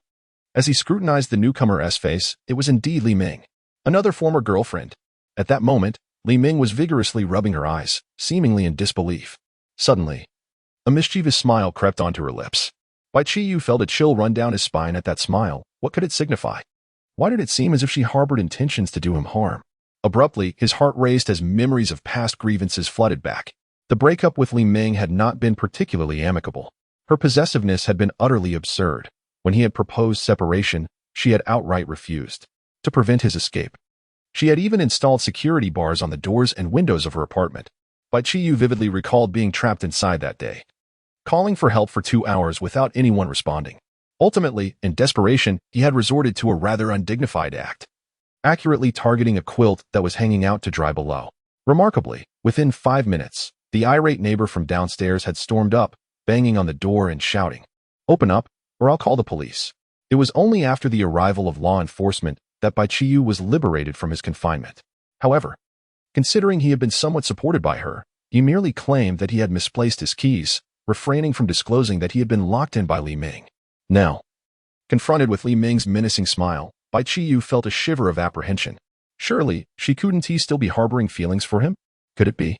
At that moment, Li Ming approached, a knowing smile gracing her lips as she gently lifted Bai Qiyu's chin, her voice laced with a languid yet dangerous tone. "Well, it seems you've grown even more handsome in the 2 years since we last met." Ding. The entries had been credited. Yet, despite the influx of entries, Bai Qiyu was far from elated. He truly wished to avoid this woman. Looking at the imminent threat before him, he swallowed hard and replied, "You too. It seems you've expanded." While other women might blush at such a remark, Li Ming was not so easily flustered. Her lips curled into a teasing smile. "Would you like to touch?" Bai Qiyu shook her head, saying, "Perhaps it is best to refrain. Otherwise, your boyfriend may become quite upset." Upon hearing Bai Qiyu's words, Li Ming was momentarily taken aback, but soon a knowing smile graced her lips as she nodded. "Indeed. A boyfriend? The one who vanished without a word, leaving me to search for you for 2 entire years, and yet he dares to claim that title? Huh. I shall ensure you comprehend the repercussions of fleeing." She narrowed her eyes, scrutinizing Bai Qiyu, and suddenly chuckled. "You must be the new sales representative in the sales department. Am I right?" Bai Qiyu instinctively nodded. "Yes, that is correct." "Then we shall be colleagues from now on," Li Ming remarked with a knowing smile. "I belong to the cybersecurity department, so I look forward to your guidance." As she spoke, she gradually crouched down, her gaze fixed intently upon Bai Qiyu. Crouching down, Bai Qiyu was taken aback. In the next moment, his eyes instinctively followed the fair curve of Li Ming's neck downward, only to be met with a sight of pure whiteness. Chapter 64. Responses with high emotional intelligence. What is this woman up to?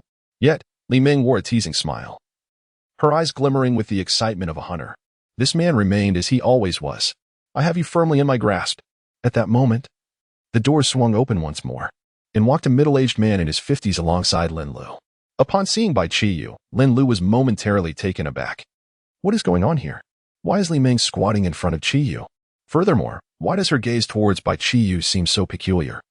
Akin to that of a predator eyeing its prey? This cannot be right. Meng Ming has never been one to get close to men. Suddenly, Lin Lu felt a surge of unease. Seeing the new arrivals interrupt her plans, Li Ming furrowed her brow, but it quickly relaxed. After all, Qiyu would be working here from now on, so there was no need to rush. She stood up and casually took a seat across from Bai Qiyu. The newly arrived man, smiling, remarked, "It seems the new colleague is quite well liked."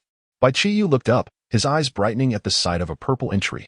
"Language master, purple, your words are always easily accepted." Instantly elated, Bai Qiyu stood up and extended his hand, saying, "Hello, hello, my name is Bai Qiyu." The middle-aged man smiled gently, shaking his hand as he replied, "Hello, I am Dang Bushi from the marketing department." Ding. The entry has been received. Fantastic. Bai Qiyu was overjoyed. Indeed, working for a large company was splendid. The number of entries earned in just 1 day seemed to surpass what he would make in an entire month of driving a cab. If he stayed at this company for a while, he might even soar to new heights. While Bai Qiyu reveled in his success, Lin Lu suddenly spoke up. With a complex expression, she glanced at Li Ming before turning her attention to Bai Qiyu. "Qiyu, are you quite familiar with Meng Meng?" Bai Qiyu's lips twitched. "Familiar? Not really. They had just worked together a few times. Qiyu? Upon hearing this nickname, Li Ming's eyes flickered momentarily before narrowing. Bai Qiyu actually knew Lin Lu? She scanned Lin Lu with a slight smirk. I've known Qiyu for quite some time. Lu, do you know him as well? Lin Lu met Li Ming's gaze directly, nodding indifferently. Yes, and we are quite familiar. The moment those words left her lips, the atmosphere grew tense. Li Ming's smile deepened. This insufferable man had the audacity to converse with other women after leaving her. Meanwhile, Lin Lu's demeanor shifted, revealing a subtle possessiveness. Dang Bushi stood to the side, glancing back and forth between the two women, feeling bewildered. What is happening? These two ladies seem as if they are on the verge of a confrontation. Is this Bai Qiyu fellow a bit unusual? Why does it feel like the entire atmosphere revolves around him? As the atmosphere grew somewhat tense, Dang Bushi swiftly intervened with a smile, saying, All right, let us commence without delay. Bai Qiyu still has to undergo evaluation. Upon hearing this, Bai Qiyu instinctively furrowed his brow. Huh? You are evaluating me? No sooner had he spoken than a sharp, derisive voice pierced through the air from behind him. What a joke. Of course. We are evaluating you. Otherwise, would you be evaluating us? Bai Qiyu turned around to see a man in his early 30s, with a sharp face and a disdainful expression. Approaching, his eyes conveyed both scrutiny and contempt. This man was none other than Yu Bo, the deputy director of the sales department. His brother-in-law had already conveyed all the pertinent details over the phone. Yu Bo looked at Bai Qiyu and thought, so it's this brat. Rest assured. I shall ensure he fails the evaluation. Bai Qiyu, puzzled, responded, Aren't I here to work? That makes me part of the working class. On what grounds do you capitalists evaluate me? Silence fell over the room as everyone was momentarily taken aback. What an unexpected retort. Yu Bo quickly regained his composure. A sardonic smile gracing his lips. Of course, it is because we pay you a salary. Bai Qiyu, still bewildered, replied, Pay me a salary? Am I not the one generating profit for you? Would you still pay me if I did not work? The moment those words left his mouth, the others were momentarily at a loss for words. How does he make such a compelling argument? Even Yu Bo found himself momentarily speechless, his face turning a shade of deep crimson as he angrily declared, unwilling to accept evaluation? Then you may leave. At this, Li Ming and Lin Lu instantly panicked. They had only just reconnected with this man, and this scoundrel Yu Bo was telling him to leave. Li Ming immediately retorted with a cold smile, Yu Bo. Evaluations are a company matter, determined collectively by the supervisors. Do you, a mere deputy director, presume to decide unilaterally? Yu Bo's face flushed with anger. How infuriating. Despite being the deputy director of the sales department, Li Ming's standing in the company was evidently beyond his reach. Is this brat merely favored for his looks? Lin Lu hastened to reassure Bai Qiyu. Qiyu, evaluations are a mutual process. You can assess the company as well, just as the company evaluates you. Bai Qiyu pondered for a moment, recalling how he had already accrued a plethora of entries merely by idling about today. Perhaps for the sake of those entries, he could grant these capitalists a semblance of face. Thus, he nodded, Very well, let us proceed. Only then did Li Ming and Lin Lu exhale in relief and quickly return to their seats. Observing this, Yu Bo snorted coldly and took his seat. Meanwhile, Dang Bushi maintained a spectator's demeanor, leaning back in his chair with a faint smile gracing his lips. At that moment, he finally spoke slowly. All right, the evaluation officially begins. We will pose several questions to ascertain your suitability for this position. He scanned the room and inquired, Who will go first? I shall, Yu Bo replied coldly, a hint of mockery curling at the corners of his mouth. In our sales department, emotional intelligence is imperative, especially in fostering camaraderie among colleagues. If a colleague offers cigarettes but deliberately excludes you, how would you respond? Bai Qiyu's eyes sparkled with excitement. Forming a camaraderie? Isn't that akin to walking straight into the line of fire? He remarked, You think I have been merely skimming through the social maneuvers entry? Without a moment's hesitation, he added, I would say, it's fine. You can still smoke. The atmosphere instantly fell into a heavy silence. Yu Bo's expression darkened, resembling the bottom of a grimy pot. I was inquiring how you managed to bond with your colleagues. Bai Qiyu pondered earnestly for a moment before slowly nodding. Oh, after I've dealt with him. Wouldn't we be on good terms? Meanwhile, Yu Bo's lips twitched uncontrollably, the veins on his forehead subtly protruding. When I mentioned forming a camaraderie, I was referring to fostering relationships. The crux of this matter is how to avoid being isolated yourself, or worse, to turn this smoker into an outcast. Bai Qiyu smacked his forehead. Why didn't you say so earlier? I shall bow to all my colleagues, except for him. The air once again grew thick with tension. Everyone present remained bewildered. Chapter 65. Establishing at 35. What in the world is this absurdity? Lin Lu and Li Ming could no longer contain their laughter, bursting into giggles. Meanwhile, Yu Bo's expression had darkened to the color of charred iron. His fists clenched tightly, knuckles paling, and the veins on his forehead pulsated with a ferocity even greater than before. This little rascal is clearly here to provoke. Only Dang Buoshi seemed to be contemplating the feasibility of this proposal. All right, let me pose a different question. Yu Bo forcibly suppressed his rage. His voice icy. Self-identity among employees holds great significance. Some perceive themselves as the leading sheep, while others see themselves as fierce wolves. How do you perceive yourself? This question left Bai Qiyu momentarily speechless. He truly struggled with such self-comparative expressions. Stroking his chin in contemplation, he muttered, "A troublesome horse? Not quite fitting. A slacking fish? That won't do either. A blade of grass on the wall? A retreating drum? A stirring stick in the muck?"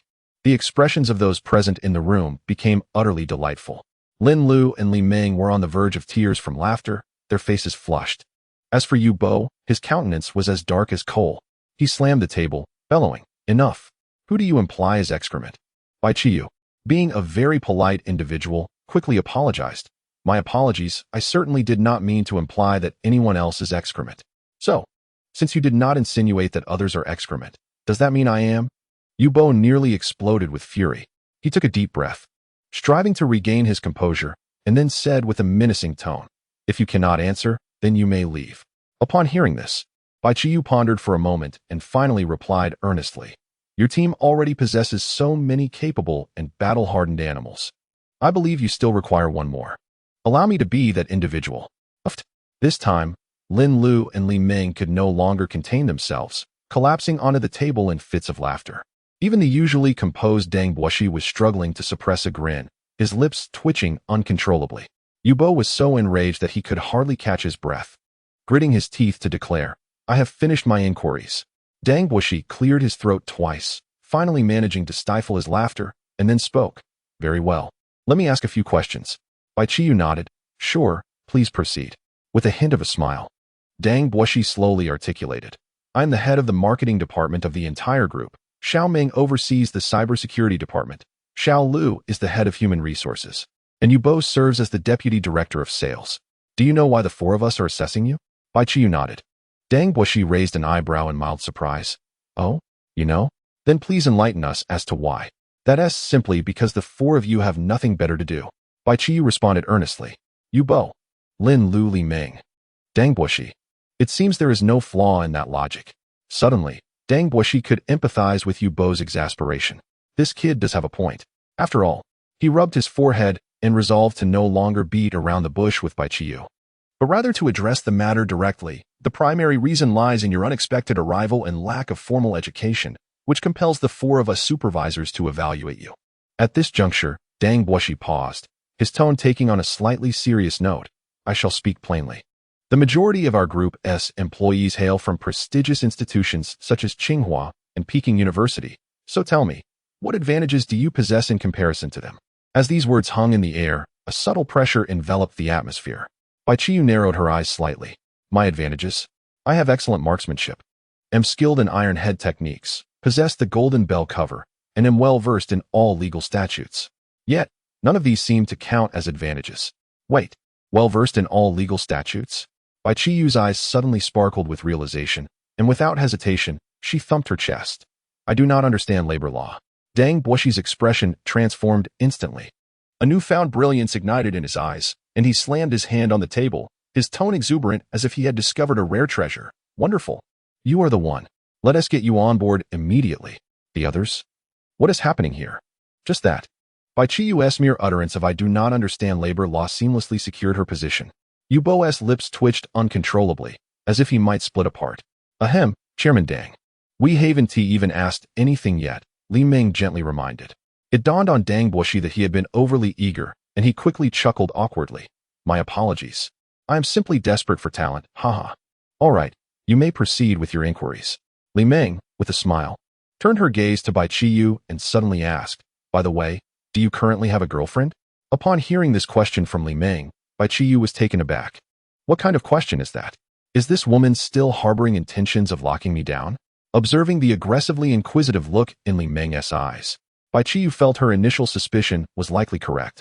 The other three were equally bewildered, questioning the seriousness of such an inquiry. Lin Lu, particularly alert, sensed something amiss. Her instincts suggesting that Li Meng's behavior was unusual. Could it be that she found Qiyu attractive? She immediately frowned and remarked, Meng, we are evaluating a candidate. Let us stick to more pertinent questions. Oh, is that so? Li Meng replied with a slight smile, leisurely adding, well, I have no objections then. Lin Lu silently frowned, increasingly feeling that something was off, and thought she should advise Bai Qiyu to keep her distance from Li Meng. At this moment, Lin Lu stated, I have no objections either. Let us raise our hands to vote on whether Qiyu has passed the evaluation. Ultimately, with a vote of 3-1, Bai Qiyu was accepted into the sales department of Jinwei Group. Naturally, the sole dissenting vote came from Yubo. However, as the others were in agreement, he could only suppress his frustration and acquiesce to the decision. Nevertheless, although Bai Qiyu had secured her position, Yubo had already resolved in his heart that he would not allow this newcomer to feel at ease. With a stern expression, he waved his hand and said, follow me. He then led Bai Qiyu to the sales department. Bai Qiyu silently examined the entries he had just harvested. Hacker, gold proficient in cyber defense and offense, capable of effortlessly breaching firewalls, tracking IP addresses, and even remotely controlling devices.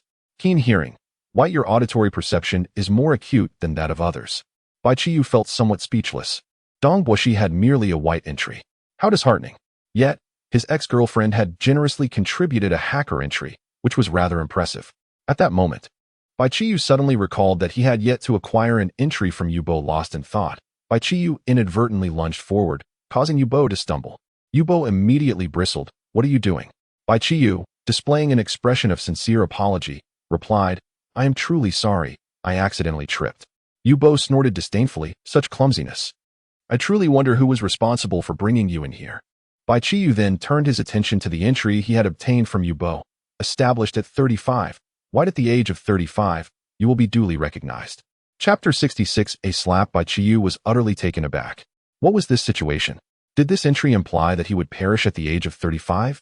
Was this a white entry? Surely, it must be a black entry. However, as long as he could assimilate this entry, it would not be an issue for him. But what about Yubo? He could utilize Destroyer to obliterate his entry. Should he extend a hand to save him? Never mind. Saving a life is worth more than building a 7-story pagoda. Deputy Minister Yu, how old are you this year? Bai Qiyu inquired. Yubo snorted disdainfully. What business is it of yours? In this company, it would be wise for you to remain compliant. The moment I catch a whiff of your mischief, regardless of who brought you in, I will have you dismissed immediately. Yubo initially anticipated that Bai Qiyu would either beg for mercy or react with anger. But to his surprise, Bai Qiyu's expression remained unchanged, as if he had not heard his words at all. Yubo furrowed his brows, feeling somewhat displeased. Are you angry? Bai Qiyu chuckled lightly, his tone languid. Not at all. What is there to be angry about with a man who is on the brink of death? Little did Yubo know, his own words had sealed his fate. The system's voice suddenly echoed, Host.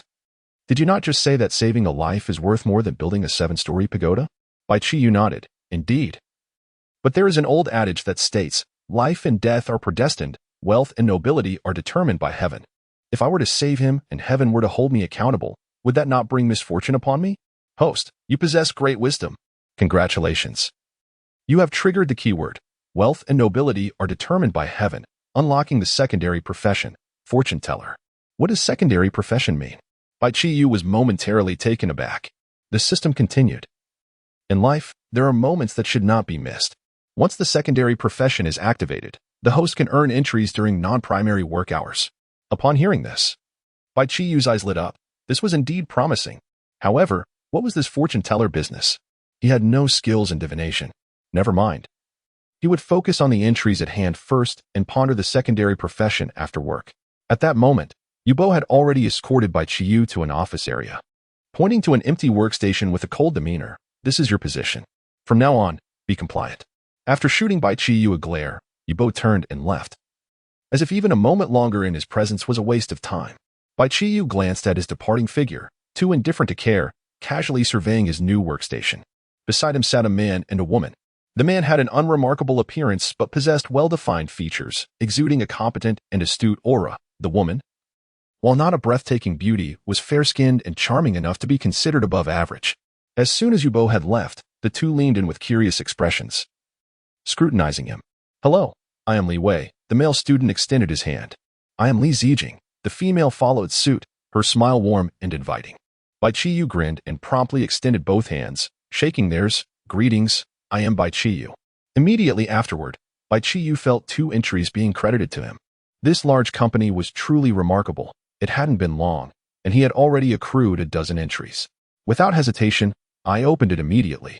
Negotiation. White. When negotiating with the other party, you have a certain probability of persuading them. Live broadcast. White. Your live broadcast will be more captivating. Another white one. Bai Qiyu helplessly shook his head, but every little bit counts. Better than nothing. At this moment, Li Wei cautiously glanced in the direction where Yubo had left and lowered his voice to ask, "Did you offend the deputy minister? Why does it seem like he doesn't like you?" Li Zijing also leaned in with a gossipy expression, her eyes sparkling with curiosity. Bai Qiyu earnestly shook his head. "How could that be? Aside from giving the security team a bit of a beating when I first arrived, I haven't provoked anyone else." Suddenly, the air fell silent. Li Zijing blinked, her expression instantly blank. "You attacked the security team? Just you alone? And you still managed to get employed? You must know, the security team downstairs is no mere decoration. Even one of them is a formidable presence. You single-handedly took down a group of security guards and remained unscathed, and you can still go to work as usual? Is this boastful talk for real?" Yet considering Yubo's earlier attitude, it seemed plausible. Li Wei, meanwhile, wore a look of disbelief. "No way, brother, you have such combat prowess. You'd make a fantastic bodyguard for the president." Upon hearing Li Wei's words, Bai Qiyu suddenly paused, unable to suppress his thoughts. If he could be a bodyguard for the president, wouldn't that mean he could access the president's entries daily? The president? Surely, there would be plenty of golden entries. Seeing Bai Qiyu's contemplative expression, Li Wei was left speechless. "You can't be seriously considering that." "Well, it's not entirely out of the question," Bai Qiyu mused thoughtfully. Li Wei and Li Zijing exchanged glances. This new employee might not be the sharpest tool in the shed. Li Zijing shook her head in resignation. "Regardless of whether you're joking or not, if you truly did hit the security captain, then you've definitely offended Yubo. That security captain happens to be Yubo's brother-in-law. So what?" Bai Qiyu scoffed dismissively. "The second miss of the Jinue group was my ex-girlfriend." Li Wei burst into laughter. "Ha ha ha, why don't you just say our boss, Mr. Su, is your ex-girlfriend?" Li Zijing couldn't help but laugh as well. This new colleague was not only handsome, but also quite humorous. "Hey, what are you all doing instead of working?" At that moment, a man with a receding hairline approached. Hearing that voice, Li Zijing and Li Wei quickly turned their heads. Bai Qiyu looked up. This man's hair was nearly gone, yet he was absurdly trying to comb a few strands from the side to cover it, resulting in a rather awkward appearance. Sensing Bai Qiyu's impudent gaze, the bald man's expression darkened. "I heard from General Yu that your name is Bai Qiyu, correct?" Bai Qiyu immediately stood up, smiling while extending his hand. "Hello, nice to meet you." However, the bald man merely glanced at him, showing no intention of shaking hands. His eyes filled with scrutiny and disdain. "Mr. Yu has instructed me to find a way to dispose of this young man. Observing his demeanor, it is essential to first assert dominance over him, subsequently causing him to lose face and leave in disgrace." With this thought in mind, he spoke in a calm tone. "I am the supervisor of this sales team, Zhao Dazhu. You will report to me from now on. Do you understand?" Bai Qiyu nodded slightly, then suddenly delivered a sharp slap. The resounding crack of the slap echoed throughout the office. Li Zijing and Li Wei, who were pretending to be busy, were momentarily stunned.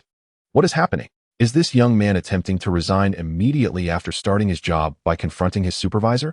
Chapter 67. Upon encountering Bai Qiyu, Su Jinyu remarked on the inadequacy of her attire. Bai Qiyu delivered a resounding slap that sent the meticulously styled hair of Zhao Dazhu flying, leaving his bald scalp exposed for all to see.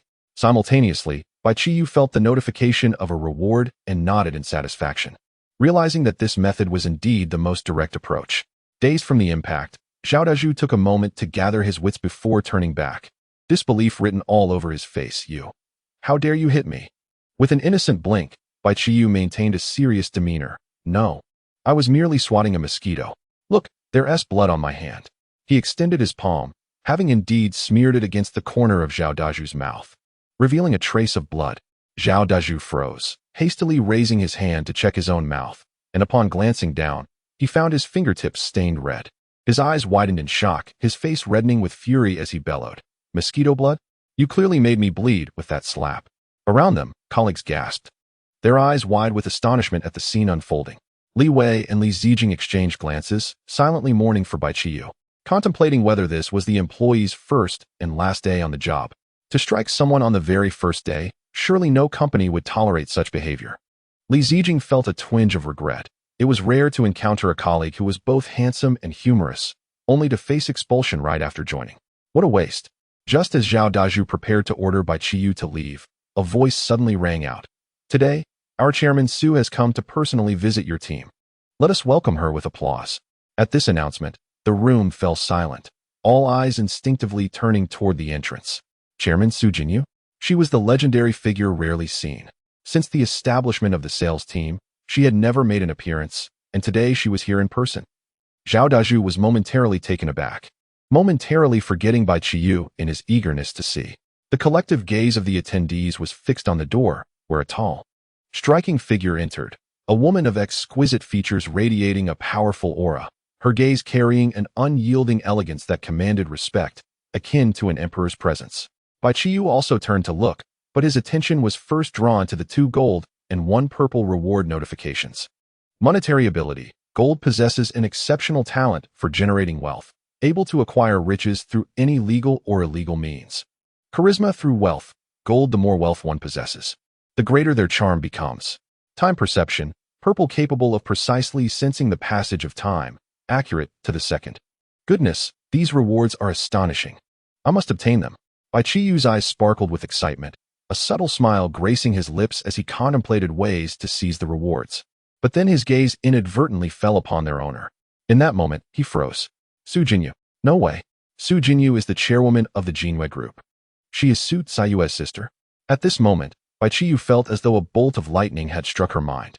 Previously, during the time she was under the patronage of this woman, she had merely regarded her as a wealthy benefactor, never anticipating the extent of her affluence. The most alarming aspect was if she were to discover that Bai Qiyu had once been in a romantic relationship with her younger sister. Would she not strip her of her skin?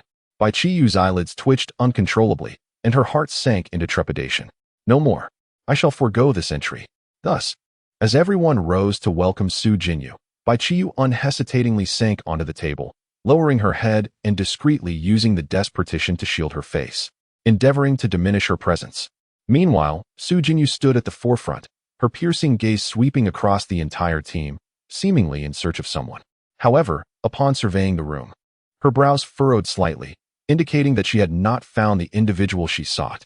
Yubo, standing nearby, noticed her frown and felt a jolt of anxiety. This is not good. It seemed that President Su was rather displeased. What could be the cause? Was it the team's performance or some aspect of the arrangements? Yubo hurriedly scanned the surroundings, attempting to identify the issue. Yet, after a thorough examination, he observed that the team was positioned neatly, and the atmosphere was quite appropriate. But wait, why were there 2 legs protruding from beneath Zhao Dazhu's desk? Yubo's eyes widened in shock. Who was this? How dare they lie on the table during the chairman's inspection? Was this not courting disaster? A surge of anger rushed to Yubo's head, prompting him to bellow, Zhao Dazhu. Zhao Dazhu jolted upright, instinctively responding, yes. Yubo, furious, pointed at the figure sprawled on the table. His face ashen. Who is this? How dare they sleep on the table during work hours? Do they intend to resign? Turning around, Zhao Dazhu caught sight of that familiar silhouette and was instantly elated. Damn it, this person had just slapped him, and now they dared to sleep during work hours. This time, he wouldn't need to take action. They were doomed. He rejoiced silently. President Yu, this is the newcomer you just brought in, named Bai Qiyu. Upon hearing the name Bai Qiyu, Su Jinyu's body stiffened abruptly, her gaze sharpening. She turned sharply in the direction of the voice and, faintly, indeed saw a familiar figure. That silhouette, was it not the man she had been desperately searching for? Her breath quickened, a tumult of emotions swirling in her eyes, her lips instinctively trembling ever so slightly. However, this scene, in Yubo's eyes, was interpreted as the harbinger of an impending storm. It's over. President Su is angry. Ha ha ha. Even if you have 3 department heads backing you, it won't matter. Although the benefits at Jinwei Group are generous, the regulations are equally stringent. How dare you sleep? You've walked straight into the line of fire. Indeed, Su Jinyu's gaze darkened as she strode towards Bai Qiyu. Yubo's heart raced, and he quickly followed suit. As Bai Qiyu lay sprawled across the desk, an icy wave of despair washed over him. It was all over. He had been discovered. The brief distance he had to traverse felt interminable, as if it spanned an entire century. The surrounding employees held their breaths, not daring to exhale, their gazes fixed intently on the unfolding scene. Li Zijing and Li Wei exchanged glances, both sighing inwardly. This fellow was utterly finished. In no time, Su Jinyu had arrived at Bai Qiyu's workstation. From her elevated position, she gazed down at the figure slumped over the desk, overwhelmed by a sudden urge to weep. This insufferable man had once promised her that he would allow her to support him for a lifetime. How could he have fled? Yet now, he stood once again at her side. Wait, what was he wearing? Was that truly clothing? This suit appeared to be worth no more than 100,000, if that.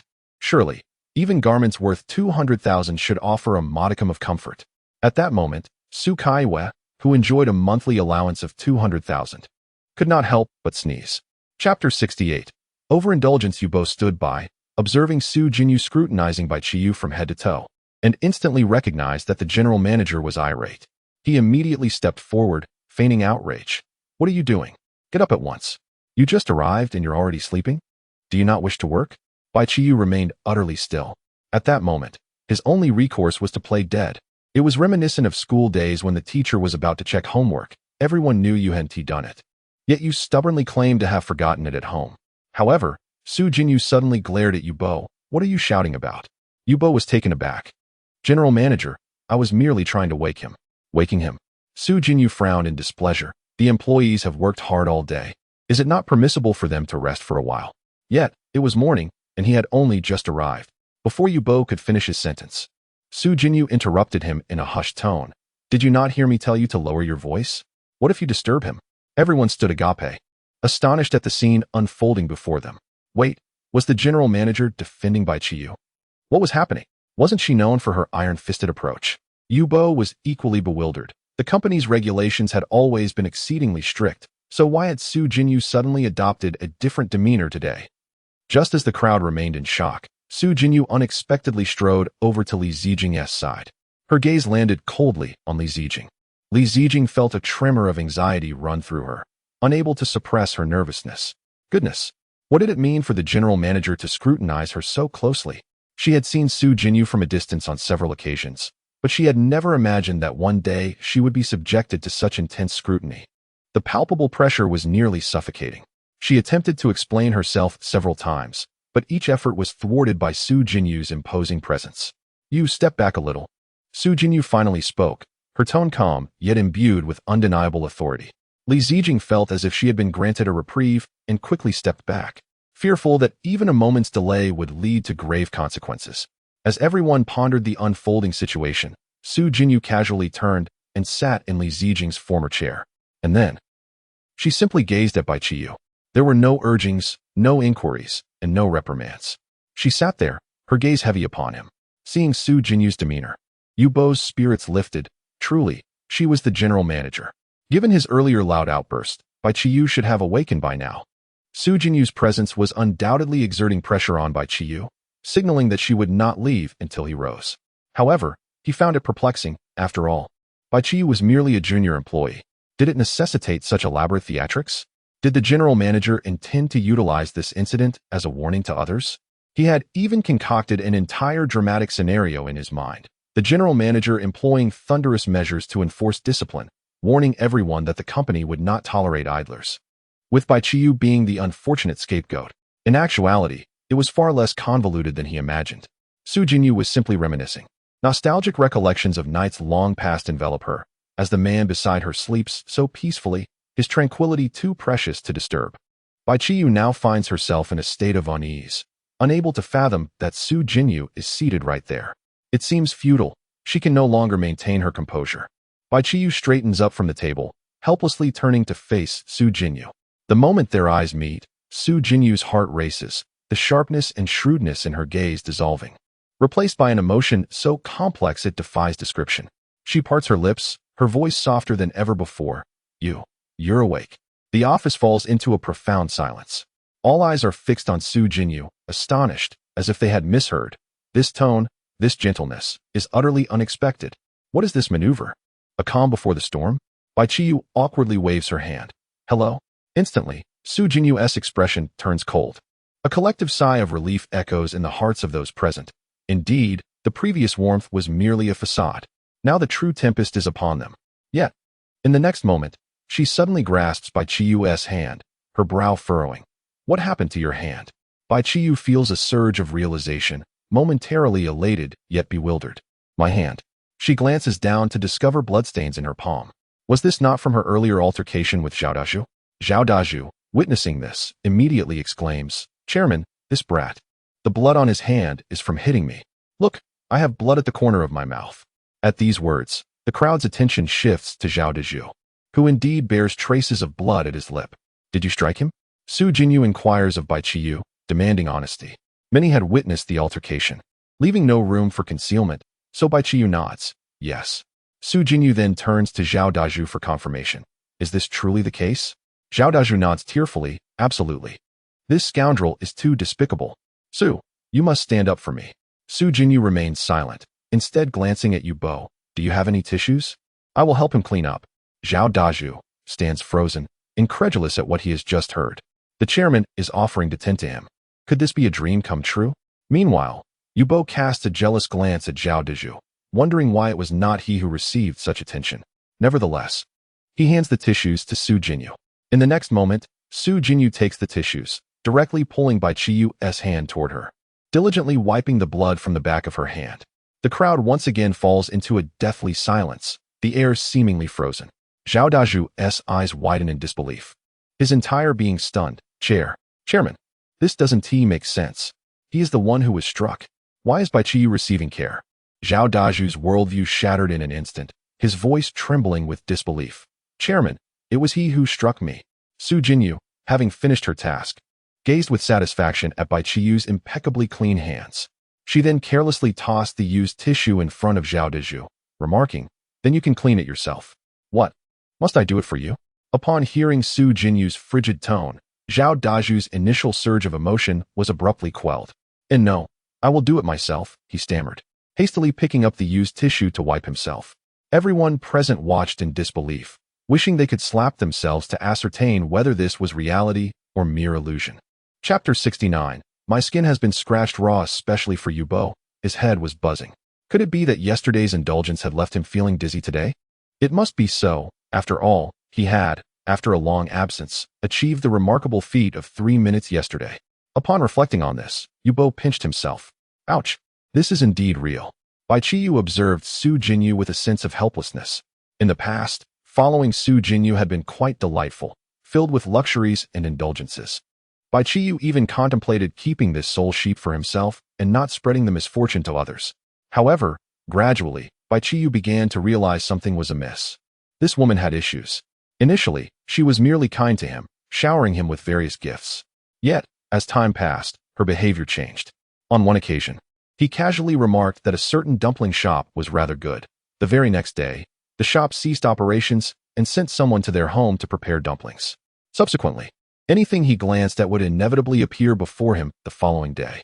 The most absurd instance occurred when he inadvertently heard the roar of an airplane overhead and glanced up. The next day, he received an actual airplane, a real one. Yet, this was not the most terrifying part. The most unbearable aspect was her myriad of protective measures.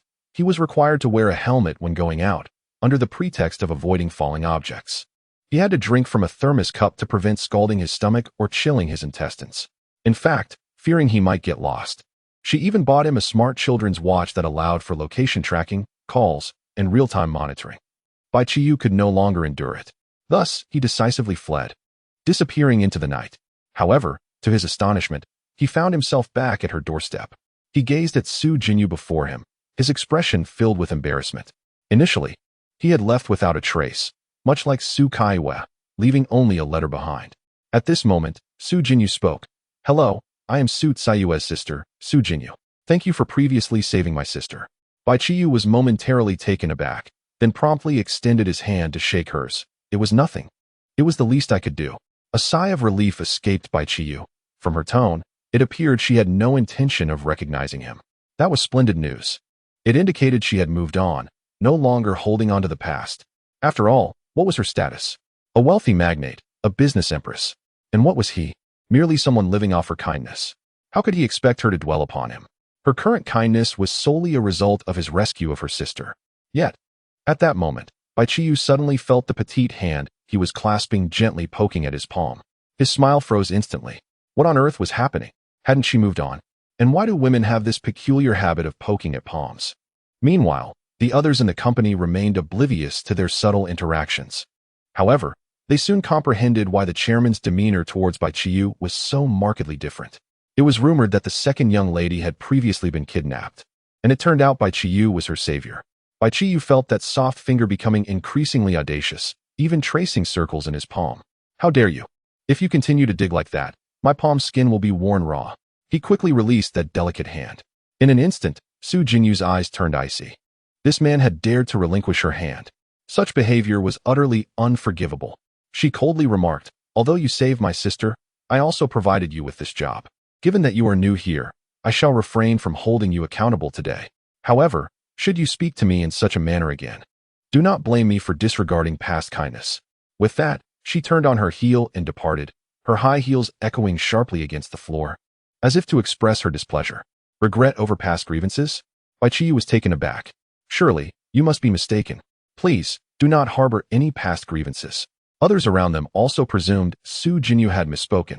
Meanwhile, Yu Bo, who had just regretted provoking Bai Qiyu, now felt a surge of confidence. Initially believing that under President Su's protection, he would have no trouble with Bai Qiyu, he now realized that President Su remained impartial and fair. He leaned closer to Bai Qiyu, lowering his voice with a hint of self-satisfaction. Today, with President Su present, I will let you off the hook. However, we have many days ahead of us. After I celebrate my 35th birthday tomorrow, I shall teach you a lesson. Bai Qiyu sighed, a trace of pity in his voice. Indeed, I have many days ahead of me, but as for you, well, take care. Yu Bo, not pausing to contemplate Bai Qiyu's cryptic meaning, hurried off to pursue Su Jinyu. At that moment, the gazes of their colleagues shifted towards Bai Qiyu, filled with an odd mixture of intrigue and concern. Although the exchange between Yu Bo and Bai Qiyu had been hushed, everyone had overheard it. They had initially believed Bai Qiyu to be well-connected and destined for success, but it soon became apparent that President Su had no intention of favoring him, while Yu Bo, the deputy director, had set his sights on Bai Qiyu. The days ahead promised to be arduous. Subsequently, the colleagues dispersed. After casting a disdainful glance at Bai Qiyu, Zhao Dazhu also left. If he were to confront Bai Qiyu now, it would undoubtedly be perceived as retaliation. Yu Bo was right, the future was long, and he was determined to make things difficult for him. At that moment, Li Wei and Li Zijing approached, their expressions tinged with regret and concern. Li Wei sighed and patted Bai Qiyu on the shoulder. Alas, Yu Bo is quite petty. You will likely face challenges ahead. Li Zijing nodded in agreement, her tone tinged with helplessness. Yes, we are but insignificant figures and cannot offer much assistance. You must rely on yourself. Bai Qiyu waved his hand dismissively, nonchalantly replying, It's fine. Let us see if he can survive until tomorrow. The two, unaware of the significance of the phrase 35 and standing tall, assumed it was merely Bai Qiyu's way of comforting himself and paid it no mind. Having offended Zhao Dazhu and Yu Bo, it was clear that no one would arrange work for him. However, he relished the tranquility, choosing instead to sit down and peruse the entries he had obtained from Zhao Dazhu and Su Jinyu.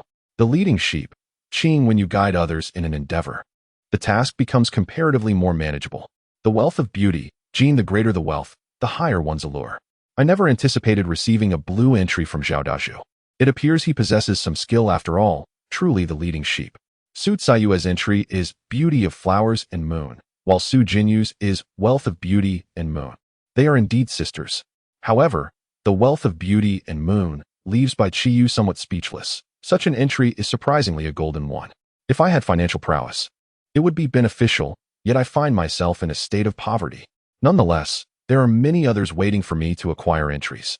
Chapter 70. Enthusiastically accumulating entries with this thought in mind, Bai Qiyu surveyed his surroundings. The workplace was vast, a semi-open room bustling with numerous individuals. In this moment, Bai Qiyu felt akin to a tiger among a flock of sheep. He boldly approached people, greeting them one by one under the pretense of wanting to make acquaintances as a newcomer. Observing this, Zhao Dazhu paid no heed. Reasoning that the more exuberantly Bai Qiyu leaped, the swifter his downfall would be. This delighted Bai Qiyu immensely. Each individual before him represented a potential entry. If only this were not Su Jinyu's company, it would have been even more splendid. Due to Bai Qiyu's late arrival and the time wasted during assessments and Su Jinyu's entrance, lunchtime arrived quickly. Bai Qiyu felt a twinge of regret, having only amassed 34 entries thus far. Nonetheless, he resolved to continue his endeavor in the afternoon. The company boasted a cafeteria, which provided meals free of charge. Therefore, he planned to accompany Li Wei and Li Zijing to the dining hall. However, as they stepped outside, they encountered Lin Lu waiting at the entrance. Upon spotting Bai Qiyu, Lin Lu's face lit up. "Qiyu, come here. I'll take you to lunch." Li Wei and Li Zijing were momentarily stunned. What was the situation? Wasn't Lin Lu a senior figure? Did Bai Qiyu know her? And they appeared to be quite familiar with one another. Bai Qiyu was equally surprised to find Lin Lu waiting for him.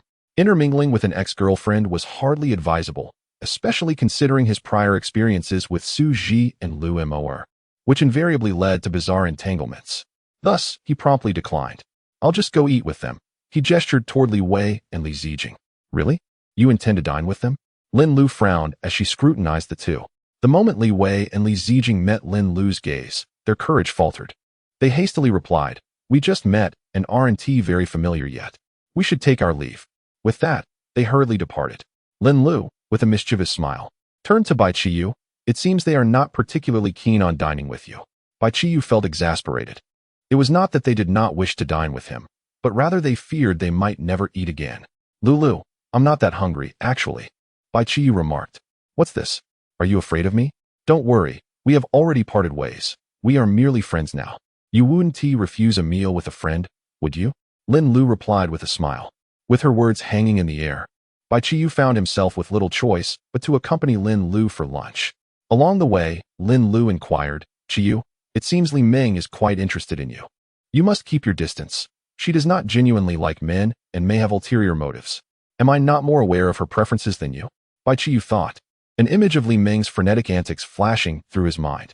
"Oh dear, was Lulu just complimenting me?" Suddenly, a voice interrupted from behind. Lin Lu and Bai Qiyu halted in their tracks. Turning around, they were met with the sight of Li Ming's striking visage. Lin Lu, however, displayed no awareness of being caught gossiping. A radiant smile blossomed on her face. "Of course, Ming. I was just telling Qiyu how rare it is to encounter someone as exceptional as you." Li Ming also broke into a smile. "Is that so? I must express my gratitude for your kind words. But why do you refer to Qiyu in such an intimate manner? You seem quite familiar." Lin Lu nodded.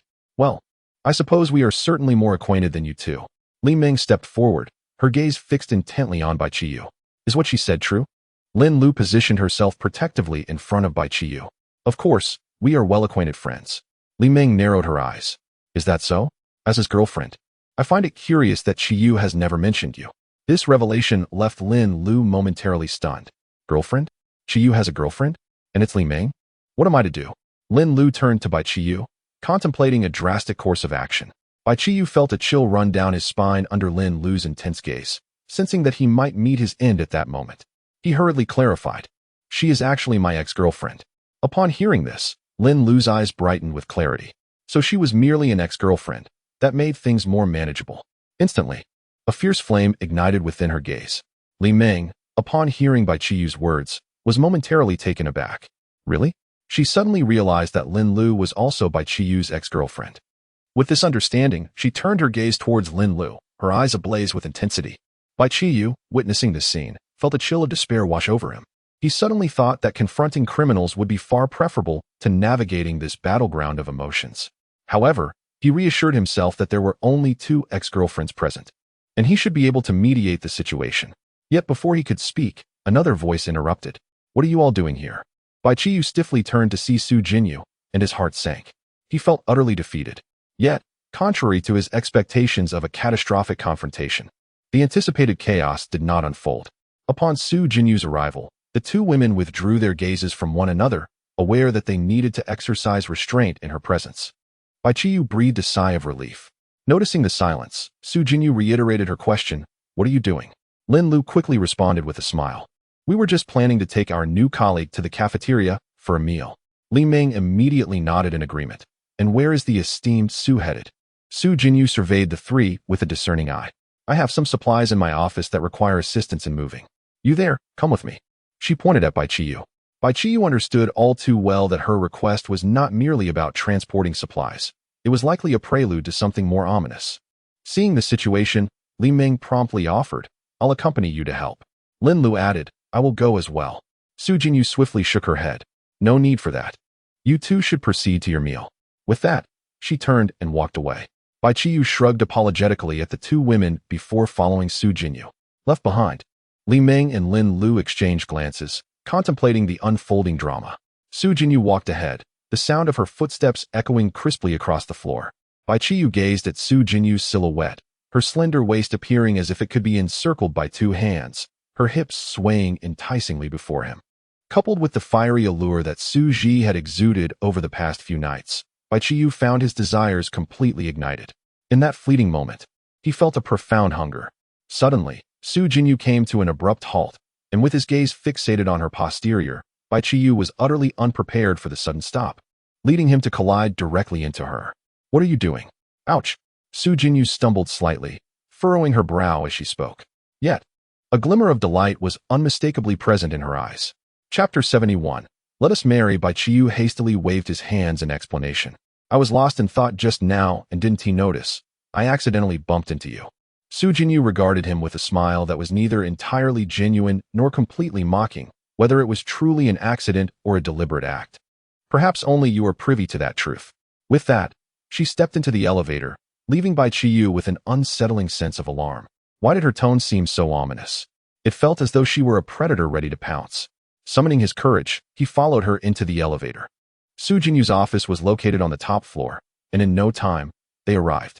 Bai Qiyu trailed behind Su Jinyu into her office. Although it was the chairman's office, it surprisingly lacked ostentatious luxury. It measured approximately 40 square meters, decorated in a minimalist style, neat and tidy, with hardly any superfluous items on the desk. Ms. Su, what do you need me to move? Bai Qiyu scanned the room, seeing nothing that required relocating. Ms. Su? The moment he addressed her as such, Su Jinyu's gaze momentarily faltered, a flicker of complexity flashing in her eyes. Had he ceased to call her Jinyu? It mattered little. She was determined to have him call her Jinyu once more. Recollecting her thoughts, she smiled softly. I did not summon you to move anything. Rather, I invited you to dine with me. She gestured, and only then did Bai Qiyu notice the banquet table laden with a dozen dishes. Aside from a plate of shredded potatoes that he adored, the spread was replete with exquisite delicacies, seafood, steak, abalone, shark fin, and more, comparable to a five-star feast. Bai Qiyu's gaze shifted, an unusual sensation coursing through him. These dishes were all too familiar. Before parting ways with Su Jinyu, they had formed a staple of his daily meals. Most astonishingly, a bottle of red wine worth 700,000 lay upon the table. What was this woman scheming? After a moment of silence, Bai Qiyu spoke slowly. Actually, I could eat at the restaurant downstairs just as well. He feared she might be plotting something sinister against him. After all, he had left a letter behind and had a complicated past with Su Kaiwa. Was she now intent on eliminating him? Are you worried I might poison you? Su Jinyu quipped, taking his hand and guiding him to the sofa. Once he was seated, she released her grip, picked up chopsticks, and sampled the dishes one by one. As long as there was no poison, even if there were, he had the antidote attribute. With that in mind, he decided to indulge without reservation. Bai Qiyu picked up his chopsticks and began to eat without hesitation. Su Jinyu smiled faintly, uncorking the bottle of red wine and expertly pouring a glass for him, gently sliding it across the table. During their relationship, she had always been meticulous in every detail. Bai Qiyu did not hesitate. He lifted the glass and took a sip, only to furrow his brow slightly. This wine is a bit astringent. Hasn't it been aerated? Su Jinyu blinked, a playful smile dancing at the corners of her lips. Oh, I forgot. In the next moment, she raised her glass and drank deeply, her crimson lips parting as the wine swirled within her mouth. Then, she suddenly leaned in, her lips pressing directly against Bai Qiyu's. Bai Qiyu's pupils trembled in shock as he instinctively recoiled, exclaiming, Stop. Just now, the wine was a bit bitter. But now it seems you are the one being rather suggestive. Su Jinyu paused momentarily, then smiled slightly, swallowing the red wine, her gaze laced with a hint of provocation. What? Are you not fond of this anymore? Were we not often like this before?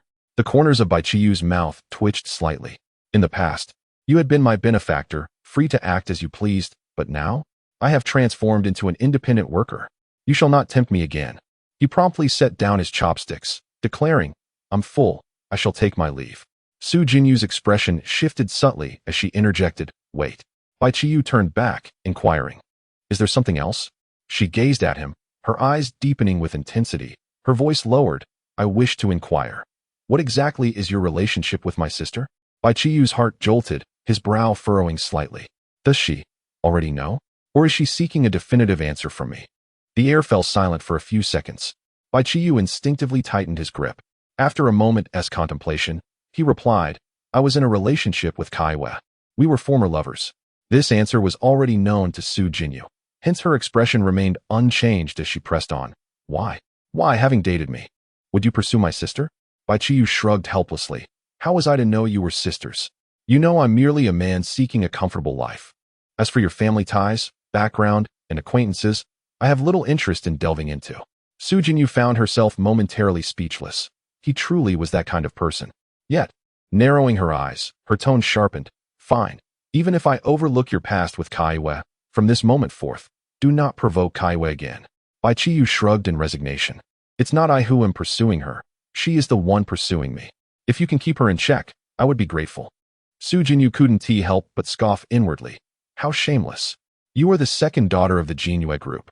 How could you chase after a man so eagerly? Taking a deep breath, she suppressed her frustration, regaining her composure. I will manage the situation with Kaiwe, but now, I have another matter for you. What is it? Bai Qiyu asked warily. Su Jinyu turned and walked to her desk, retrieving an envelope from the drawer and slowly sliding it across to Bai Qiyu. This is the letter you left behind. She paused, her gaze flickering slightly, her tone teasing. I have never read it, since you have returned.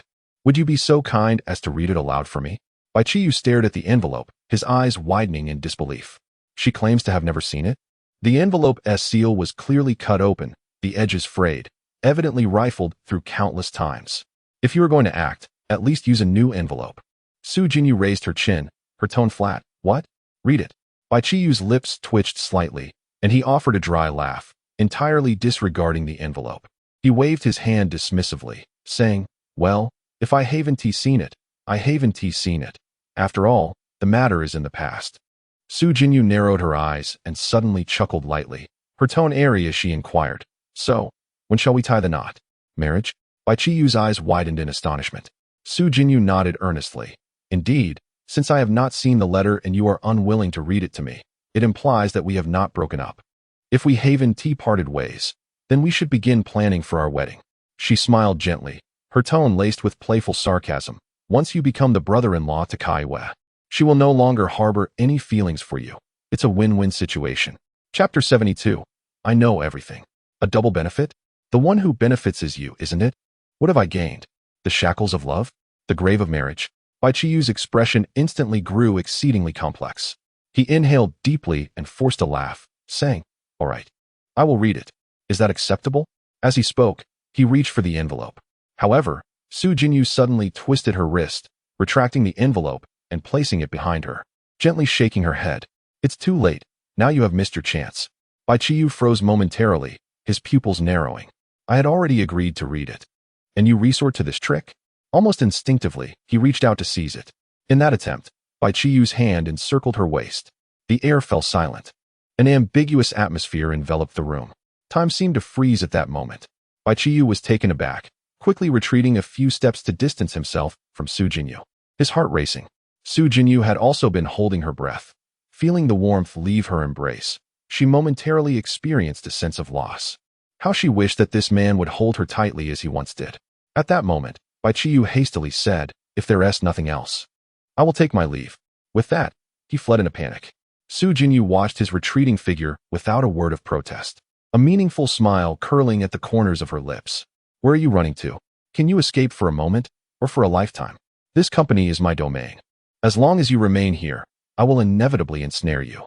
Yet, as Bai Qiyu opened the office door, he was met with a shocked and contorted face. Yubo. Bai Qiyu merely glanced at him, disregarding him entirely, and departed. At that moment, Su Jinyu's gaze fell upon Yubo, her brows knitting together. Did you hear everything? Yubo, startled, immediately shook his head, waving his hands in denial. No. I didn't hear anything. Huh. Su Jinyu narrowed her eyes, revealing a hint of a dangerous smile. How utterly dishonest. She remarked casually, you need not come to work tomorrow. Yubo's face paled instantly, nearly losing his balance. This is it. My job is at stake. No, chairwoman, I beg you for another chance. My entire family depends on me for sustenance. Without further ado, proceed to the HR department to handle your resignation. Su Jinyu coldly tossed this statement, leaving no room for negotiation. In truth, her decision to dismiss Yubo was not solely due to his eavesdropping, but rather because he had dared to target Bai Qiyu. Since Bai Qiyu entered that day, she had been vigilant, even noticing that those security guards intended to harm him. Were it not for Bai Qiyu's skills, he would have been in dire straits. Had he lost even a single hair because of them, she would have ensured they were fed to the fish in the river. Yubo's attempt to prevent Bai Qiyu from entering the company, being the little uncle of the security team leader, simply could not be tolerated. Yubo gazed at Su Jinyu and unexpectedly knelt down, exclaiming, Chairwoman, I was wrong. I should not have targeted your husband. I truly regret it. Su Jinyu, having just lifted her teacup, nearly spilled it upon hearing his words, her hand trembling. A smile threatened to break across her face, yet she stifled it, forcing her expression to remain composed. Clearing her throat, she suppressed her delight and said, Ahem. Please rise. After all, your transgression was not egregious enough. I shall grant you clemency this time, but your little brother-in-law. Yubo's expression turned perplexed as he blinked in confusion. Huh, little brother-in-law? I have no such relation. After a moment's hesitation, realization dawned upon him. Are you referring to the security captain downstairs? I do not know him, but rest assured, should he dare offend your husband, I will ensure he faces the consequences. Hearing this, Su Jinyu nodded in satisfaction. Very well, now tell me what brings you here. What brings me here? I intended to have you approve the dismissal of Bai Qiyu, but now, I consider it fortunate that you have not proceeded with that. Yubo quickly shook his head, adding, I merely sought your guidance regarding the termination of several security personnel. Su Jinyu waved her hand impatiently. You bother me with such trivial matters? Simply let the Human Resources Department handle it. Yubo felt as though a great weight had been lifted from his shoulders. He nodded emphatically before turning to leave in haste. Although the soundproofing in Su Jinyu's office was commendable, he still managed to overhear a portion of the ensuing conversation. Good grief. I wondered why this fellow was so audacious, arriving and immediately confronting the security staff. It seems those three who supported his entry into the company were well aware of his conduct. Thankfully, I acted wisely, otherwise, I would have been packing my things by now. Little brother-in-law, do not blame your brother-in-law. I am left with no other choice. I must quickly establish a cordial relationship with Bai Qiyu. Meanwhile, Bai Qiyu had returned to the sales department. Just as he arrived, Lin Lu approached him with a lunchbox in hand. Qiyu, President Su has requested your assistance. You have yet to eat, I presume? Here. This is a meal I prepared for you. As she spoke, Lin Lu placed the lunchbox on Bai Qiyu's desk and began to open it. It was lunchtime, and the office was eerily quiet, as everyone had gone out to eat. Had others witnessed the HR director's attentiveness toward Bai Qiyu, their jaws would surely drop in astonishment. Wait. Suddenly, Li Ming's voice rang out. I also brought you lunch. You should eat mine first, she asserted, pushing her own lunchbox toward Bai Qiyu with an air of entitlement, even hinting at provocation. Accepting a meal from an outsider seemed rather inappropriate. Outsider. Lin Lu's eyelids flickered, her temples pulsing slightly. Ming, how can you say such a thing? You are merely his ex-girlfriend. Bai Qiyu looked at the two women, both glaring at each other with fiery intensity, and felt a sudden chill run down his spine. What on earth was happening? He had assumed his breakups with them had been definitive. At that moment, Yubo descended as well. Spotting Li Ming and Lin Lu surrounding Bai Qiyu, his eyes brightened, and he rushed over. Hello, brother Bai. Li Zong, Lin Zong, you are here too. Upon hearing Yubo's address, Bai Qiyu furrowed her brow. Just moments ago, he had spoken to her with disdain, yet now he was calling her brother Bai? Li Ming and Lin Lu exchanged puzzled glances, recalling that he had previously shown a lack of fondness for Qiyu. Lin Lu, gazing at Yubo with curiosity, inquired, Mr. Yu, what is the meaning of this? Given your seniority in both age and position, why do you address her as brother? Yubo scratched his head and chuckled, gesturing towards the meal brought by the two. Oh, you needn't keep anything from me. I am well aware of the situation. Li Ming and Lin Lu shared a glance, both sensing a mutual curiosity. How could he possibly know their relationship with Bai Qiyu without them having revealed it? Chapter 73. The new colleague is truly humorous. Lin Lu offered a faint smile, realizing that she and Qiyu indeed made a perfect pair, a fact that Yu Bo had evidently discerned. She nodded gently, her tone laden with significance. Since you are aware, I shall not conceal it from you. However, I hope you refrain from spreading this matter indiscriminately to avoid casting any negative influence on Qiyu. Li Ming also nodded in agreement, calmly asserting, indeed. But I must clarify one thing. I was the first to know Qiyu. Lin Lu immediately felt displeased and retorted, that's incorrect. I clearly knew him first. Yu Bo, overhearing their contention, presumed they were vying for favor with Bai Qiyu, and thus bestowed upon him an ingratiating smile. His tone obsequious yet tinged with remorse. Bai Qiyu, I must apologize for my earlier lack of insight. Had I known you were the partner of the chairman, I would never have dared to show you disrespect. My ignorance is to blame. Bai Qiyu's eyes widened in disbelief. What? He suddenly recalled Yu Bo's presence outside Su Jinyu's office earlier. Damn, this scoundrel heard everything just now. Lin Lu and Li Ming were equally taken aback, exclaiming in unison, what did you say? He scanned their expressions, frowning as he muttered, from the looks on your faces, it was evident you both knew. At that moment, an icy chill surged up his spine. An intensely oppressive gaze bore down upon him.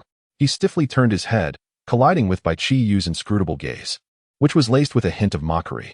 That look was akin to that of one observing a doomed individual.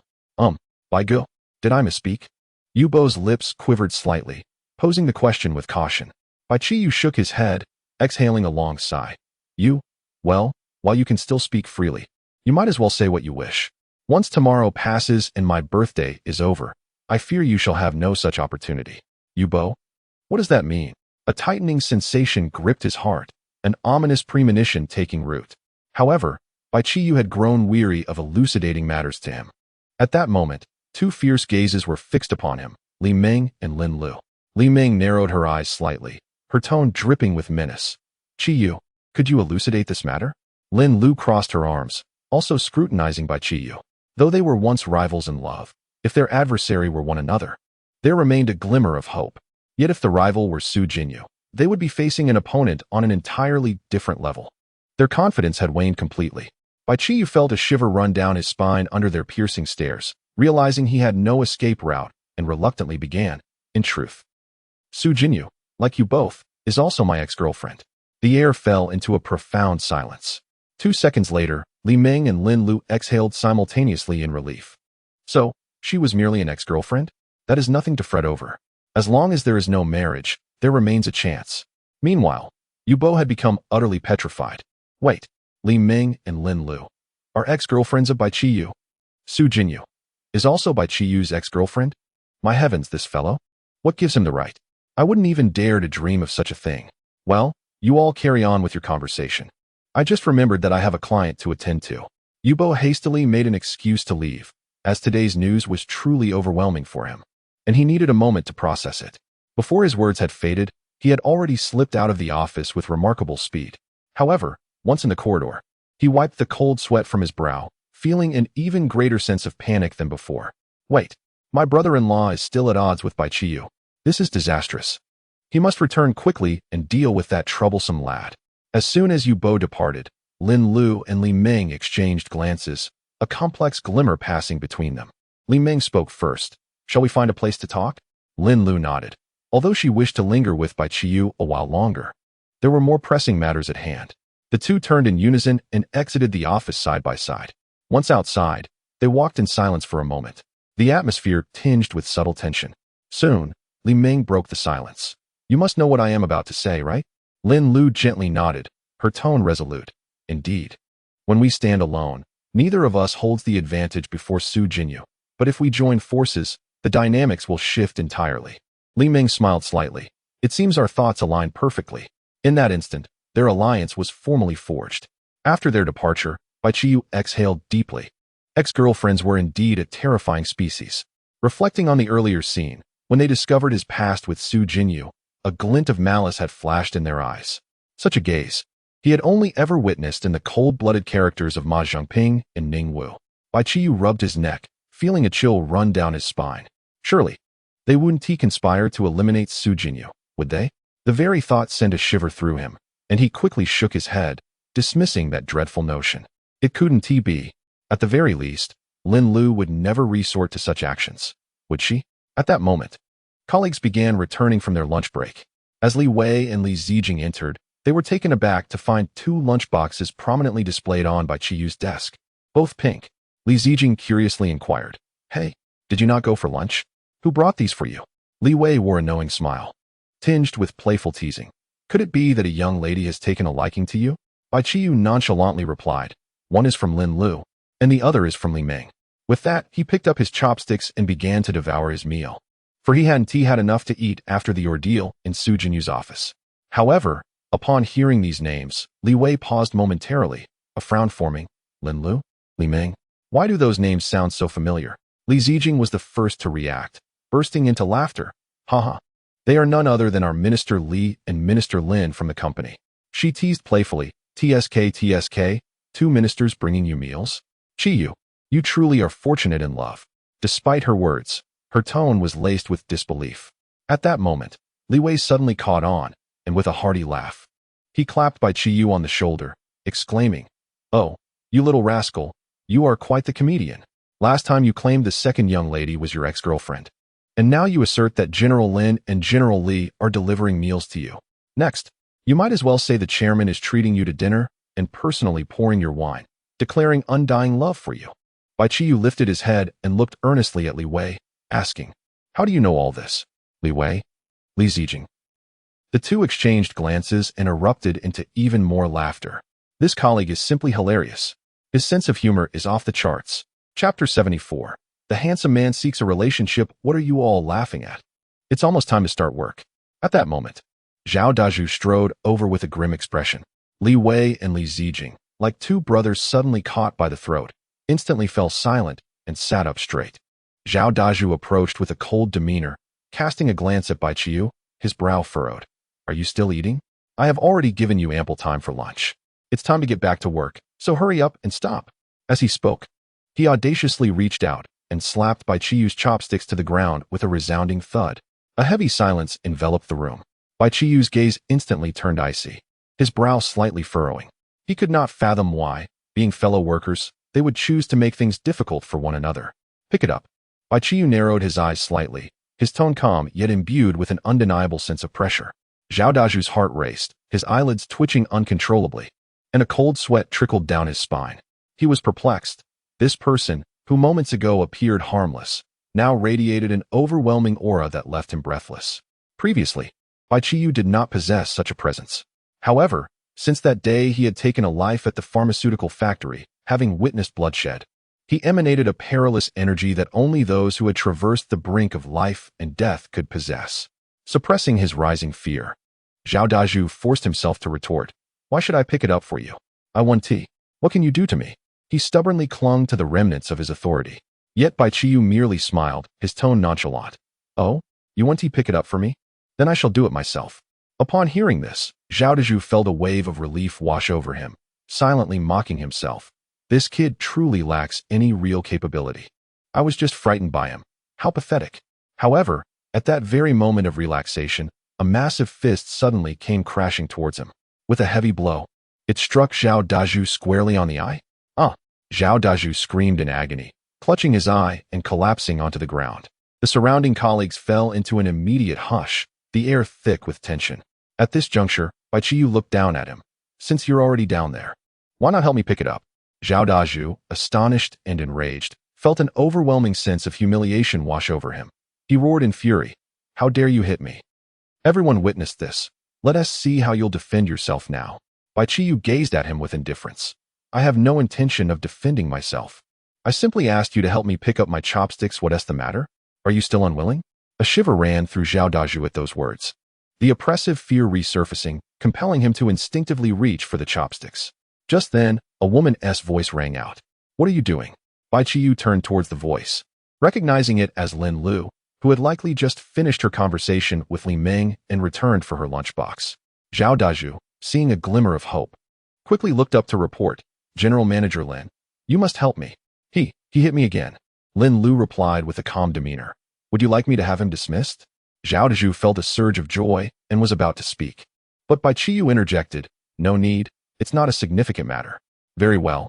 Then, let us refrain from dismissing him for now. Lin Lu nodded in agreement. Zhao Dezhu gazed at the two in disbelief. Did I hear incorrectly? I was struck and now they wish to expel me?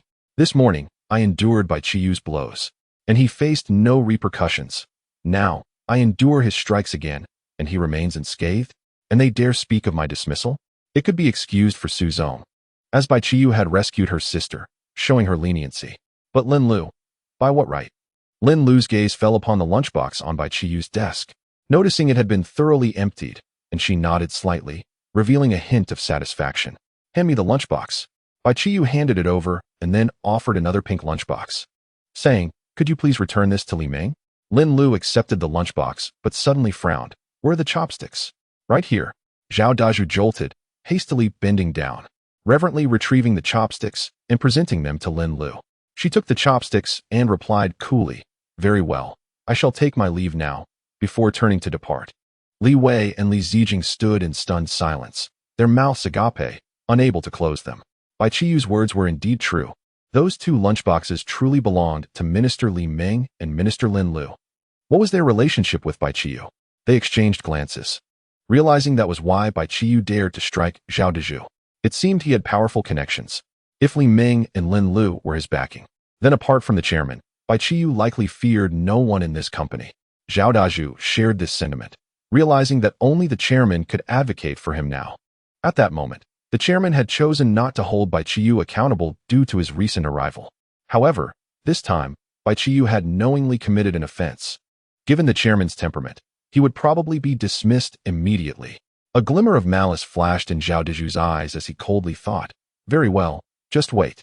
Since he could not overpower Bai Qiyu, he resolved to take the matter to the chairman and have him intervene on his behalf. Without further ado, he turned and left. As soon as Zhao Dazhu departed, Li Zijing and Li Wei hurried over. Li Wei's eyes sparkled. Big shot. I seek to cling to your influence. Li Zijing's gaze danced. Handsome, I seek to date. Bai Qiyu's lips twitched slightly as he unhesitatingly declined. Dating is out of the question. I can allow you to cling to my influence. After returning to work in the afternoon, Bai Qiyu immersed himself in the noble pursuit of drafting entries. However, having just begun, Zhao Dazhu approached with a look of excitement. Bai Qiyu, the chairman is looking for you. Looking for me. Bai Qiyu felt displeased, as this would interrupt his work on the entries. Could he not decline? Zhao Dazhu's expression faltered momentarily, but then broke into laughter. How audacious was Bai Qiyu to even consider refusing? Did he truly not understand the chairman's temperament? Or was he simply courting disaster? Very well, I shall convey your words to the chairman. Zhao Dazhu scoffed, his tone laced with menace. However, the expression of panic and fear he had envisioned on Bai Qiyu's face did not materialize. Instead, Bai Qiyu languidly waved his hand, exuding an air of indifference. Go ahead. Do as you please. Zhao Dazhu was taken aback. Is this fellow truly unafraid? He clenched his teeth, snorted coldly, and turned to leave. Very well. Do not come to regret this. After Zhao Dazhu departed, Bai Qiyu paid him no mind. Nothing was more crucial than completing his entries. With an entire afternoon ahead of him, uninterrupted, he might well achieve 100 entries. Yet, as is often the case, events did not unfold as he had anticipated. Chapter 75. Another ex-girlfriend Zhao Dazhu arrived at the chairman's office and was halted at the doorway by an assistant. After the assistant sought permission and received approval from Su Jinyu, he was allowed to enter. Upon stepping inside, Zhao Dazhu found himself momentarily bewildered by the scene before him.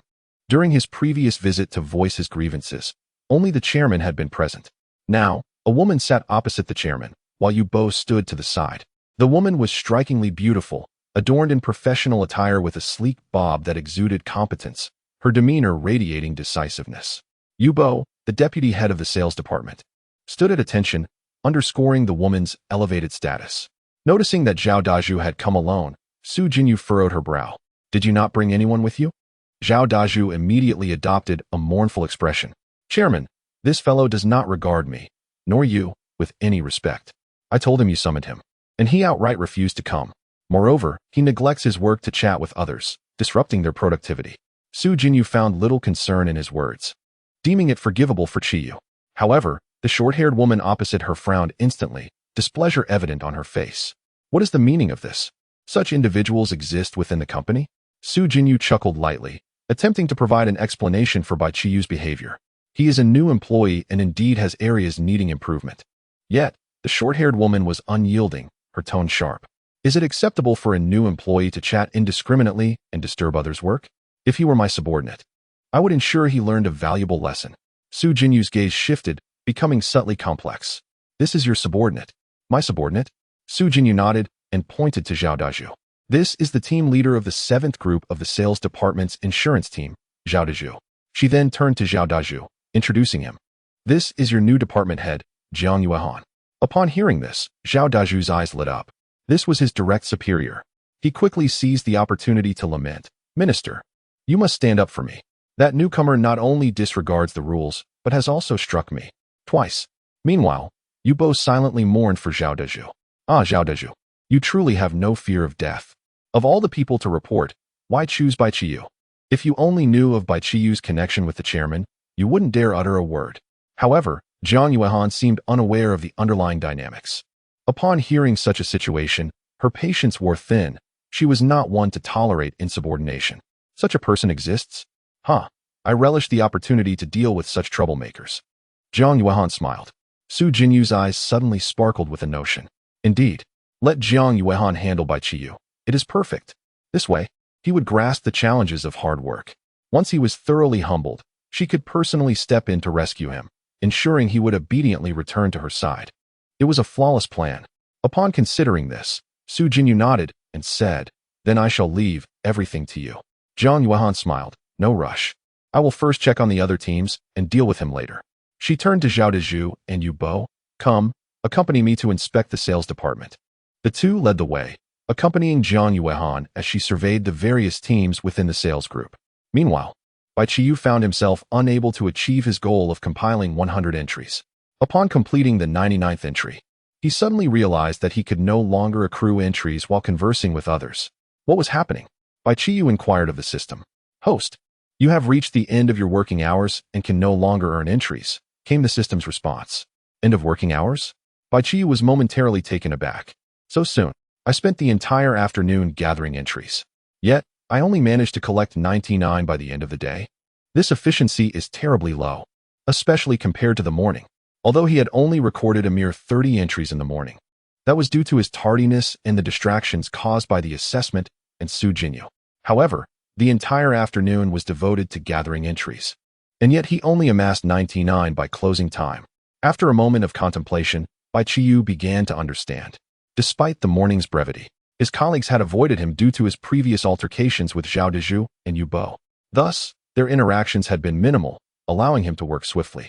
Conversely, the afternoon had unfolded differently. The appearance of Lin Lu had revealed to everyone that Bai Qiyu had substantial backing.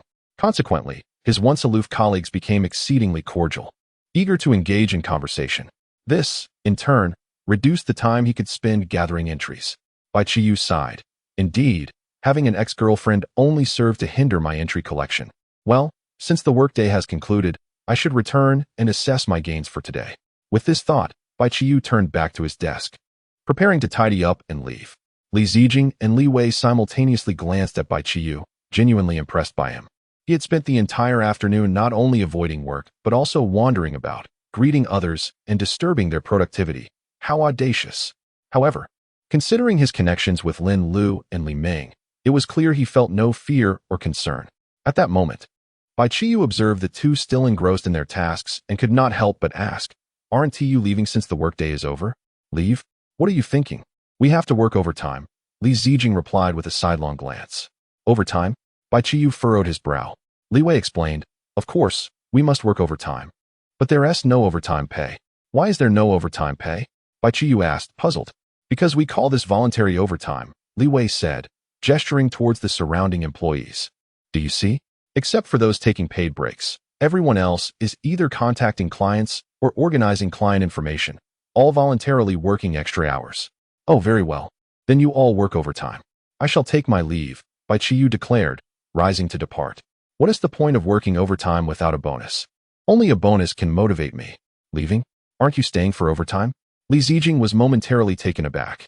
They don't even pay extra. Only someone with a screw loose would agree to work overtime.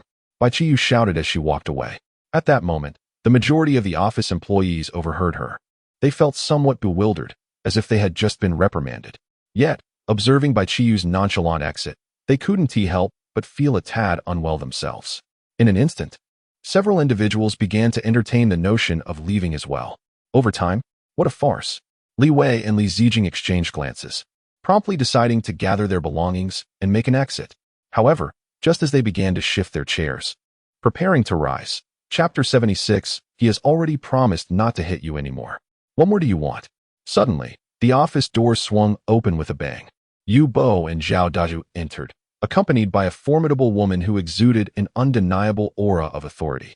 Li Wei and Li Zijing were momentarily taken aback, then swiftly adjusted their demeanor, returning to their seats and feigning intense focus on their work. Yu Bo clapped his hands, cleared his throat, and proclaimed loudly, "Everyone, please pause your tasks for a moment. I would like to introduce someone." His gaze swept across the room, and with utmost reverence, he gestured to the newcomer. "This is our new sales department head, Minister Jiang." A wave of enthusiastic applause erupted throughout the office. Jiang Yuehan raised her hand to quell the noise, and gradually, the clapping subsided, leaving the room in silence. Her eyes sparkled with determination as she addressed the team. "I have observed the performance of the other teams in the sales department and found our overall results to be severely lacking. I have come here to focus on 3 things: performance, performance, and once again, performance." Yu Bo immediately led the applause, his face beaming with flattery. "Excellent. With the minister here, the sales department is assured stability. With the minister here, our performance will surely improve." The applause resumed. But Jiang Yuehan furrowed her brow and stated firmly, "No need for applause. I am not worthy of your time wasted on clapping. You must devote all your time to achieving results." While everyone maintained cheerful FA-aids, internally they sighed, recognizing that a stern leader had arrived, and the days ahead would likely be challenging. As the team lamented their fate, thoughts of Bai Qiyu suddenly crossed their minds. At that moment, Bai Qiyu was likely on his way home, enjoying a bath, having dinner, and lounging about, free and utterly unrestrained. A wave of envy washed over the group. However, their envy was short-lived. In the next instant, Jiang Yuehan's voice pierced through the air, her eyes narrowing as she inquired of Zhao Daju.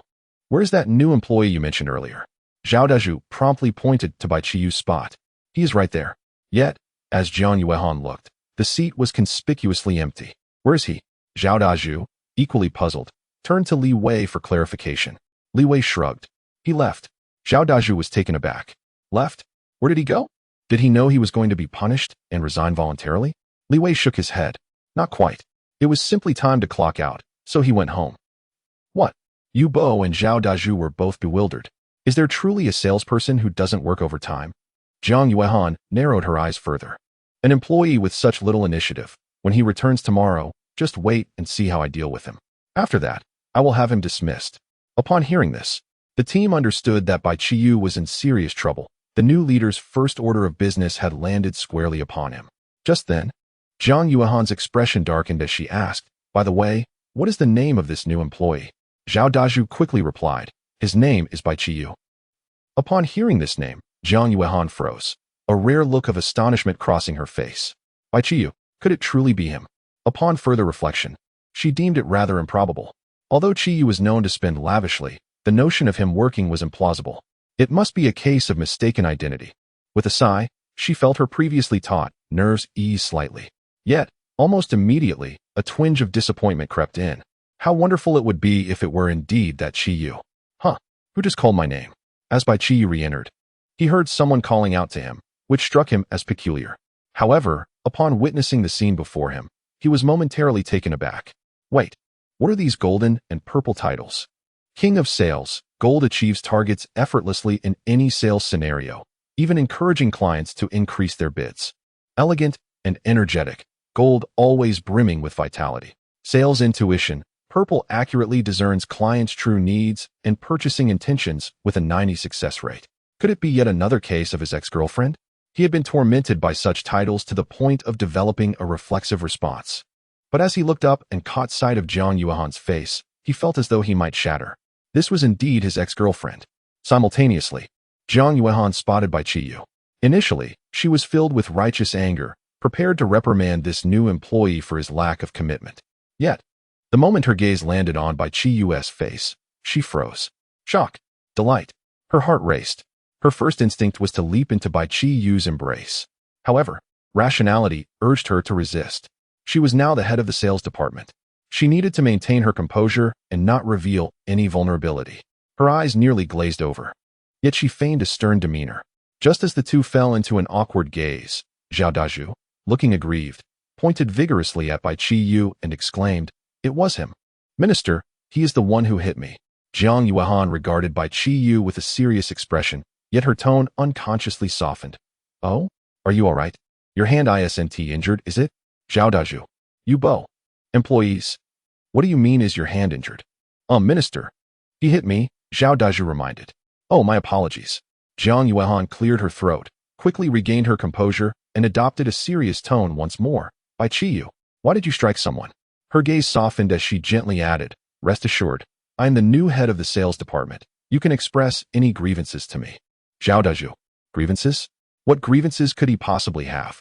The one truly aggrieved is Zhao Dazhu, all right. He has endured so much in just one day. Bai Qiyu blinked and replied nonchalantly, "I have no grievances." Upon hearing this, Jiang Yuehan's expression turned grave. "Since you have no grievances, that means you assaulted a colleague for no reason. Such behavior is absolutely intolerable within the company." Indeed, Zhao Dazhu clenched his fists. Yes, he should be punished severely. Bai Qiyu remained uncertain about how Jiang Yuehan would treat him. Yet he found himself reluctant to part ways with the company. The influx of numerous entries each day made it hard for him to let go. "Very well. I shall take a step back and refrain from striking him in the future." Bai Qiyu believed his social skills were indeed quite formidable. As he managed to preserve a fragment of camaraderie, Zhao Dazhu's eyes widened in astonishment, unable to contain himself. "Are you speaking in human language? This is your idea of taking a step back? No need for gratitude." Bai Qiyu waved his hand dismissively. "Gratitude for a mudfish, you say?" Zhao Dazhu looked at Jiang Yuehan with a sense of grievance. "Minister, did you hear what he said?" Jiang Yuehan furrowed her brow. "He has already promised not to hit you anymore. What more do you desire?"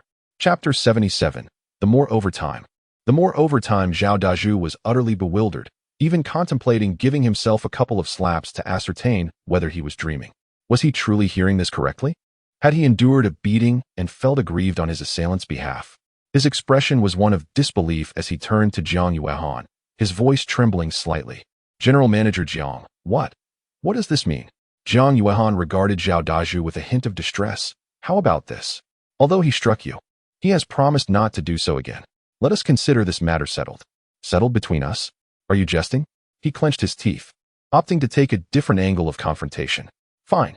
Let us set this issue aside for now. The fact remains that he is not working overtime, correct?"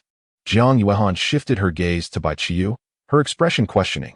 "Indeed, everyone else is working overtime. Why are you not?" Bai Qiyu raised an eyebrow. "Why should I work overtime? Overtime has been a tradition since the inception of our company. Everyone participates. What gives you the right to abstain?" Zhao Dazhu asserted with righteous indignation. Bai Qiyu, amused by this assertion, responded slowly, "Just because it has always been done that way, does it make it right? Not only do I not receive overtime pay, but even if I did, according to Article 41 of the Labor Law, I have the right to refuse overtime." Her legal knowledge was evidently at play here. As soon as these words left her lips, the room fell into a profound silence. Yubo was left speechless, staring at Bai Qiyu in disbelief. "You claim not to understand the labor law, yet you can recite its articles? Surely, you must have memorized them." Zhao Dazhu, momentarily at a loss for words, paused for 2 seconds before mustering a rebuttal. "Isn't it because your work remains unfinished that you need to work overtime?" Bai Qiyu shrugged, her tone nonchalant. "Do not misconstrue. I had no work scheduled for today. Moreover, if employees fail to complete their tasks, does it not reflect an unreasonable allocation of responsibilities by the company? Why is the blame placed upon the employees?" "Enough." Suddenly, a deep and fervent shout echoed through the room, freezing the atmosphere for a moment. Li Wei realized his impulsiveness and promptly lowered his head, attempting to feign ignorance. Zhao Dazhu's expression darkened, and he scanned the room, roaring. "Who shouted? Do you wish to resign?" The office fell into a deathly silence. No one stepped forward. No one pointed fingers. Zhao Dazhu, clearly outmatched by Bai Qiyu's sharp retorts, looked desperately towards Yubo for assistance. Yubo decisively turned his head away, wearing an expression that screamed, "Do not involve me. You are entangled with the chairman's partner. I must tread carefully." Seeing Yu Bo's refusal to engage, Zhao Dazhu hastily turned to Jiang Yuehan, only to find her complete focus on Bai Qiyu, completely disregarding him. Zhao Dazhu's composure shattered. He took a deep breath. Steeling himself to counter, it is for their own good. The more overtime we work, the better the performance. With better performance, we can eventually reduce the overtime. Humph. Bai Qiyu let out a soft laugh. The more you work overtime, the less you sleep. The less you sleep, the lower your efficiency. The lower your efficiency, the more overtime you require. Thus, the more overtime you endure, the more overtime you shall have. Li Wei could no longer contain himself and shouted, nearly rising to his feet in excitement. Li Wei, what are you shouting for? Zhao Dazhu was utterly enraged. However, at that moment, it seemed as though every employee in the office was invigorated, suddenly erupting in unison. Hooray!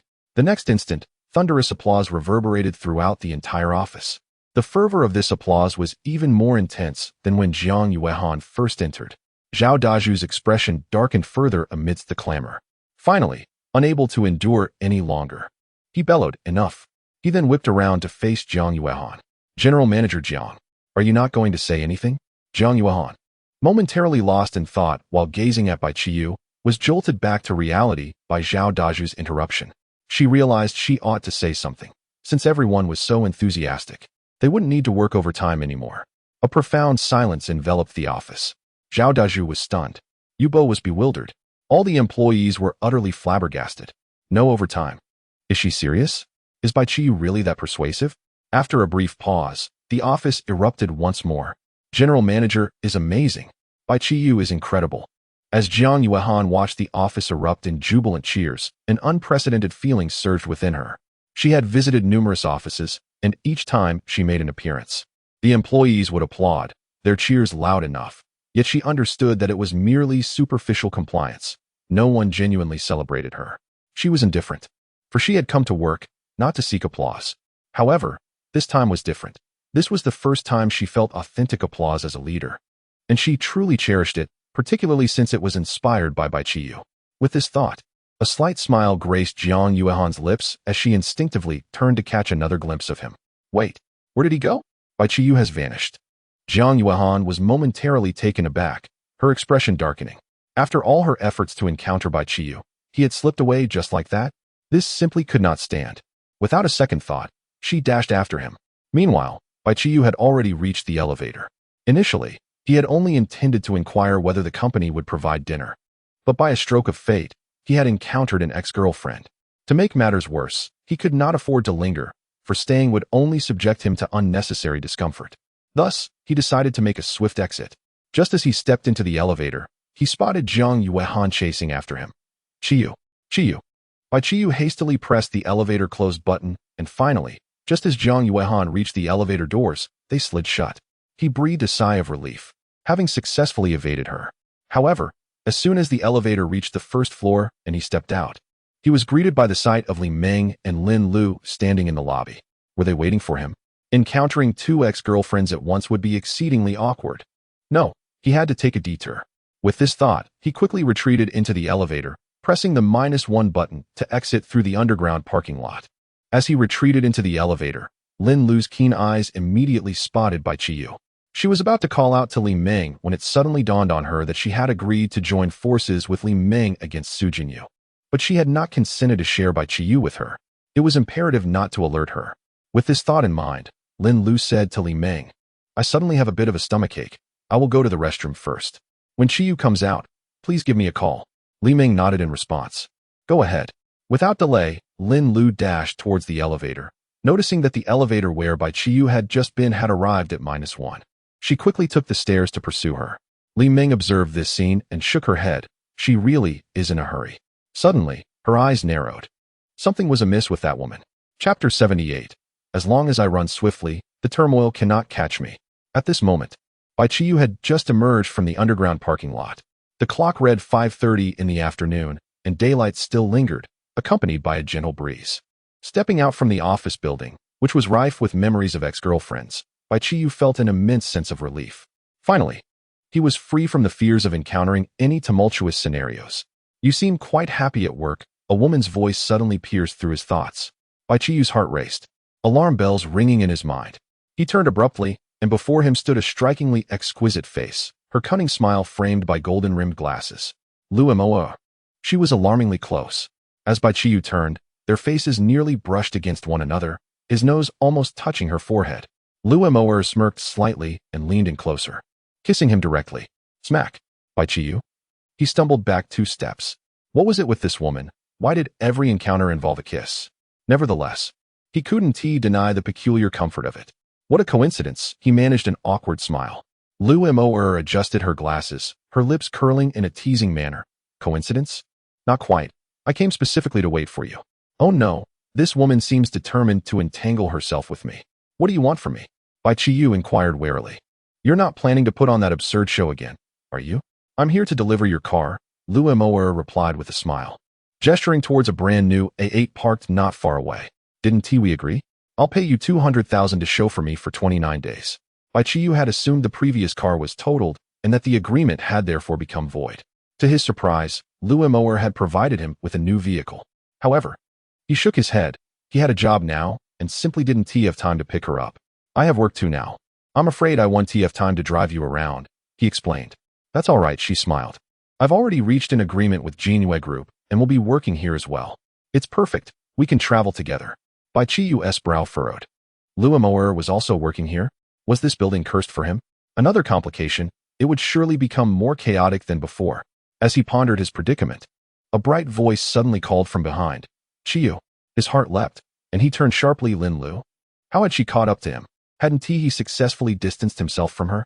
Lin Lu strode confidently towards him, a sweet smile gracing her face. Qiyu, are you heading home? I can drive you.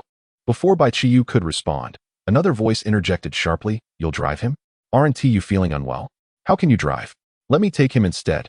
It was Li Meng. Lin Lu instantly turned, locking eyes with Li Meng's enigmatic gaze. Li Meng spoke slowly, her tone laced with amusement. I wondered why you chose to take the stairs when there's a restroom on the first floor. It seems you spotted Qiyu beforehand? Lin Lu's expression momentarily stiffened, but she quickly regained her composure. What nonsense is this? Bai Qiyu observed the tension between the two, feeling a chill run down her spine. What on earth is happening? One after another, they come at me. Can't they allow for a moment of respite? However, the situation was far from over. Jiang Yuehan, just exiting the company, also noticed the commotion and immediately brightened up upon seeing Bai Qiyu, exclaiming loudly, Qiyu? As Jiang Yuehan approached, Bai Qiyu couldn't help but slap her forehead. After all that running, she hadn't managed to shake them off. When Jiang Yuehan arrived, her chest swayed, causing Bai Qiyu to feel a bit dizzy. Why did you run off without saying a word? Jiang Yuehan asked, frowning. Why? Naturally, I was afraid you'd cling to me. And look, you still did. Minister Jiang? Lin Lu regarded Jiang Yuehan with curiosity. Lin Lu and Li Meng had encountered this new minister before, but they were puzzled. Although Jiang Yuehan was the head of the sales department, it seemed excessive for her to personally chase after Bai Qiyu, a mere sales representative. Jiang Yuehan had only had eyes for Bai Qiyu, and only now did she notice Lin Lu and Li Meng. Her curiosity piqued. Isn't Qiyu a new employee? How come she seems so familiar with these two? Lu Mo observed the trio, suddenly overwhelmed by a sense of crisis. These 3 women each possessed unique beauty, rivaling her own. They appraised one another, and the atmosphere shifted to one of subtle tension. Lu Mo narrowed her eyes and inquired, Qiyu, who are these ladies? My creditors. All of them emotional debts. Nevertheless, Bai Qiyu proceeded to introduce them. Upon learning that all 3 were ministers, Lu Mo was momentarily taken aback. She knew well that those who held ministerial positions at Jinwei Group were exceptionally capable.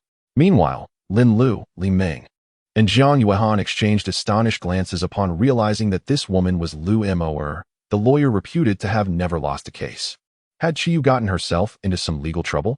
In an instant, the 3 made different decisions. Lin Lu declared, whatever the issue, I will face it alongside Qiyu.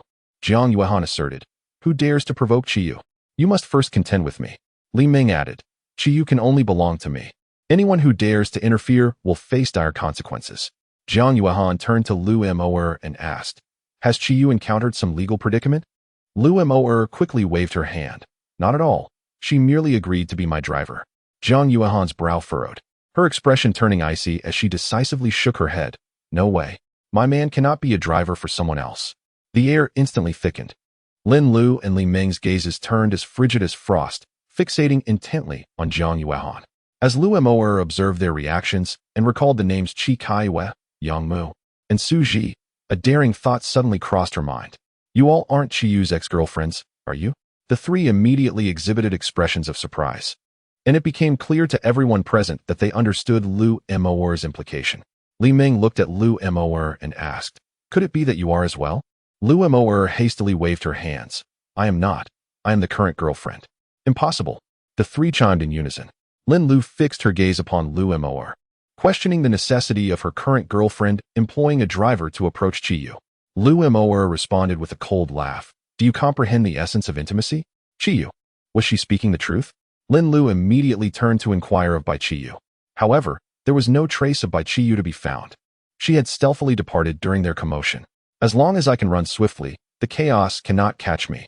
At this moment, Bai Qiyu, having successfully evaded the tumult, opened her interface to examine her acquisitions for the day.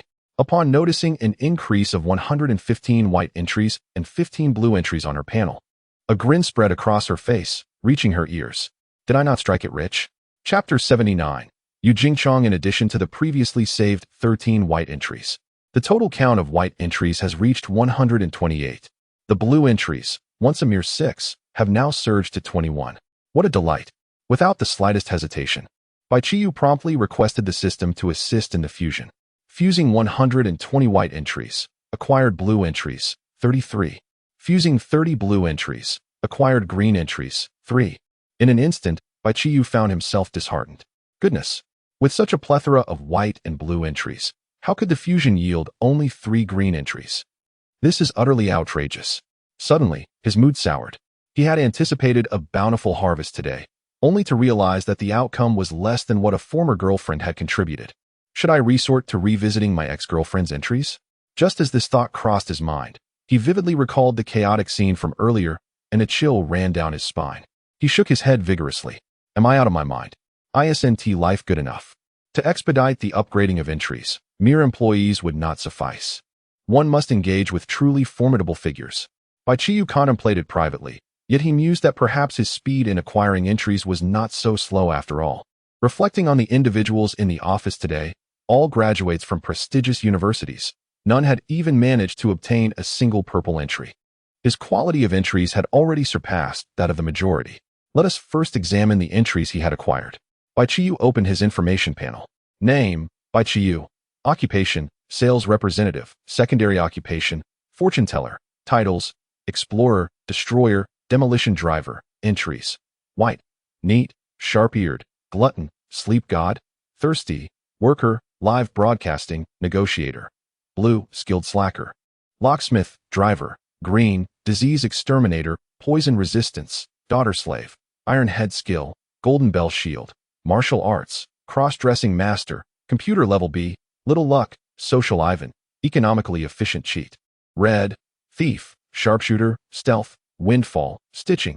Purple, scalpel, photographic memory, dissection, observation, lawyer. Gold, surgical master, practical learning, bulletproof vest, lip sword, hacker. Money-spending charmer. Bai Qiyu proceeded to review the entries he had obtained. Little luck, green. Your luck is rather favorable.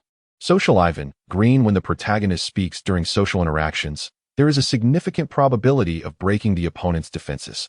Economically efficient cheat, green. Achieve objectives at the lowest cost, fixing a Maserati for 50 cents. Another instance of little luck? Why does this item have such a high synthesis probability? And what on earth is this, Social Ivan? How could someone as articulate and sociable as I end up with a defensive breaking entry? Nevertheless, the one that pleases him the most is the economically efficient cheat. Now that is a truly exceptional entry. Bai Qiyu nodded in satisfaction, feeling that his efforts today had not been in vain. However, he suddenly pondered a pressing question. System, what purpose does this little luck entry serve? Little luck enhances a portion of your fortune, facilitating a smoother existence, much like when you unexpectedly encounter an ex-girlfriend. This is the manifestation of little luck, the system explained.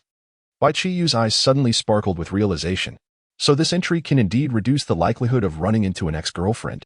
However, wait a moment, after upgrading little luck to blue, it seems that the encounters with my ex have not diminished, but rather increased. Nonetheless, since the system asserts its validity, it must be true. Surely, my previous level was too low. Upgrading to cyan this time should mean I can finally bid farewell to my ex-girlfriends, right? Wow, this truly is the most extraordinary entry. However, the system does not proactively delve into the host's thoughts. If it could hear Bai Qiyu's inner monologue at that moment, it would likely be unable to contain itself. Reduce the chances of encountering an ex-girlfriend? Brother, you must be mistaken. The true function of this entry is to make it easier for your ex-girlfriend to find you. Of course, Bai Qiyu chose not to further investigate this matter, quickly redirecting his attention to another significant aspect on the panel. Secondary profession, fortune teller? System, does this mean that if I set up a stall to tell fortunes, I can earn entries? He inquired tentatively. Yes, host, the system responded with certainty. Bai Qiyu's eyes gleamed. Does that imply he can earn entries at any time? What is holding him back? He should hasten to earn those entries. But wait, he mused, I don't actually know how to tell fortunes. How foolish of me. I wasn't even aiming to provide fortune telling. I was pursuing the entries. As long as I can earn the entries, accuracy is irrelevant. Acquiring the necessary tools for the stall is straightforward. He just needs to buy a set. However, the critical question remains, where to tell fortunes? A park? That place is filled with elderly folks and children. The demand for fortune telling is low, and the quality of entries is likely to be subpar. Not suitable. Moreover, fortune telling requires precise harvesting. He must find a location that can yield high-quality entries. As Bai Qiyu pondered, a sudden inspiration struck him. He reached into his pocket and pulled out a crumpled business card, upon which the lettering was clearly visible. Nianyu Psychological Clinic. Isn't this the perfect place to set up a fortune-telling stall? Ordinary people do not place much importance on psychological counseling. Typically, those who visit a psychological clinic either come from well-off families or possess unusual circumstances, and such individuals are bound to possess high-quality entries. More importantly, psychological counseling and fortune-telling. Are they not somewhat similar in a certain sense? One is rooted in science, while the other delves into metaphysics. Yet both ultimately aim to provide peace of mind. With this thought, Bai Qiyu's eyes sparkled even brighter. Without a moment's hesitation, he purchased a set of fortune-telling tools and made his way directly to the Nianyu Psychological Clinic. Upon arriving at the clinic, it was already 6 o'clock in the evening. He had initially worried that the clinic would be closed, but to his surprise, there were quite a number of people still present. This place appears rather upscale. A 3-story storefront, elegantly decorated, exuding a professional yet warm ambience. Well, never mind. There's no time to waste. He must quickly set up his stall. Meanwhile, inside the psychological clinic, in a certain consulting room, 2 individuals are seated opposite each other. On one side of the sofa sits a young and beautiful woman. When she smiles, her lips form 2 charming dimples, and her amber eyes shine brightly like stars, emanating an aura of warmth and approachability, reminiscent of a friendly neighbor, evoking an irresistible desire to draw near. Yet, her presence also possesses an elusive quality, as if an invisible barrier surrounds her, preventing anyone from truly getting close. She is Yu Jingchong, the proprietor of the Nianyu Psychological Clinic and one of the most esteemed psychologists in the Summer Kingdom. Chapter 80. She overcomes you. Opposite her sat a middle-aged man with a considerable belly. He possessed well-defined features, yet his expression bore a frozen look of sorrow, with his eyes reflecting profound fatigue.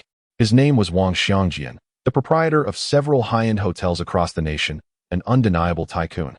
At this moment, he was lamenting in agony. I left my marriage for her, yet she remains indifferent, casting me aside. I am truly in despair. Yu Jingshang's lips curled into a slight smile, maintaining her gentle demeanor. Have you considered releasing yourself and allowing her the same freedom? Wang Xiangjian sighed, his gaze laden with complexity. I have plenty of money and could easily find someone better, yet I cannot bear to part with her. Upon hearing this, Yu Jingshang's smile faded, her expression shifting to one of seriousness. In that instant, the warmth of the neighborly big sister vanished, replaced by the incisive clarity of a professional psychologist. She gently clasped her hands, her tone calm and precise. From a psychological perspective, you are currently experiencing a dual sense of loss. The first stems from the cost of voluntarily ending your marriage, and the second from the disappointment of unmet expectations in a new relationship. This compounded anguish often results in a psychological effect of 112, as you have simultaneously lost both your tangible support and your emotional anchor. This is the true source of your suffering. Wang Xiangjian shook his head, his voice low. I do not wish to understand the reasons.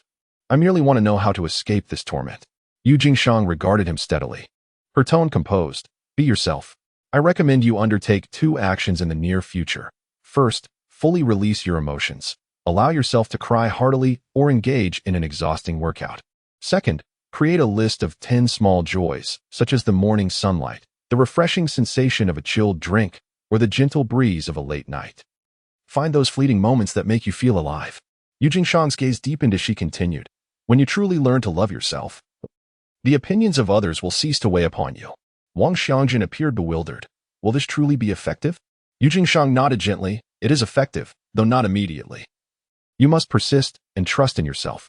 Wang Xiangjin furrowed his brow, seemingly still hesitant, but ultimately nodded. All right, I understand. Thank you. With that, he stood and exited the room. Within the confines of the room, Yu Jingshang watched Wang Xiangjin's retreating figure, her earlier resolve crumbling in an instant.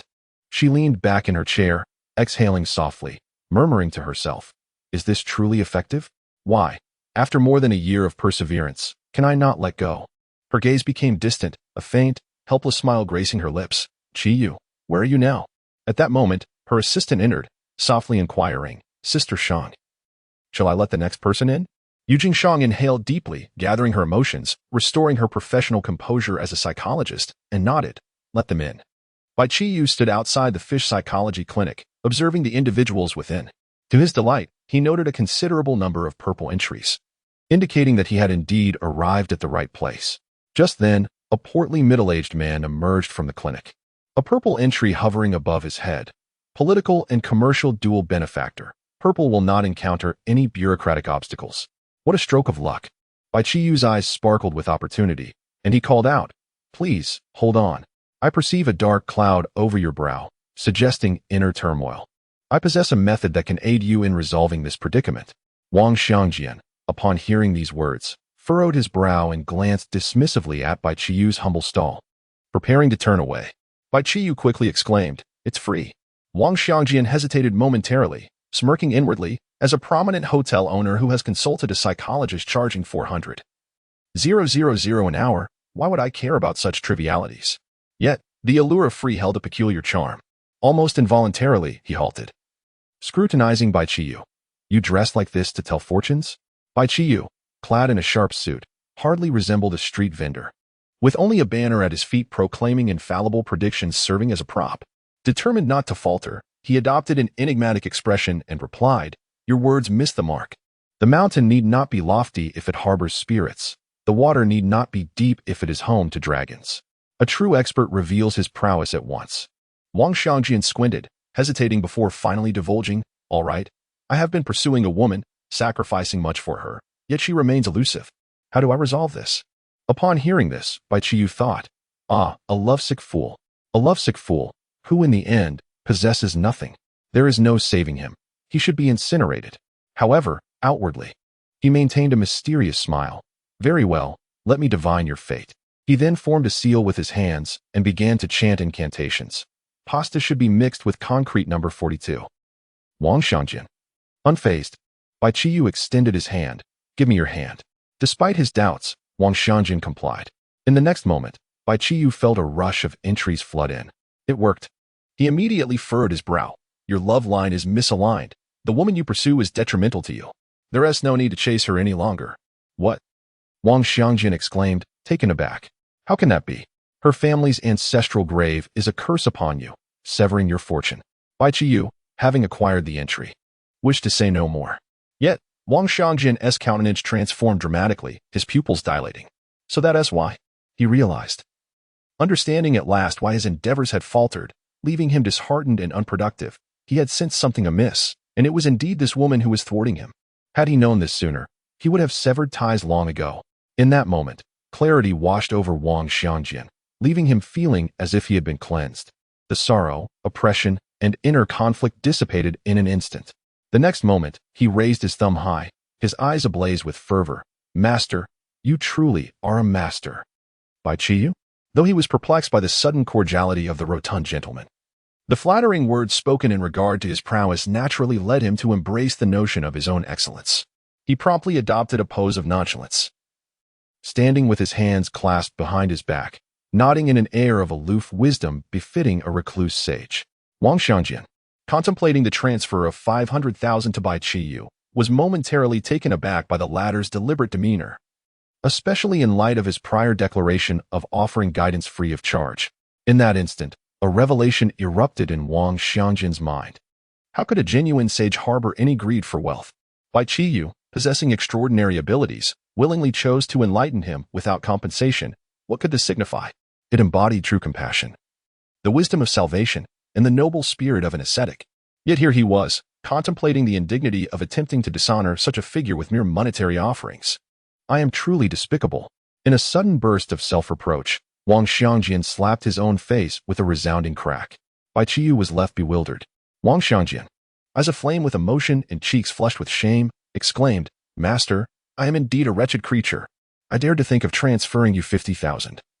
Seeking to insult you with paltry sums, how utterly beneath contempt I am." He bowed deeply, his expression earnest.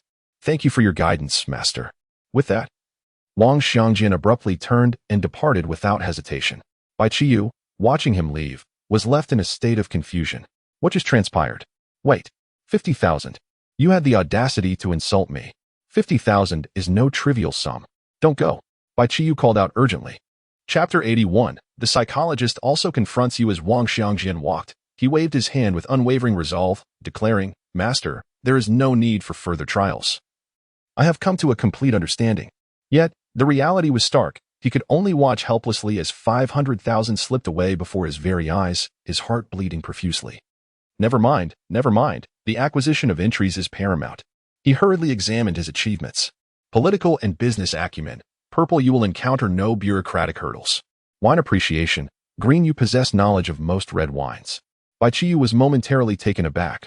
Wait, how did I manage to acquire 2 entries at once? System, this is the effect of the little luck. Entry.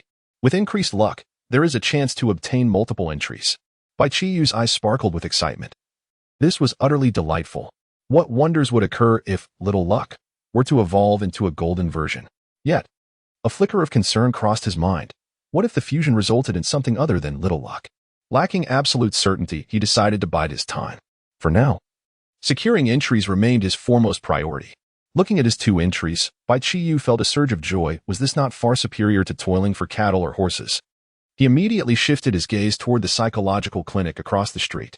At that moment, another individual emerged, bearing yet another purple entry. Super Taster, Purple, you possess an extraordinary sense of taste, capable of discerning the ingredients of various foods.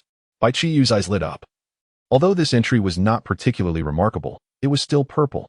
He approached the man directly, opening with, "Sir, I observe a dark aura surrounding you." However, before he could finish his sentence, the man abruptly waved his hand, interrupting him. "Fraud. I do not believe in such nonsense." Bai Qiyu swiftly countered with his trump card. "It's free." The man did not hesitate, sneering, "Free is often the most expensive." With that, he turned to leave. How could someone remain unmoved by a free offer? Bai Qiyu's expression suddenly hardened. "If you do not come to me for a reading, you may not make it home and could be struck by a vehicle." The man, having taken only a few steps, suddenly halted, his lips twitching involuntarily. "Your divination is rather repugnant." Bai Qiyu smirked slightly, his gaze deepening. "Belief brings existence. Disbelief renders it non-existent. Whether you arrive home safely is for you to test." Bai Qiyu was confident that he would secure this entry today. 1. His anger level was maxed out, prompting him to deliver himself a hefty blow. 2. Unable to bear the anxiety within, he would inevitably return to seek a reading. Both scenarios would involve physical contact, ensuring the acquisition of the entry. As expected, the man wrestled with his indecision before reluctantly returning with an impatient demeanor. "Fine, let us do it. I ask you this. I fail at every entrepreneurial venture. I'm quite anxious and uncertain about what to do. Can you help me break this cycle?" Bai Qiyu nodded. "Come, extend your hand." This time, he could not be bothered with elaborate incantations. He simply reached out to examine the man's fortune. As soon as their hands made contact, the transaction was complete. Bai Qiyu quickly withdrew her hand and remarked, "All right, I've seen enough." The man, bewildered, responded, "Wait, is that it? I haven't even had the chance to react." He inwardly scoffed, suspecting her to be a charlatan who would eventually coax him into purchasing an amulet or enrolling in some feng shui class. Indeed, he thought. Perhaps I should have confronted him earlier. Yet at that moment, Bai Qiyu declared, "You are being hindered by a petty adversary. Once you surpass this obstacle, you shall soar to great heights." "Someone is hindering me." The man's eyes widened in disbelief, his expression shifting to one of realization. I knew it. Every time my entrepreneurial endeavors falter, it mustn't be my fault. Enlightened, he respectfully clasped his hands in gratitude towards Bai Qiyu, exclaiming, Thank you, Master, for your enlightening guidance. With that, he departed in high spirits. Bai Qiyu smiled, discovering that fortune-telling was indeed so simple. Before long, the previously departed man returned in a flurry. Accompanied by a young woman, his face alight with triumph. Master, please offer her your insights as well. Bai Qiyu glanced at the woman. Although there was no purple transaction prompt, an opportunity presented itself, and she could not let it pass. What troubles you? She inquired. The woman, her face clouded with worry, sighed. I feel so low. Bai Qiyu raised an eyebrow and stated, You are afflicted by something. Give me your hand, and I shall draw a talisman for you. The woman hesitated, but the therapist said. Bai Qiyu, growing impatient, interrupted, Do not heed her. She is also hindering you. Upon hearing this, the woman's expression shifted dramatically. It was no wonder that each visit to the therapist seemed fruitless, with her problems persisting while her expenses soared. Could this be the root of her troubles? Without further hesitation, she extended her hand, pleading, Master, save me. Bai Qiyu smirked slightly, extending her finger to meticulously draw a Waha trademark in her palm. The moment the talisman was completed, the woman felt an overwhelming sense of lightness, as the oppressive emotions in her mind dissipated. Her eyes widened in astonishment. Master, you are incredible. Indeed, a familiar voice echoed as Wang Xiangjian made a dramatic return, this time bearing a ceremonial banner. Bai Qiyu, eyeing the banner, could not suppress her curiosity. What is this? Wang Xiangjian scratched his head. I just called my wife to reconcile. She insisted I express my gratitude to you, Master. So I had this banner made. Bai Qiyu's expression darkened instantly. No, I didn't inquire about your reasons for the banner. I was asking what those words inscribed on it mean. The vibrant red banner gleamed with golden letters. A miraculous hand witnesses the wonders of life, lifting new hopes with love. I didn't even assist you in conceiving a child, so why the dramatic wording? Master, your kindness has been akin to a rebirth for me. To say you gave me new life is not an overstatement, Wang Xiangjian confidently asserted. Bai Qiyu sighed. All right, I suppose you have a point, albeit a tenuous one. He ultimately accepted the banner. At that moment, individuals emerging from the psychological clinic, upon noticing the throng of patients surrounding Bai Qiyu, were instantly filled with curiosity and began to gather. Gradually, the crowd swelled. Bai Qiyu was utterly delighted. The smoothness of this situation could be attributed not only to his remarkable intellect and vast knowledge, but also to the influence of the term sword of the lip. Meanwhile, within the confines of the Nianyu Psychological Clinic, the psychologist Yu Jingshang sat at her desk, awaiting the arrival of the next patient. Suddenly, her assistant rushed in, visibly flustered. Sister Shang, this is bad. Yu Jingshang furrowed her brow, inquiring, What has happened? The assistant hurriedly replied, All the individuals seeking consultations outside have fled. Hearing this, Yu Jingshang's expression tightened. They all ran away? What about the other doctors? They have fled as well, the assistant responded. A fortune teller has arrived at our entrance, and everyone has gone to seek his counsel. Chapter 82. Renowned double standards, is it fortune telling? Yu Jingshang paused slightly, her brows instinctively furrowing. Feudal superstition? After a brief moment, she scoffed. These patients are already psychologically vulnerable. Any additional stimuli could exacerbate their mental issues. The assistant, wearing a distressed expression, queried. What should we do now? We can't allow him to continue harming people. With unwavering determination, Yu Jingshang asserted, You must warn that fortune teller to cease his deceitful practices. Otherwise, I shall report him to the authorities. Hearing this, the assistant nodded and dashed out immediately. Yu Jingshang shook her head, incredulous that a fortune teller dared to set up shop right outside her psychological clinic. How audacious to profit in such a manner. However, mere moments later, the assistant returned, wearing a complex expression, standing silently at the door, seemingly at a loss. Yu Jingshang furrowed her brow. What are you doing? Speak up. After a moment's hesitation and a deep breath, the assistant replied, Sister Shang, I wish to resign. Yu Jingshang was taken aback, bewildered. You leave for a moment and return wanting to resign? What on earth happened? The assistant spoke hesitantly. The master across the street said you are a bad omen for me and that I should keep my distance. Boom. The veins on Yu Jingshang's temples nearly erupted. Have you lost your mind? I am a bad omen for you. Her tone grew colder. Before you joined my clinic, how much did you earn in a month? And now, how much are you making here? The assistant, momentarily stunned, eventually admitted, Well, I have indeed earned significantly more. Then why do you still believe his nonsense? Yu Jingshang scoffed. He is nothing but a charlatan, deceiving you. The assistant scratched his head, looking somewhat bewildered. But the master said, enough. Go back, and this time, do not waste your breath, confront him, and demand he leave at once. The assistant nodded vigorously. Understood. I will go right away. With that, he hurried out once more. Yu Jingshang watched his departing figure, shaking her head in resignation. This fortune-teller certainly possessed some sort of trickery. She was eager to discern his true nature. Rising from her seat, she approached the window, gazing down upon the crowd below. Just in time, she witnessed the assistant rushing into the center of the throng, pointing and shouting at a man. However, when her gaze fell upon the man, her heart seemed to constrict painfully. She froze in shock. Qiyu. Desperately, she rubbed her eyes, fearful that if she blinked, he might vanish before her very eyes. Finally, unable to resist any longer, she blinked, quickly reopening her eyes. He was still there. Qiyu, it truly is you. But how had he become a fortune-teller? Had he fallen so low after leaving her that he resorted to divination for sustenance? Oh, this foolish man. Why did you not return to me? Her heart raced. Her nose tinged with a hint of bitterness, and her fingertips trembled slightly. Do you not realize that I would willingly support you for a lifetime? As Yu Jingshang found herself momentarily lost in thought, the office door was abruptly flung open. The assistant stormed in, visibly flustered. Sister Chang, that person insists he won't leave. Moreover, our client is actually backing him up. He won't leave. This is wonderful. A look of surprise instantly graced Yu Jingchang's face. However, the assistant's expression quickly shifted to one of confusion. Sister Chang? What are you saying? Realizing her emotions were misaligned, she promptly cleared her throat and adjusted her demeanor. Ahem. I meant, what a pity. The assistant looked at her, puzzled. Sister Chang, you seemed quite pleased just now. You must have misheard. Yu Jingshang replied earnestly, swiftly concealing her feelings. By the way, how did you speak to him? The assistant shrugged. What else could I do? I just yelled at him. Yelled at him. Yu Jingshang felt a tightness in her chest and couldn't help but furrow her brow. Why would you yell at him? That would create such a negative impact. He has fallen so low as to rely on fortune-telling, and now he has to endure being yelled at? How pitiful. The assistant looked bewildered. But didn't you just tell me to yell at him? Well, you could kneel and yell instead. What if he really leaves? Yu Jingchang suggested. Kneel and yell. The assistant's eyes widened in disbelief as she stared at Yu Jingchang. Do you even hear what you're saying? Are you trying to drive him away, or are you afraid he might leave? She couldn't help but retort. Yu Jingchang cleared her throat again. Her tone serious.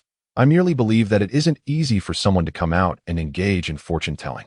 The assistant inquired, but weren't you just saying that such practices are deceitful? Yu Jingchang nodded, turning her gaze towards the figure outside the window. While that may be the case, if it can assist others, what difference does it make if one is not a psychologist?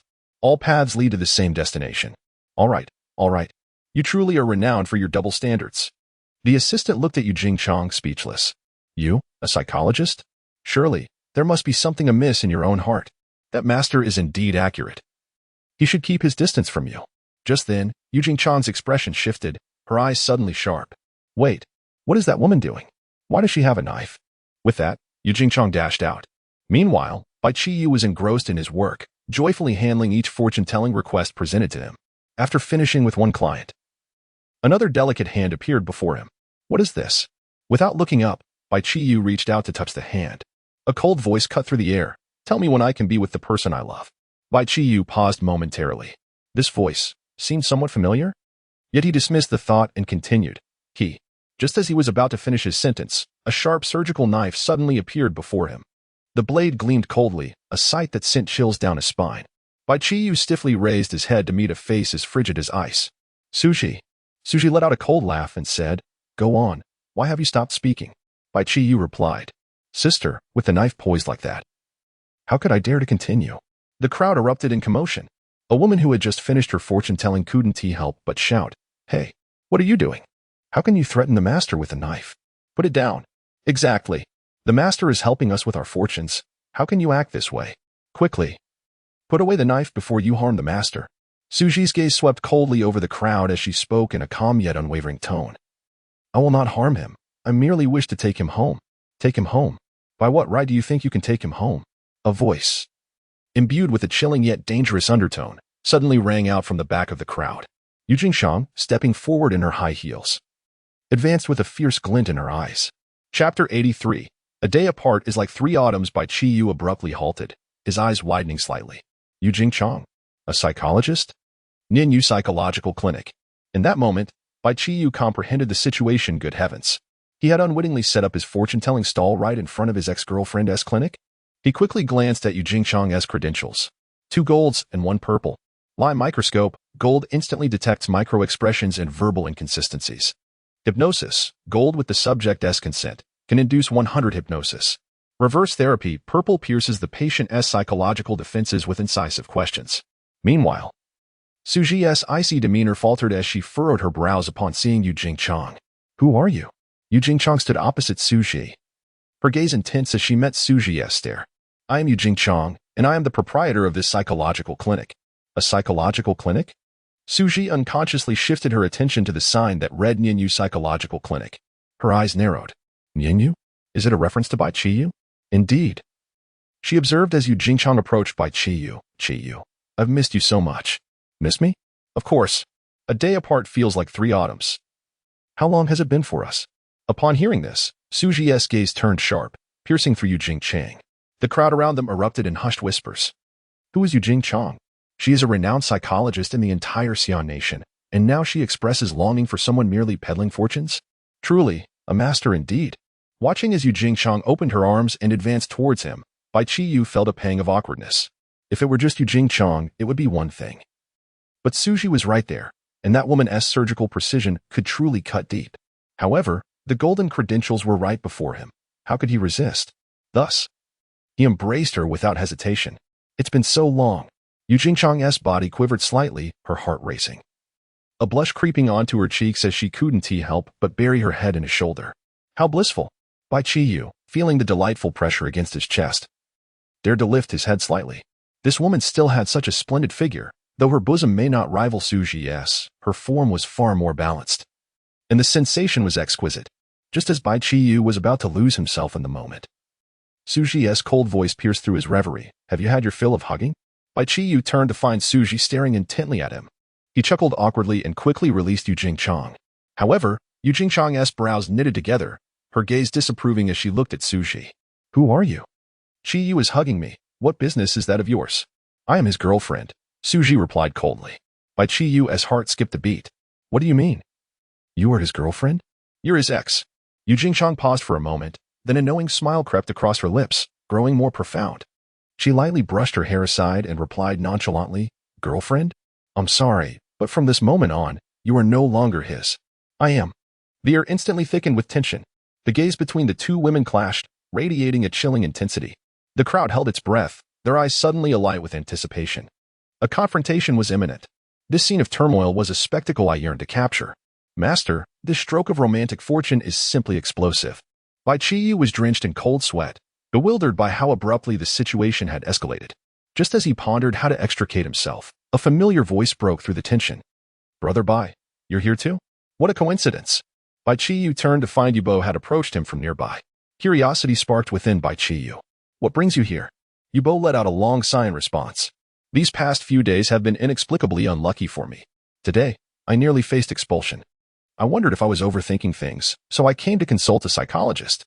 Bai Qiyu's heart stirred as he realized this was likely not a psychological issue, but rather the consequence of Yubo's impending milestone birthday. Yubo had mentioned that he would celebrate his birthday tomorrow, and perhaps these incidents were ominous signs. However, Bai Qiyu had little time to dwell on this. The 2 women before him were of far greater concern. Yet, Yubo, oblivious to the gravity of the situation, pressed further. Brother Bai. You haven't explained what is happening here. Bai Qiyu wearily replied, 2 women are vying for the same man. Oh. Yubo's eyes sparkled with excitement. This is sensational. 2 stunning goddesses fighting over a single man in broad daylight? I can only imagine how awkward that man must feel, utterly helpless and overwhelmed. As he spoke, Yubo glanced at Bai Qiyu. Brother Bai, you seem quite flustered and resigned. What is going on? Bai Qiyu replied. Your tongue is as sharp as ever. You deserve this misfortune. I had intended to help you, but now well, let us just say, good luck. Choosing to ignore Yubo, Bai Qiyu directly intervened, stepping between Suji and Yu Jingchang to separate them. Qiyu, is she really your girlfriend? Yu Jingchang inquired. Her gaze fixed on Bai Qiyu. Suji remained silent, her eyes silently questioning Bai Qiyu about the woman before them. With a sigh, Bai Qiyu finally spoke. Both of you are my ex-girlfriends, so can we not resolve this peacefully? Gasps of astonishment echoed around them. What was happening? Both of these stunning beauties were Bai Qiyu's former flames? It seemed neither had relinquished their claim. What kind of narrative was unfolding here? Meanwhile, Yu Bo was utterly bewildered. No wonder Bai Qiyu had appeared so distressed. He was the object of desire in this rivalry. Good grief. Lin Lu, Li Ming, and the chairwoman. These are all top-tier beauties, Bai Qiyu's ex-girlfriends. I wouldn't even dare to dream of such a harem. What sort of dreams must one have to conjure such a scenario? Yu Bo's envy was palpable, practically causing drool to spill forth. On the other hand, upon hearing the term ex-girlfriend, Yu Jingchang scoffed, casting a meaningful glance at Su Ji, her tone laced with disdain. Oh, so you're merely an ex-girlfriend. Su Ji disdainfully refrained from engaging in an argument with her, casting a frosty glance before taking hold of Bai Qiyu's arm. Come, let us return home. Yu Jingchang, unwilling to concede, immediately grasped Bai Qiyu from the other side. Do not follow her. Come with me instead. I shall continue to support you. Su Ji retorted coldly. I can support you as well. The atmosphere instantly thickened. The two women stood in a fierce standoff. The tension palpable enough to elevate Bai Qiyu to the heavens. The onlookers, their gazes ignited with fervor, could hardly contain their excitement, yearning to settle down with a small stool and enjoy the unfolding drama. Chapter 84, A Life at Stake. Bai Qiyu, sensing the escalating situation, realized it was imperative to put an end to their antics. You too, release me at once. Upon hearing these words, Su Ji hesitated not a moment before complying. Yet, Yu Jingchang, undeterred, clung even tighter, insisting, I won't. Bai Qiyu's gaze turned frosty as she slightly turned her head towards her. Her tone grave. Did you not hear me instruct you to let go? At the command in Bai Qiyu's voice, Yu Jingchang's heart raced violently. This was it, the very sensation she craved. In the next instant, she obediently released her grip, lowering her head and murmuring, All right, master. The long-absent title elicited a slight twitch at the corner of Bai Qiyu's mouth. As a man accustomed to relying on others, he knew he must cater to his benefactor. Before outsiders, she embodied the image of a noble, aloof, and composed psychologist, exuding an air of unapproachable pride. Yet, in Bai Qiyu's presence, she transformed into a pliable little maid, easily manipulated at his whim. Though her voice was but a whisper, Su Ji heard her clearly. A fissure of surprise, shock, and incredulity finally appeared on her ice-cold visage. This woman actually referred to Qiyu as her master. However, Bai Qiyu maintained his composure, gently stroking Yu Jingchang's head. Very well, I am leaving now. Do not follow me. In a panic, Yu Jingchang grasped his sleeve, her voice tinged with a hint of grievance. But, master, I do not wish to leave you, nor can I bear to do so. Bai Qiyu furrowed his brow slightly, his gaze darkening as he shot her a piercing look. Yu Jingchang shivered, and in the next moment, she immediately transformed into a docile little kitten, softly saying, I will obey you. At that moment, Bai Qiyu spoke again. Please take down the banner on the ground. I shall return in a few days. Upon hearing this, Yu Jingchang's spirits soared, for she could discern the sincerity in Bai Qiyu's words. Yes, master, she exclaimed cheerfully, her expression radiating joy. Bai Qiyu, satisfied, ruffled her hair once more before turning to leave with Su Ji. The onlookers stood dumbfounded, having not heard Yu Jingchang address Bai Qiyu as her master. Yet, the scene, his affectionate gesture, and her apparent delight, was witnessed by all. Had he truly treated Yu Jingchang like a cherished pet? Most notably, Yu Jingchang seemed utterly content with it. What an extraordinary turn of events. The spectators, primarily clients of the psychological clinic, knew Yu Jingchang's temperament all too well. In their eyes, while she appeared kind and gentle, it was merely a fade to encourage clients to open up. Deep down, she was a woman of immense pride. But now, she willingly submitted to being petted, wearing a look of utter satisfaction? Was this even reasonable? The assistant, who had observed the entire exchange, was utterly transfixed and couldn't help but approach cautiously, asking, Sister Chang, are you all right? Yu Jingchang was still lost in her musings when she was interrupted. Her tone tinged with displeasure. What could possibly concern me? The assistant hesitated before responding. It seems you were quite captivated just now. Humph. Spare me the chatter. Yu Jingchang retorted with a cold snort, pointing at the banner on the ground. Quickly collect it and place it in my office, locking it in the safe. The assistant glanced down at the exceedingly cheap banner, a faint twitch at the corner of his mouth, his expression one of incredulity. Sister Shang, is this really necessary? What do you know? The cough items from Qiyu must be properly preserved. Enough talk, hurry up, and gather those banners as well, she instructed, gesturing towards the scattered banners. After issuing her orders, Yu Jingshang cast a glance at Bai Qiyu's retreating figure before departing. The assistant stood rooted to the spot, watching her leave, then turned his gaze back to Bai Qiyu, unable to suppress a murmur. Something's off. It seems my sister Shang has become infatuated. At that moment, Bai Qiyu and Suji had not ventured far when a breathless voice called out from behind. Master, wait a moment. Please hold on. Bai Qiyu frowned and turned to see Wang Xiangjian, his belly protruding like a plump penguin, sprinting with fervor while wildly waving his hands. Though the distance was short, he ran as if in a marathon, panting heavily, his face flushed. Bai Qiyu felt a surge of joy. Had he finally come to terms with giving her 500,000? After taking a couple of deep breaths, Wang Xiangjian managed to steady himself, a serious expression gracing his features as he spoke. Master, although you uphold noble principles and refuse monetary compensation, I still feel that a single banner is insufficient to convey my gratitude. With that, he produced a card from his pocket, presenting it with both hands. This is a VIP card. Should you wish to dine or stay, feel free to visit my establishment. Every expense will be on the house. Bai Qiyu accepted the card. Noticing its sleek black surface, a weighty metallic composition, adorned with 2 gilded characters, Jinmao. Her eyes brightened. Jinmao Hotel is affiliated with your family, isn't it? Wang Xiangjian nodded proudly. Indeed, Jinmao manages numerous hotels and restaurants, and the Jinmao Hotel is among them. Have you been there? Bai Qiyu casually replied, yes. I've booked a few rooms there. Wang Xiangjian. Bai Qiyu then shifted the conversation. However, I have a suggestion for you. Wang Xiangjian blinked, immediately adopting a posture of eager inquiry. Please, master, go ahead. With a serious demeanor, Bai Qiyu spoke earnestly. Your hotel, the condoms provided are too small. I recommend stocking some larger sizes. Wang Xiangjian? His expression instantly faltered, questioning whether he had misheard. Are you joking? What sizes do we not have? And you find them small? The largest could fit me twice over. Wang Xiangjian's mouth twitched, internally lamenting, but his gaze fell on Suji beside Bai Qiyu. And he understood. It was typical for men to boast in certain areas. Thus, he nodded earnestly. Very well, I will arrange for that. Subsequently, he did not linger any longer and took his leave. Bai Qiyu was just about to put away the card when she noticed Suji beside her, staring intently with a piercing gaze. Bai Qiyu furrowed her brows, an unsettling premonition creeping into her mind. What are you looking at me for? Suji's voice was as cold as ice shards. I have never stayed at the Jinmao Hotel. Bai Qiyu. Suji continued to press. Who did you go with before? Damn. During the time spent with Suji, she had either been in the car or at home. She had indeed never visited a hotel.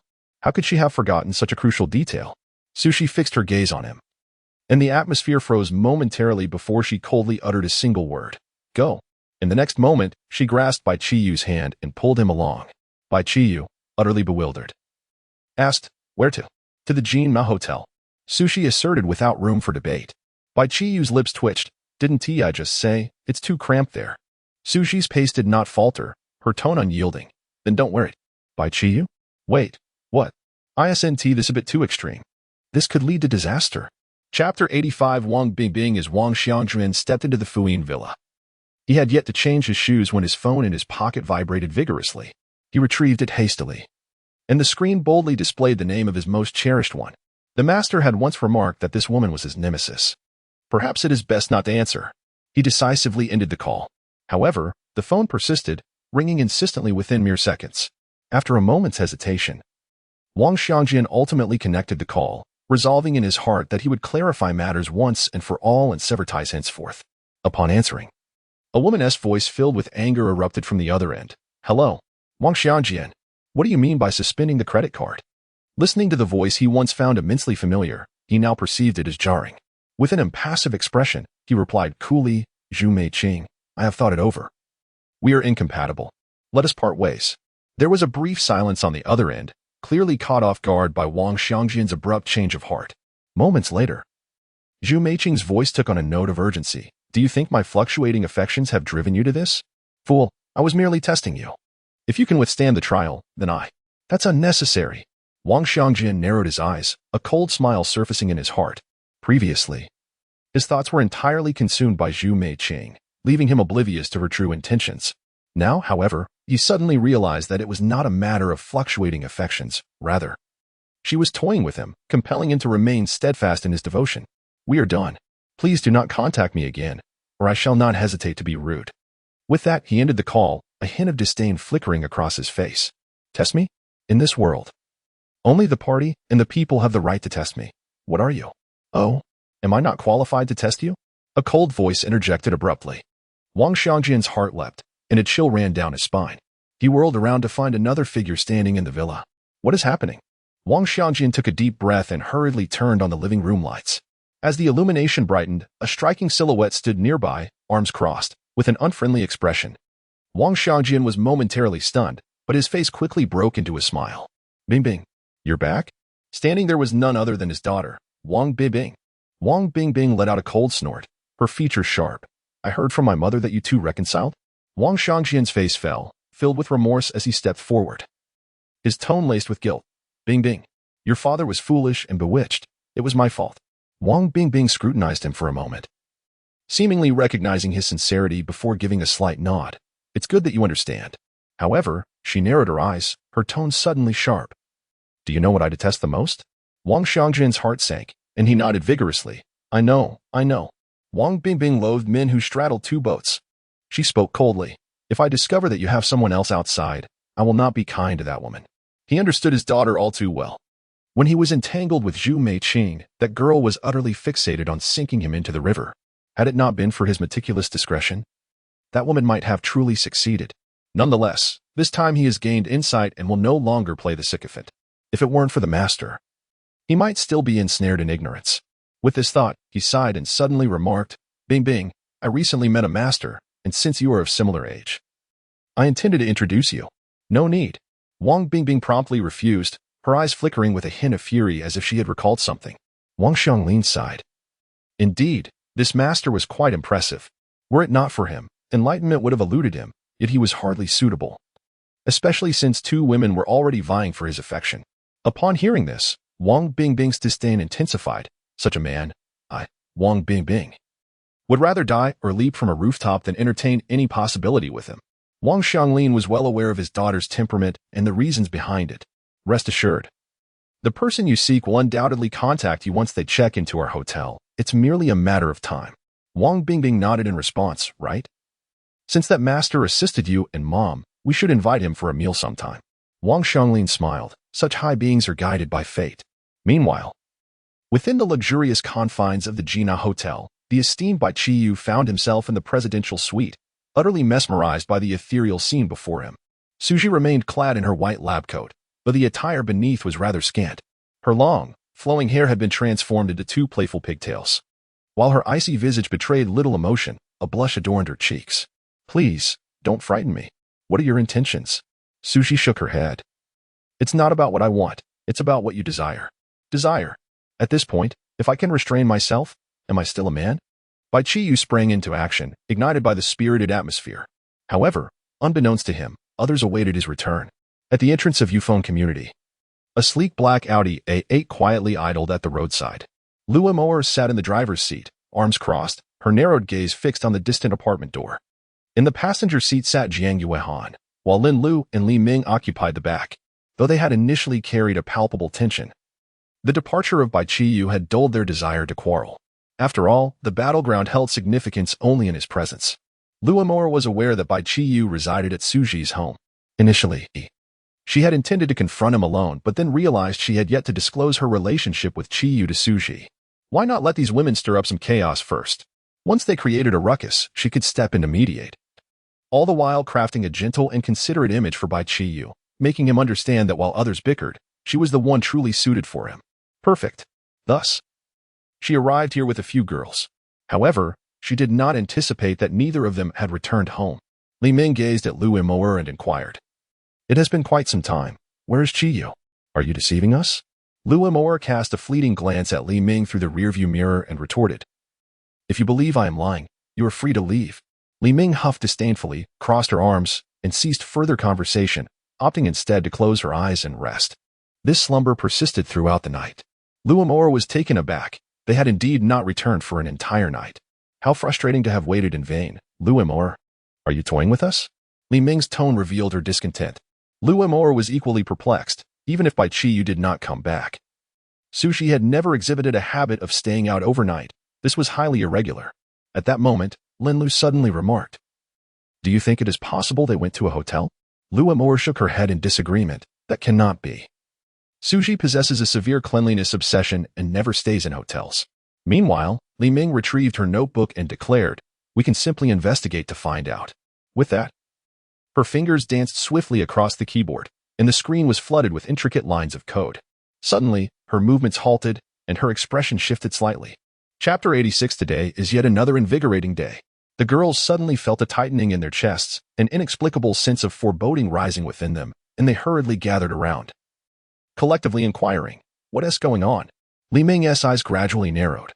"I just accessed the police department's reporting system at the hotel, using the identity information of Qiyu for a search." The group was taken aback. How long has it been? She has already breached the police department's firewall? This woman is astonishingly formidable. However, at this moment, they were too preoccupied with the shocking revelation to dwell on her hacking prowess. They were far more concerned about the information she had uncovered. Jiang Wehan, her face etched with anxiety, urged directly, "Stop with the suspense, get to the point." Li Ming took a deep breath, enunciating each word with intensity. Bai Qiyu and Suji checked into the presidential suite of the Jina Hotel last night. She gritted her teeth and added, "They haven't purchased the suite yet." Boom. A heavy silence enveloped the car, the atmosphere plummeting in temperature. Immediately, Li Ming's expression turned cold, and with a decisive slam, she closed her laptop, seething. "Indeed, he should have been locked away. I need to prepare a cellar for him." The other girls wore grim expressions. They had foolishly waited all night, only to discover that Bai Qiyu had been taken by someone else. Lu Mo's gaze turned icy in an instant, and without hesitation, she pressed the accelerator to the floor, the engine roaring as the Audi A8 transformed into a streak of black lightning, speeding away. Jiang Wehan, startled by the sudden acceleration, clutched the car door and shouted, "What are you doing?" Lu Mo's eyes were fierce, her voice laced with fury. "I'm going to intercept that scoundrel couple." Li Ming interjected, "The two just checked out. They're heading to the company."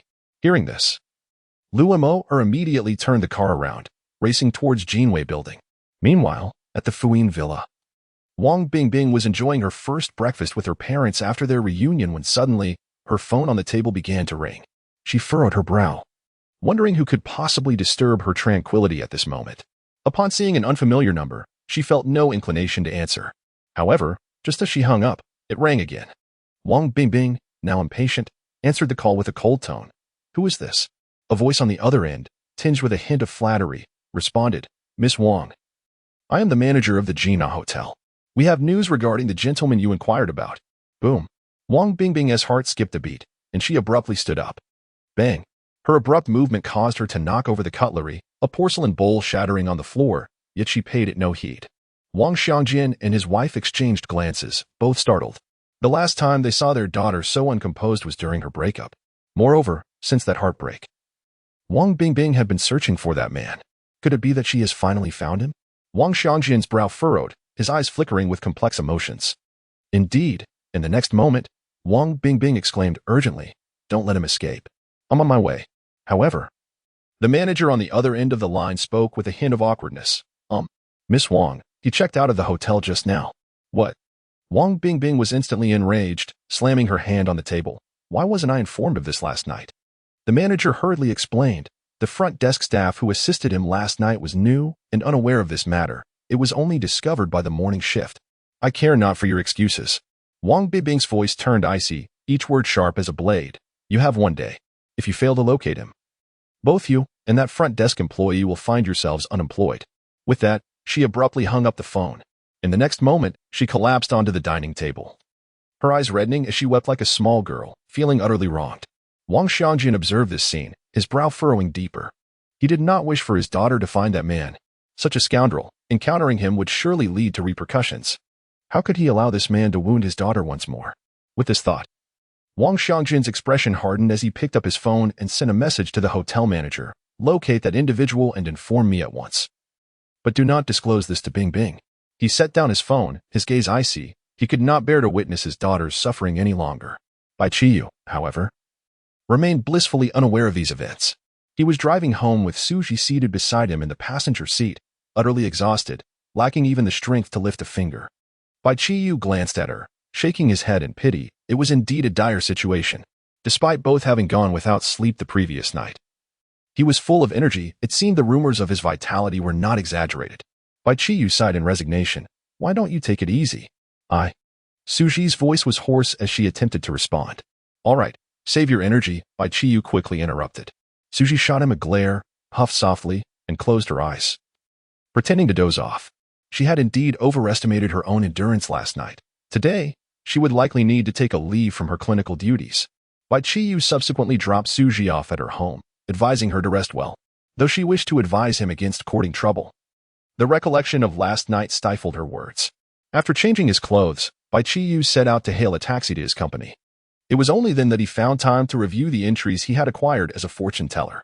Acquired entries: white entries 10, blue entries 9, green entries 2, red entries 2, purple entries 3. Bai Qiyu raised an eyebrow, noting the marked improvement in quality. Let us proceed with the synthesis. Synthesized 10 white entries, acquired blue entry 1. Synthesized 10 blue entries, acquired green entry 1. He opened the panel to examine his attributes. Name: Bai Qiyu. Occupation: sales representative, secondary occupation, fortune teller. Titles: explorer, destroyer, demolition driver. Entries: white, neat, astute, foodie. Sleep god: thirsty, worker, live streamer, negotiator. Blue: master of leisure, lock picker, driver. Green: disease remover, poison resistance, daughter's slave, iron head skill, golden bell shield, martial arts. Cross-dressing expert, level B computer proficiency, little luck, social Ivan, economically viable cheat, acting, living map, poet. Red: thief, sharpshooter, stealth, windfall, suturing, wine tasting, medical miracle. Purple: scalpel. Photographic memory, dissection, observation, lawyer, political and business savvy, super foodie, reverse therapy. Gold: surgical master, practical knowledge, bulletproof vest, lip sword, hacker. Spinning beauty. Bai Qiyu clicked on several new entries. Acting: green. Your acting skills are sufficient to propel you down the path of an acclaimed actor. Living map: green. You can recall every path you have traversed. Even a labyrinth poses no challenge for you. Poet: green. The poetry you compose resonates deeply with the majority. Calligraphy expert: red. The handwriting on your prescriptions is legible to all, establishing you as a refreshing presence in the medical field. Upon finishing, Bai Qiyu's expression darkened. Although the entry levels were high, what were these nonsensical attributes? Did he really require a living map when he already possessed photographic memory? And what of this calligraphy expert? Surely, with normal handwriting, everyone could comprehend it.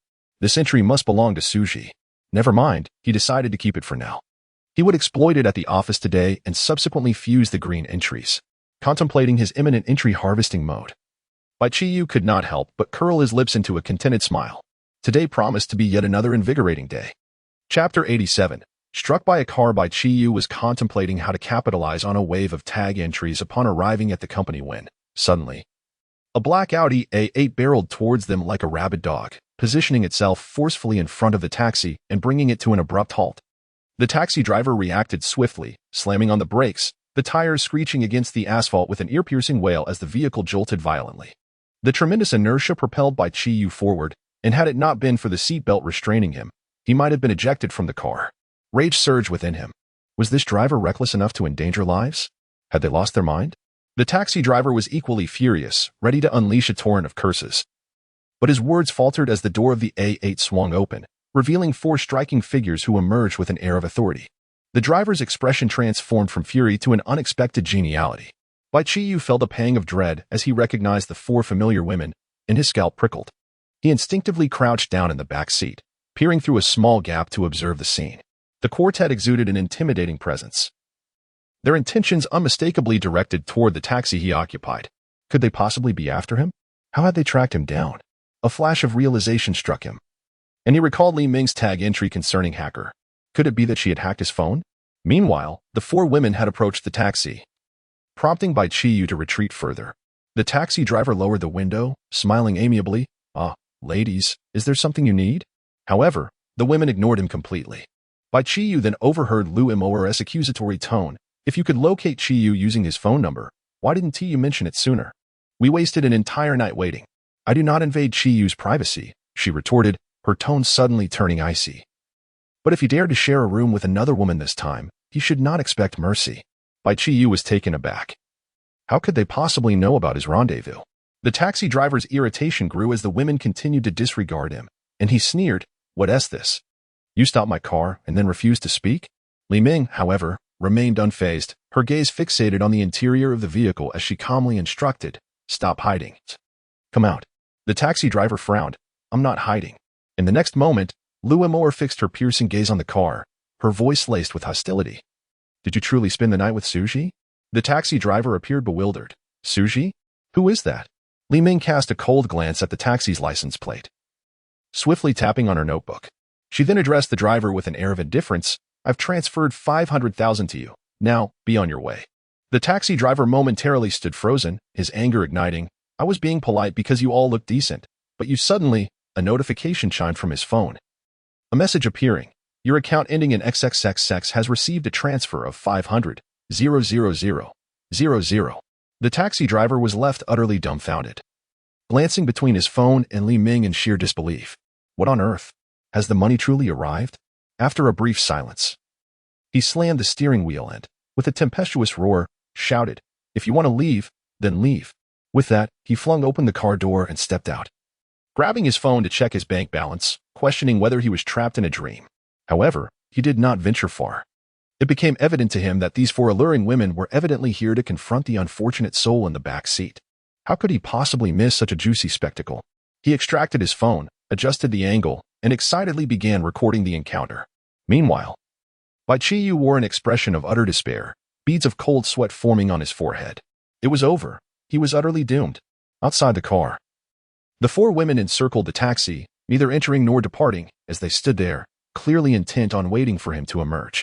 Bai Qiyu took a deep breath, realizing he had no escape. Very well, he thought, I must confront this head-on. He pushed open the car door and slowly walked out. The four women immediately fixed their piercing gazes upon him. Bai Qiyu internally lamented, "May the heavens strike Bai Qiyu down. No trace of me shall remain upon this earth." He chuckled awkwardly, attempting to ease the tension. "Haha. What a coincidence, running into you all here." Lu Amour crossed her arms and scoffed. "Quite the coincidence indeed. But not nearly as coincidental as your encounter with Suji. You two met directly at the hotel." Jiang Yuan cast a disapproving glance at Bai Qiyu. "Qiyu, if you desire, I can accompany you to a hotel." Li Ming then remarked with a hint of melancholy, "Do you fancy residing in a cellar? I am contemplating purchasing a house with a cellar. How is it that your mind is perpetually fixated on imprisoning me?" He was utterly at a loss for words. They were merely ex-girlfriends, yet he felt as though he were a scoundrel caught in the act of infidelity. Just as he pondered how to extricate himself from this predicament, Lin Lu, who had been silent until now, stepped in front of Bai Qiyu. With a serious expression, she addressed the three women. "Enough of your tirade against Qiyu. He is a man, and having physiological needs is entirely normal. Why can't you show him a modicum of understanding?" The three women widened their eyes in astonishment. This woman was truly something. Just moments ago, she had been fierce with them, and now she was throwing them under the bus? The driver, witnessing this dramatic spectacle, was left astounded. What a riveting scene. Yet, this lad appeared to be nothing more than a corporate drone. Why did he have such an abundance of admirers? Lin Lu continued. "Besides, we are merely Bai Qiyu's ex-girlfriends. What right do we have to meddle in his private life?" Bai Qiyu couldn't help but feel a surge of admiration for Lin Lu's words. They were flawless. Just as the women were about to retort, a sudden shout pierced the air. "Car! Watch out for the car!" The taxi driver cried out in terror. Bai Qiyu turned swiftly, only to see a black sedan barreling towards them like a crazed bull. The four women froze, momentarily stunned. Danger had descended upon them in an instant. With no time to think, Bai Qiyu instinctively spread his arms wide, forcefully pushing the four women out of harm's way. Bang! The next moment, the black sedan crashed violently into Bai Qiyu. The tremendous impact caused Bai Qiyu's posterior to collide forcefully with the vehicle's front, propelling his upper body backwards in a violent arc. He tumbled over the roof of the car, subsequently crashing heavily onto the ground. The resounding thud echoed through the air as the sleek black sedan, undeterred, barreled directly into a nearby lamppost. The violent collision caused the entire pole to sway precariously, with the front of the car crumpling inward. Time seemed to freeze in that moment. The four women finally regained their composure, their expressions transforming dramatically. They screamed and rushed towards Bai Qiyu, their eyes filled with terror and despair. Qiyu. Just moments ago, he had risked his own life to save them. And now he lay injured after being struck by the vehicle. Please, let him be all right. He cannot be harmed. If Bai Qiyu truly perished while trying to protect them, what meaning would their lives hold? Chapter 88. The Worker's Breath. At this moment, Bai Qiyu lay on the ground, moving his fingers to assess his physical condition. It aches a bit. However, it is nothing serious. He secretly let out a sigh of relief. Thankfully, he had not merged the golden bell shield and iron head skill, otherwise this could have been fatal. He took a deep breath and, under the astonished gazes of the four women, managed to rise to his feet. Qiyu. The four women were overjoyed to see Bai Qiyu standing energetically. Wonderful. Lu Mu'er, with tears in her eyes, reached out to feel Bai Qiyu's body. Qiyu. How are you? Where does it hurt? Are you injured? Bai Qiyu inhaled sharply. The car hit my rear. Why are you touching the front? Seeing the anxious and concerned expressions of the four women warmed Bai Qiyu's heart, and he reassured them, do not worry, I am fine. No. We should still go to the hospital for a checkup. Jiang Guihan wiped her tears and insisted. Lin Lu and Li Ming immediately nodded in agreement with her suggestion. Bai Qiyu chuckled helplessly. There is truly no need to make such a fuss. Look, I can still jump. With that, he hopped a couple of times on the spot. The four women, witnessing his lively spirit, finally breathed a sigh of relief, their racing hearts calming somewhat. Meanwhile, the taxi driver was utterly dumbfounded. How could someone who had been struck so forcefully by a speeding car emerge unscathed? Is he a superhero? Li Ming's gaze shifted to the car, her expression suddenly turning icy, revealing a murderous intent. She was about to approach. Bai Qiyu felt a tightening in his chest and quickly grasped her hand. Be careful, let me handle this. After all, his previous encounters with criminal organizations had left him with a psychological scar. Could this be another band of outlaws causing trouble? However, at the moment Bai Qiyu held her hand, she trembled slightly, a hint of a blush creeping onto her face. He is concerned for me? Reflecting on how Bai Qiyu had rushed out without hesitation to save them, Li Ming's usually assertive demeanor inexplicably turned shy. She gently nodded, her demeanor softening. I will follow your lead. Bai Qiyu was taken aback. He had never seen her like this before. Yet now was not the time for such thoughts. He took a deep breath and cautiously approached the car window to peer inside. Yubo? He could hardly believe that the one driving the car was Yubo. At that moment, Yubo had already lost consciousness. It was uncertain whether he had been knocked out by the collision or was already fainted. Bai Qiyu furrowed his brow and decisively pulled him from the driver's seat. He checked for breath. He was still alive. Just then, Jiang Guihan and the others approached. Finally recognizing the culprit behind the crash, their expressions filled with confusion. How could it be him?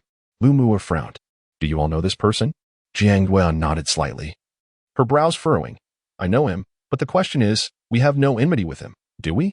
Why would he ram his car into Qiyu? Has he lost his mind? Bai Qiyu rubbed his chin, a smirk appearing on his lips as he replied, why not wake him up and ask? With that, he clenched his fist. I shall administer a worker's breath to him. Worker's breath? Lu Mu'er looked utterly bewildered, having never heard the term before. Bai Qiyu nodded seriously. Indeed. Artificial respiration is mouth-to-mouth. Worker implies using force. As he spoke, he raised his hand and delivered a resounding slap to Yubo. That was for hitting me. Smack. The sharp sound echoed. And Yubo groggily awoke, his gaze still dazed. However, Bai Qiyu did not grant him a moment to gather himself, swiftly delivering another slap. Wake up. Smack. Yubo?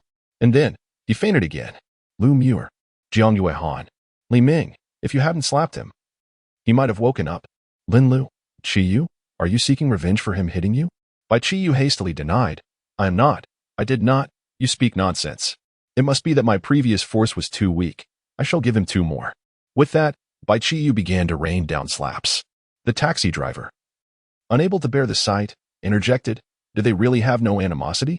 Shouldn't someone intervene? Lu Mu'er nodded. This was untenable. The taxi driver breathed a sigh of relief finally. A sensible person. However, in the next moment, Lu Mu'er approached her Audi AH trunk and retrieved a wrench. She then handed the wrench to Bai Qiyu. Her tone gentle. Qiyu, use this. Otherwise, your hands will hurt. The taxi driver. He silently took 2 steps back. This, surely. They aren't a criminal gang? Bai Qiyu was equally startled by Lu Mu'er. His intention was merely to vent frustration, not to inflict serious harm. Was she harboring murderous intent? Indeed, Lu Mu'er was contemplating using the wrench to strike him for causing her Qiyu harm. At that moment, Yubo seemed to sense a palpable aura of menace, jolting awake with a start. Upon opening his eyes, he was met with Lu Mu'er wielding a wrench. Her expression fierce, causing his face to drain of color. Instinctively, he cried out, nearly leaping in fright. Who are you? What do you want? Bai Qiyu regarded him with a slight frown. Could it be that he has amnesia from the collision? The taxi driver cautiously suggested, is it possible he has lost his memory due to your slap? Instantly, the four women glared at him. Indignant at his audacity to speak ill of Qiyu, the driver quickly fell silent. At this juncture, Yubo appeared to regain his composure, staring blankly at Bai Qiyu. And then his gaze flickered over to the four women, confusion etched on his face. Bai Gu, is it really you, General Li, General Jiang, and General Lin? What are you all doing here? What has happened to me? I was about to ask you the same question, as you came barreling towards us in your vehicle. Jiang Yuehan replied with evident displeasure. At the sound of her words, Yubo suddenly recalled, I think I fainted. The events that followed are a blur to me. Bai Qiyu furrowed his brow as he regarded him. Could this be the effect of that entry, establishing oneself at 35? Yet, how could it lead to attempting to harm others? He then patted Yubo's shoulder. You just sent me spinning through the air for 3.5 rotations. Tell me, how do you intend to compensate? Yubo's mouth twitched as he scrutinized Bai Qiyu, realizing that he was not only unscathed but also impeccably clean. He felt a wave of disbelief wash over him. Brother Bai, you wouldn't be trying to fool me, would you? Bai Qiyu indicated the taxi driver nearby. He has already captured the moment. You may wish to have a look. Upon hearing this, Yubo hesitated. How about I offer you 100,000? Bai Qiyu countered, given our familiarity. Let's not settle for a mere 100,000. Make it 1,000,000. The sum clearly startled Yubo, who was about to protest, until Bai Qiyu spoke languidly. This 1,000,000 won't be in vain. I will save your life. What do you say? Save my life? Yubo was momentarily taken aback. Bai Qiyu nodded. Did you not mention your recent streak of bad luck? Do you not feel that today has been even worse? As Yubo recalled the events, his face turned pale. And he nodded vigorously. Indeed. This morning, as soon as I opened my eyes, a lamp fell from the ceiling and struck me. Then I crashed my car. Can you actually save me? He gazed at Bai Qiyu with hopeful anticipation. Let us give it a try, Bai Qiyu replied, uncertain of his own ability to assist. After all, though establishing oneself at 35 he had absorbed was now integrated, leaving him to rely on demolition driver to randomly dismantle a word entry, with only 8 white entries at his disposal. The outcome rested on Yubo's fate. At this moment, Yubo was thoroughly panicked, gripping Bai Qiyu's wrist tightly, his voice urgent, Brother Qi, you must save me. Just yesterday, he had overheard individuals outside the psychological clinic proclaiming Bai Qiyu to be a master of significant prowess. Now, he was willing to wager 1,000,000, staking his life on it. Not expensive. Truly, it is not. Chapter 89, the first 1,000,000 as the Deputy Minister of Sales at Jinwei Group. The sum of 1,000,000 was hardly a matter of significance for Yubo. Without hesitation, he transferred 1,000,000 directly to Bai Qiyu. Upon seeing the arrival of the funds, Bai Qiyu nodded in satisfaction, a surge of delight enveloping him. This represented his first substantial earnings since arriving in this world. Was it truly this effortless to make money? With a mere flick of his hand, 1,000,000 appeared. Yet, why did those who toiled relentlessly, like draft animals, find it so arduous to earn their keep? Nevertheless, without further ado, it was time to act upon the received funds. Bai Qiyu promptly activated the skill Demolition Driver. Unlike Destroyer, the advantage of Demolition Driver lay in its ability to be invoked without direct contact with the target. Bai Qiyu obliterated one of his white attributes. Destroy opponent's attribute, Death's Companion. Bai Qiyu paused, bewildered by this peculiar attribute. Death's Companion. White when facing death, one must find a scapegoat. Ah, so that was it. No wonder he had recklessly barreled towards them in his vehicle earlier. He was in search of a scapegoat. However, Yubo's attributes were indeed eccentric. Continuing on. He activated, Destroy opponent's attribute, I'm a masochist, Bai Qiyu. Destroy opponent's attribute, 50-year-old enthusiast, Bai Qiyu. Destroy opponent's attribute, I love taking shortcuts, Bai Qiyu. What absurdities were these? Bai Qiyu's expression grew increasingly nuanced as he scrutinized Yubo, a mix of shock and disdain creeping into his gaze. What sort of life experiences must one have to possess such a bizarre configuration? Noticing Bai Qiyu's expression, Yubo felt a wave of unease wash over him. Fearing he might be in dire straits, he hastily inquired, Bai Gu, am I beyond saving? Beyond saving? Not quite. But you are indeed quite filthy. However, having already destroyed 4 attributes, the absence of established at 35 was striking. Suddenly, Bai Qiyu's eyes brightened as he glanced at Lin Lu. Did she not possess the Lucky Star attribute? He wondered if contact with her would bestow him with fortune. With this thought in mind, Bai Qiyu decisively grasped Lin Lu's hand. Lin Lu was taken aback, her face flushing instantly. The other women, witnessing Bai Qiyu holding Lin Lu's hand, felt a twinge of discontent. Yet, recalling the scene earlier when Qiyu had rescued them, they reluctantly accepted the situation. Bai Qiyu activated Demolition Driver once more. Destroy opponent's attribute, established at 35. A grin spread across Bai Qiyu's face.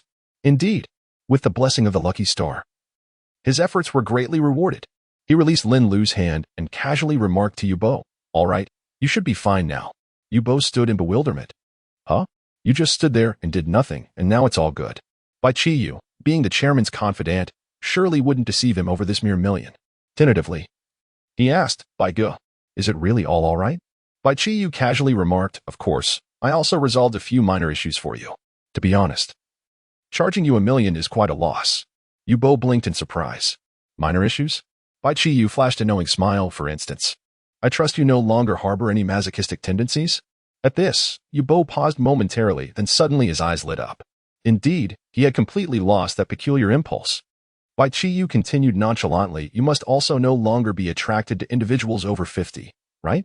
Yubo became increasingly animated, his face flushing as he exclaimed, "Brother Bai, you're incredible! I'm genuinely uninterested in men over 50 now." Bai Qiyu interjected, "Men?" His expression darkened, and he instinctively took a step back. His gaze filled with wariness. Yubo, too elated, inadvertently revealed his secret. He quickly added, "Ahem, everyone, please keep this to yourselves." The others exchanged glances and nodded silently. Though they appeared calm on the surface, their hearts were already in turmoil.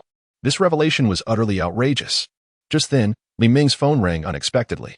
Noticing it was Su Jinyu calling, she glanced at Bai Qiyu before answering. "Hello. Hurry to the company. The Group S server has been hacked." Su Jinyu stated without preamble. Those few words instantly heightened Li Ming's alertness. The cybersecurity department of Jinwei Group was not to be trifled with. They had an abundance of top-tier computer experts, and if Su Jinyu had taken the time to call her, it indicated the situation had escalated beyond their capacity to manage. "There's an emergency at the company. We must leave immediately," Li Ming informed the others. Lu Emor, currently collaborating with Jinwei Group, quickly added, "Let us go. Take my car." Bai Qiyu interjected, "I'll drive." At that moment, Yubo finally registered what was happening and, looking bewildered, asked, "What about me? What should I do?" Bai Qiyu casually pointed to a nearby taxi. "That vehicle has been purchased by Li Ming. You can drive that." Without further ado, Bai Qiyu pressed the accelerator, and the A8 surged forward like an arrow, vanishing from Yubo's side in an instant. Bai Qiyu sped away in the A8. Dirum, Yubo stood there, stunned. What kind of speed was this? What kind of skill? Was she not a professional race car driver? 10 minutes later, at Jinwei Tower, Bai Qiyu arrived at the building with the 4 women in tow, and they rushed directly to the cybersecurity department. As they burst through the door, they were greeted by a scene resembling a tense battlefield. Beep, beep, beep, alarm. The firewall has been breached. Quickly, intercept the traffic packets. Over 20 technicians were furiously typing on keyboards, red warning messages flashing incessantly on the screens. The atmosphere in the room palpably strained. Li Ming wasted no time. Her eyes scanned the room and landed on a computer. With a decisive motion, she sat down and her fingers danced across the keyboard at lightning speed. The sound of tapping suddenly accelerated, resembling the rapid fire of a machine gun. Bai Qiyu glanced around and quickly noticed a group of senior executives standing nearby. Su Jinyu, Dang Bushi, and 3 unfamiliar faces. Yet their demeanor indicated they were not ordinary employees. They were likely high-ranking officials within the company. Bai Qiyu's eyes instantly brightened. Each of these individuals bore a purple title. Financial expertise. Purple, you have mastered the methods of bookkeeping, and the accounts you manage will pose no issues. Public relations master. Purple, your clarifying statements will easily convince the average person. Safety production. Purple, the products you inspect will exhibit no quality problems. A surge of joy filled Bai Qiyu's heart. Indeed, those who ascend to senior positions possess genuine capabilities. Chapter 90. A brief indulgence. Before him lay an abundance of violet entries, an irresistible temptation. Thus, Bai Qiyu approached with alacrity, his face adorned with a radiant smile as he extended his hand. "Greetings, everyone. It is a pleasure to make your acquaintance." The 3 executives, upon noticing that Bai Qiyu was accompanied by Lin Lu, Li Ming, and Jiang Yuehan, and given that Su Jinyu and Dang Bushi remained silent, quickly deduced his significance. This individual was undoubtedly an important personage. They reciprocated his gesture with smiles, shaking hands with Bai Qiyu in turn. Entries acquired. A triumphant grin spread across Bai Qiyu's face, lifting his spirits immensely. It would take an entire month of toil to gather a single violet entry from the ordinary tasks. Yet here he had secured 3 merely by engaging in a handshake with these esteemed individuals. Moreover, he had yet to claim entries from his former girlfriend or from Dang Bushi. The future appeared ever more promising. Dang Bushi observed Bai Qiyu's foolish grin. Unable to suppress a twitch at the corner of his mouth, was this fellow's mind slipping? Although he was perplexed by how Bai Qiyu had found himself in the company of such high-ranking officials, he was acutely aware of Bai Qiyu's actual status. Was he not just a sales representative? Moreover, one lacking knowledge of the labor law. How could he possibly qualify to exchange pleasantries with such high-level executives? Wait. What was with that look in his eyes? Was there a glimmer of envy? Bai Qiyu, feeling regret for not having acquired an entry from Dang Bushi the previous day, decided to give it another go. He extended his hand to Dang Bushi, patting him on the shoulder. Old Dang, you've worked hard. Dang Bushi's brow furrowed involuntarily. It felt akin to a supervisor's scrutiny. As a sales representative, your presence here seems rather inappropriate. You should leave promptly. Upon learning that Bai Qiyu was merely a sales representative, the 3 executives who had just shaken his hand were momentarily taken aback. Their earlier politeness stemmed from the assumption that he was a person of significance, only to discover he was, in fact, just a sales representative. Bai Qiyu furrowed his brow. Questioning, Am I not allowed here? Does the nation not advocate equality for all? Dang Bushi chuckled softly. Equality before the law was a lofty ideal seldom realized even in the corporate realm. He was about to voice his thoughts when Su Jinyu's voice rang out. Calm yet commanding. Let him stay. Instantly, the office fell silent. Everyone, including Dang Bushi, ceased their murmurs, and even the 3 executives refrained from uttering another word. Bai Qiyu. Gazing at Su Jinyu, couldn't he help but marvel at how this company was effectively under her dominion. Bai Qiyu promptly checked the entries he had acquired from Dang Bushi. Upon opening the entry, he was momentarily taken aback. Rebellious youth, Green, you have a high probability of engaging in acts of betrayal. Rebellious youth. His eyelids fluttered. What could this possibly imply? Was Dang Bushi an undercover agent? Just then, Li Ming suddenly sprang to her feet, her voice cutting through the air with authority. Stop. Everyone, immediately leave your computers. Her voice pierced through the silence of the entire cybersecurity department, causing all employees to instinctively turn their gazes toward her. Some sluggishly releasing their grip on their keyboards. Su Jinyu's eyes narrowed as she asked in a solemn tone, What is happening? Li Ming's fingers flew across the keyboard. Her voice icy. Someone is opening the door for the hackers. Moreover, there is more than one. Su Jinyu's eyes narrowed further. A traitor from within? She quickly comprehended Li Ming's implication. There was an insider. If these traitors continued their assistance, the company would inevitably collapse even faster. Yet, if they were to be restrained from operating, how long could Li Ming manage alone? In that moment, Su Jinyu found herself in a dilemma, her brow slightly furrowed. No. There is a plethora of compromised systems on the other side. I cannot withstand it alone. Li Ming's gaze remained fixated on the screen, her concentration unwavering. Beads of sweat trickling down her forehead. Suddenly, she felt a cool sensation on her brow as someone wiped away her sweat. Just as she was about to express her irritation, a familiar voice reached her ears. I'll help you. Bai Qiyu. Li Ming felt warmth in her heart. Yet the next moment, she couldn't help but chuckle. You? Help me? She was acutely aware that this individual's computer skills barely reached the level of a novice. Is this really what you call help? Nearby executives furrowed their brows, one unable to contain himself, stating, You're merely a sales representative. If so many cannot resolve the issue, you shouldn't complicate matters further. Dang Bushi felt a stir within, revealing a hint of secret amusement. Complicate matters? That sounds splendid. He has finally reached this point. If the pace could be quickened, that would be even better. Bai Qiyu, please do not let me down. Thus, he stepped forward and inquired, Is there no better alternative than to prevent him from assisting? At his words, the executives fell silent. Dang Bushi then turned to Su Jinyu. His tone calm yet steady, adding, General Su, given the current situation, we can either sit idly by or allow him a chance. Perhaps this fellow truly possesses some method. Lin Lu and Jiang Yuehan suddenly rose as well, asserting with conviction, We believe in him too. Su Jinyu paused in surprise, casting an odd glance at the two before finally nodding slightly and looking toward Bai Qiyu. All right, give it a try. In an instant, all eyes were fixed intently upon Bai Qiyu. He sat calmly at a computer, extending his fingers to strike a few keys. Tap, tap, tap. Onlookers. What is happening? Is this it? Are you serious with this gesture? Bai Qiyu sensed the peculiar gazes directed at him. Chuckling awkwardly as he scratched his head, I have a basic understanding of computers. I frequently use QWRDF, but beyond that, I am not very familiar. The crowd. Hope extinguished. The flicker of hope that had briefly ignited was instantly snuffed out, leaving only despair. The corners of Dang Bushi's mouth curled slightly upward, his eyes gleaming with schadenfreude. Is this the level of skill? This is bound to drag Li Ming down. Su Jinyu furrowed her brow and spoke in a somber tone. Bai Qiyu, if you cannot proceed, please step aside so as not to hinder Li Ming. Upon hearing this, Bai Qiyu rose to his feet, yet did not depart. Instead, he walked directly to Li Ming's side and offered a faint smile. It's all right. I just need to observe for a moment. Just a moment? Merely a moment. The onlookers were nearly shattered by the audacity of his confidence. What a jest. Could a cyber warfare battle be mastered with but a fleeting glance? However, they were somewhat perplexed. Why was the chairman so indulgent towards him? Had it been any other employee, they would have been expelled by now. Nevertheless, Bai Qiyu paid no heed to the gazes of the crowd, fixating intently on Li Ming's speed and maneuvers.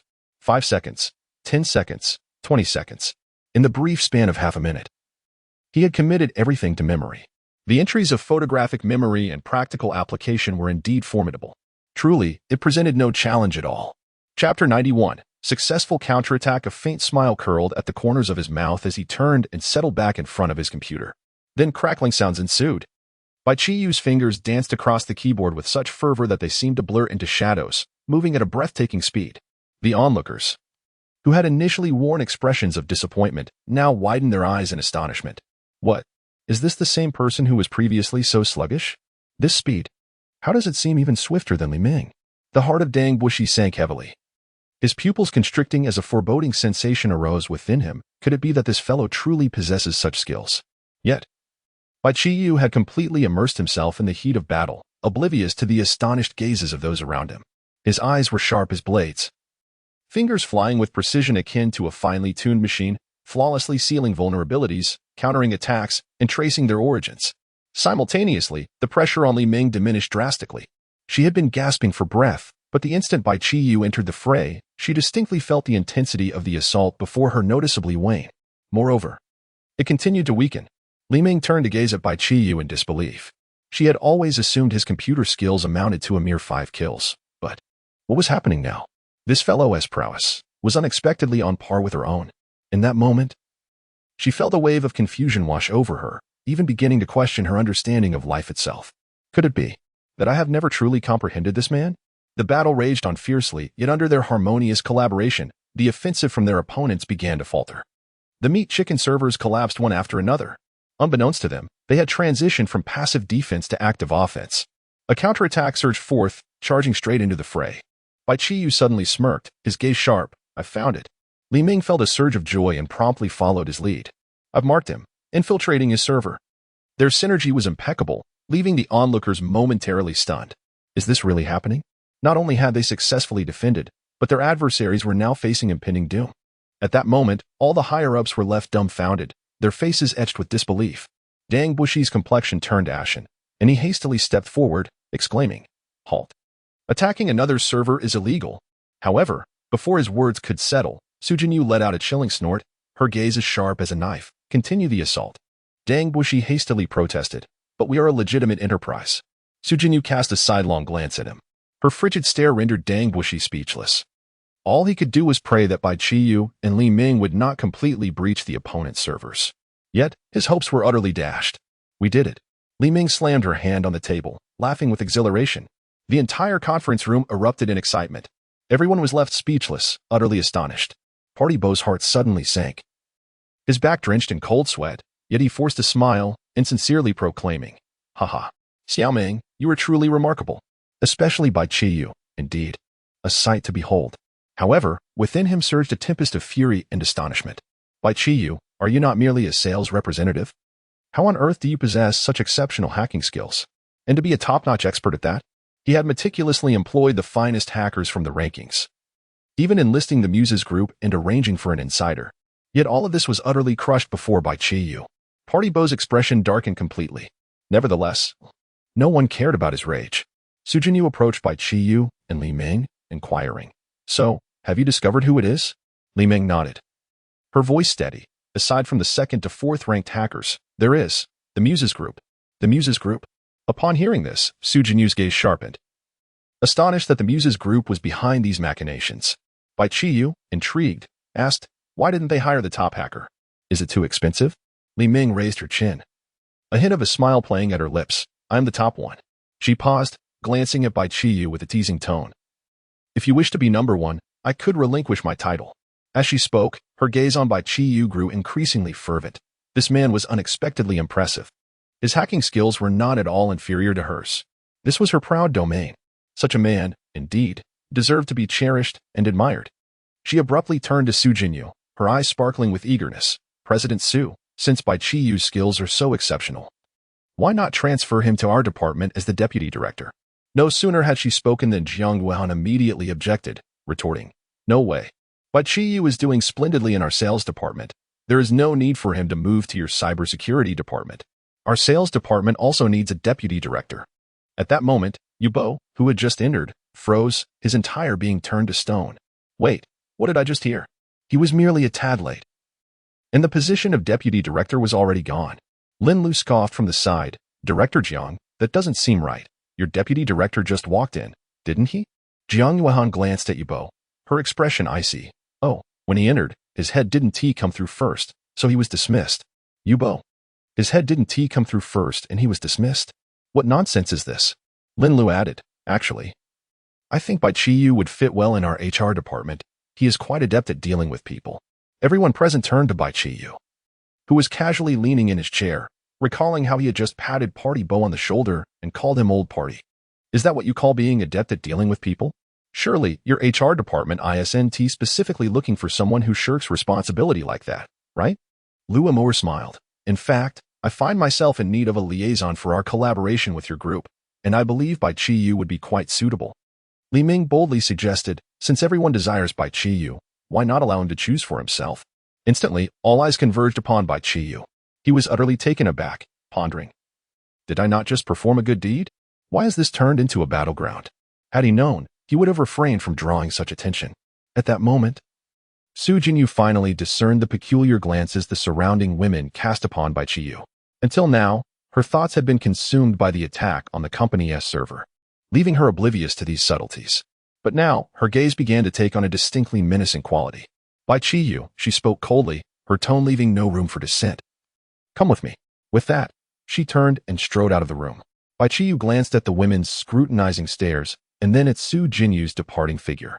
Facing an ex-girlfriend was certainly preferable to contending with so many others. Resolving this in his mind, Bai Qiyu hastily followed suit. Chapter 92. Undercover. No sooner had he stepped out of the room, barely catching a breath of liberated air, than Su Jinyu abruptly turned, forcefully pinning him against the wall. Bai Qiyu. In the next moment, he found himself enveloped in her embrace, her body pressed tightly against his. Their chests meeting in such proximity that he could feel each other's warmth. Bai Qiyu, bewildered, looked down at Su Jinyu. Wait, what is she intending to do? Is she attempting to strip me of my innocence today? Oh, but wait, that innocence was already claimed by Suji earlier. Su Jinyu did not allow him the luxury of spiraling thoughts.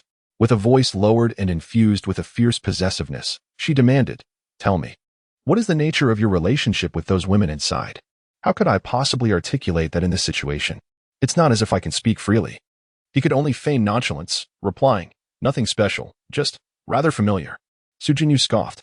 Oh, rather familiar? Is she like Lu Amour, another of your ex-girlfriends? She was aware of Lu Amour's past connection with Bai Qiyu, and it now seemed that other women also harbored some unsavory intentions towards him. Bai Qiyu momentarily froze, instinctively asking, how do you know? Su Jinyu's expression darkened instantly, the atmosphere growing frigid. She could tolerate her own sister due to their familial bond. But the thought of other women coveting Bai Qiyu was utterly intolerable. This realization startled Bai Qiyu. Surely, she wasn't contemplating a reckless act again, was she? Thus, he hastily reassured her. I've broken up with all of them. Please, don't be impulsive. Upon hearing this, Su Jinyu's demeanor softened slightly, though her dissatisfaction was palpable. Seizing the opportunity of her slight relaxation, Bai Qiyu deftly altered the subject. Old party, my apologies. For my own sake, you must be sacrificed. Clearing his throat, he began. Su Zong. Before he could finish, Su Jinyu gently pressed her slender finger against his lips. When no one else is around, call me Jinyu. Her gaze was sharp, her tone slow yet laced with menace, or, you may call me wife. Goodness, Is this woman trying to ensnare me? He forced himself to maintain composure. Swiftly redirecting the conversation. Jinyu, I meant to inform you. There is an undercover agent in the company. Dang Bushi is that agent. Su Jinyu's brows furrowed slightly. Her eyes narrowing. Dang Bushi? He is an undercover agent? She contemplated for a moment before gradually releasing Bai Qiyu, her tone now calm and decisive. Perfect. The majority of the senior executives are present. I will convene a senior management meeting. Would you like to attend? Attend? Have I lost my mind? The room is filled with ex-girlfriends, each casting glances that could devour me whole. Who would dare enter? Bai Qiyu shook his head resolutely. No, no thank you. Su Jinyu chuckled lightly. Very well, you may return for now. Bai Qiyu forced a smile, feeling somewhat awkward. I think I'll wait a little longer.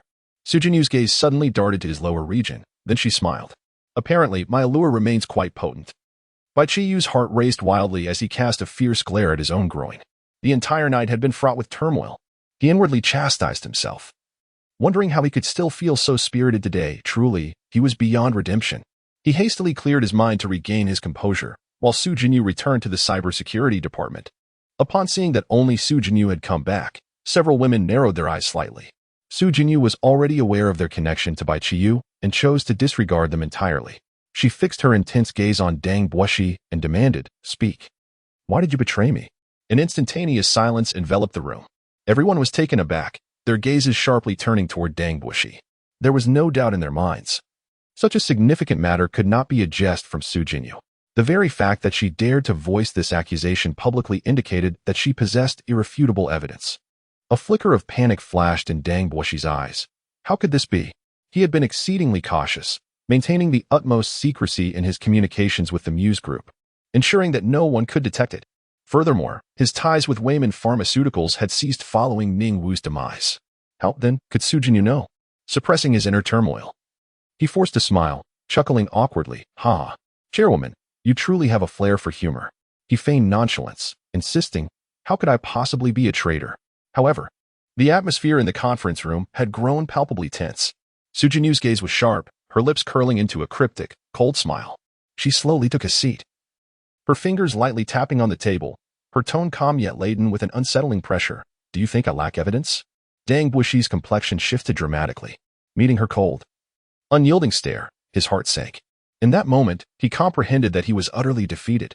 2 years prior, following the death of Su Jinyu's father, she had taken the reins of the company with an iron fist, swiftly stabilizing the Jinwei Group. Rather than decline, she propelled the company to new heights with relentless vigor. Such a person would never act without purpose. By publicly exposing him, it was clear she held substantial evidence in her possession. Dang Bushi remained silent for a moment, letting out a heavy sigh, but in the next instant, his gaze hardened, revealing a sinister grin of anger and resentment. Indeed, he exclaimed, slamming his fist on the table. His voice gritted with fury. I did this today. His eyes brimmed with hatred. I am one of the founders of this company. Why should these young girls dilute my shares upon joining? The empire I painstakingly built, why should it be handed over to them without a fight? As if a dam had burst, Dang Bushi's emotions surged. If it weren't for me back then, enough. Su Jinyu interjected sharply, slamming her palm onto the table with a chilling finality. I have no interest in hearing your tales of the past. Her gaze was icily resolute, exuding an undeniable authority. For the remainder of your life, reflect on those memories in prison. The countenance of Dang Bexi underwent a dramatic transformation as he urgently exclaimed, Considering my years of service in the company, you must at least tell me how you discovered my secret. Su Jinyu's lips curled into a slight smirk, revealing a hint of cold amusement. It was not I who uncovered your secret, she replied nonchalantly, but rather Bai Qiyu. Bai Qiyu. Again, it is Bai Qiyu. The mere utterance of that name plunged the conference room into an immediate silence. Everyone was left in a state of shock. Yubo, overhearing this revelation, felt a wave of trepidation wash over him. He had never anticipated that Brother Bai would be so formidable. Had he offended him back then? His fate would surely mirror that of Dang Bexi's. No, it was likely that his own outcome would be far worse, without Brother Bai. He might not even be alive at this moment. Bai Qiyu. Dang Bexi froze, his eyes brimming with astonishment and fury.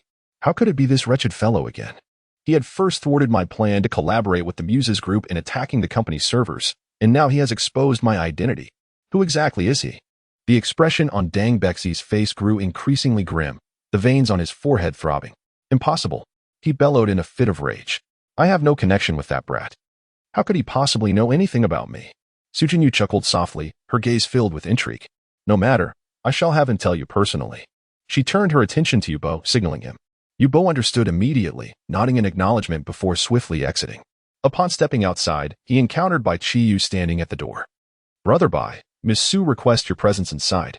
Bai Qiyu had yet to fully recover and therefore had not left. Upon hearing Yubo's words, he paused momentarily, bewildered. What does she want with me? Am I mistaken? Is that old fool Dang Bexi not yet completely done for? Chapter 93. Look. He says it is you. Bai Qiyu followed Yubo into the room, and as soon as he stepped through the door, all eyes immediately converged upon him. The atmosphere within the room was palpably tense.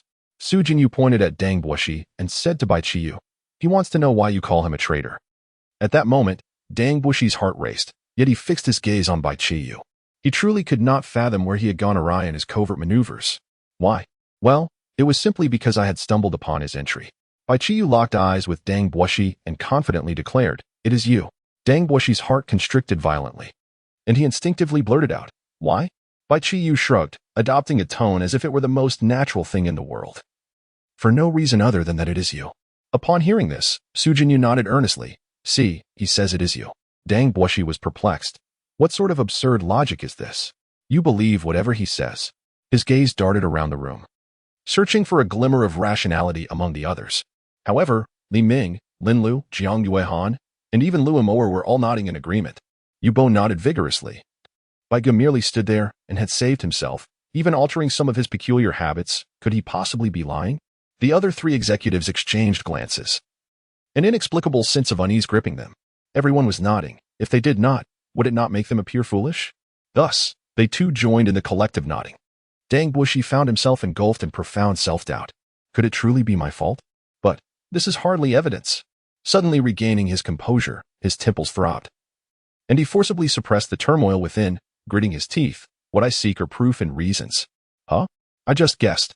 Does one really require a reason for such matters? If it isn't you, then even if I am mistaken, so be it, Bai Qiyu replied nonchalantly. Even if you are mistaken? Dang Buoshi nearly spat blood on the spot. Previously, Su Jinyu had asserted with unwavering conviction that he was the traitor, leading him to believe she possessed decisive evidence. Little did he know it was merely this brat's empty words. Had he truly been so naive as to admit it? Had he been so easily swayed by this insufferable boy's mere utterances? Dang Buoshi's expression shifted. After a moment, he suddenly laughed. Haha. I was merely joking with my esteemed colleagues. How was that? My acting skills are quite commendable, aren't they? Everyone regarded him with peculiar looks. Ha ha. You wouldn't take it seriously, would you? Dang Buoshi asked tentatively. Li Ming sighed, her gaze tinged with regret as she looked at him. After you admitted to being a traitor, I casually checked your records. She tapped on the computer screen and remarked nonchalantly, though you deleted it thoroughly. I still uncovered quite a few intriguing details.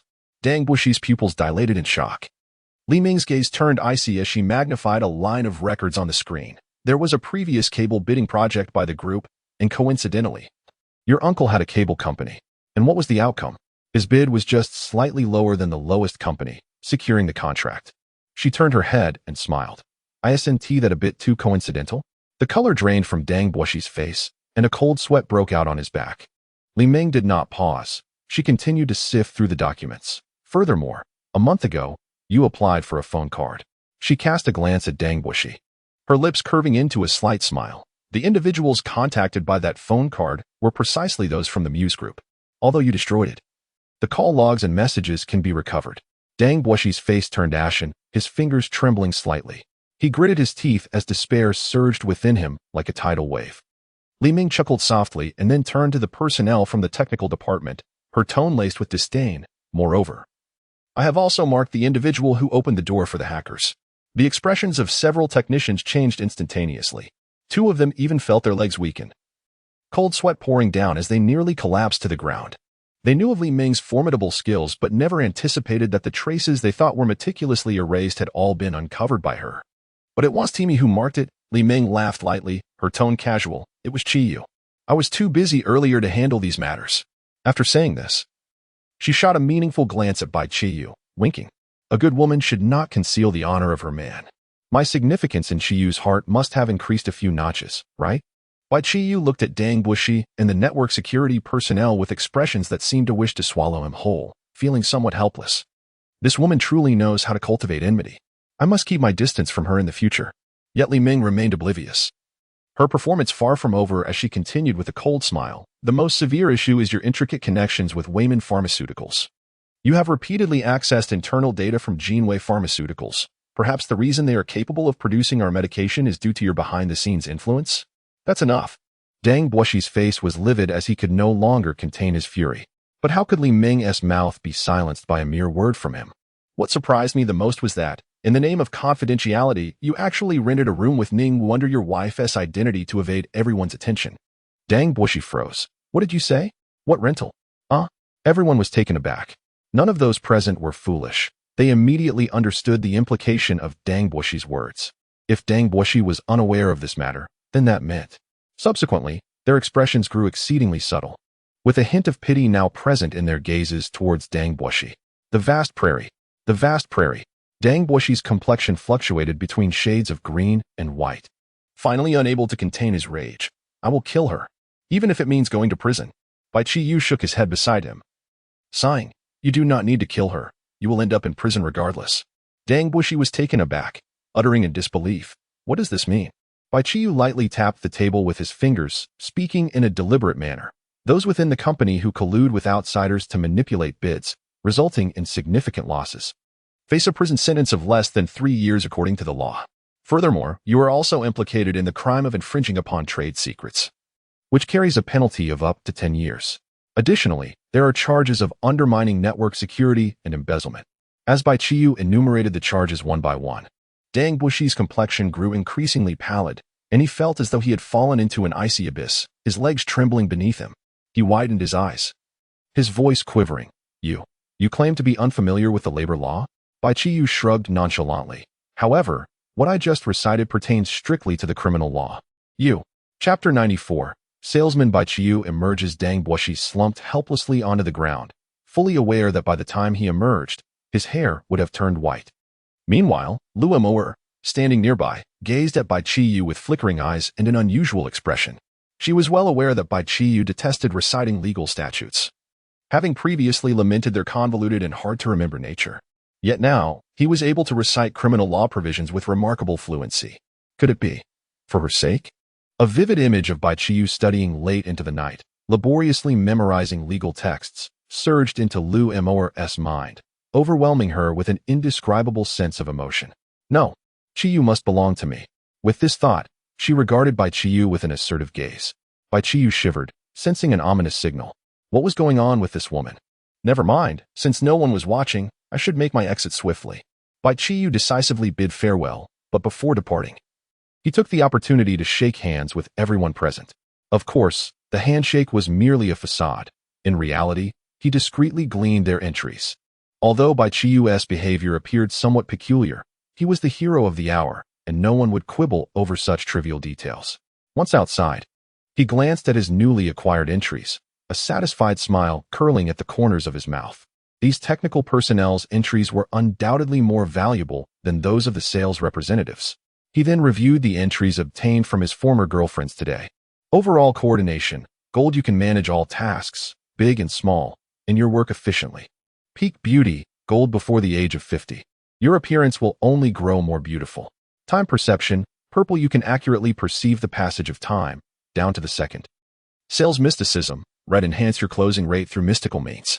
Emotional firewall, red. In the face of client complaints or competitor provocations, you can often maintain your composure. Wow, the entries from these ex-girlfriends are truly on an entirely different level. I'm about to strike it rich. Naturally, I must not overlook the smaller entries either. Upon returning to the sales department, Bai Qiyu embarked on another round of entry harvesting from his colleagues. Zhao Daji watched him bouncing around with a seething frustration. Although he couldn't directly sabotage him, he needed to devise a way to keep him busy and prevent him from wandering aimlessly. Thus, Zhao Daju approached Bai Qiyu with a stern expression and said, "Come with me. I'll provide you with some client information. You can try your hand at sales." Bai Qiyu, momentarily interrupted from his fervent endeavor, felt a twinge of regret, but quickly reminded himself that he was, after all, an employee and ought to engage in the necessary work. Consequently, he returned to his workstation. Zhao Dazhu expressionlessly tossed a stack of seemingly antiquated documents onto the table. This is our client information. You will call each one and pitch our insurance. After speaking, he glanced at Li Wei and Li Zijing beside him, instructing, "You two teach this kid the script and product introduction." With that, he turned on his heel and departed without a backward glance. He must hasten to report the situation.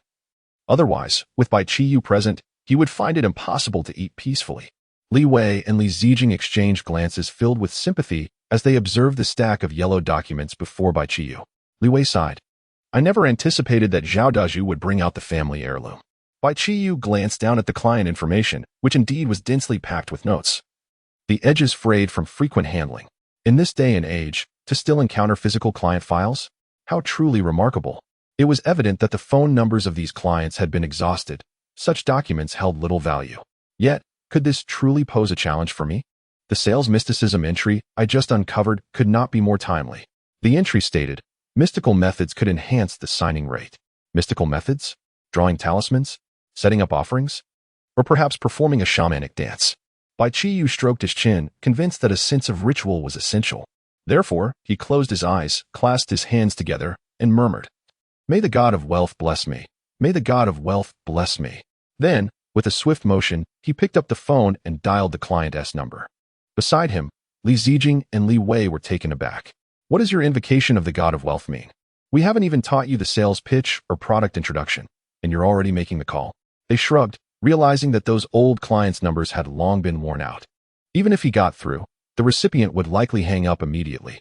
This audacious maneuver by Bai Qiyu would merely add another nuisance call to their records. Meanwhile, within the confines of the Muses group, in the president's office, Ling Xiantang sat behind her desk, idly toying with a pristine white ceramic cup, intricately engraved with a single character.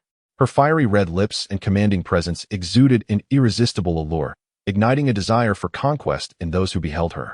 Yet, a mere second of eye contact would evoke the unsettling impression of being ensnared by a venomous serpent, cold, perilous, and oppressive. The three subordinates standing before her experienced precisely this sensation. The middle-aged woman, Wang Hong, the marketing manager, had initiated this operation after heeding the suggestion of Deng Buoxi. Ling Xiantang cast a fleeting glance at them, and they felt as if they had plunged into an ice chamber. "So, you are implying that not only did the attack on the Jingyue Group's server fail, but it was also breached by another party?" Wang Hong swallowed hard, steeling herself to nod. "Yes, that is correct." The corners of Ling Xiantang's lips curled into a slight smile. "Oh, I thought it was something significant. Is it merely this?" Before she finished speaking, she casually waved her hand. "It's fine. You may resign." The impact of these words resonated in the minds of the three, causing them to abruptly lift their heads, their faces turning ashen. Wang Hong, in a state of desperation, implored, "No. President Ling, please give us another chance. I beg you." Ling Xiantang raised an eyebrow gently, her gaze imbued with a hint of amusement. "Oh, how daring to negotiate with me." She slowly reclined against the back of her chair, her smile deepening. "Very well, I shall retract my previous statement." A glimmer of hope flickered in Wang Hong's eyes, yet in the next instant, "Not only must you resign, but I shall also have you incarcerated on charges of jeopardizing network security." Thud. Wang Hong's head buzzed as if struck by thunder, her complexion paling to a shade more ghastly than the walls around her. "President Ling, please don't do this. Wasn't I authorized by the company to act thus?" Ling Xiantang's smile grew more pronounced at her words. "Oh, do you possess evidence?" Her slender fingers toyed with a ceramic cup, her tone casual, yet laced with danger. "Be cautious with your words. Otherwise, you may find yourself facing an additional charge of slander." Boom. Wang Hong was utterly bewildered, darkness swirling before her eyes, nearly causing her to lose her balance. She was finished. The two subordinates standing nearby felt a chill creep down their spines, relieved they had refrained from interjecting. Wang Hong's mind was a tumult of confusion and regret. Why had she ever heeded the deceitful words of Tang Buoxi? But now, she was not only facing utter defeat but also jeopardizing her future with the looming threat of imprisonment. At that moment, dingling, the sudden ring of a mobile phone shattered the oppressive silence of the office. Wang Hong's heart constricted violently, her entire being freezing in place. This was disastrous. She had forgotten to silence her phone. It was well known that Ling Xiantang despised any interruption from ringing phones while she spoke. Indeed, Wang Hong observed the peculiar shift in Ling Xiantang's smile. In a flurry, she fumbled for her phone, preparing to end the call. Yet Ling Xiantang interjected, "Do not hang up. Answer it. President Ling, I was in such a rush that I forgot to mute it, Wang Hong hurriedly explained. Answer it, on speaker. The seemingly light command left no room for dissent.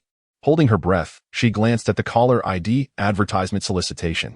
Wang Hong sighed in relief, swiftly accepting the call and activating the speaker function. On the other end, a youthful male voice chimed in. Hello, I am from Jinwei Insurance Company, number 9527. Jinwei. Wang Hong's pupils constricted suddenly, her heart racing. She scarcely grasped what the caller was saying, her fingers instinctively slamming the disconnect button. Smack, an eerie silence enveloped the room. Her face had turned an ashen hue. At such a critical juncture, a call from Jinwei Group could spell her doom if misconstrued. She abruptly lifted her gaze, anxiously clarifying, President Ling. It was merely a sales call. I have no affiliations with Jinwei Group. However, Ling Xiantang was beyond listening to her desperate pleas at that moment. Chapter 95, The Art of Sales. At this moment, Ling Xiantang found herself engulfed in astonishment. She did not need to hear his name. The mere sound of his voice was enough for her to ascertain it was him. Memories surged in her mind, transporting her back to that fateful summer when they first encountered one another. At that time, he was but a youth. During our inaugural meeting, he halted my speeding car, his eyes sparkling and a smile gracing his lips as he boldly proclaimed, Sister, I seek your patronage. I noticed the boy possessed a charming appearance and feeling playful. I jested, Very well, but first you must make me laugh. He tilted his head in contemplation and earnestly responded, How about I mimic animal sounds for you? What is amusing about animal sounds? I queried, perplexed.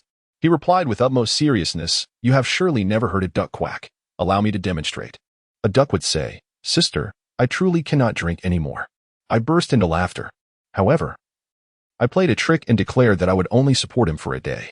He not only sang numerous songs I had never heard before, but also regaled me with delightful tales, allowing me, for the first time amidst my hectic and frigid existence, to experience pure joy. Thus, I found myself extending my patronage for another day, and then another, and yet another. I became increasingly enamored with this youth. He never inquired about my identity, nor did he care for my background.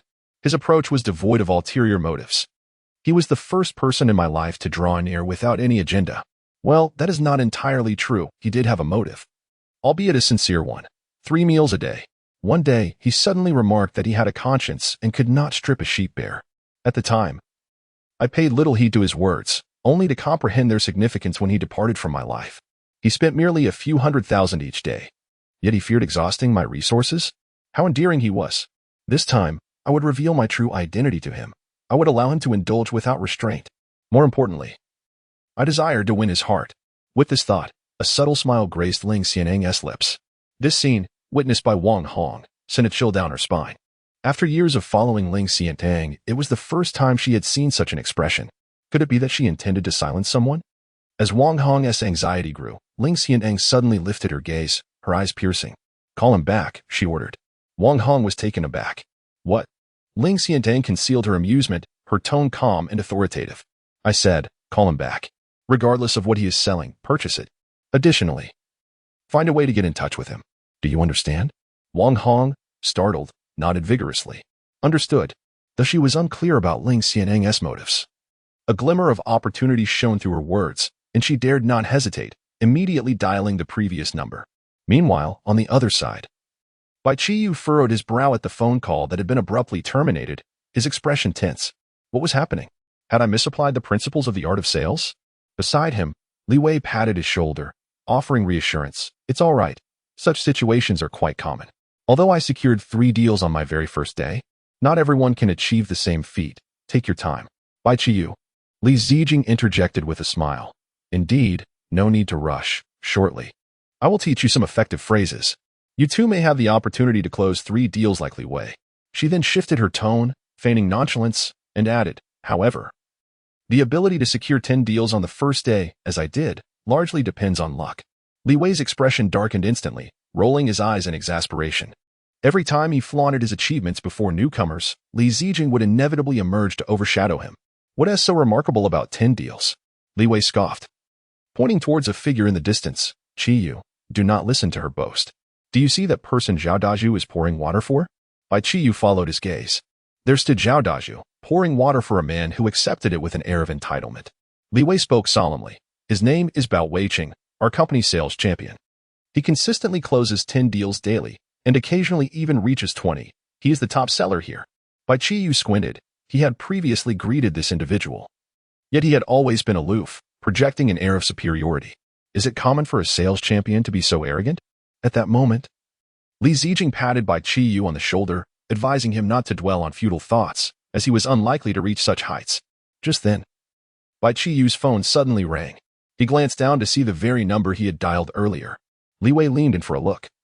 Shaking his head with a sigh, it seems they realized and are calling back to reprimand you. Be cautious.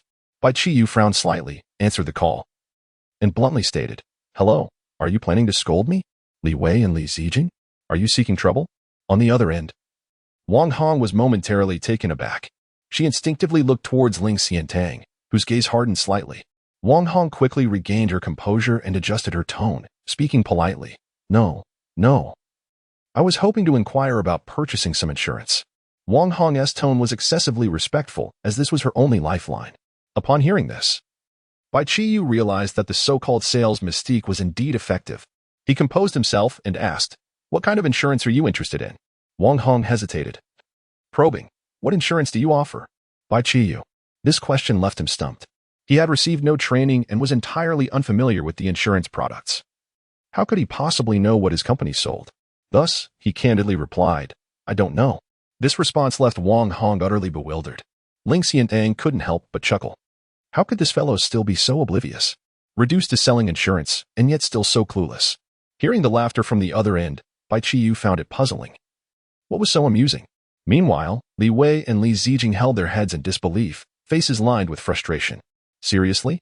Li Zijing, quick to react, promptly pulled up the company's insurance product information and turned the computer screen towards Bai Qiyu. Here, take a look at this.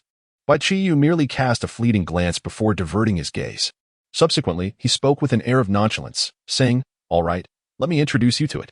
In the next moment, he began to elucidate the prices, functions, and coverage details of various insurance products with remarkable fluency. Li Zijing's eyes widened in astonishment at that moment.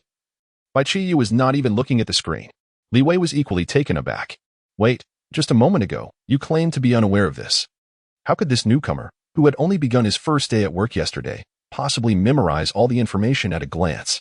Was it possible he had clandestinely studied in advance? But that was entirely implausible. Even Li Wei himself, despite his extensive experience, occasionally needed to consult the materials. Yet, Bai Qiyu spoke as if he had recited it 1,000 times. Was he even human? Chapter 96, 1. 08 million received 20 minutes later. Bai Qiyu had finally finished introducing all the products.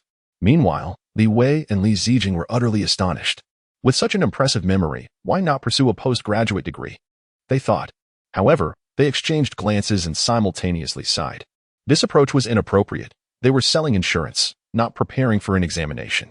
No matter how exceptional one's memory may be, it is of little use unless one masters the art of conversation, creates a sense of urgency, and cultivates demand to persuade clients to part with their money. Moreover, what was the point of introducing so many products? Did he really expect the client to purchase every type of insurance in one go? Just as this thought crossed their minds, Bai Qiyu calmly remarked, Oh, what? You want to buy them all? All right, let me calculate the price for you. Li Zijing and Li Wei. What? You want to buy them all? Are you joking? However, after a brief moment of shock, they quickly realized this must be a prankster customer.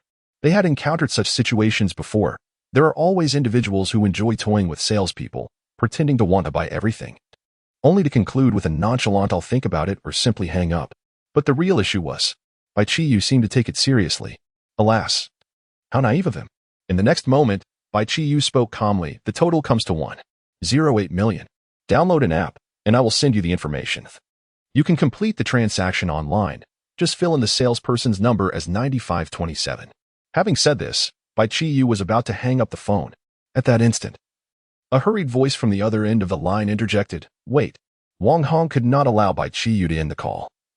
General Ling had instructed her to maintain contact. Let me add you as a contact, so if I have any questions later, I can consult you, Wang Hong said. Her tone exceedingly polite. Bai Qiyu frowned. Did one really need to exchange contact information just to purchase insurance? How troublesome. Indeed, being a security guard was far more comfortable. Nevertheless, since the client had taken the initiative to add him, he thought little of it and casually accepted the friend request, subsequently sending over the insurance processing steps. He then remarked to Li Wei and Li Zijing, "You two really earn a lot selling insurance. I used to think each deal was only a few hundred or thousand. But I never imagined one could sell for 1,000,000. Li Wei shook his head helplessly. "Not at all. The most we get is a few thousand." "1,000,000? Surely. That's just a joke." Li Zijing nodded in agreement. "Sales are not that simple. Do you think you can close a deal worth 1,000,000 with just one phone call? Be realistic. Stop dreaming." "But she said she has already completed the payment," Bai Qiyu casually remarked, simultaneously lighting up his phone screen for them to see. Li Wei and Li Zijing? They looked down to find on the phone screen was a screenshot sent by Wang Hong confirming the successful payment. Payment amount, 1.08 million. Immediately following was a system message, business transaction successful. Li Wei's hand trembled as he snatched the phone from Bai Qiyu, staring intently at the screen. Payment successful. Order confirmed. Transaction amount, 1.08 million. In that moment, his mind went blank. Li Zijing, disbelieving of fate, swiftly snatched the phone from Li Wei's hands. Upon discerning the message, she was utterly astounded. The first call? A client. An order worth 1 million. Did this woman truly purchase every possible insurance type? Calculating at a commission rate of 30, this single call could yield a commission of 300,000 in mere minutes. She had earned what they would make in 2 years. The two were left dumbfounded, as if their entire worldview had been upended. Just then, Zhao Daju approached with evident displeasure. "What are you two doing here?" Li Zijing snapped back to reality, her mouth still agape, and pointed at Bai Qiyu, stammering. It's Bai Qiyu."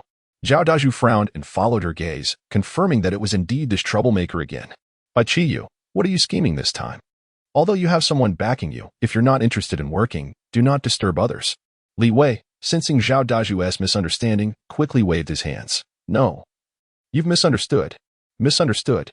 Zhao Daju scoffed, his tone dripping with disdain. Someone like him was utterly unsuited for sales, let alone closing deals.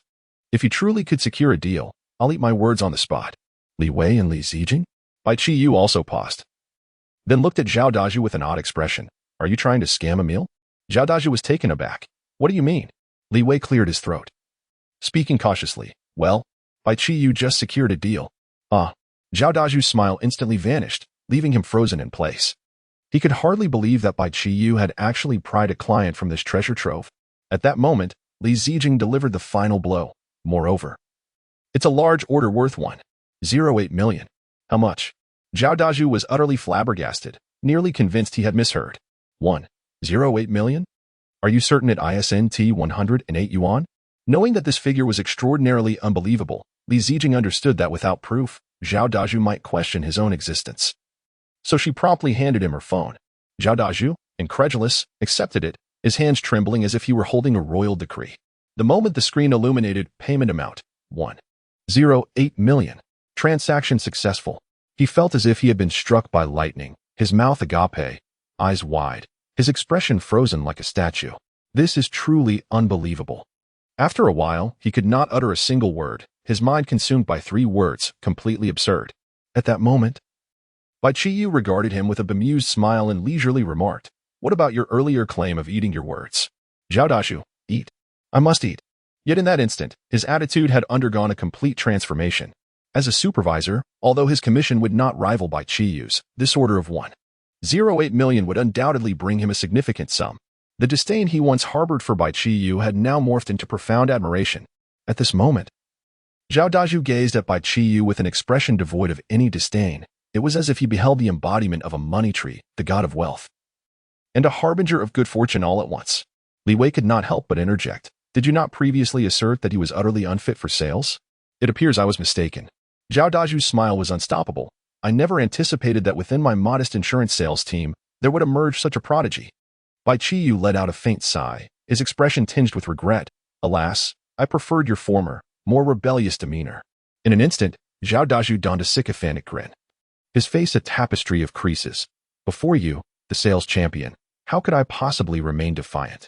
Surely, you must have made countless calls and endured much before securing this order, correct? Are you thirsty? Allow me to pour you some water." Li Zijing regarded him with a peculiar expression. He made but a single call. Zhao Daju exclaimed. 1. Li Wei clarified, to be precise. It was a return call from the other party, and then the sum of 1.08 million was promptly deposited. Zhao Daju? Chapter 97. dining invitation, he was utterly mesmerized, his gaze fixated on Bai Qiyu, his eyes glimmering with envy, as if he were staring at a walking printing press of currency. However, Bai Qiyu remained unfazed. He felt little. Having once survived a month on 50 yuan and having spent 50 million in a single day, to him, 108,000 was merely a figure. Meanwhile, at the Muse Group, Wang Hong stood cautiously before Ling Xiantang, her voice tinged with nervousness. President Ling, everything is ready. Ling Xiantang's lips curled into a slight smile as she slowly extended her hand. Wang Hong immediately understood, promptly offering her phone with both hands. Her expression a mix of apprehension and subtle anticipation. Ling Xiantang accepted the phone, her gaze landing on the screen. Her fingertip gently glided over the name, Bai Qiyu. A faint smile graced her lips as she said softly, "You have done well with this matter. Work diligently in the future and do not let me down."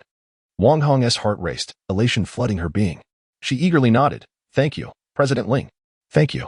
Ling Xiantang continued, "As for the insurance payment, please consult the finance department to reimburse you." Wang Hong paused momentarily, then quickly shook her head. "No need. No need. This is voluntary. It's a joke. Being at Muse Group, I could earn back not just 100,000, but even 200,000 in due time." Yet, Ling Xiantang's smile gradually faded, her tone becoming more serious. "I maintain a clear distinction between personal and professional matters. If I ask you to do something, you shall do it." Wang Hong felt a shiver run down her spine and immediately straightened her posture. Yes. Once Wang Hong and the others departed, tranquility returned to the office.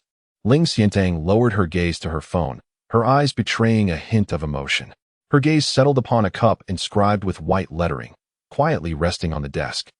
In the next moment, she picked up the cup and gently pressed it to her lips, planting a soft kiss.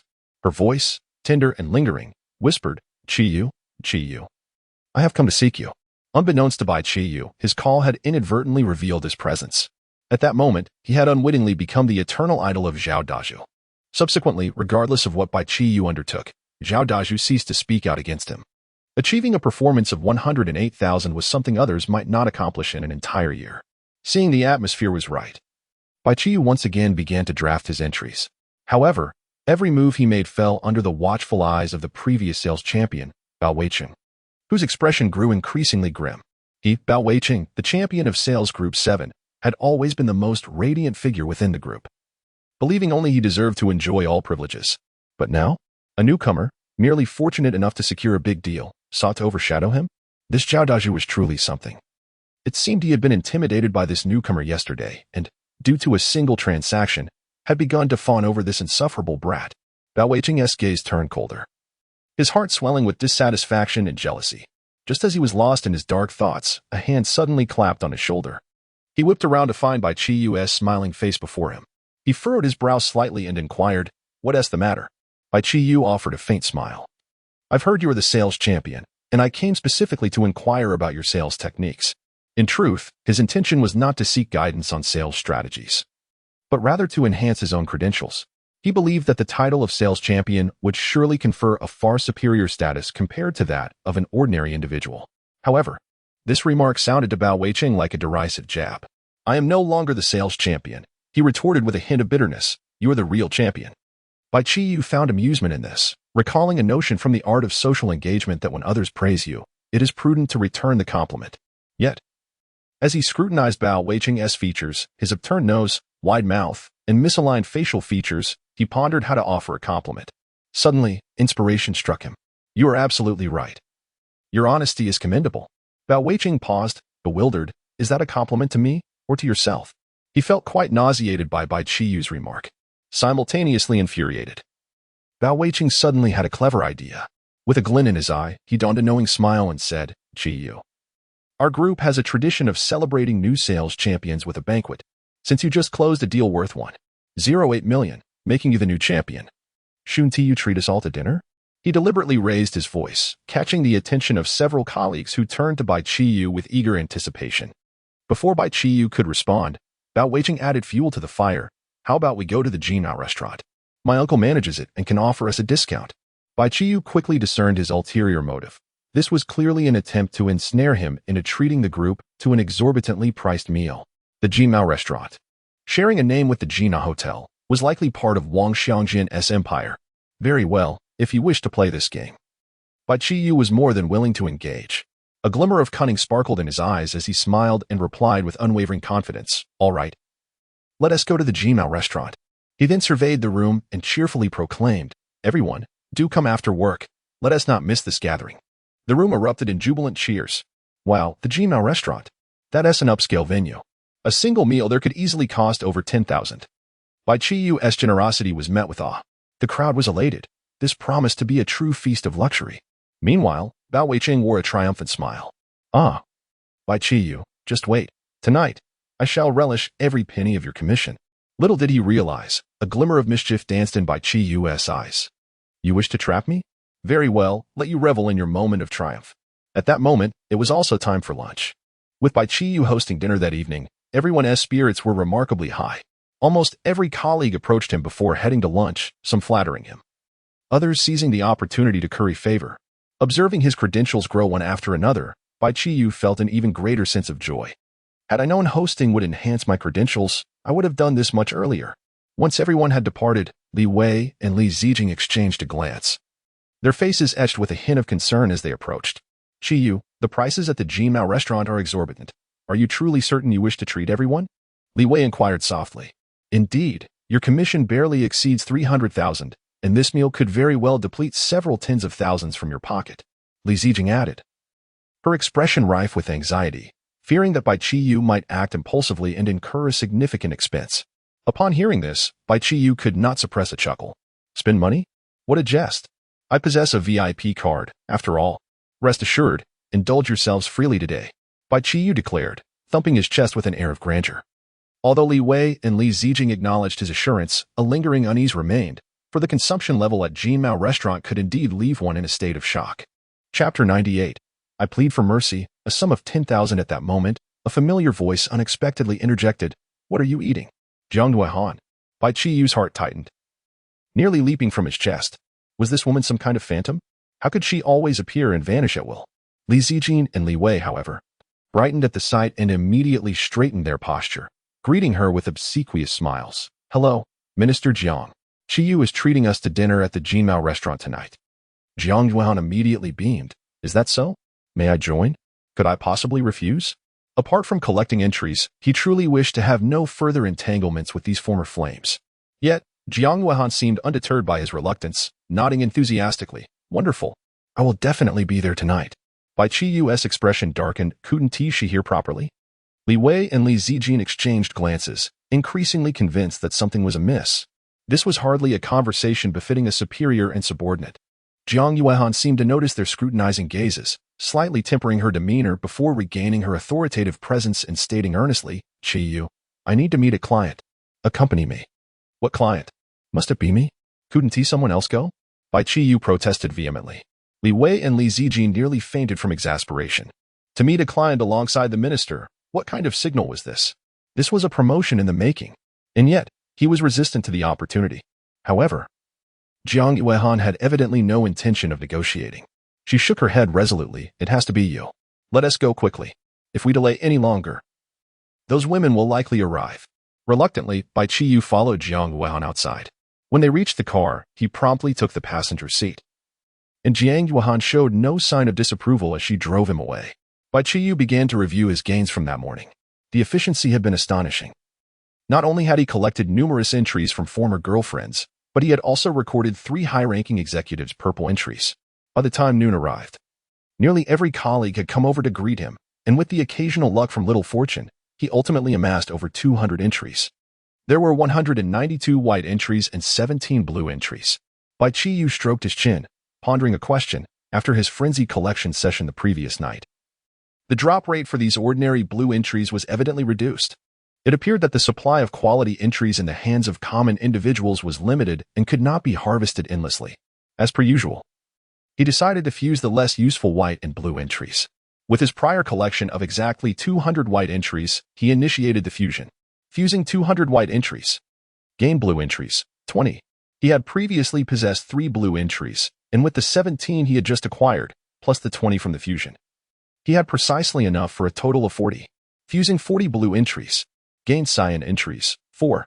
Bai Qiyu opened the newly acquired cyan entries to inspect them. Unlocking Blue. In addition to locks with holes, you can also open combination locks.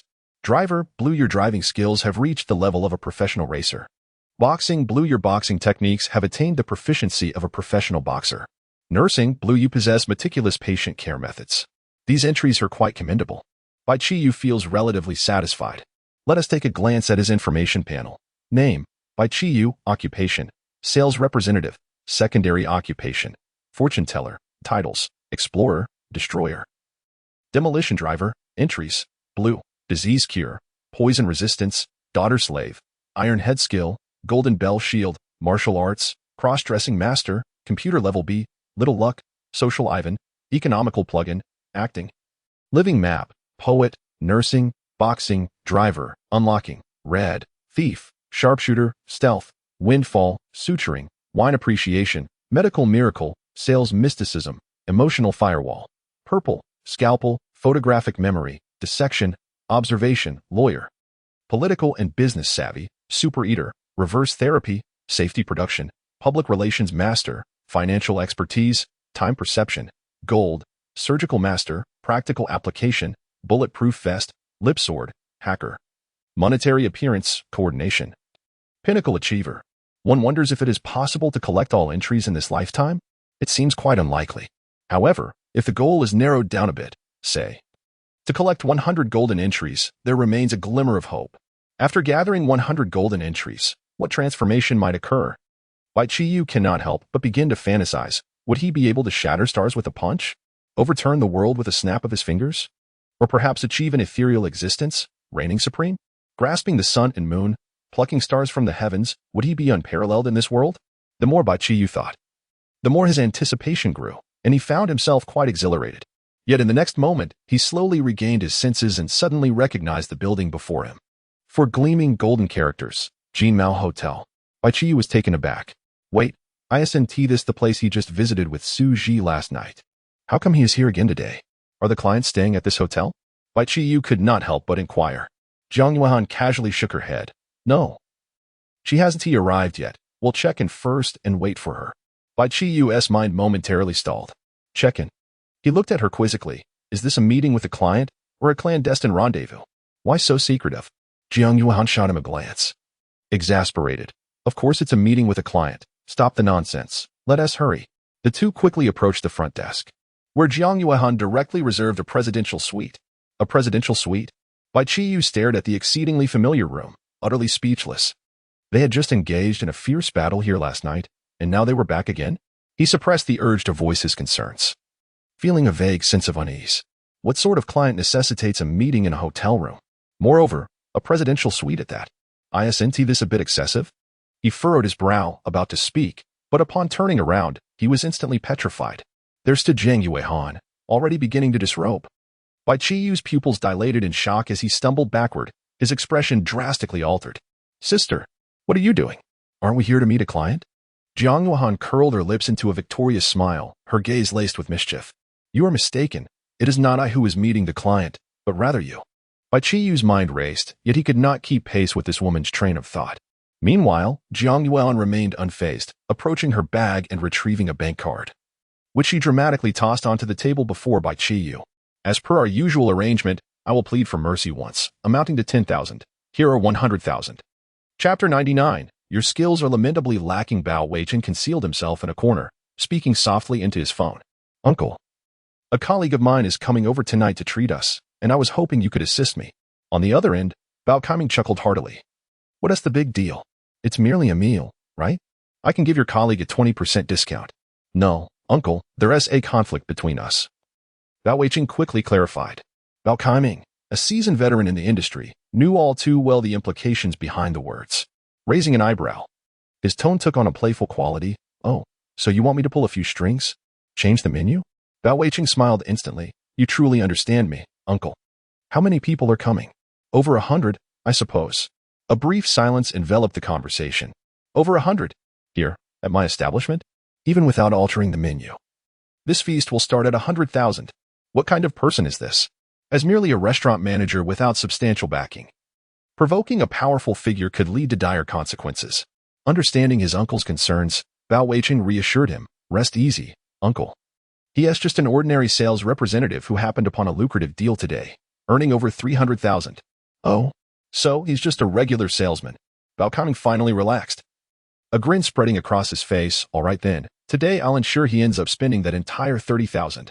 Thank you, uncle. Do come visit us soon. Bao Weiqing beamed with delight. Why the formality? I've always considered you like my own son. Bao Qiyu chuckled with a knowing look, then suddenly shifted the conversation. By the way, is your father home these days? No, he is on a business trip. Haha, then I must visit when I have the chance. Bao Weiqing sensed something amiss in that statement but dismissed it, hanging up the phone with an irrepressible sense of triumph. Bai Qiyu, you can't blame me. Who told you to be so cocky today? If you had been more humble, I wouldn't have schemed against you. However, upon returning to his workstation, the victorious smile on his face froze. Bai Qiyu was nowhere to be found. The mealtime had long since ended, and most had returned, but where was Bai Qiyu?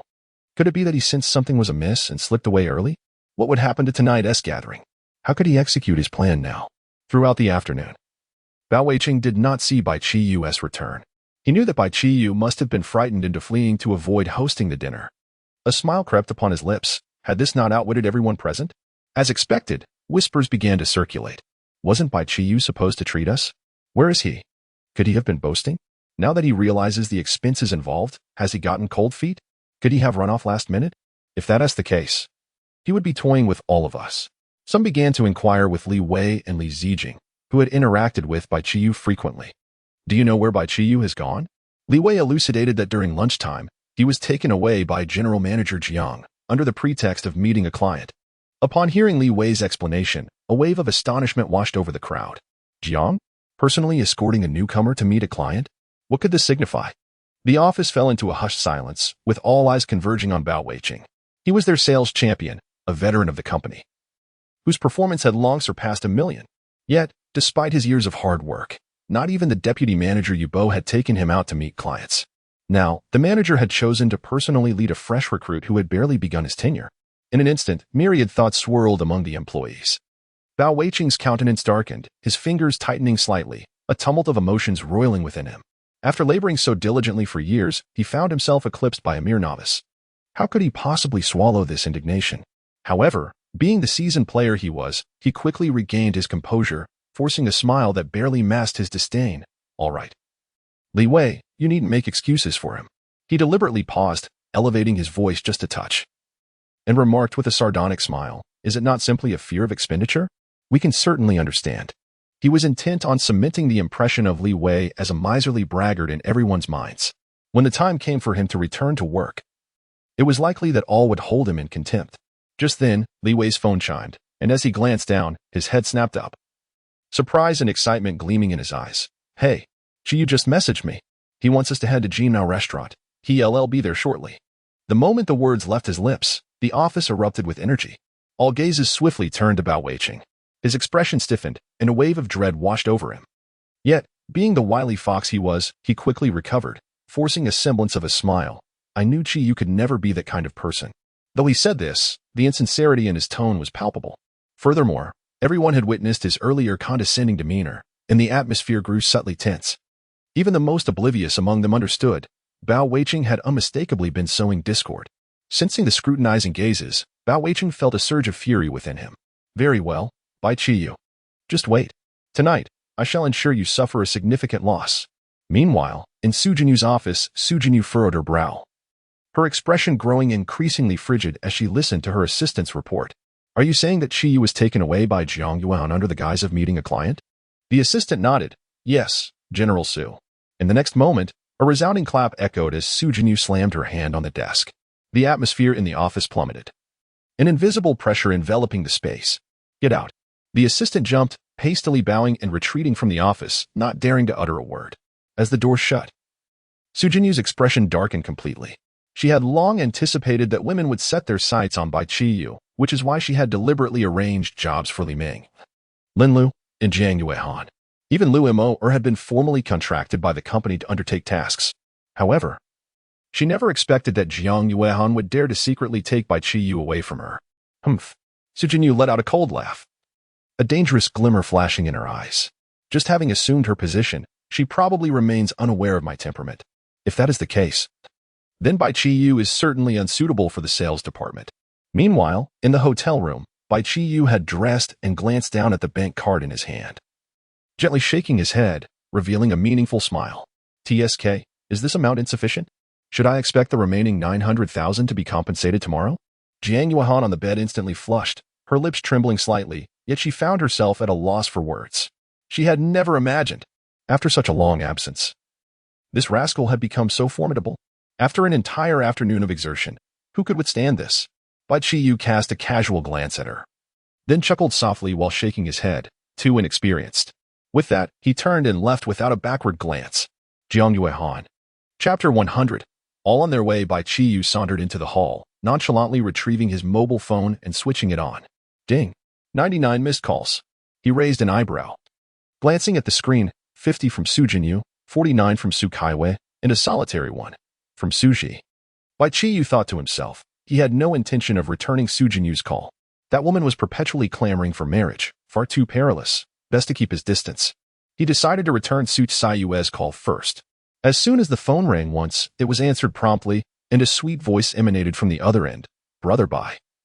I came to the company to find you. Where are you? I'll be heading to the Jimao restaurant with my colleagues shortly. So I don't have time right now, Bai Qiyu replied. Upon hearing this, Su Saiyue's expression dimmed slightly. All right, then have fun. I'll come to find you tomorrow. After hanging up, she turned to her sister with a smile. Sister, let us go home. Su Jinyu's countenance darkened, and she replied coldly, you go back first. I have some matters to attend to. Sister, let us go back together. It's been ages since we did. Su Kaiwei pleaded, tugging at her hand in a childlike manner. Su Jinyu narrowed her eyes slightly, her tone carrying an undeniable chill. I said, return by yourself. Besides, don't keep coming to the company. Your studies are paramount. Su Kaiwei was taken aback, puzzled by her sister's sudden severity, yet she obediently nodded. All right, sister, I understand. Once Su Kaiwei departed, Su Jinyu's expression turned icy. Bai Qiyu had not even bothered to return her call. It appeared he had no intention of doing so at all. The Jimao restaurant, is it? Bai Qiyu, you shall await my arrival. With this thought, she abruptly stood, seizing the car keys from the table and striding out. Suddenly recalling something, she turned back to the office wine cabinet and retrieved a bottle of exquisite wine worth 500,000. Just as she took a step forward, she halted, returning to the cabinet to grab another bottle of the same value. She twisted the bottle in her hands, her brow furrowing. No 70,000 ones left. I wonder if this 500,000 wine suits his palate? After a moment, she snorted dismissively. Forget it. He provoked me today, so let this be his punishment.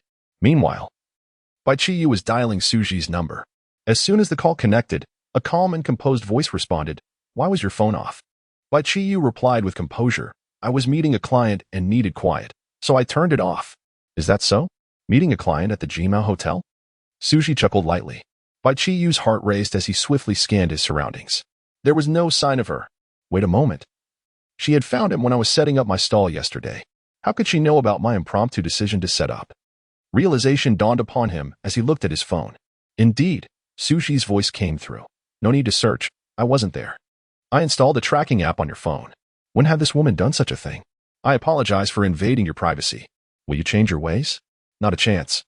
Suji replied. Bai Qiyu. Suji's tone remained unperturbed. I called merely to inquire what you would like for dinner. I shall prepare it for you.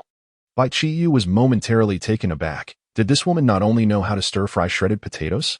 He casually responded, I will be dining with colleagues at the Jimao Hotel tonight, so I won't be returning. All right, understood. Suji's tone still displayed no alteration. After the call ended, Bai Qiyu stared at his phone, his expression peculiar. This woman actually dared to install a tracking device on his phone? Considering his prowess as a hacker, was there not a way to eliminate such a triviality? With a slight snort, he accessed the back end and swiftly disabled the tracking software. On Sushi's end, witnessing the sudden disconnection of the tracking feature, she paused in astonishment. Subsequently, she silently rose, donned her coat, retrieved a scalpel from her white coat, gently caressed the blade, and then casually tucked it into her pocket before exiting. The manager of the Jimao Hotel stared at Bai Qiyu standing in the lobby, his eyes widening in disbelief. Was he not the individual the young lady and the boss had instructed him to find? Had he checked into the hotel again today? He immediately rushed to the front desk. The manager's heart raced as he hastily approached the front desk, his tone laced with urgency. The man from earlier. Is he not the very one I instructed you to watch closely? Why was I not informed? Having already allowed this individual to slip away once. If the young lady and the boss found out, his life would surely be in jeopardy. The front desk staff, startled by the sudden inquiry, took a moment to regain composure, then widened their eyes in realization. Bai Qiyu. She became somewhat flustered and quickly whispered an explanation. I apologize, manager. He did not check in. The room was booked by a lady, so I did not notice. You incompetent fool. The manager's face turned ashen, his chest heaving as he ground his teeth in suppressed fury. We shall settle this account later. With that, he abruptly turned, intent on intercepting Bai Qiyu. However, in the brief moment of his lapse, Bai Qiyu's figure had seemingly vanished into thin air. The manager's expression shifted, cold sweat breaking out on his forehead as he shouted urgently, "Where is he?" The front desk staff panicked, glancing around as they stammered. Just now. He was on the phone, saying he was going to the Jinao Hotel. Upon hearing this, the manager exhaled a sigh of relief. At this hour, he would likely be dining and would not depart immediately. He needed to contact the boss without delay. Without daring to hesitate, he promptly extracted his phone and reported the situation to Wang Xiangjian. On the other end of the line, Wang Xiangjian pondered for a moment before responding in a low, chilling voice. Keep a close watch. Do not lose him. I will arrive shortly. Understood. After hanging up, the manager, not daring to be negligent, quickly pursued. However, once he departed, a female employee at the front desk discreetly retrieved her phone and dialed a special number. Hello, miss. That individual has appeared. He is now heading to the Jinao Hotel. On the other end of the line, Wang Bingbing's eyes brightened instantly, her voice laced with barely contained excitement. Really? That's wonderful. I will head over immediately. However, the receptionist hesitated for a moment, cautiously reminding her in a softer tone. But the manager has already informed the owner of the news. At this, Wang Bingbing's expression darkened abruptly, her brows furrowing slightly. I understand. Starting tomorrow, you shall be the manager of this hotel. The receptionist was taken aback for a moment, her pupils dilating sharply and her breath quickening. Thank you, miss. I will certainly not disappoint your expectations.